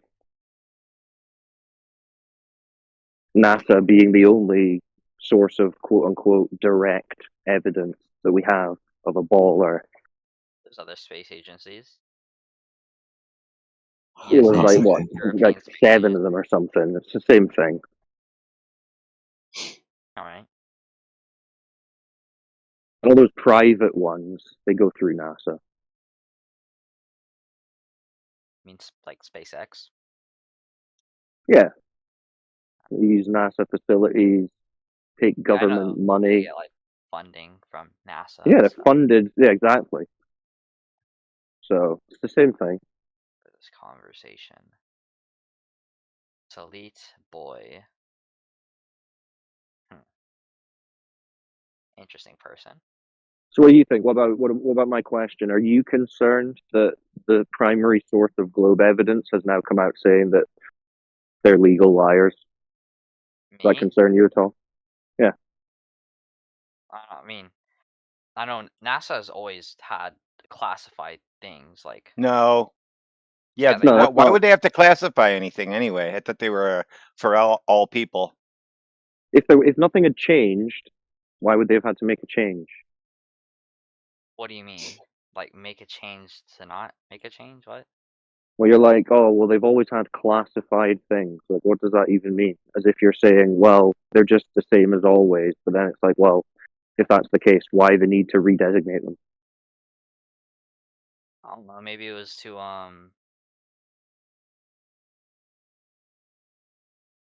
It's a good question, but I don't know. I can get back to you maybe.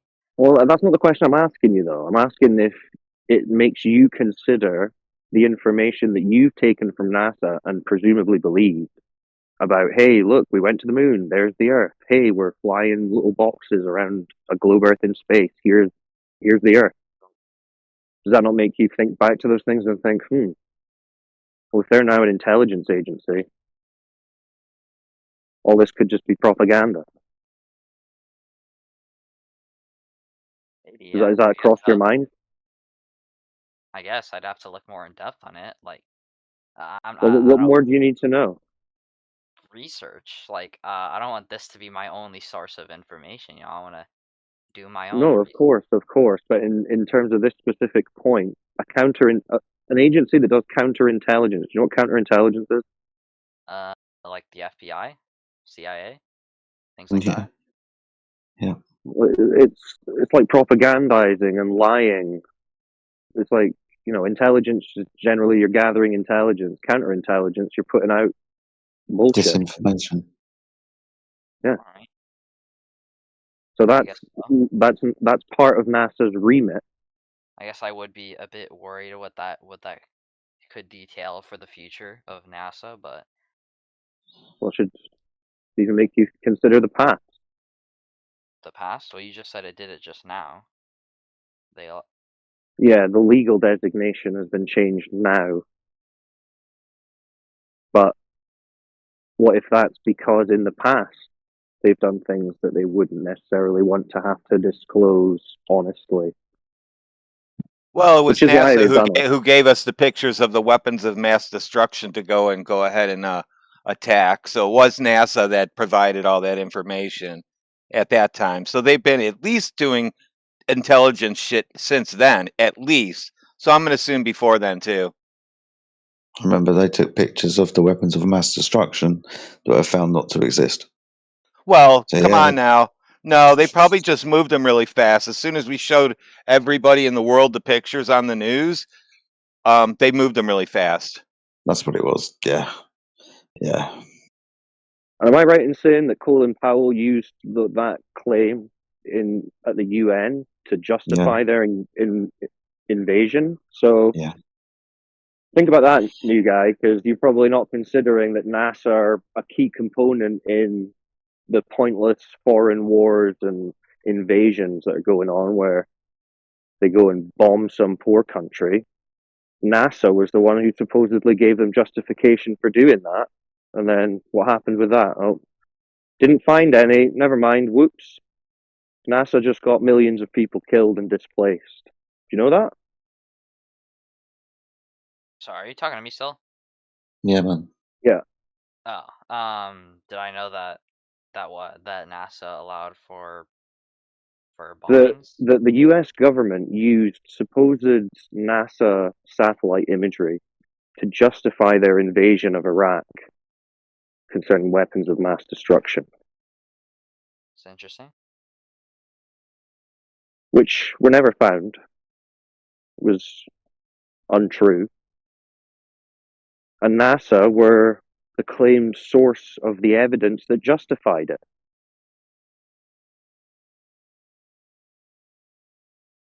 So a lot of people have this notion in their head that this is some like benevolent scientific charity going on. No. It's a tool of war. All right. Well, wouldn't they have been the ones to deliver every single so-called spy satellite up into orbit? Are you asking me? Yeah, Essentially, yeah, especially early on. Yeah. Yeah, that's rather nefarious and intelligence related. Well, it's surveillance, right? That's how you gather certain types of intelligence by looking. Got a special type of vantage point, right? So yeah, again, another part of their remit. They've always been looking. In this instance, with regards to Iraq, what they said they saw didn't exist.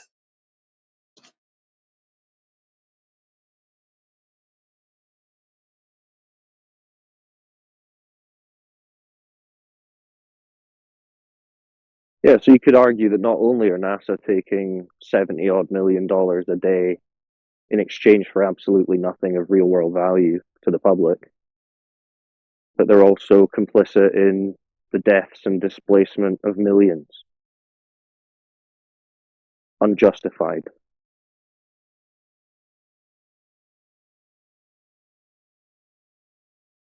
And that's apparently the primary source of globe evidence, essentially the only source that anyone ever gives us. NASA showed me. NASA are doing it.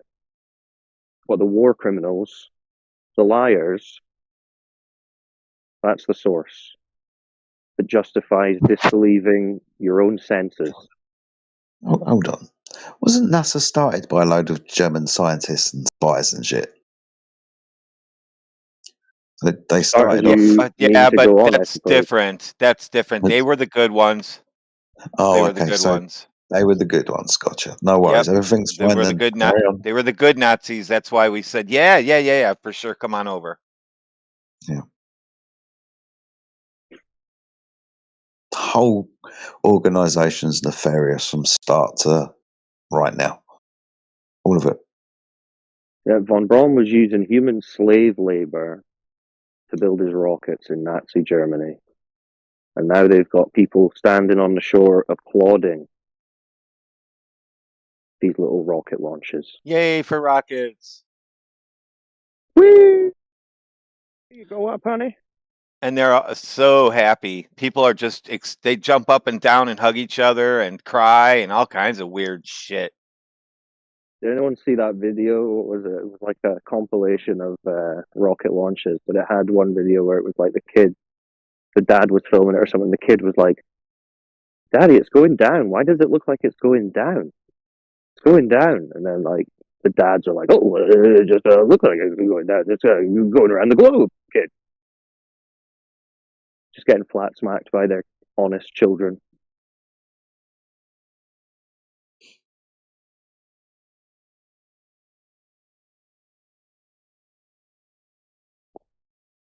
Yeah, NASA are no good. So if we take NASA off the table, how do we prove the Earth is a spinning ball in a vacuum of space? Any takers? Is that guy we're talking to, is that ladies' man again?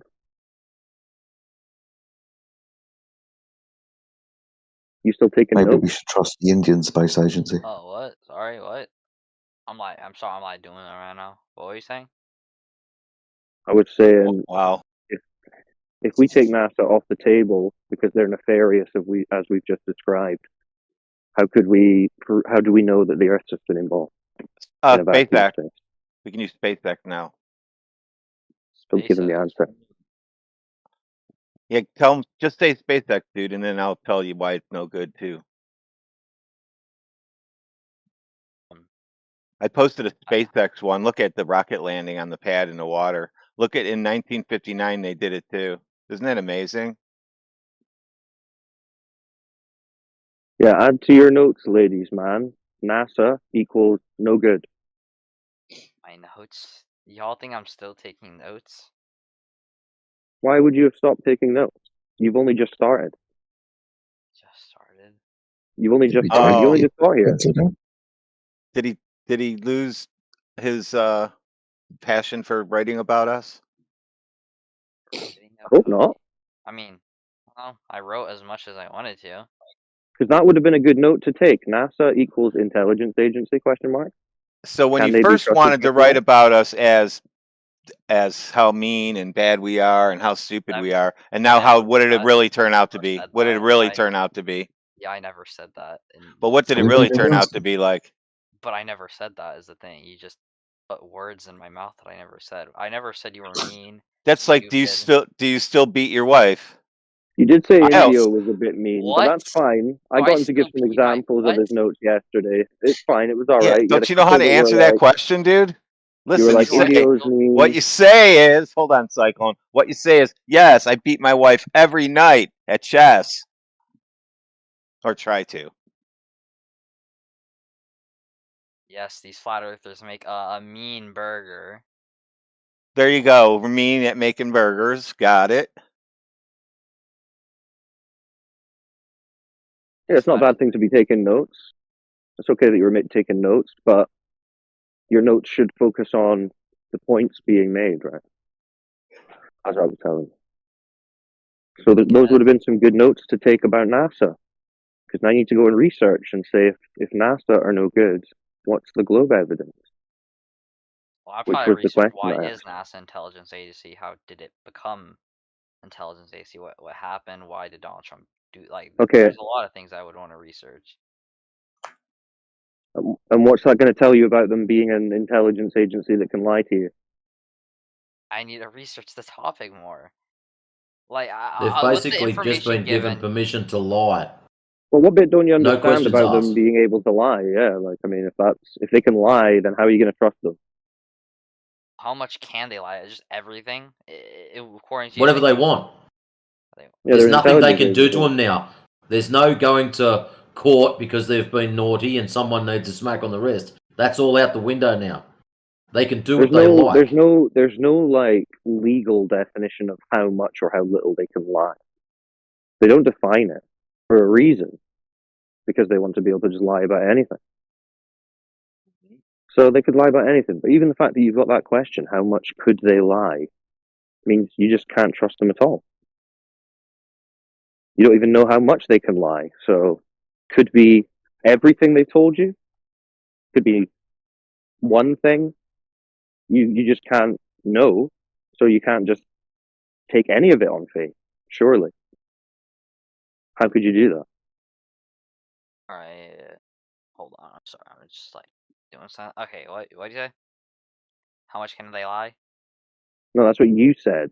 And I said the very fact that you don't know that already means you can't trust anything they say. Alright. So if that were to be the case and you didn't just trust what they say, how would you be able to figure out if the Earth is a ball or not? Could you even? Doing my own tests, going out, Okay. running my own surveys, trying to see. Have people done that? Yeah, you guys have sent me the videos of people doing that. And what did they find? Well, those ones, they said it came out that the Earth was flat and level. Okay, I don't know okay. about stationary. It just showed that the ground wasn't curving. But surely there'd be millions of these being done by people who are proving it's a globe, if it is a globe. Because there's billions of people who believe in the globe, right? I guess, yeah. So why isn't there one? There's not one. There probably is. There's not. Oh. If there was, why would we be here? I don't know. Yeah, it'd be a waste of time. We're here because that Yeah, doesn't we'd exist. sound like crazy people if somebody measured it and we're still here doing this. You guys should really put us on a bus and send us away. I have faith in your Googling skills. I think if I it have a did exist, telescope. I can try my own. Go out to a beach. but ladies man, you're saying you think it does exist. Well, surely it would be one Google search away for you to find that. If you're saying it does exist. Millions of people have measured the globe. So I think if who there is was it? just one single observation that proved curvature, that's what the final experiment would have been about. But the fact that it was about looking up in the sky says to me that there is nothing that would demonstrate curving drop over distance. Otherwise, that's what the Whoa. TFE would have been about. Well, before we segue into that, I mean, ladies man, you just said someone must have done it. There must be millions of them. I said there might have been. Well, could you just Google it quickly and tell us? Sure. Because we can't find it. Google it, like, who is... Hey, like, which globe believer measured a globe?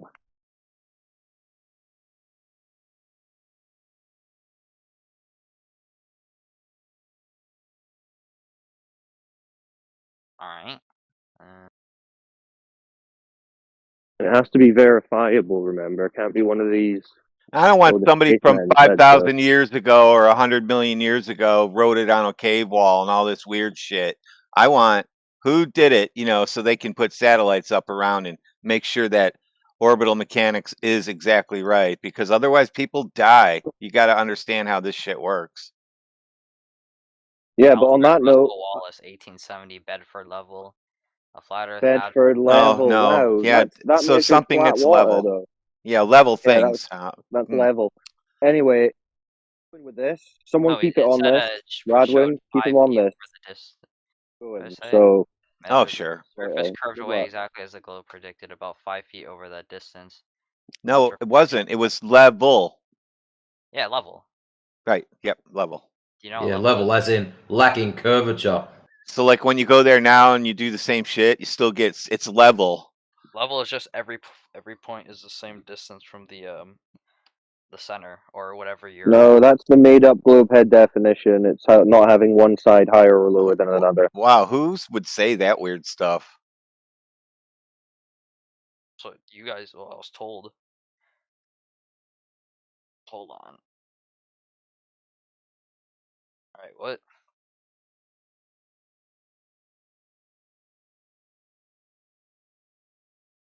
I posted Mark's eclipse in motion for him. He just does a still shot. I actually have one in motion. Did it show up yet? Yeah.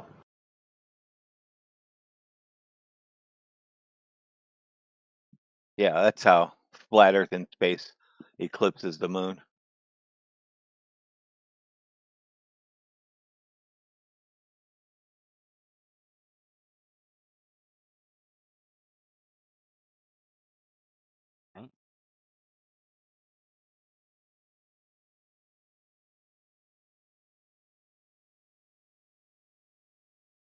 Yeah, so how did the Bedford level prove the Ursa globe? I mean, you just asked for curvature, which I can read it again. Flat Earth advocate claimed Right, but have you looked into it? Like, just have said you do haven't one looked into Google it? search. This I've had like maybe a minute at most. Yeah, I get you. Okay, so look, this is what happened. Okay, Samuel Robotham first did that test. Yeah. Okay, he was a flat earther, and it confirmed that the Earth's not a globe. And then later on, a guy named Wallace did it again, and on that particular day, he said the Earth is a globe. Mm. Right? They both did the same test, essentially. So how do you know which one's Why? true? Why? So, do you think it's a globe on one day and a flat Earth on another day? No, it has to be one or the other. I'd say. Can't just Right. flip flop. So how do you know which one's Okay. true? Well, probably just like write both of them off, I guess, and then look at more modern tests that have been done that actually have footage to go along with them, not just some claimed story about this person did this, and there's no photographs or videos of it or anything like that. Whereas now we have amazing technology, right? Like high-powered lasers and high-powered optics, zoom cameras that can zoom in across 20-mile lakes and things like that. Okay, and we've got tests that have been documented on video start to finish that show that the Earth is absolutely 100% not a globe. It's not possible. All right. And these have been repeated over and over and over again. Yeah. Yeah, so I mean, you could like, I'm not having a go at you. I know you just looked it up. We asked you to look it up. I don't expect you to know everything about it. Yeah. But I like, know. Go ahead, Travis. I know you're a big Dave McKeegan fan, ladies man. Has he ever done any actual long distance observations that you know of? I have a giant question, which is, how would you know I watched Dave McKeegan? Like, I know of him. Yeah, I've seen like one or two of his clips. Busted. You've mentioned him a couple times. I remember you in the One past. or if you say one or two, that means more like 15 things. What do you mean remembering the past? I've like barely been in here. I remember you from quite a while ago talking about same voice, same person. You were talking about how you heard all this flat Earth stuff. Then you were like, "Oh, I need to go watch some Dave McKeegan videos and clear my mind, get back to normal." What? You've mentioned Dave McKeegan's name a couple of times. That's the only reason why I'm bringing this up. And I was just wondering if you knew of any good videos of him measuring long distance observations. That's all. You want me to search it up? Because I don't know off the top of my head. Oh, well, then if you don't know, you don't know. You don't need to search. I was just wondering if you knew of any. No, I do not know of any he's done. Isn't he Yeah, like what British? what these guys do? Yeah, he is British. What these guys do is they'll cherry pick a dumb flat earther or a bad flat earth argument, and then they'll make a video about it saying this is what flat earthers claim, and here's how stupid it is. Okay, and then they'll get a bunch of views from people that don't know anything about the globe Earth or flat Earth, and they'll be like, "Oh my God, flat Earth debunked. Dave McKeegan's amazing." You know, he sits there petting his little dog and reading his script. And yeah, people like he's just kind of tricking people, and he's getting a stack of views and making a bunch of money doing that. But he's not attacking, good arguments. He's not showing validation that the Earth's a globe or anything like that. He's just kind of like ridiculing and mocking and strawmanning and cherry picking. And I agree that quite a few of the arguments that he debunks are shitty arguments, but that's why he's doing it, because it's a shitty argument. It's very easy to debunk a shit argument. Didn't Dave McKeegan prove that the Earth is stationary when he went down there for the final embarrassment? He sent up an equatorial mountain. It rotated 360 degrees, following the path of the sun on a stationary Earth. I don't know. Was he on the final experiment? I'm guessing you're talking Yeah, about. he went down there with the rest of those yahoos and proved that the Earth is stationary. Were those people actually flat earthers that went down there? It's open to debate. I don't think so, but that's my opinion. Yeah, like two of them probably not. One of them seems to be.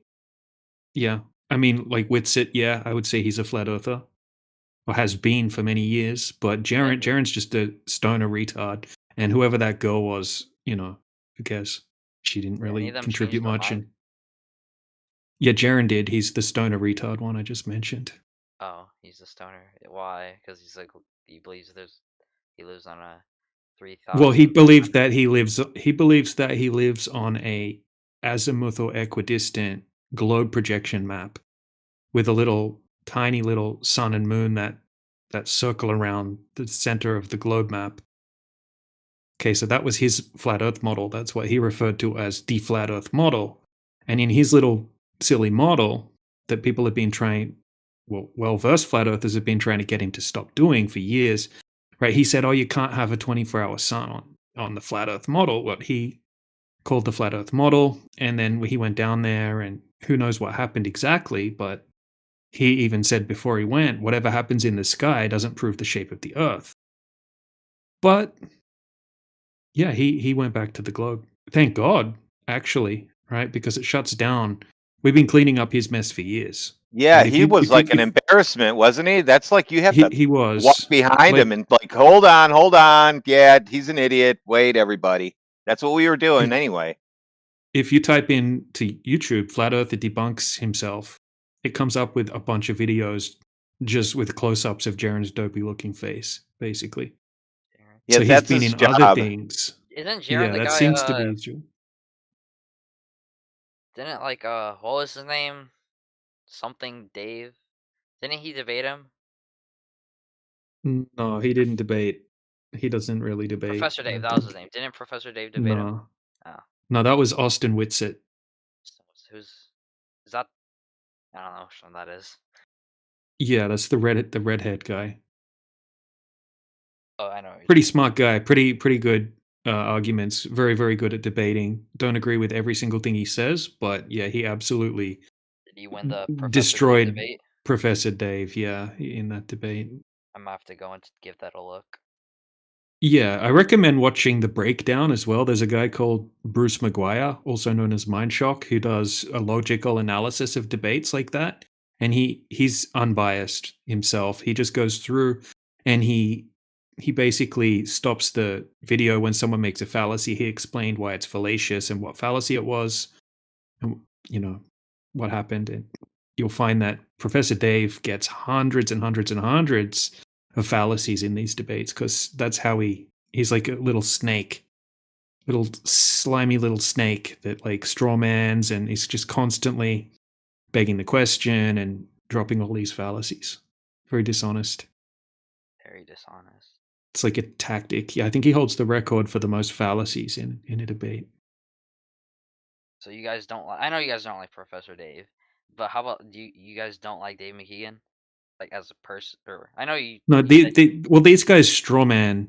Okay, they strawman arguments. Okay, they're dishonest. They'll say that that. guy. I was thinking of someone else.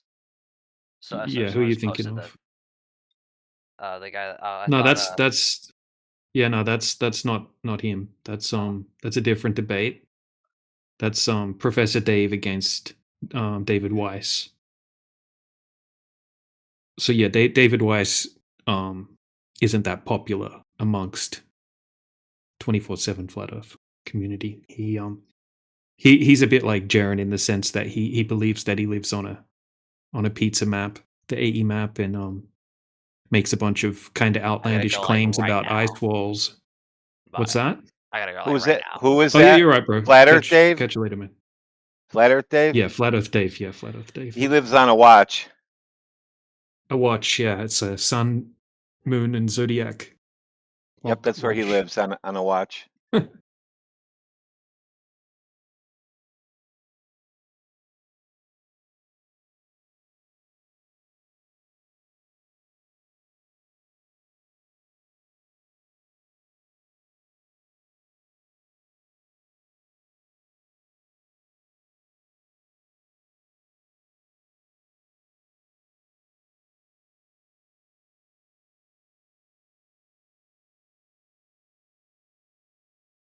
Yeah, Weiss also has a lot of really good arguments. He's very good at talking to people, but then he just mixes in that bullshit every single time with these crazy maps and stuff like that. It's annoying.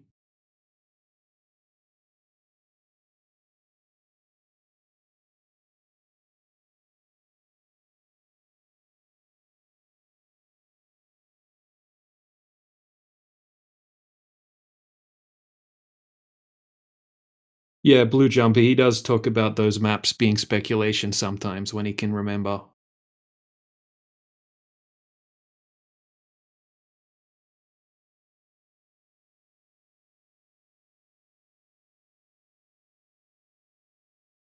This is the problem, Blue Jumper. Like, shitting on him for that is unfair, you say?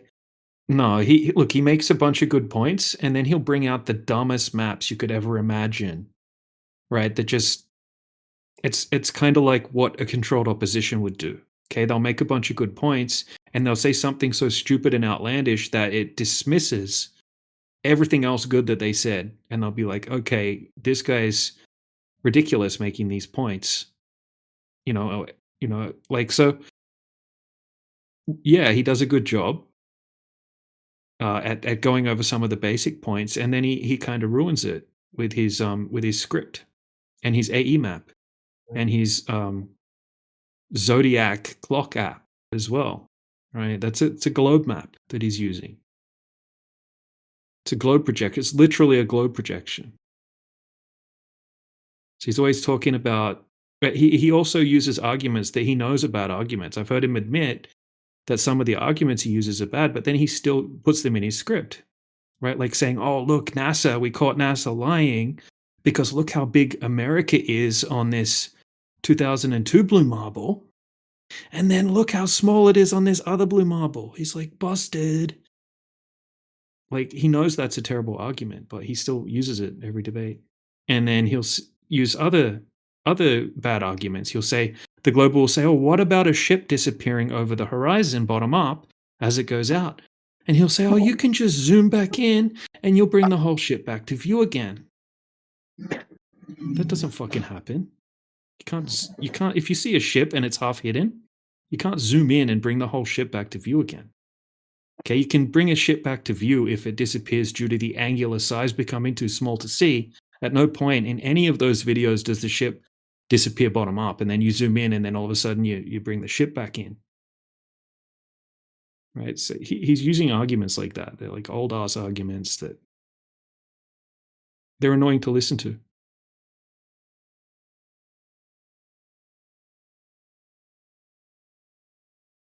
And this is just my opinion, by the way.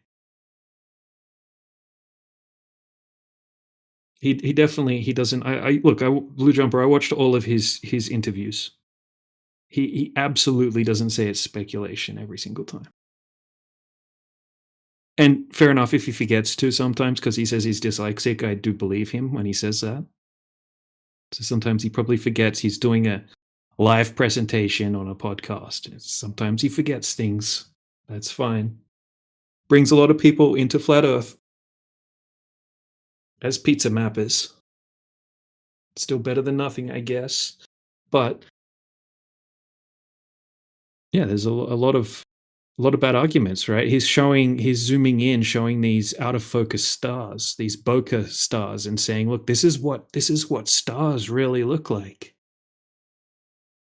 They're like orbs of shimmering color, and they're all different. And this is what Mars really looks like." And he shows like an out of focus P900 shot of Mars that doesn't look anything like what Mars looks like through a telescope.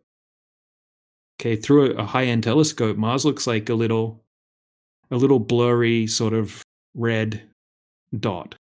Doesn't look anything like the out of focus orb-looking Mars that he shows, or Venus. But those are shit arguments. I think he knows that as well.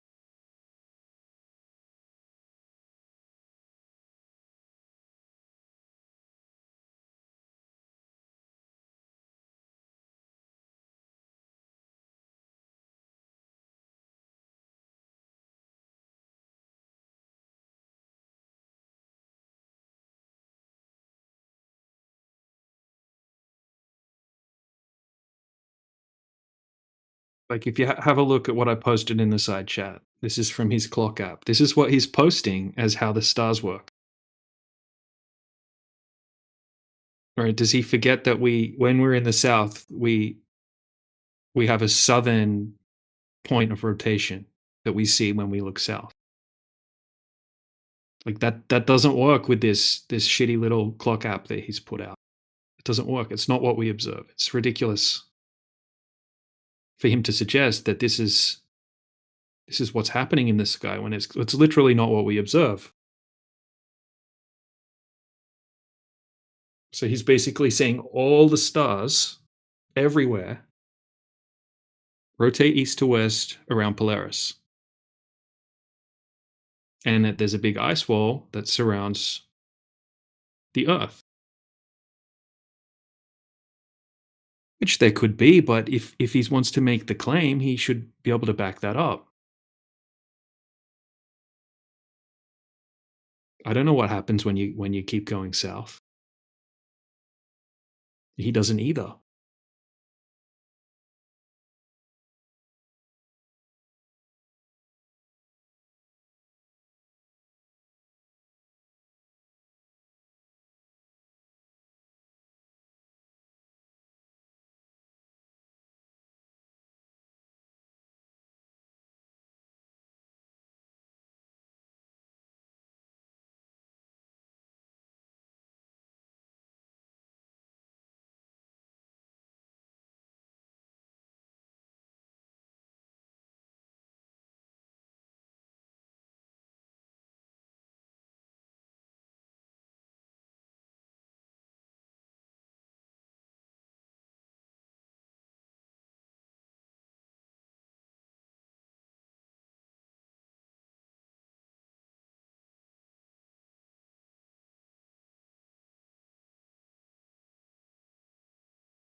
Yo, hello?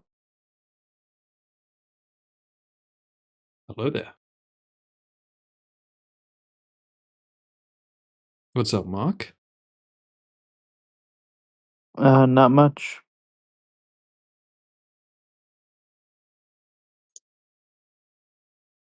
Were you the guy that was posting the GIFs in the chat, or the images in the chat, the memes of the moon with the flat disc?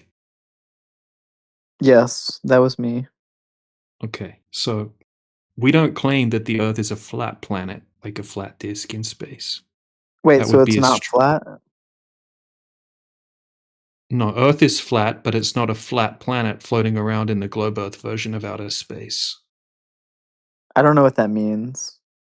Okay, be so you know honest. what a planet is? You know how, like, planet Earth, like the globe?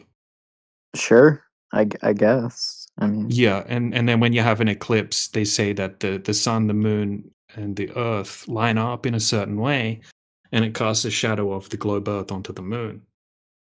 Right? Whereas in your GIF, or in your meme, you posted, instead of a globe Earth, you posted what would be like a flat disk, if the Earth were a flat disk in between the sun and the Earth and the moon. Sorry, the sun and the moon. Okay, which is a straw man. It's not what we claim. We're not like, when most people hear about flat Earth, they just try to like squish the globe into like a flat planet. We're not claiming that the Earth is a planet. Flat is not a shape. you don't think the Earth is a planet? No. The Earth is not a planet. Okay, what is a planet? It's Holy a ball crap. that. Yeah, what do you mean? What is a planet? What do you think a planet is? Well, it's a celestial object. Mm-hmm. Yeah. But you said the Earth isn't a planet. So Correct. what is a planet then? Not the Earth, right? What you said is essentially what people think of as a planet. Okay, the Earth Yeah, you is said not it's that. a celestial object, so I should be able to go in my backyard, look up, and see planet Earth. Are you being serious?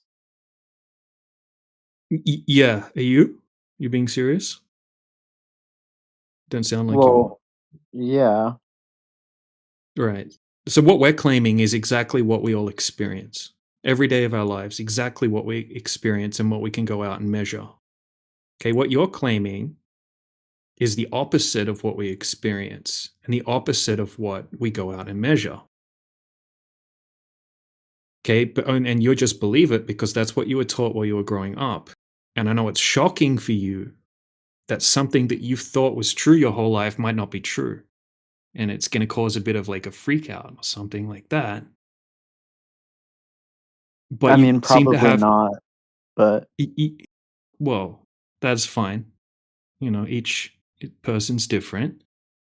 But your idea of what flat Earth is completely incorrect. And if we were claiming what you think in your head that flat Earth is, yeah, that would be silly, and you would be fair to mock us. Is We're not this the claiming same that. Mark that's been coming in here for like a year? He's been in here. So I think it is. Oh, at Yeah. least a year. I have Same not been troll with coming the here same for a troll year. questions. Same So, anyway. confused questions. Yeah, I remember you. It's the same Mark that was here like an hour ago. Yep. Yeah. Just here to have a conversation. Try to understand more about what you guys think. What have you learned Doesn't today? sound like you want a conversation though, dude. The way you've been asking questions and shit. You don't What want to did you learn? Yeah, what did you learn so we can pick it up from there? Well, I'm not really satisfied with the explanations you guys have. Which explanation specifically are you most unsatisfied with? The basic idea that I hear a lot is that, well, it looks flat, which it does, right? To be fair, it looks Yep. flat, and you can does. say then, well, it measures flat, but I think that's maybe where the contention lies. Oh, okay. What's the contention? Well, for example, during a lunar eclipse, we see the curvature of the Earth. No, you see what you think is a shadow on the moon, and then you assume that is caused by the curvature of the Earth because that's what you were told. Okay, you don't see the Earth when you look up at the moon. Okay, so that's not a measurement, right? You're observing something and We making see a its bunch of shadow. assumptions. How do you know it's the shadow of the globe? If it was the shadow of the globe, okay, then the water would be curving. So when we go out and test the surface of the Earth for the curvature, it would be present. Water But does it's not. curve. Really? So do you have any evidence of that? Because I have a shitload of evidence showing you it doesn't curve. So maybe we could compare evidence. You Well, want to go what would it first? take to convince you that the oceans are actually curved? Empirical evidence, right, of it happening, of it You're an curving. empiricist, are you? Yeah, is there something wrong with empirical evidence? What are you, someone that just makes assumptions? And then Do you makes know what the word calculations based off empiricism assumptions? means? In this context, I'm talking about going out and actually testing the thing in question physically. And have you done that? Yeah, I have. I wanted to confirm it for myself. So I used to live on one of the biggest lakes in Australia called Lake Macquarie. And I went out, I bought myself a P900. I had a boat, I lived on the lake, and I did dozens of tests, different You days, did different weather conditions. experiments. What did I just told you what I did. Yeah, I'm just saying you did experiments, and you think the results of your experiments proved the Earth was flat? No, it's a huge list of stacked research, right? So teams of field engineers Oh, going you have out. a Yeah, huge stacked list of research. yeah, huge. Yep. I can present it all. I can show it all step by step. I can show you high definition video of it all. And then you could go and replicate any of it yourself. Hey, Mark, I What? replicated your stick on the moon, and it turns out that a flat stick on a moon makes a curved shadow. So yours was wrong. What happened? Yeah. Yeah, So, yeah, I yeah. guess I'm just curious, like, what caused you to get really into this stuff? I saw compelling evidence and I wanted to look into it further. Someone that I knew suggested that I watch some videos. And I thought, Yeah. okay, that's crazy. This guy's lost his mind, but you know, I had a lot of respect for the person. So I'm like, okay, I'll watch the videos. And then I'm like, damn, there's some good points being made. I think I'll start like learning a bit more about the globe and then try to debunk this guy. Try to debunk it, right? Because it can't possibly be flat. So, you know, I started learning about the globe and looking into, you know, how did people actually come up with the globe concept to begin with? You know, who actually went out and proved it, right? Actually measured Earth curvature. And what I found was a bunch of nonsense, a bunch of assumptions and calculations based off those assumptions. I didn't find any observations throughout all of history of anyone that's gone out and actually validated that these assumptions actually match reality. And then I saw tons and tons of different pieces of evidence, like observations that had been done by flat earthers, that every single time showed that there were no curvature. So you consider yourself, it sounds like to me, it sounds like you consider yourself something of a scientist. No, I mean, no, you're it's trying to not. really get at It's a you're category trying to. error. I am. Oh, Yeah, you are. he is, but yeah, I'm not. I'm just a researcher. You're a researcher. Yeah, I do Yeah, there's research. difference. He does research. I actually do other things because I have to, because that's what I do for a living. But yep. Oh, Hmm. okay. That's nice. So do you think about this stuff a lot? You think about the flat earth? Only when you guys Oh. come in here. You know what I think? It's shocking how little they know about the globe, but how passionately and I emotionally they thought it defend wasn't a it. globe. Yeah, it's not a globe. Did you hear You what I just said it said? was a globe. No, I said I think it's It's crazy how people so passionately defend the globe that come in here, and yet they know so little about it. It's just like it's kind of like a religion. Okay, they have blind faith in something that they have no evidence for. They can't prove it. They just believe it. But they come in here with this like soy boy cocky attitude as if they know what they're talking about.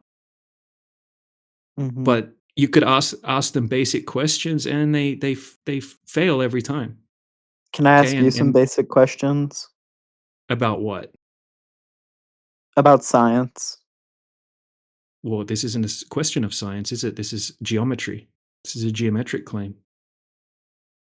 It's not a cause and effect. Okay. Yeah, it's not like a cause and effect claim You that's being think made here. science is limited to studying causes and effects? Yeah. We're talking about natural science in this case, yeah, sure. And you think natural science is limited to studying causality? Yeah. Why? What else you gonna do? Study mechanisms.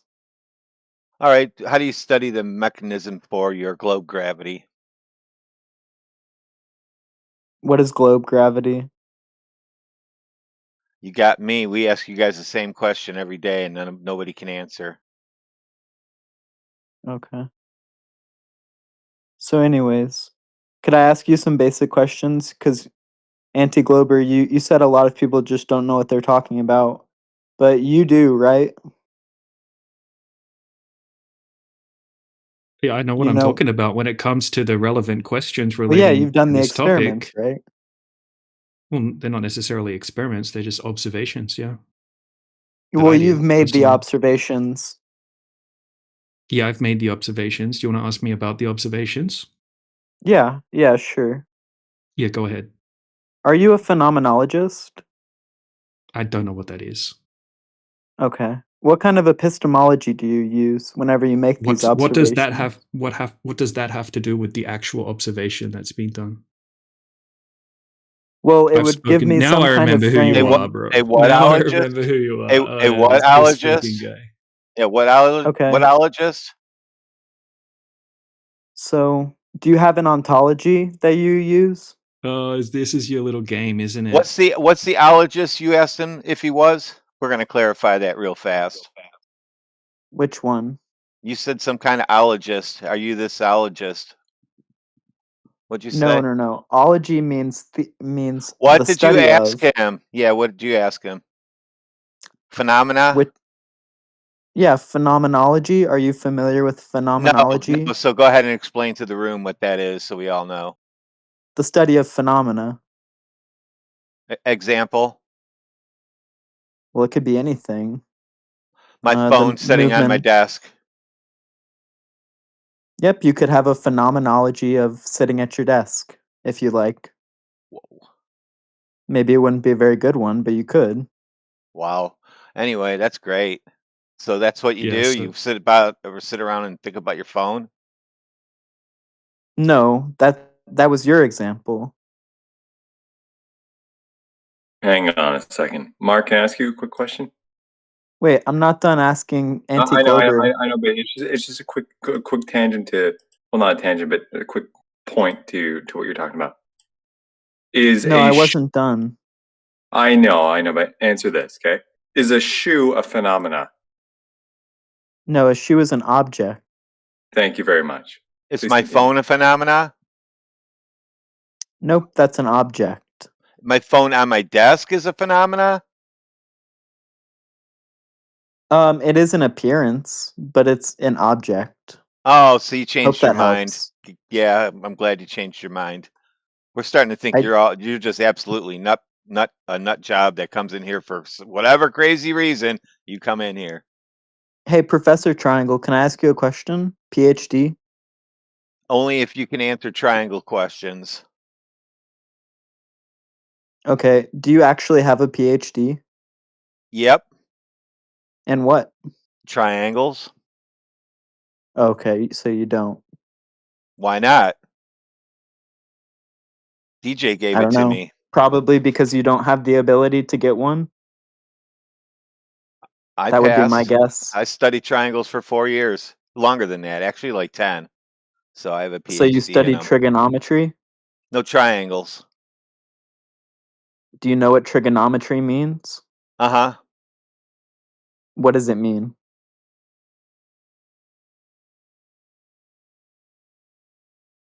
I don't know. What does it mean? You just said you knew. Well, we're gonna see what you know. Well, it's Here, the study of let's post something. triangles. Yeah, I know. Come on, we're gonna post something for you. Let's see. But you said you Ready? studied triangles, so I'm asking No, if you studied only this one. trigonometry. Yeah, no, just triangle the picture of a triangle. You ready? Here we go.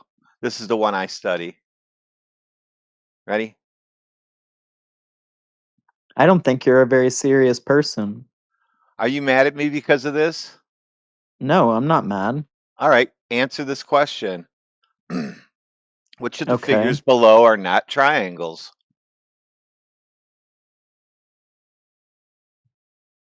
I'm not sure.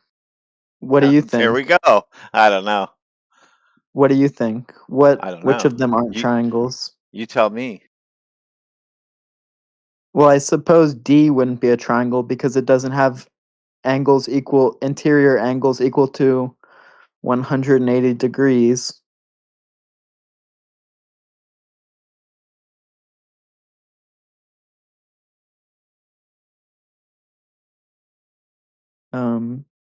Did I get it right? Are you done? You done? Is that your final response? I don't know. Did I get it right? or Wow. no? Just the fact So that you even there you have go. to. And he wanted to ask me about PhDs and triangles, and he doesn't even know what triangles are or are not. Doesn't even question Take B. it away. Doesn't Take even it away, you question guys. B. Doesn't even question B. That's So hilarious. what's the right answer? And also, Oh my god. Yeah, there's the one thing answers to right keep in there, mind, bro. one thing to keep in mind too is obviously he wasn't listening to the question, because the question had, right, a plural. It was a question about which Wait, triangles I or which said D wasn't a images. triangle. I said listen, which images or pictures, whichever word it was. Forgive me if I forget exactly. Plural. Figures. Right. Figures. Oh, okay. Thank you. Yeah, it's a What does plural that have to question. do with the Earth What does being it have to do? flat? Because it's a IQ question to see if you can actually read too. Oh, okay. That's crazy. I You- can't believe people you get have that wrong. You have a really high IQ, Professor Triangle? You need a compilation videos of all the ding dongs who can't Hey, pass this test. It's everybody. Professor Triangle, what's your IQ? I'm not telling you. Why not? I don't need to. Why not? Just tell No me. reason. No reason. Well, what do you think a high IQ is? My IQ is 6'7". Yeah, 6'7". Here, see if you can answer this question. Let's see if you get good at this one. Ready? Which of the following is not a monkey?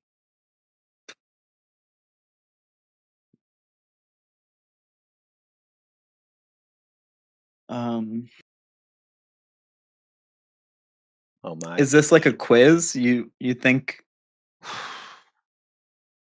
Are you like quizzing me? Well, no, you're asking me about PhDs and shit. I want to figure out if I should even be talking to you at this point. Because next, you might have to sign an NDA just to talk to me on here. Why would I have to sign an NDA? Answer my questions, and we'll get to that. Wait, what? I don't really want to do like a quiz. I'm just trying to have a conversation. So don't talk about people and what they do and degrees and all that shit because you don't know what a fucking triangle is. Now everybody Well, else can PhD is in your jump on. name. Your name is That's Professor because Triangle I'm like the PhD. doctor of fucking you guys up with just a simple triangle. Okay, can you prove that a triangle has 180 degrees as the sum of its interior angles? Yes. Okay, do it. I'm not at work. You're not at work. Just explain it to me. Like, explain it. No. Why? Because I would just prove it to you. We would go over this and I will take you to some equipment that I can actually do it on and prove that it actually works It like doesn't that. require equipment. Yes, it does. What You have to be equipment able, does it you have to be require? able to measure. Otherwise, it's just a theory. Are you being serious or are you trolling? What, you can just eyeball the angle? Don't you need a No, tool no, for no, that? no, not eyeball the angle. But there's a method to determine the sum of the interior angles of a triangle. Dude, even know and what how a do you triangle is. confirm them? How do you confirm that that math is right? How do you confirm it? You can take out a protractor, dude. Oh my God, you got to measure it. Jesus, that's what I said. And you're like, what But do you there's mean measure it? What do you mean? but there are ways of doing it without a protractor. Like you could do it analytically. In real life, we still have to verify it's correct. No, we don't. Are you like bad at math? When he said we, he didn't include you. So when you said we, it wasn't the same we. Hey, Professor Triangle. What is the angle of a flat surface? What angle does it measure? 180 degrees. Right. Right. And so how do we And measure left, right and left. Thank you. How do we measure that a triangle has 180 degrees as the sum of its interior angles? Add them up. Does it perhaps have anything to do with a straight line being 180 degrees as well? No curved lines. That's for sure. Can't Okay. have a curved triangle, can you?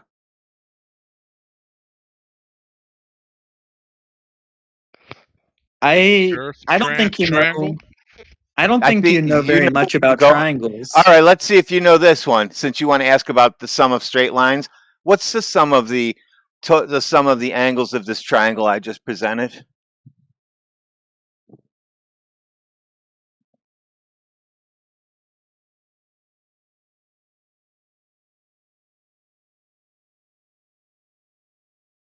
Mark quit, by the way.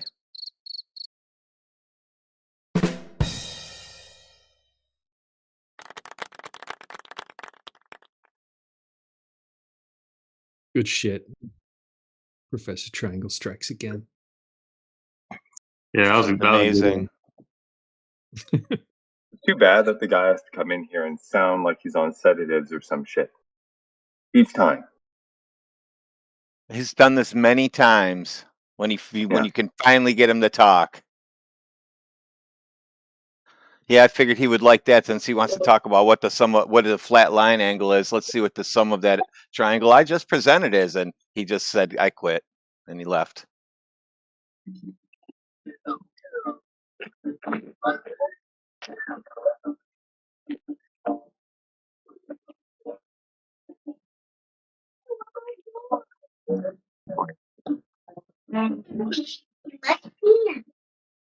Sorry.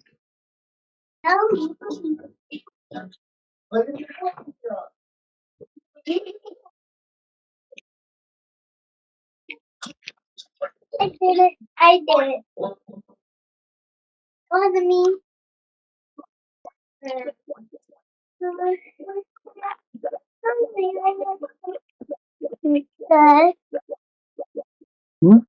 Wasn't Flat me. Earth Cafe. Also, no. Flat Earth Cafe, you're hot micing, bro.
Hello, Pedro.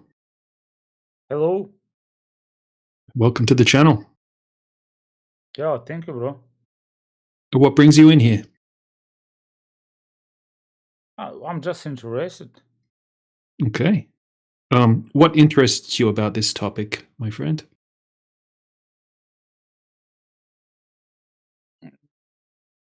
What can I say? Like, sometimes I don't feel like this is true, You mean the globe? and some the Sometimes Earth you. is. Yeah, sometimes I don't know what to think. You know, sometimes I feel confused.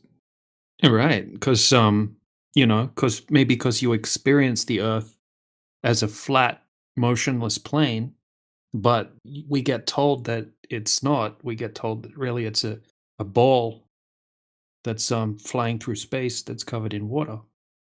So yeah, it's kind of confusing, I guess. Yeah, exactly. But and you know all this stuff that that pop up like recently, like Americans never went to the moon, and like Mhm. all these photos were fake, and all that stuff like makes me think like whether it's like you don't know actually, you don't know what to believe. Right. Oh, If in we like can't, well, most people, that's all that they have to know that the Earth is a globe. They see some pictures from NASA that they can never validate, and it comes down to faith. And then when you do some research into the moon missions and find out they were faked, it makes you question the integrity and the legitimacy of the images that we get shown. So yeah, yeah. of actually like everything like what they because like at one point like eggs are good, and the next day like eggs are bad, or like coffee is bad, or coffee is good, like, and you don't know like It's almost what like did they they don't know tell what they're you. doing. That's a good Hello. point. That was No, like the no, reversal of the food pyramid when they no, flipped that one on us. no. Yeah. Yeah, no, it's not like they don't know what they're doing. Actually, I think that they actually do know what they're doing. It's actually like I don't know what they're doing, and like they're doing whatever they're doing to make us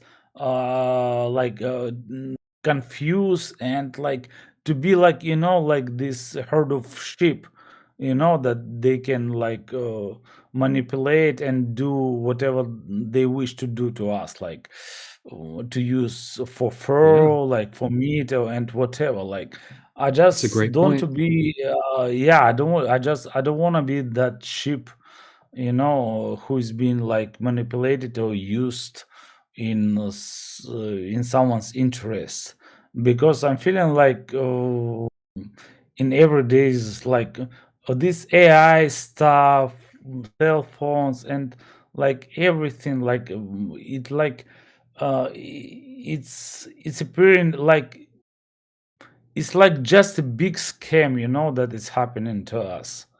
And sometimes actually like I get that feeling that maybe we do live in like fake reality, or maybe like I don't know, like Elon Musk said, maybe we're just in virtual reality already, like you never know. At some point like Earth seems to be flat, and you just like learning like researching on that topic, and oh no, it's a globe. Yeah, so that's why we went out and actually started testing for curvature in the real world. And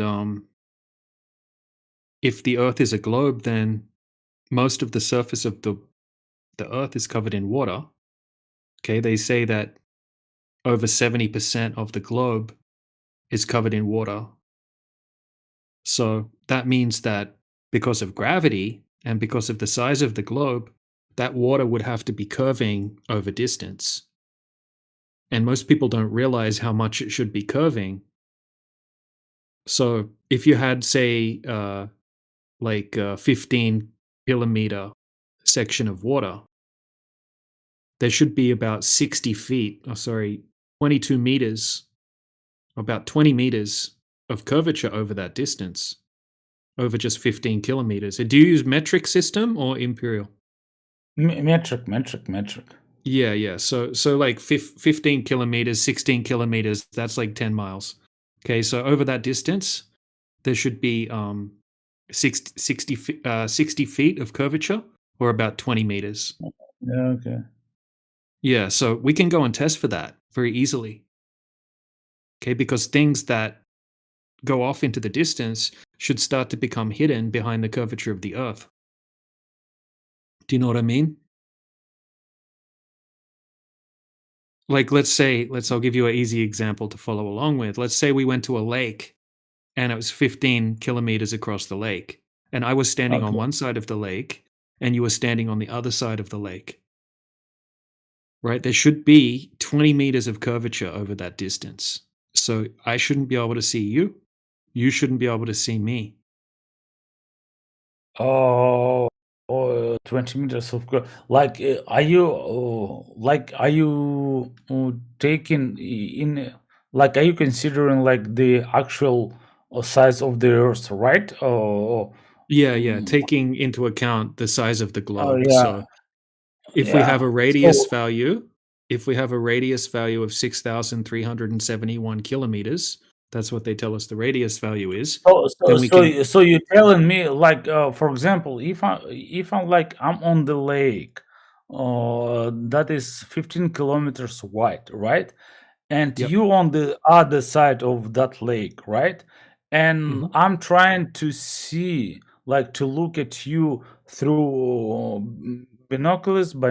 How do you say it in English? Yeah, binoculars. Yeah. Yeah, binoculars. Yeah, and I won't be able to see you because of the curvature, Yeah, right? that's correct. So you would have to be. Oh, so you will be like behind the horizon That's correct. Exactly. at that distance. Yep.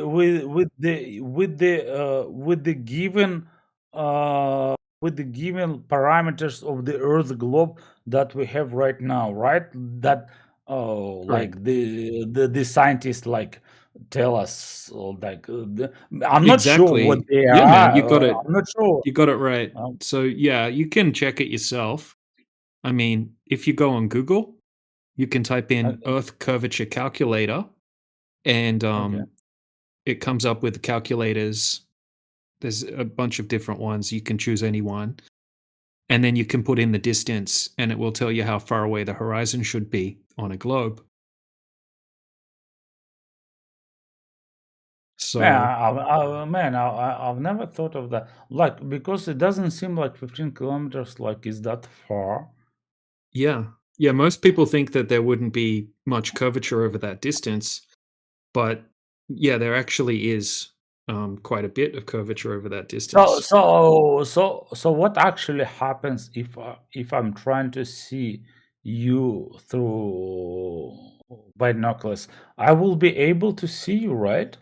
If the Yeah, Earth is flat. so what happens? Yeah, exactly. If the Earth's flat, you should be able to zoom across the lake, and you should be able to see me And completely. actually, that is what happens, right? Because Correct. I think we do have that kind of optics, right? We do. Yeah, we have amazing optics now where we can set up as like a powerful zoom camera on a tripod, and we can calculate how high the camera is above the surface of the water, and then based off that height, we can calculate how far away the horizon should be in the distance. So it depends on the Oh. height of the camera.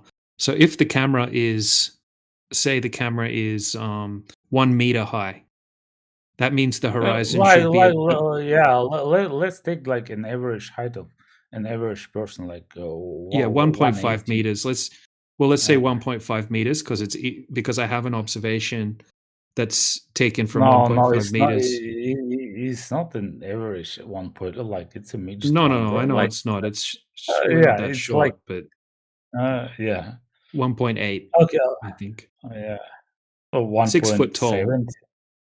Yeah, 1.7, 1.8, something like that. So the horizon should be about 3 miles away from an average height person. Okay. So 3 miles is about, I think, 4.6 or close to 5 kilometers away. Yes. Okay, so So Yeah, when- so 15 ki- so 15 kilometers, you won't be able to see a person like who is located No. from you like at 15 kilometers, right? No, you definitely not. So look, what I'll do, I have the Earth curvature calculator in front of me right now. I put the link to it in the side chat there. I don't know if you want to do it yourself. Are you on a computer or on a phone? Yeah, computer. Yeah, it's easy. If you just click the link, the Omni calculator, can you see what I posted in the side chat? No, man, I'm not sure that I don't I know how to Oh, yeah, how I'll to tag use you. this spreadsheet. Okay, so I'll tag you. Okay, so where you clicked in to get into the channel, if you hover your mouse there, you'll see a little open chat. Okay, and then here's the Earth curvature calculator. So just click on that link. It'll take you to Omni calculator. Now you could go to any one you like, but this one's very easy to use. So these are not made by flat earthers. These are just calculators. They're on the internet. Okay, I had some kind of advertisement about the chat button. Okay, thank you, bro. Yeah, I can see that Earth curvature calculator. Okay.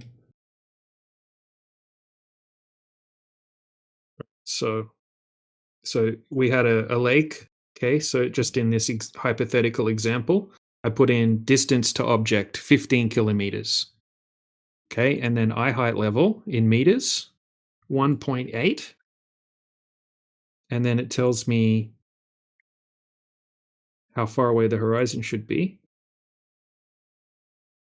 which is 4.79.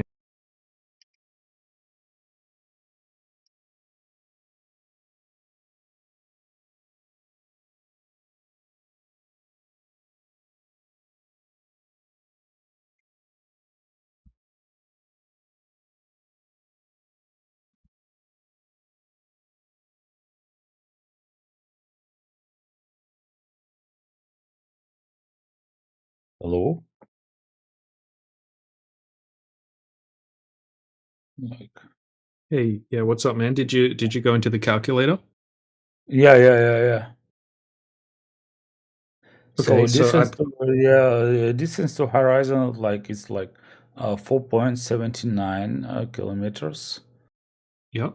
Obscured object part, like what does that even mean? Obscured object. So the shoreline on the other side of the lake, right? That's what should be obscured. So just say there's a so there's a shoreline on the other side of the lake. It should be obscured by the result that it tells you there.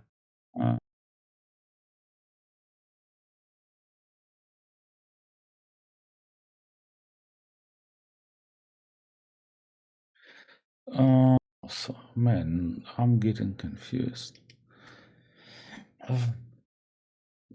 So that is not what I've been taught in school.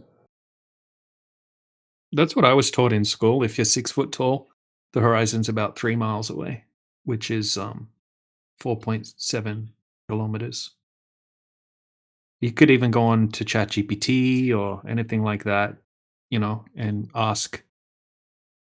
But I can give you a link as well to Washington University. They have a PDF document on how to calculate the distance to the horizon on a globe. And Actually, if Because like for example, right now, like I have like a very vast lake nearby, right, where I can go Mhm. like, and Yep. man, I don't have a binoculars, but I think I can lend one, and actually I can see person on a distance like from like who is located 15 kilometers from me. Yep. Oh man, I have to check that out. Man, I Yeah, think yeah. like Definitely check it out. That's what I did. I lived on a big giant lake in Australia, and when I first heard about this, I went and checked it out myself, and I could zoom across the lake, and I could see the shoreline on the other side of the lake, which is about 15 kilometers across the lake. man, I I live in tried it. Russia. Like I live in Russia, and we have like here like Ladoga. You know, it is not like far from Finland. You know, Yeah, yeah. from Baltic Sea. Do Yeah, you I'm know close. like? I'm just in Poland, not far away. Oh, okay. Okay, then you know, bro. So man, I have to check that stuff because I Yeah. never thought that then that stuff is even possible. Yeah, so that's so we've got hundreds of different demonstrations um that show that we can see huge distances, right? We've even had people go out with really expensive laser beams, and they're shooting the laser beam instead of making the observation. They're setting up a laser beam at a certain height, and they're making the beam horizontal, and they're shooting it across the lake to a target that's the same height on the other side of the lake, and hitting the target over Oh, okay. distance. Yeah, like 40 kilometers distance. Oh, okay. Then, still, how do you explain then that fact that we still see the horizon, that we cannot still like we cannot see throughout like the Yeah. whole surface of the Earth, if it Yeah. is if Yeah, it so we is see like the actually flat. horizon, but we see the horizon, but we see the horizon much further than it should be on a globe. Now, if you look up what the actual definition of a horizon is, it doesn't mention anything to do with a globe. Okay, so what a horizon really is a product of the way that our eyes work. Okay, because we view everything in perspective, in linear perspective. So when we're looking out into the distance, just say we're standing at the water, we're looking out into the distance, it looks like the sky ramps downward and the ground ramps upward, and they converge into what's called a vanishing point. So what you're looking at is a horizon, which is defined as the apparent location where the sky and the ground meet. It's a product of perspective, and it's a straight line between the vanishing point. But then we need Yeah, to take weather. that's why sometimes you see mirage. I don't know how to say it in English. Like, Yes. So that's why it's called the apparent, right? The word apparent is in the definition of horizon because it's not at a fixed distance, right? It moves around depending on different weather conditions. So sometimes we could have miraging yeah, effects. Sometimes the yeah, horizon might look like it's 10 miles so, away. yeah, Sometimes it might yeah, look like it's that's 30 miles cool. away. It just depends on the weather conditions, but it is essentially it's a product of perspective. Yeah. But on a globe, it would have to be a byproduct of the curvature of the Earth. Okay, then the ultimate question then, what happens when you reach the actually the edge of the Earth? Well, we don't know. We're not claiming to know the shape of the Earth, and we don't think that the Earth is a flat planet. Okay, we're not. What most people do when they hear about flat Earth, they think about the heliocentric or the globe Earth version of outer space. and then they think about the globe as a planet, and then they try to replace the globe with a flat disk or a flat planet. Okay, that's not what we're claiming. Well, Yeah, no, so that's we're the not first claiming one. that.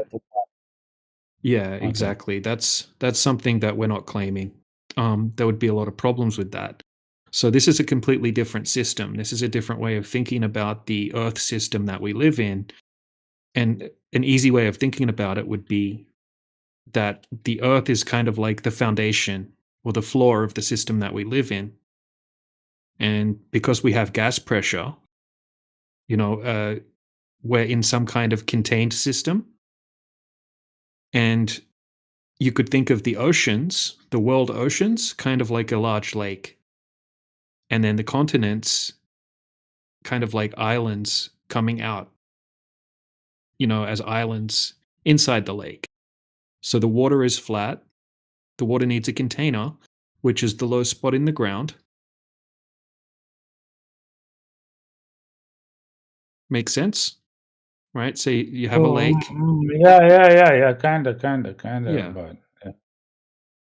So, and then we have the celestial. It just no, man. Go It ahead. just like it is. It just hard to wrap it all around, like in my head, like after all that you've been taught, you've been seeing, like after this, all these Discovery channels, National Geographic and whatever. Like you've seen, like you just cannot picture this stuff in your head. Unless you go outside. Yeah, unless you go outside. Then you will experience it. Like I understand what you're trying, like to but in my head, like, okay, the earth is flat, like, and I'm trying to imagine like 3 elephants beneath that earth, standing on the one big, like, I forgot that word in English. Turtle, Plane? like standing on a big Oh, turtle. yeah. Well, these are depictions. These are just depictions by ancient cultures. See, that's something interesting, isn't it?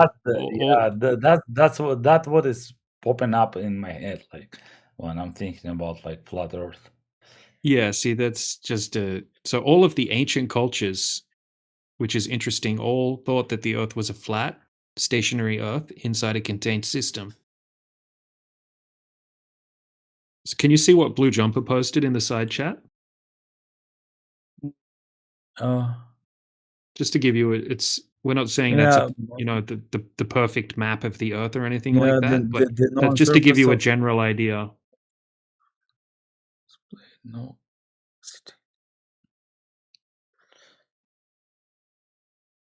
Yeah, I can see that. Yeah. Okay, the stuff with the sun, like above that picture, like actually where the sun goes. Well, the sun's moving away. So on the flat Earth, the sun would. Okay, so we don't think the sun is 93 million miles away, like they claim in the globe model. In the globe model, they say the sun is many, many times greater than the size of the Earth, and it's 93 million miles away. And the reason we have daytime and nighttime is because the Earth is rotating once every 24 hours. What we would say is what we would say is that the sun is most likely much smaller than what we're told, and much more local to the Earth system that we live in. And as the sun moves away from you, so the sun would take a particular circuit in the sky above the Earth. And that's what would be responsible for daytime, nighttime, seasons. And as you can see in what Professor Triangle posted, as the sun moves away from you, it takes its light with it. The light from the sun can't push forever through the thickness of the atmosphere. So as the sun moves away. Okay, so the point is the sun is not that big enough, so when it moves away, it takes the light with itself. That's why the night comes, because the sun. It's not because you turning away from the sun, because sun is moving away from you. Yep. And it is not that big as you were told.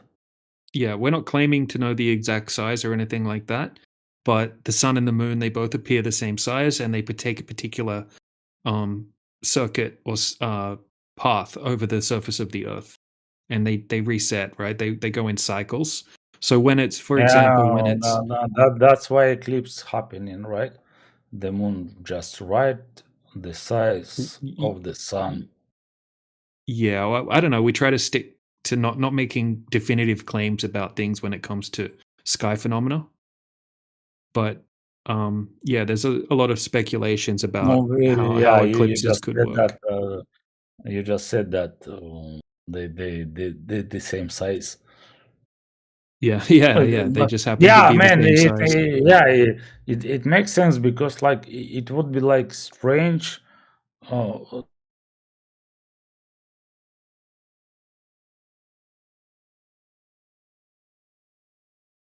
Yeah, so the sun takes a particular path, and you know, when it's summer in Australia, it's going to be taking a path more directly over the top of that portion or that section of the Earth. And at the same time, it's going to be very cold in Poland and Russia and Europe. But 6 months later, it's going to slowly keep taking a path over the top, and then it's going to slowly move closer towards the north again, and it's going to get lower and lower in the sky from people observing it in Australia, and it's going to start getting higher and higher in the sky for people observing it in the north. So once it gets closer to its northern circuit, it's going to be summer, you know, in Russia and Poland and all these places, and then it's going to be much further away from Australia. So each day in Australia, if you're observing the sun, right, you're going to be having your winter because the sun's much further away from you, and it's going to look like it's very low in the sky. So it basically takes a particular path and it rotates between the north and the south each 6 months, creating the seasons.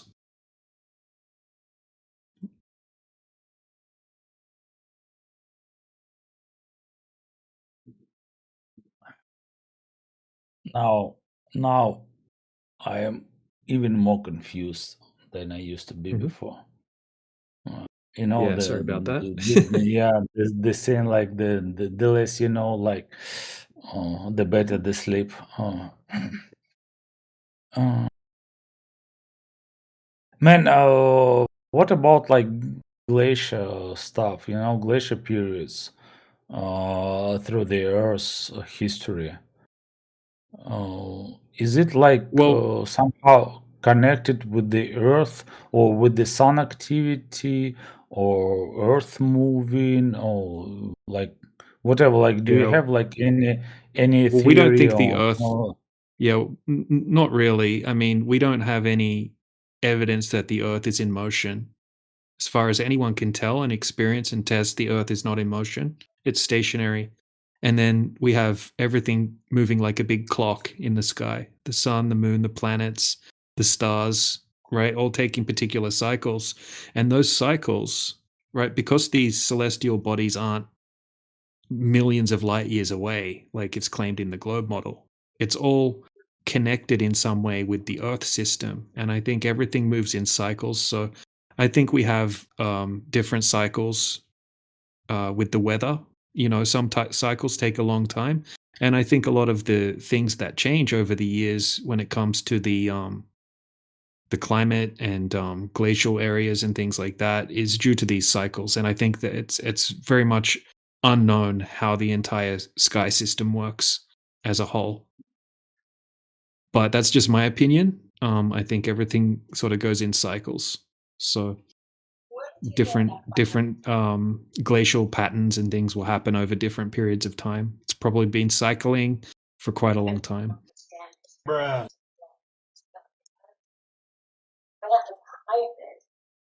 Guess what? I got the soundboard working on my stream deck, so now I'll just have sounds at my fingertips. More toys on my desk. Awesome. Oh man, this is going to be good.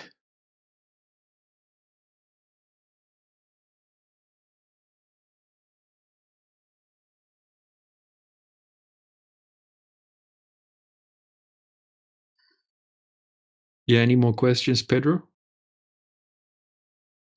Not at the moment. Like I'm just trying to how do you say it? Comprehend the information. Yeah, It's a lot of yeah, information to take in. yeah. Not to kind of like to digest, I would say. Yeah, that's what Everything. I mean. Yeah. Yeah. Because like it is too much like for one evening. Yeah, no, I get you. Okay, but guys, like especially you, bro. I thank you for some stuff that you clarified for me. So You're welcome. So thank you again, guys. You gonna Good head night, off? I guess, because yeah, like I think it is too late. I have to take a nap or sleep. Yeah, no I'm problem, not. man. What time is it there? Oh, it's 4:20 a.m. Oh, okay, yeah, it's So 2:20 a.m. here. yeah, I should be already sleeping. Yeah. So All right, good man. night, Oh, guys. I appreciate the conversation. Have a good night, and you're welcome back anytime, obviously. Okay, you too. Good night, guys. All right, good night.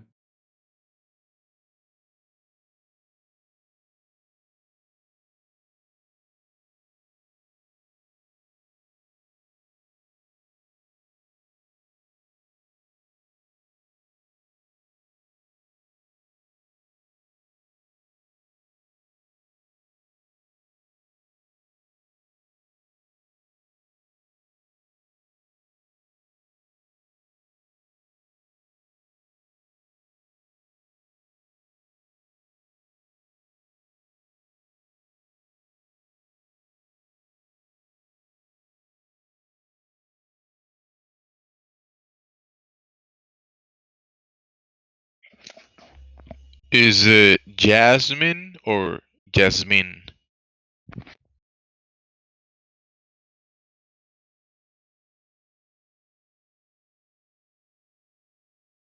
Welcome, Jasmine.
Ladies and gentlemen, we got him.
Oh, that's working. Good.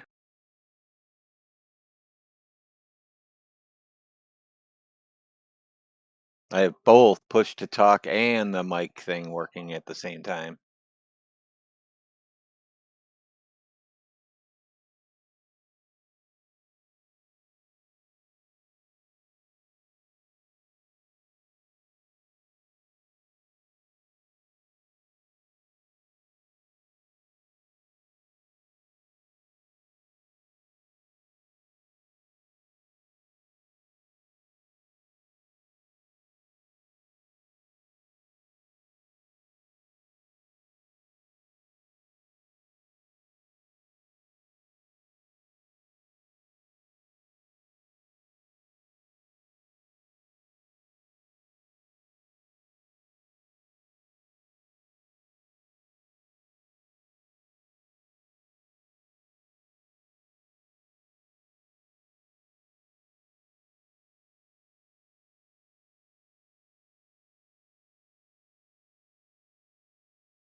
Hello.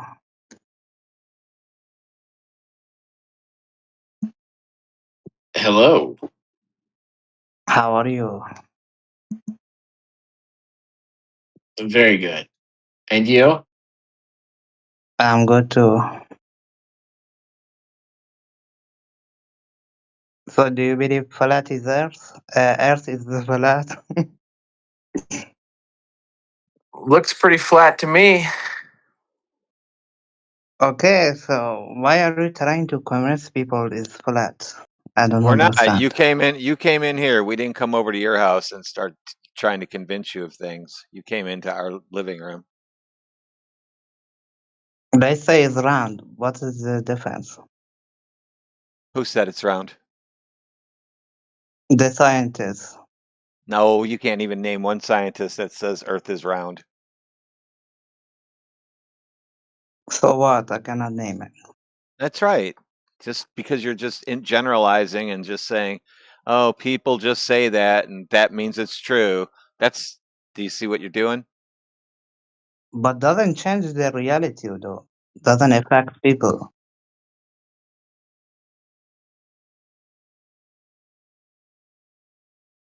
Yeah, it makes a big difference. Doesn't change the reality. Doesn't change people's life. Oh, it does, big time. Huge difference. What's the huge difference? Well, I don't pay for my asteroid insurance anymore. I saved money by switching to Geico. I really should get endorsements for this stuff. What?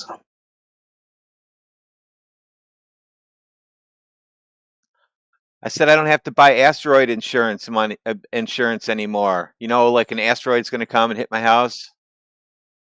I don't have to pay for Okay, that. don't buy it. Don't buy it. So what are you going to do when an asteroid hits your house? Just be like, "Well, I don't have a house anymore. I hope somebody gives me a free house now." I don't understand. You are saying if it's flat, the asteroid's gonna hit Earth, then you're gonna lose your house? No, because it's flat. There is no such thing as asteroids, so I don't have to buy that insurance anymore. So don't buy insurance company. No. But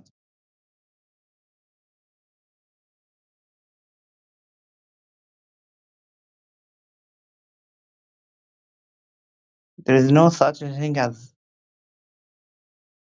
asteroid insurance. I never heard of it. I sell it for $39.59 a month. I pay out $10 million if it hits your house. There is no such thing as insurance. Yes, I have it. What was it? I will sell it to you. $39.59 US dollars. per month. You got to send it directly to me, and then I pay you $10 million if your house is hit by an asteroid. You I pay also me get all $10 the. million if Yep, my I also house get. hits by. Yes, I also get all the rights to the newscasts and everything else, though. But that's just part of the fine print. But I don't have a house. Doesn't matter if you live in a garbage can. If that's where you sleep and an asteroid hits it, I pay you $10 million.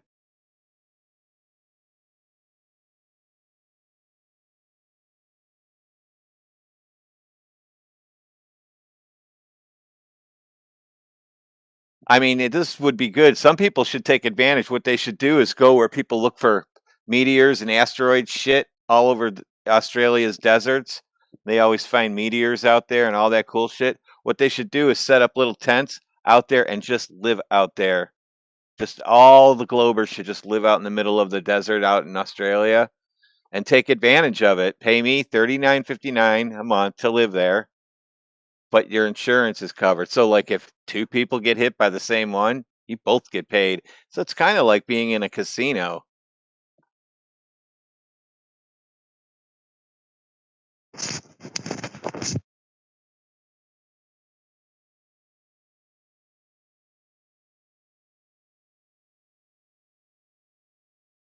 Somebody in the chat says NASA gonna spend the money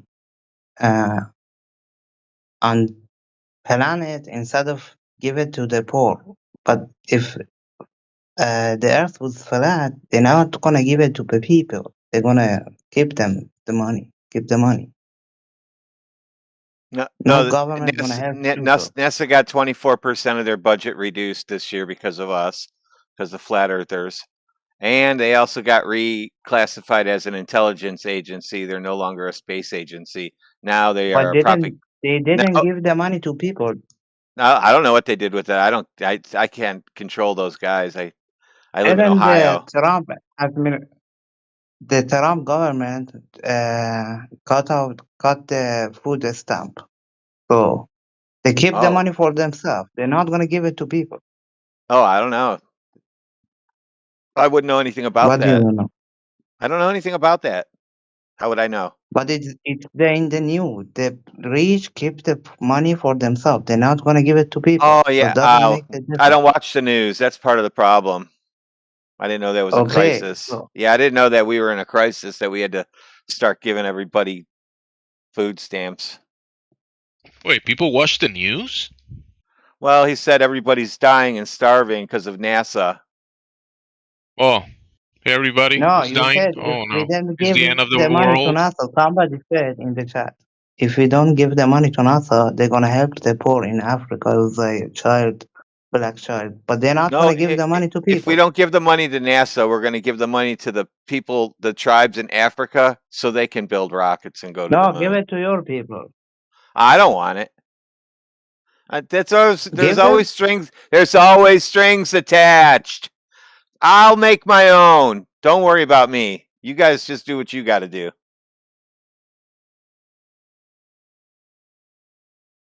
You know, There is no nobody in the point. chat said one word about giving money to Africa, Pigeon. You're just lying.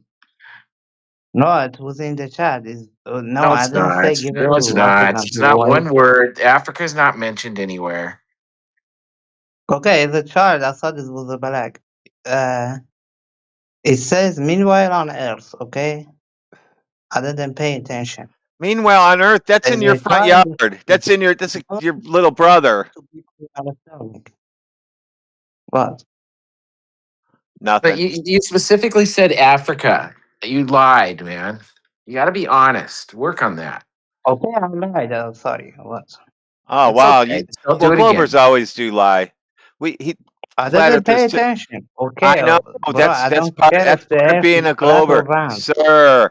That's part of being a Glober. You don't pay attention. You're not aware of your surroundings. You don't know what's going on around you. You only watch news and your telephone. That's part of being a Glober. That's fine.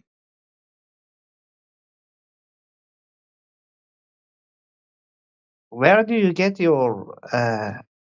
How did you know what budget does NASA have? Because they put it on TV every year. On CNN or That's on news. C-SPAN. On C-SPAN. No, You said you C-SPAN's don't not watch the news. C-SPAN is not the news. It's It is the Capitol Hill and news. the Senate. Everything on television is No, news. it's You don't not. It's believe in just it as news. no. It's like 3 You channels. said It's they just a put it straight on the camera. CNN. It just CNN is the runs news. 24/7. It just runs and runs and runs and runs live from Washington. It's not a newscast. Okay, it is the news for NASA. No, it's not the news. What is it then? It's C-SPAN. Look it up.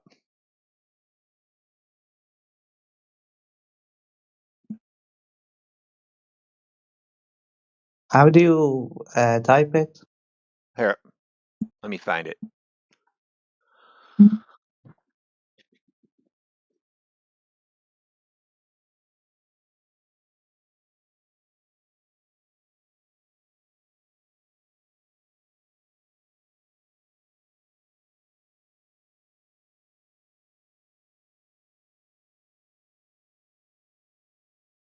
It's C-spam. It's spam from the sea. Instead of chicken and pork, it's actually sardines and lobster. Right? C-spam. Why do you trust them? Interrupting who? No, why do you trust C-SPAN? Oh, why do you trust C-spam? That's Yeah. called a hostile witness. They say, they report, right? That the NASA budget is this. So whenever you ask about NASA budget, whoever's reporting on it, that's what you get. The report, no? Why do you trust them though? Oh, I Lizzie don't Wade. trust them. I wouldn't trust them with my, my children. Who said or anything. anybody why are you trusts? trusting them? Yeah, I wouldn't Saying trust them with my, I with my noticed wife. that they you. are lying. I noticed you brought up trusting people. You asked them why you would trust them. We didn't even talk about trust. You brought up trust now. How come? What? That's weird. Why do you Dude. trust them? Yeah, what's going on over No, there? you said you don't watch news because news You don't lies. watch the news. Because It comes they lie, on right? C-SPAN. Huh? The news lies, yeah. You don't watch Oh, of them. course the news lies. Why they wouldn't be able to sell Okay, why do you ad trust these space? people? They wouldn't be able to sell ad space. Yeah, why wouldn't they lie? Why wouldn't they lie? They're They not. should lie. They're not. They actually are on an entertainment license where their part of their license says they can say whatever they want and they can't get sued for it. It's not like like a news broadcasting license. They actually CNN has entertainment, and so does Fox, an entertainment license. So they're actually like a comedy show or whatever you want to call them. They can do whatever they want, but you guys don't read the fine print ever. Why do you trust C-SPAN? I don't give a shit what they do. I'm just telling you where it's reported from. Okay, maybe they are lying. Why should I trust them? What source do you trust, Pigeon?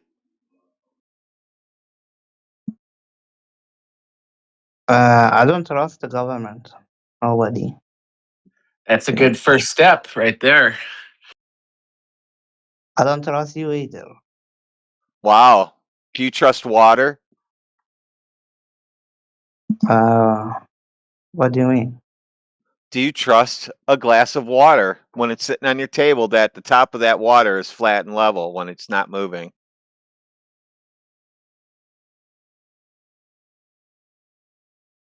That's not a question. Yeah, that I was don't my know how to question answer. to you. I was asking you a question. We're going to get to the point here in a second.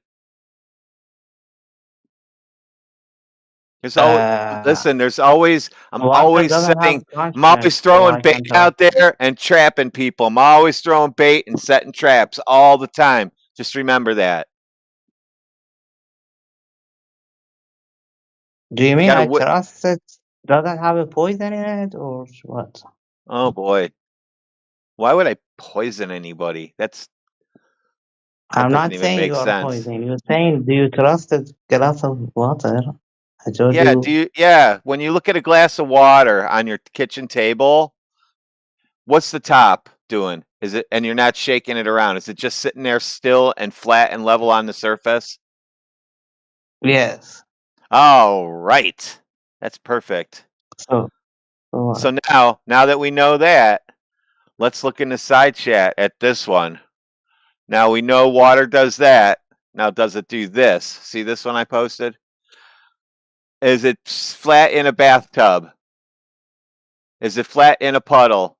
Is it flat in a pond? Is it flat in a lake? Is it flat in the ocean? I never been to lake. I never been to lake and I haven't seen it, so I don't trust Anyway, you with this yeah, picture or Photoshop. I live by Lake Erie, one of the Great Lakes. It's flat, so I can just I tell you don't it care. is. I never saw a lake in my life. Have you ever seen the ocean? No. No, have you ever I taken a don't bath? trust the pictures. You are photoshopping them. Have you ever even taken a bath or a shower? Yes. Oh, awesome. Liar. Yeah, I'm just trying Right. to find out because he's never seen water before. So you don't even know if it's So flat I on the told you I never surface. saw a lake or a All right, sea. so I believe you. I believe that you've never seen the lake or the sea. I believe that So you live in an apartment your whole life in the city. I believe it. There's some bro, do you people like think that. everybody are rich? I Everybody's said traveling. everybody lives in different places. So now what I posted, does the bottom one make sense to you? Water's flattened on the top no matter what you do with the container underneath it, right?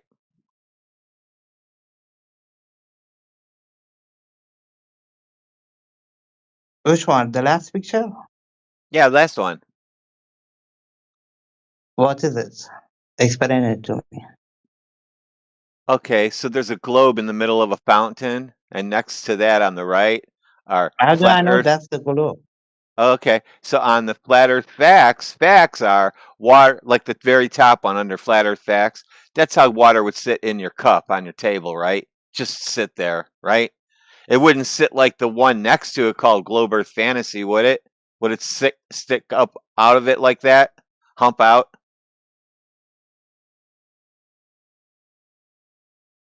But that's not the size of the Earth.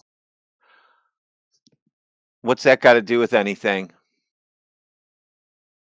Can you show me the picture of the Earth so I can?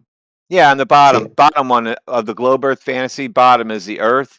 See how it's a round circle? But that's not the And it's Earth. got That's water around just the it. water. How does that work? How does that work?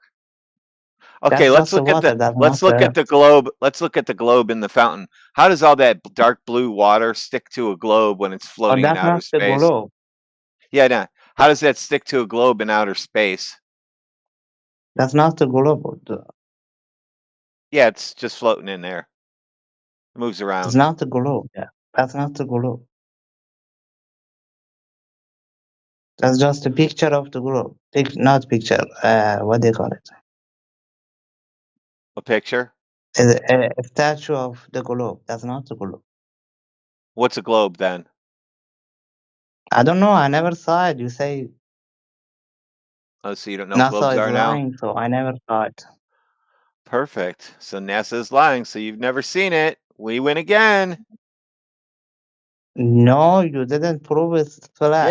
If you show me the picture of Yes. the You've flat never Earth, seen I'm gonna anything. believe you. You've never seen any globes. You've never seen anything from NASA. I did. I showed you water's flat on your table. You said, "Yep, there you go. Welcome to flat Earth." The I water win. is flat, but the Earth, you didn't show me the picture of the Earth. The Oh, what do you people want to who see? say Pictures of Earth Earth? is flat, they say show us the picture of the Earth.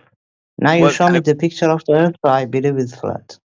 Oh, all right. Let's look at this one of Earth. That bridge is 102 miles long. Same level, except for the little That's humps not it the Earth. makes. Except for the little humps it makes, so boats can go under it. It's the same level all the way across. That's not the Earth, though. That's where is that, Mars? No, show me the whole picture of the Earth. Oh, nobody can do that. That's made up. If you think that a round ball is a picture of Earth, that's just somebody's imagination for you. That's not reality. What? That is not So you are reality. saying there is no space, right? Here, I'll show you a whole picture of whole Earth for you, right here. Are you saying there is no space, right? No, space is fake. Okay, so if you go up, there is And you up come or back down. there is no Yep. up or down? Yeah, you go You up and believe then you there is come no back up or down. down? Yeah, you go up and then you come back down. So if you go up, you can take a picture from every country. You can take a picture from them, right? No, you can't see forever. Why not? Because you can't see through air forever. Yes, you can. No, you can't. You can. No, let's take a look from Mount Everest and see why can't you see forever? Look at how cloudy it gets, how hazy the sky is. All the way around at the same distance, basically, how hazy it looks. So Hey, that's why. can you see through a cloud? But A cloud's made of right gas. now, the sky in my country is clear. So if I go up, I can see my Yeah, country connected to other country. can you see behind a cloud? I am seeing it right now. I'm seeing beyond the cloud. What are you talking about? How do you There know are what's in the behind how clouds? how do you know what's in the air 100 miles away? I can see it with the telescope.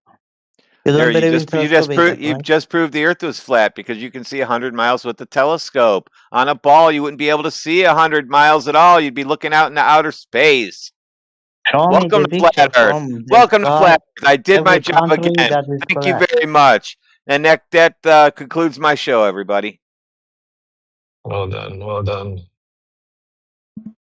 There is no point to proving the earth is flat or round.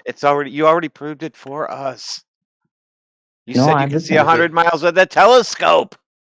If there's no You point, said you what are you cannot doing here, see Pigeon? through. You said you cannot see through Pigeon, air. if I there's said you no can. point, So, why are you here? so get on the plane and go up, and from Can't see. up there, take a picture from every country and show me the earth is flat. Yeah, the Earth is measured flat in every country. What? What did you say? The Earth is measured flat in every country. There is no picture that the earth is flat. Yeah, we have measurements. 'Cause we can have pictures with a curved horizon. Can have pictures with a flat one. How do you think we would determine which one is correct? You, do you believe the earth What? is flat or round? I don't know. No, I just asked you a question. If we have pictures of a curved horizon and we have pictures of a flat one, what could we possibly do to determine which one is correct? I don't know. You tell me. Okay, you measure it. You measure the floor. Okay. Yes, and all measurements of Earth are flat. Okay. Okay, so welcome to Flat Earth. Where did you get that measurement? Any measurement ever. You can look at surveying, people that actually measure the Earth, long distance observations, lasers, you name They it, we are have the everything. scientists doing it. Why do you trust the scientists? No, it's us doing it. We have surveyors doing it as well. You can do it No, too. show me the picture of the earth that is flat. Okay, I believe you. I will appeal to you because Professor Triangle already got you to say that you can see 100 miles with a telescope. With the geometry of the Earth, you shouldn't see anything beyond mile. No, he said you cannot see through air. I can see through air. So go up. Surely somebody can go up. He said there is no space. If somebody can go up and take a picture from every country and show the earth is flat. Simple as that. If you show you go and to NASA, tell NASA show us the picture. They show picture you say is fake, they are lying. I Hey, say Pigeon, to you, you are Pigeon, lying Pigeon, too. Pigeon, breathe That's why I oxygen, believe hold you. up. Dude, hey, why do you have this twisted idea that you have to get further away from what you're trying to check out? Why are you going further away when you should be getting closer? What? You keep telling us that we want a picture of everything to go to NASA, to go higher. Why wouldn't you measure it at ground level? If I was to hand you a box and say, measure the box, you're not going to go 20 miles away and take a photograph of the box that I'm holding. You're going to come up front, you're going to measure it directly. And then when you find out that it is a box, you're going to say, yes, it's a box. I've measured it. Same thing for the ground. You measure it. If it's measured as curving, then yes, it's curved. If it is not measured as curving, then it is did you flat. measure the Earth? Did I measure it? Did you No, measure but there's the plenty of nice people that have done it with lasers. Okay, but what is the evidence? Show me the video. Tell me they are in YouTube. Show me the YouTube video. I'd already You told want you you that want we you appealed you to want you. YouTube videos now, dude? You want to watch YouTube videos? You What? are What do you in want to you see? are in a channel. This is the top of all flat earthers. All those videos that people start making about flat earth, most of them get their ideas from us or they're doing something and we are at the top. Okay, We you have all the say information. So why do you need somebody else? You're at the place where you can get all the information right now.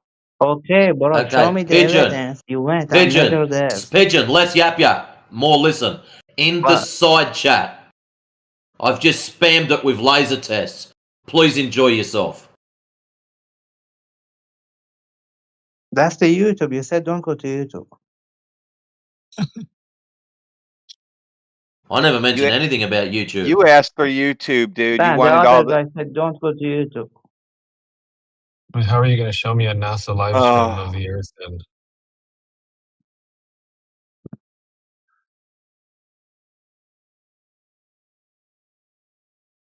So what's wrong with YouTube? It's just a medium for storing movies and videos and things. You don't like YouTube? No, Yes, so when the you other come here guy for your said don't go to information, YouTube. if we send you the information and it's in video form and it comes from YouTube, then you click on it. You don't go searching Google for it. How's that? I tried to give you the link of the YouTube. You said Got a don't whole go to bunch of YouTube. them. They posted a whole bunch for you. We can occupy you for around a couple hundred hours. How many videos do you want? What link did he try to send? Okay, The let me mute NASA. myself and Okay, watch the Pigeon, video stop. Just hold and up for a then you. second. Your broken English is not helping me. No. Professor Triangle, what link did Pigeon send that is so valuable to him? The link to the NASA live feed or something, was it?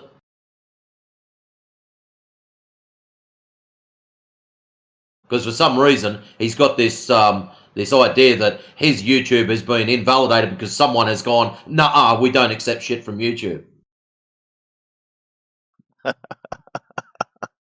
Yeah, it's just the English thing. Anyway, dude, you're gonna go on mute then, you said? Are you talking to me? Yeah. You send me video. I said I'm gonna mute myself and go and watch it. It's a whole And bunch of them. Yeah, do. go ahead. Come back. See ya. Yeah, sure.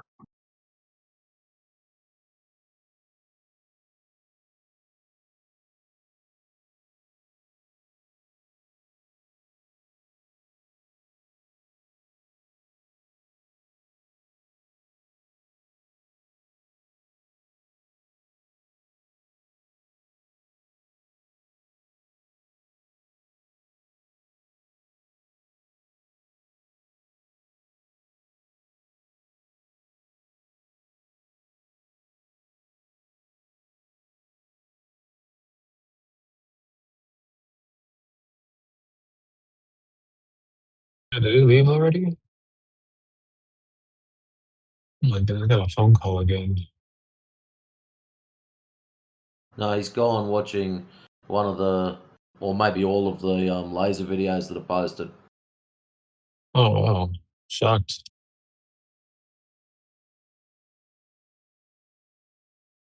Surprised he even clicked on the link.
The fuck?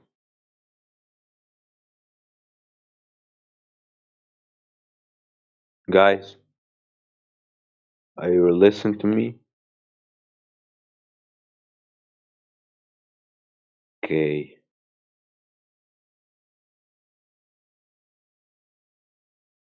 What is happening right here? Social Say what? work? Oh, I hear voice. What's going on, Sohaib? Yeah, hello. Travis. Yes, sir. Right. Where are you from? Hawaii.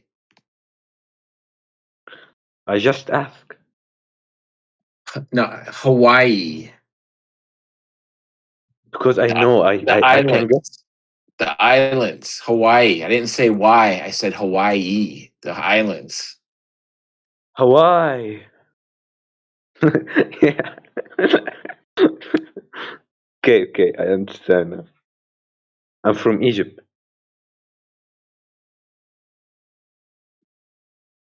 Nice.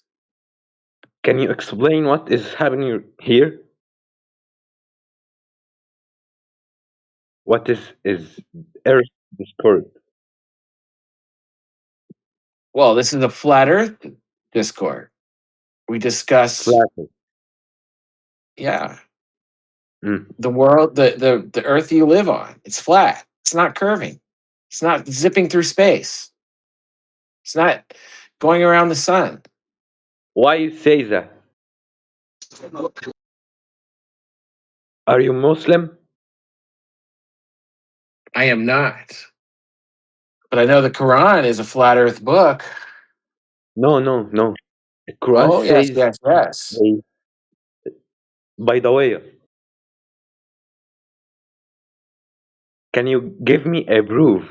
The Quran says the Earth is flat. Can you give me a proof? فجعلنا أرضك بساط فجعلنا أرضك بساط. No. وبيضناها. This is not a proof. بساط دي معناها اللي هو على وسط عينك. What bisat means, man? What bisat means? Flat. I know. But this is not a good So how do you put the carpet on the floor? What? Bisat in English is carpet. How you put the carpet on the floor? Can you say it again? Bisat in Arabic, in English, it means carpet, right? Yeah, carpet means سجادة.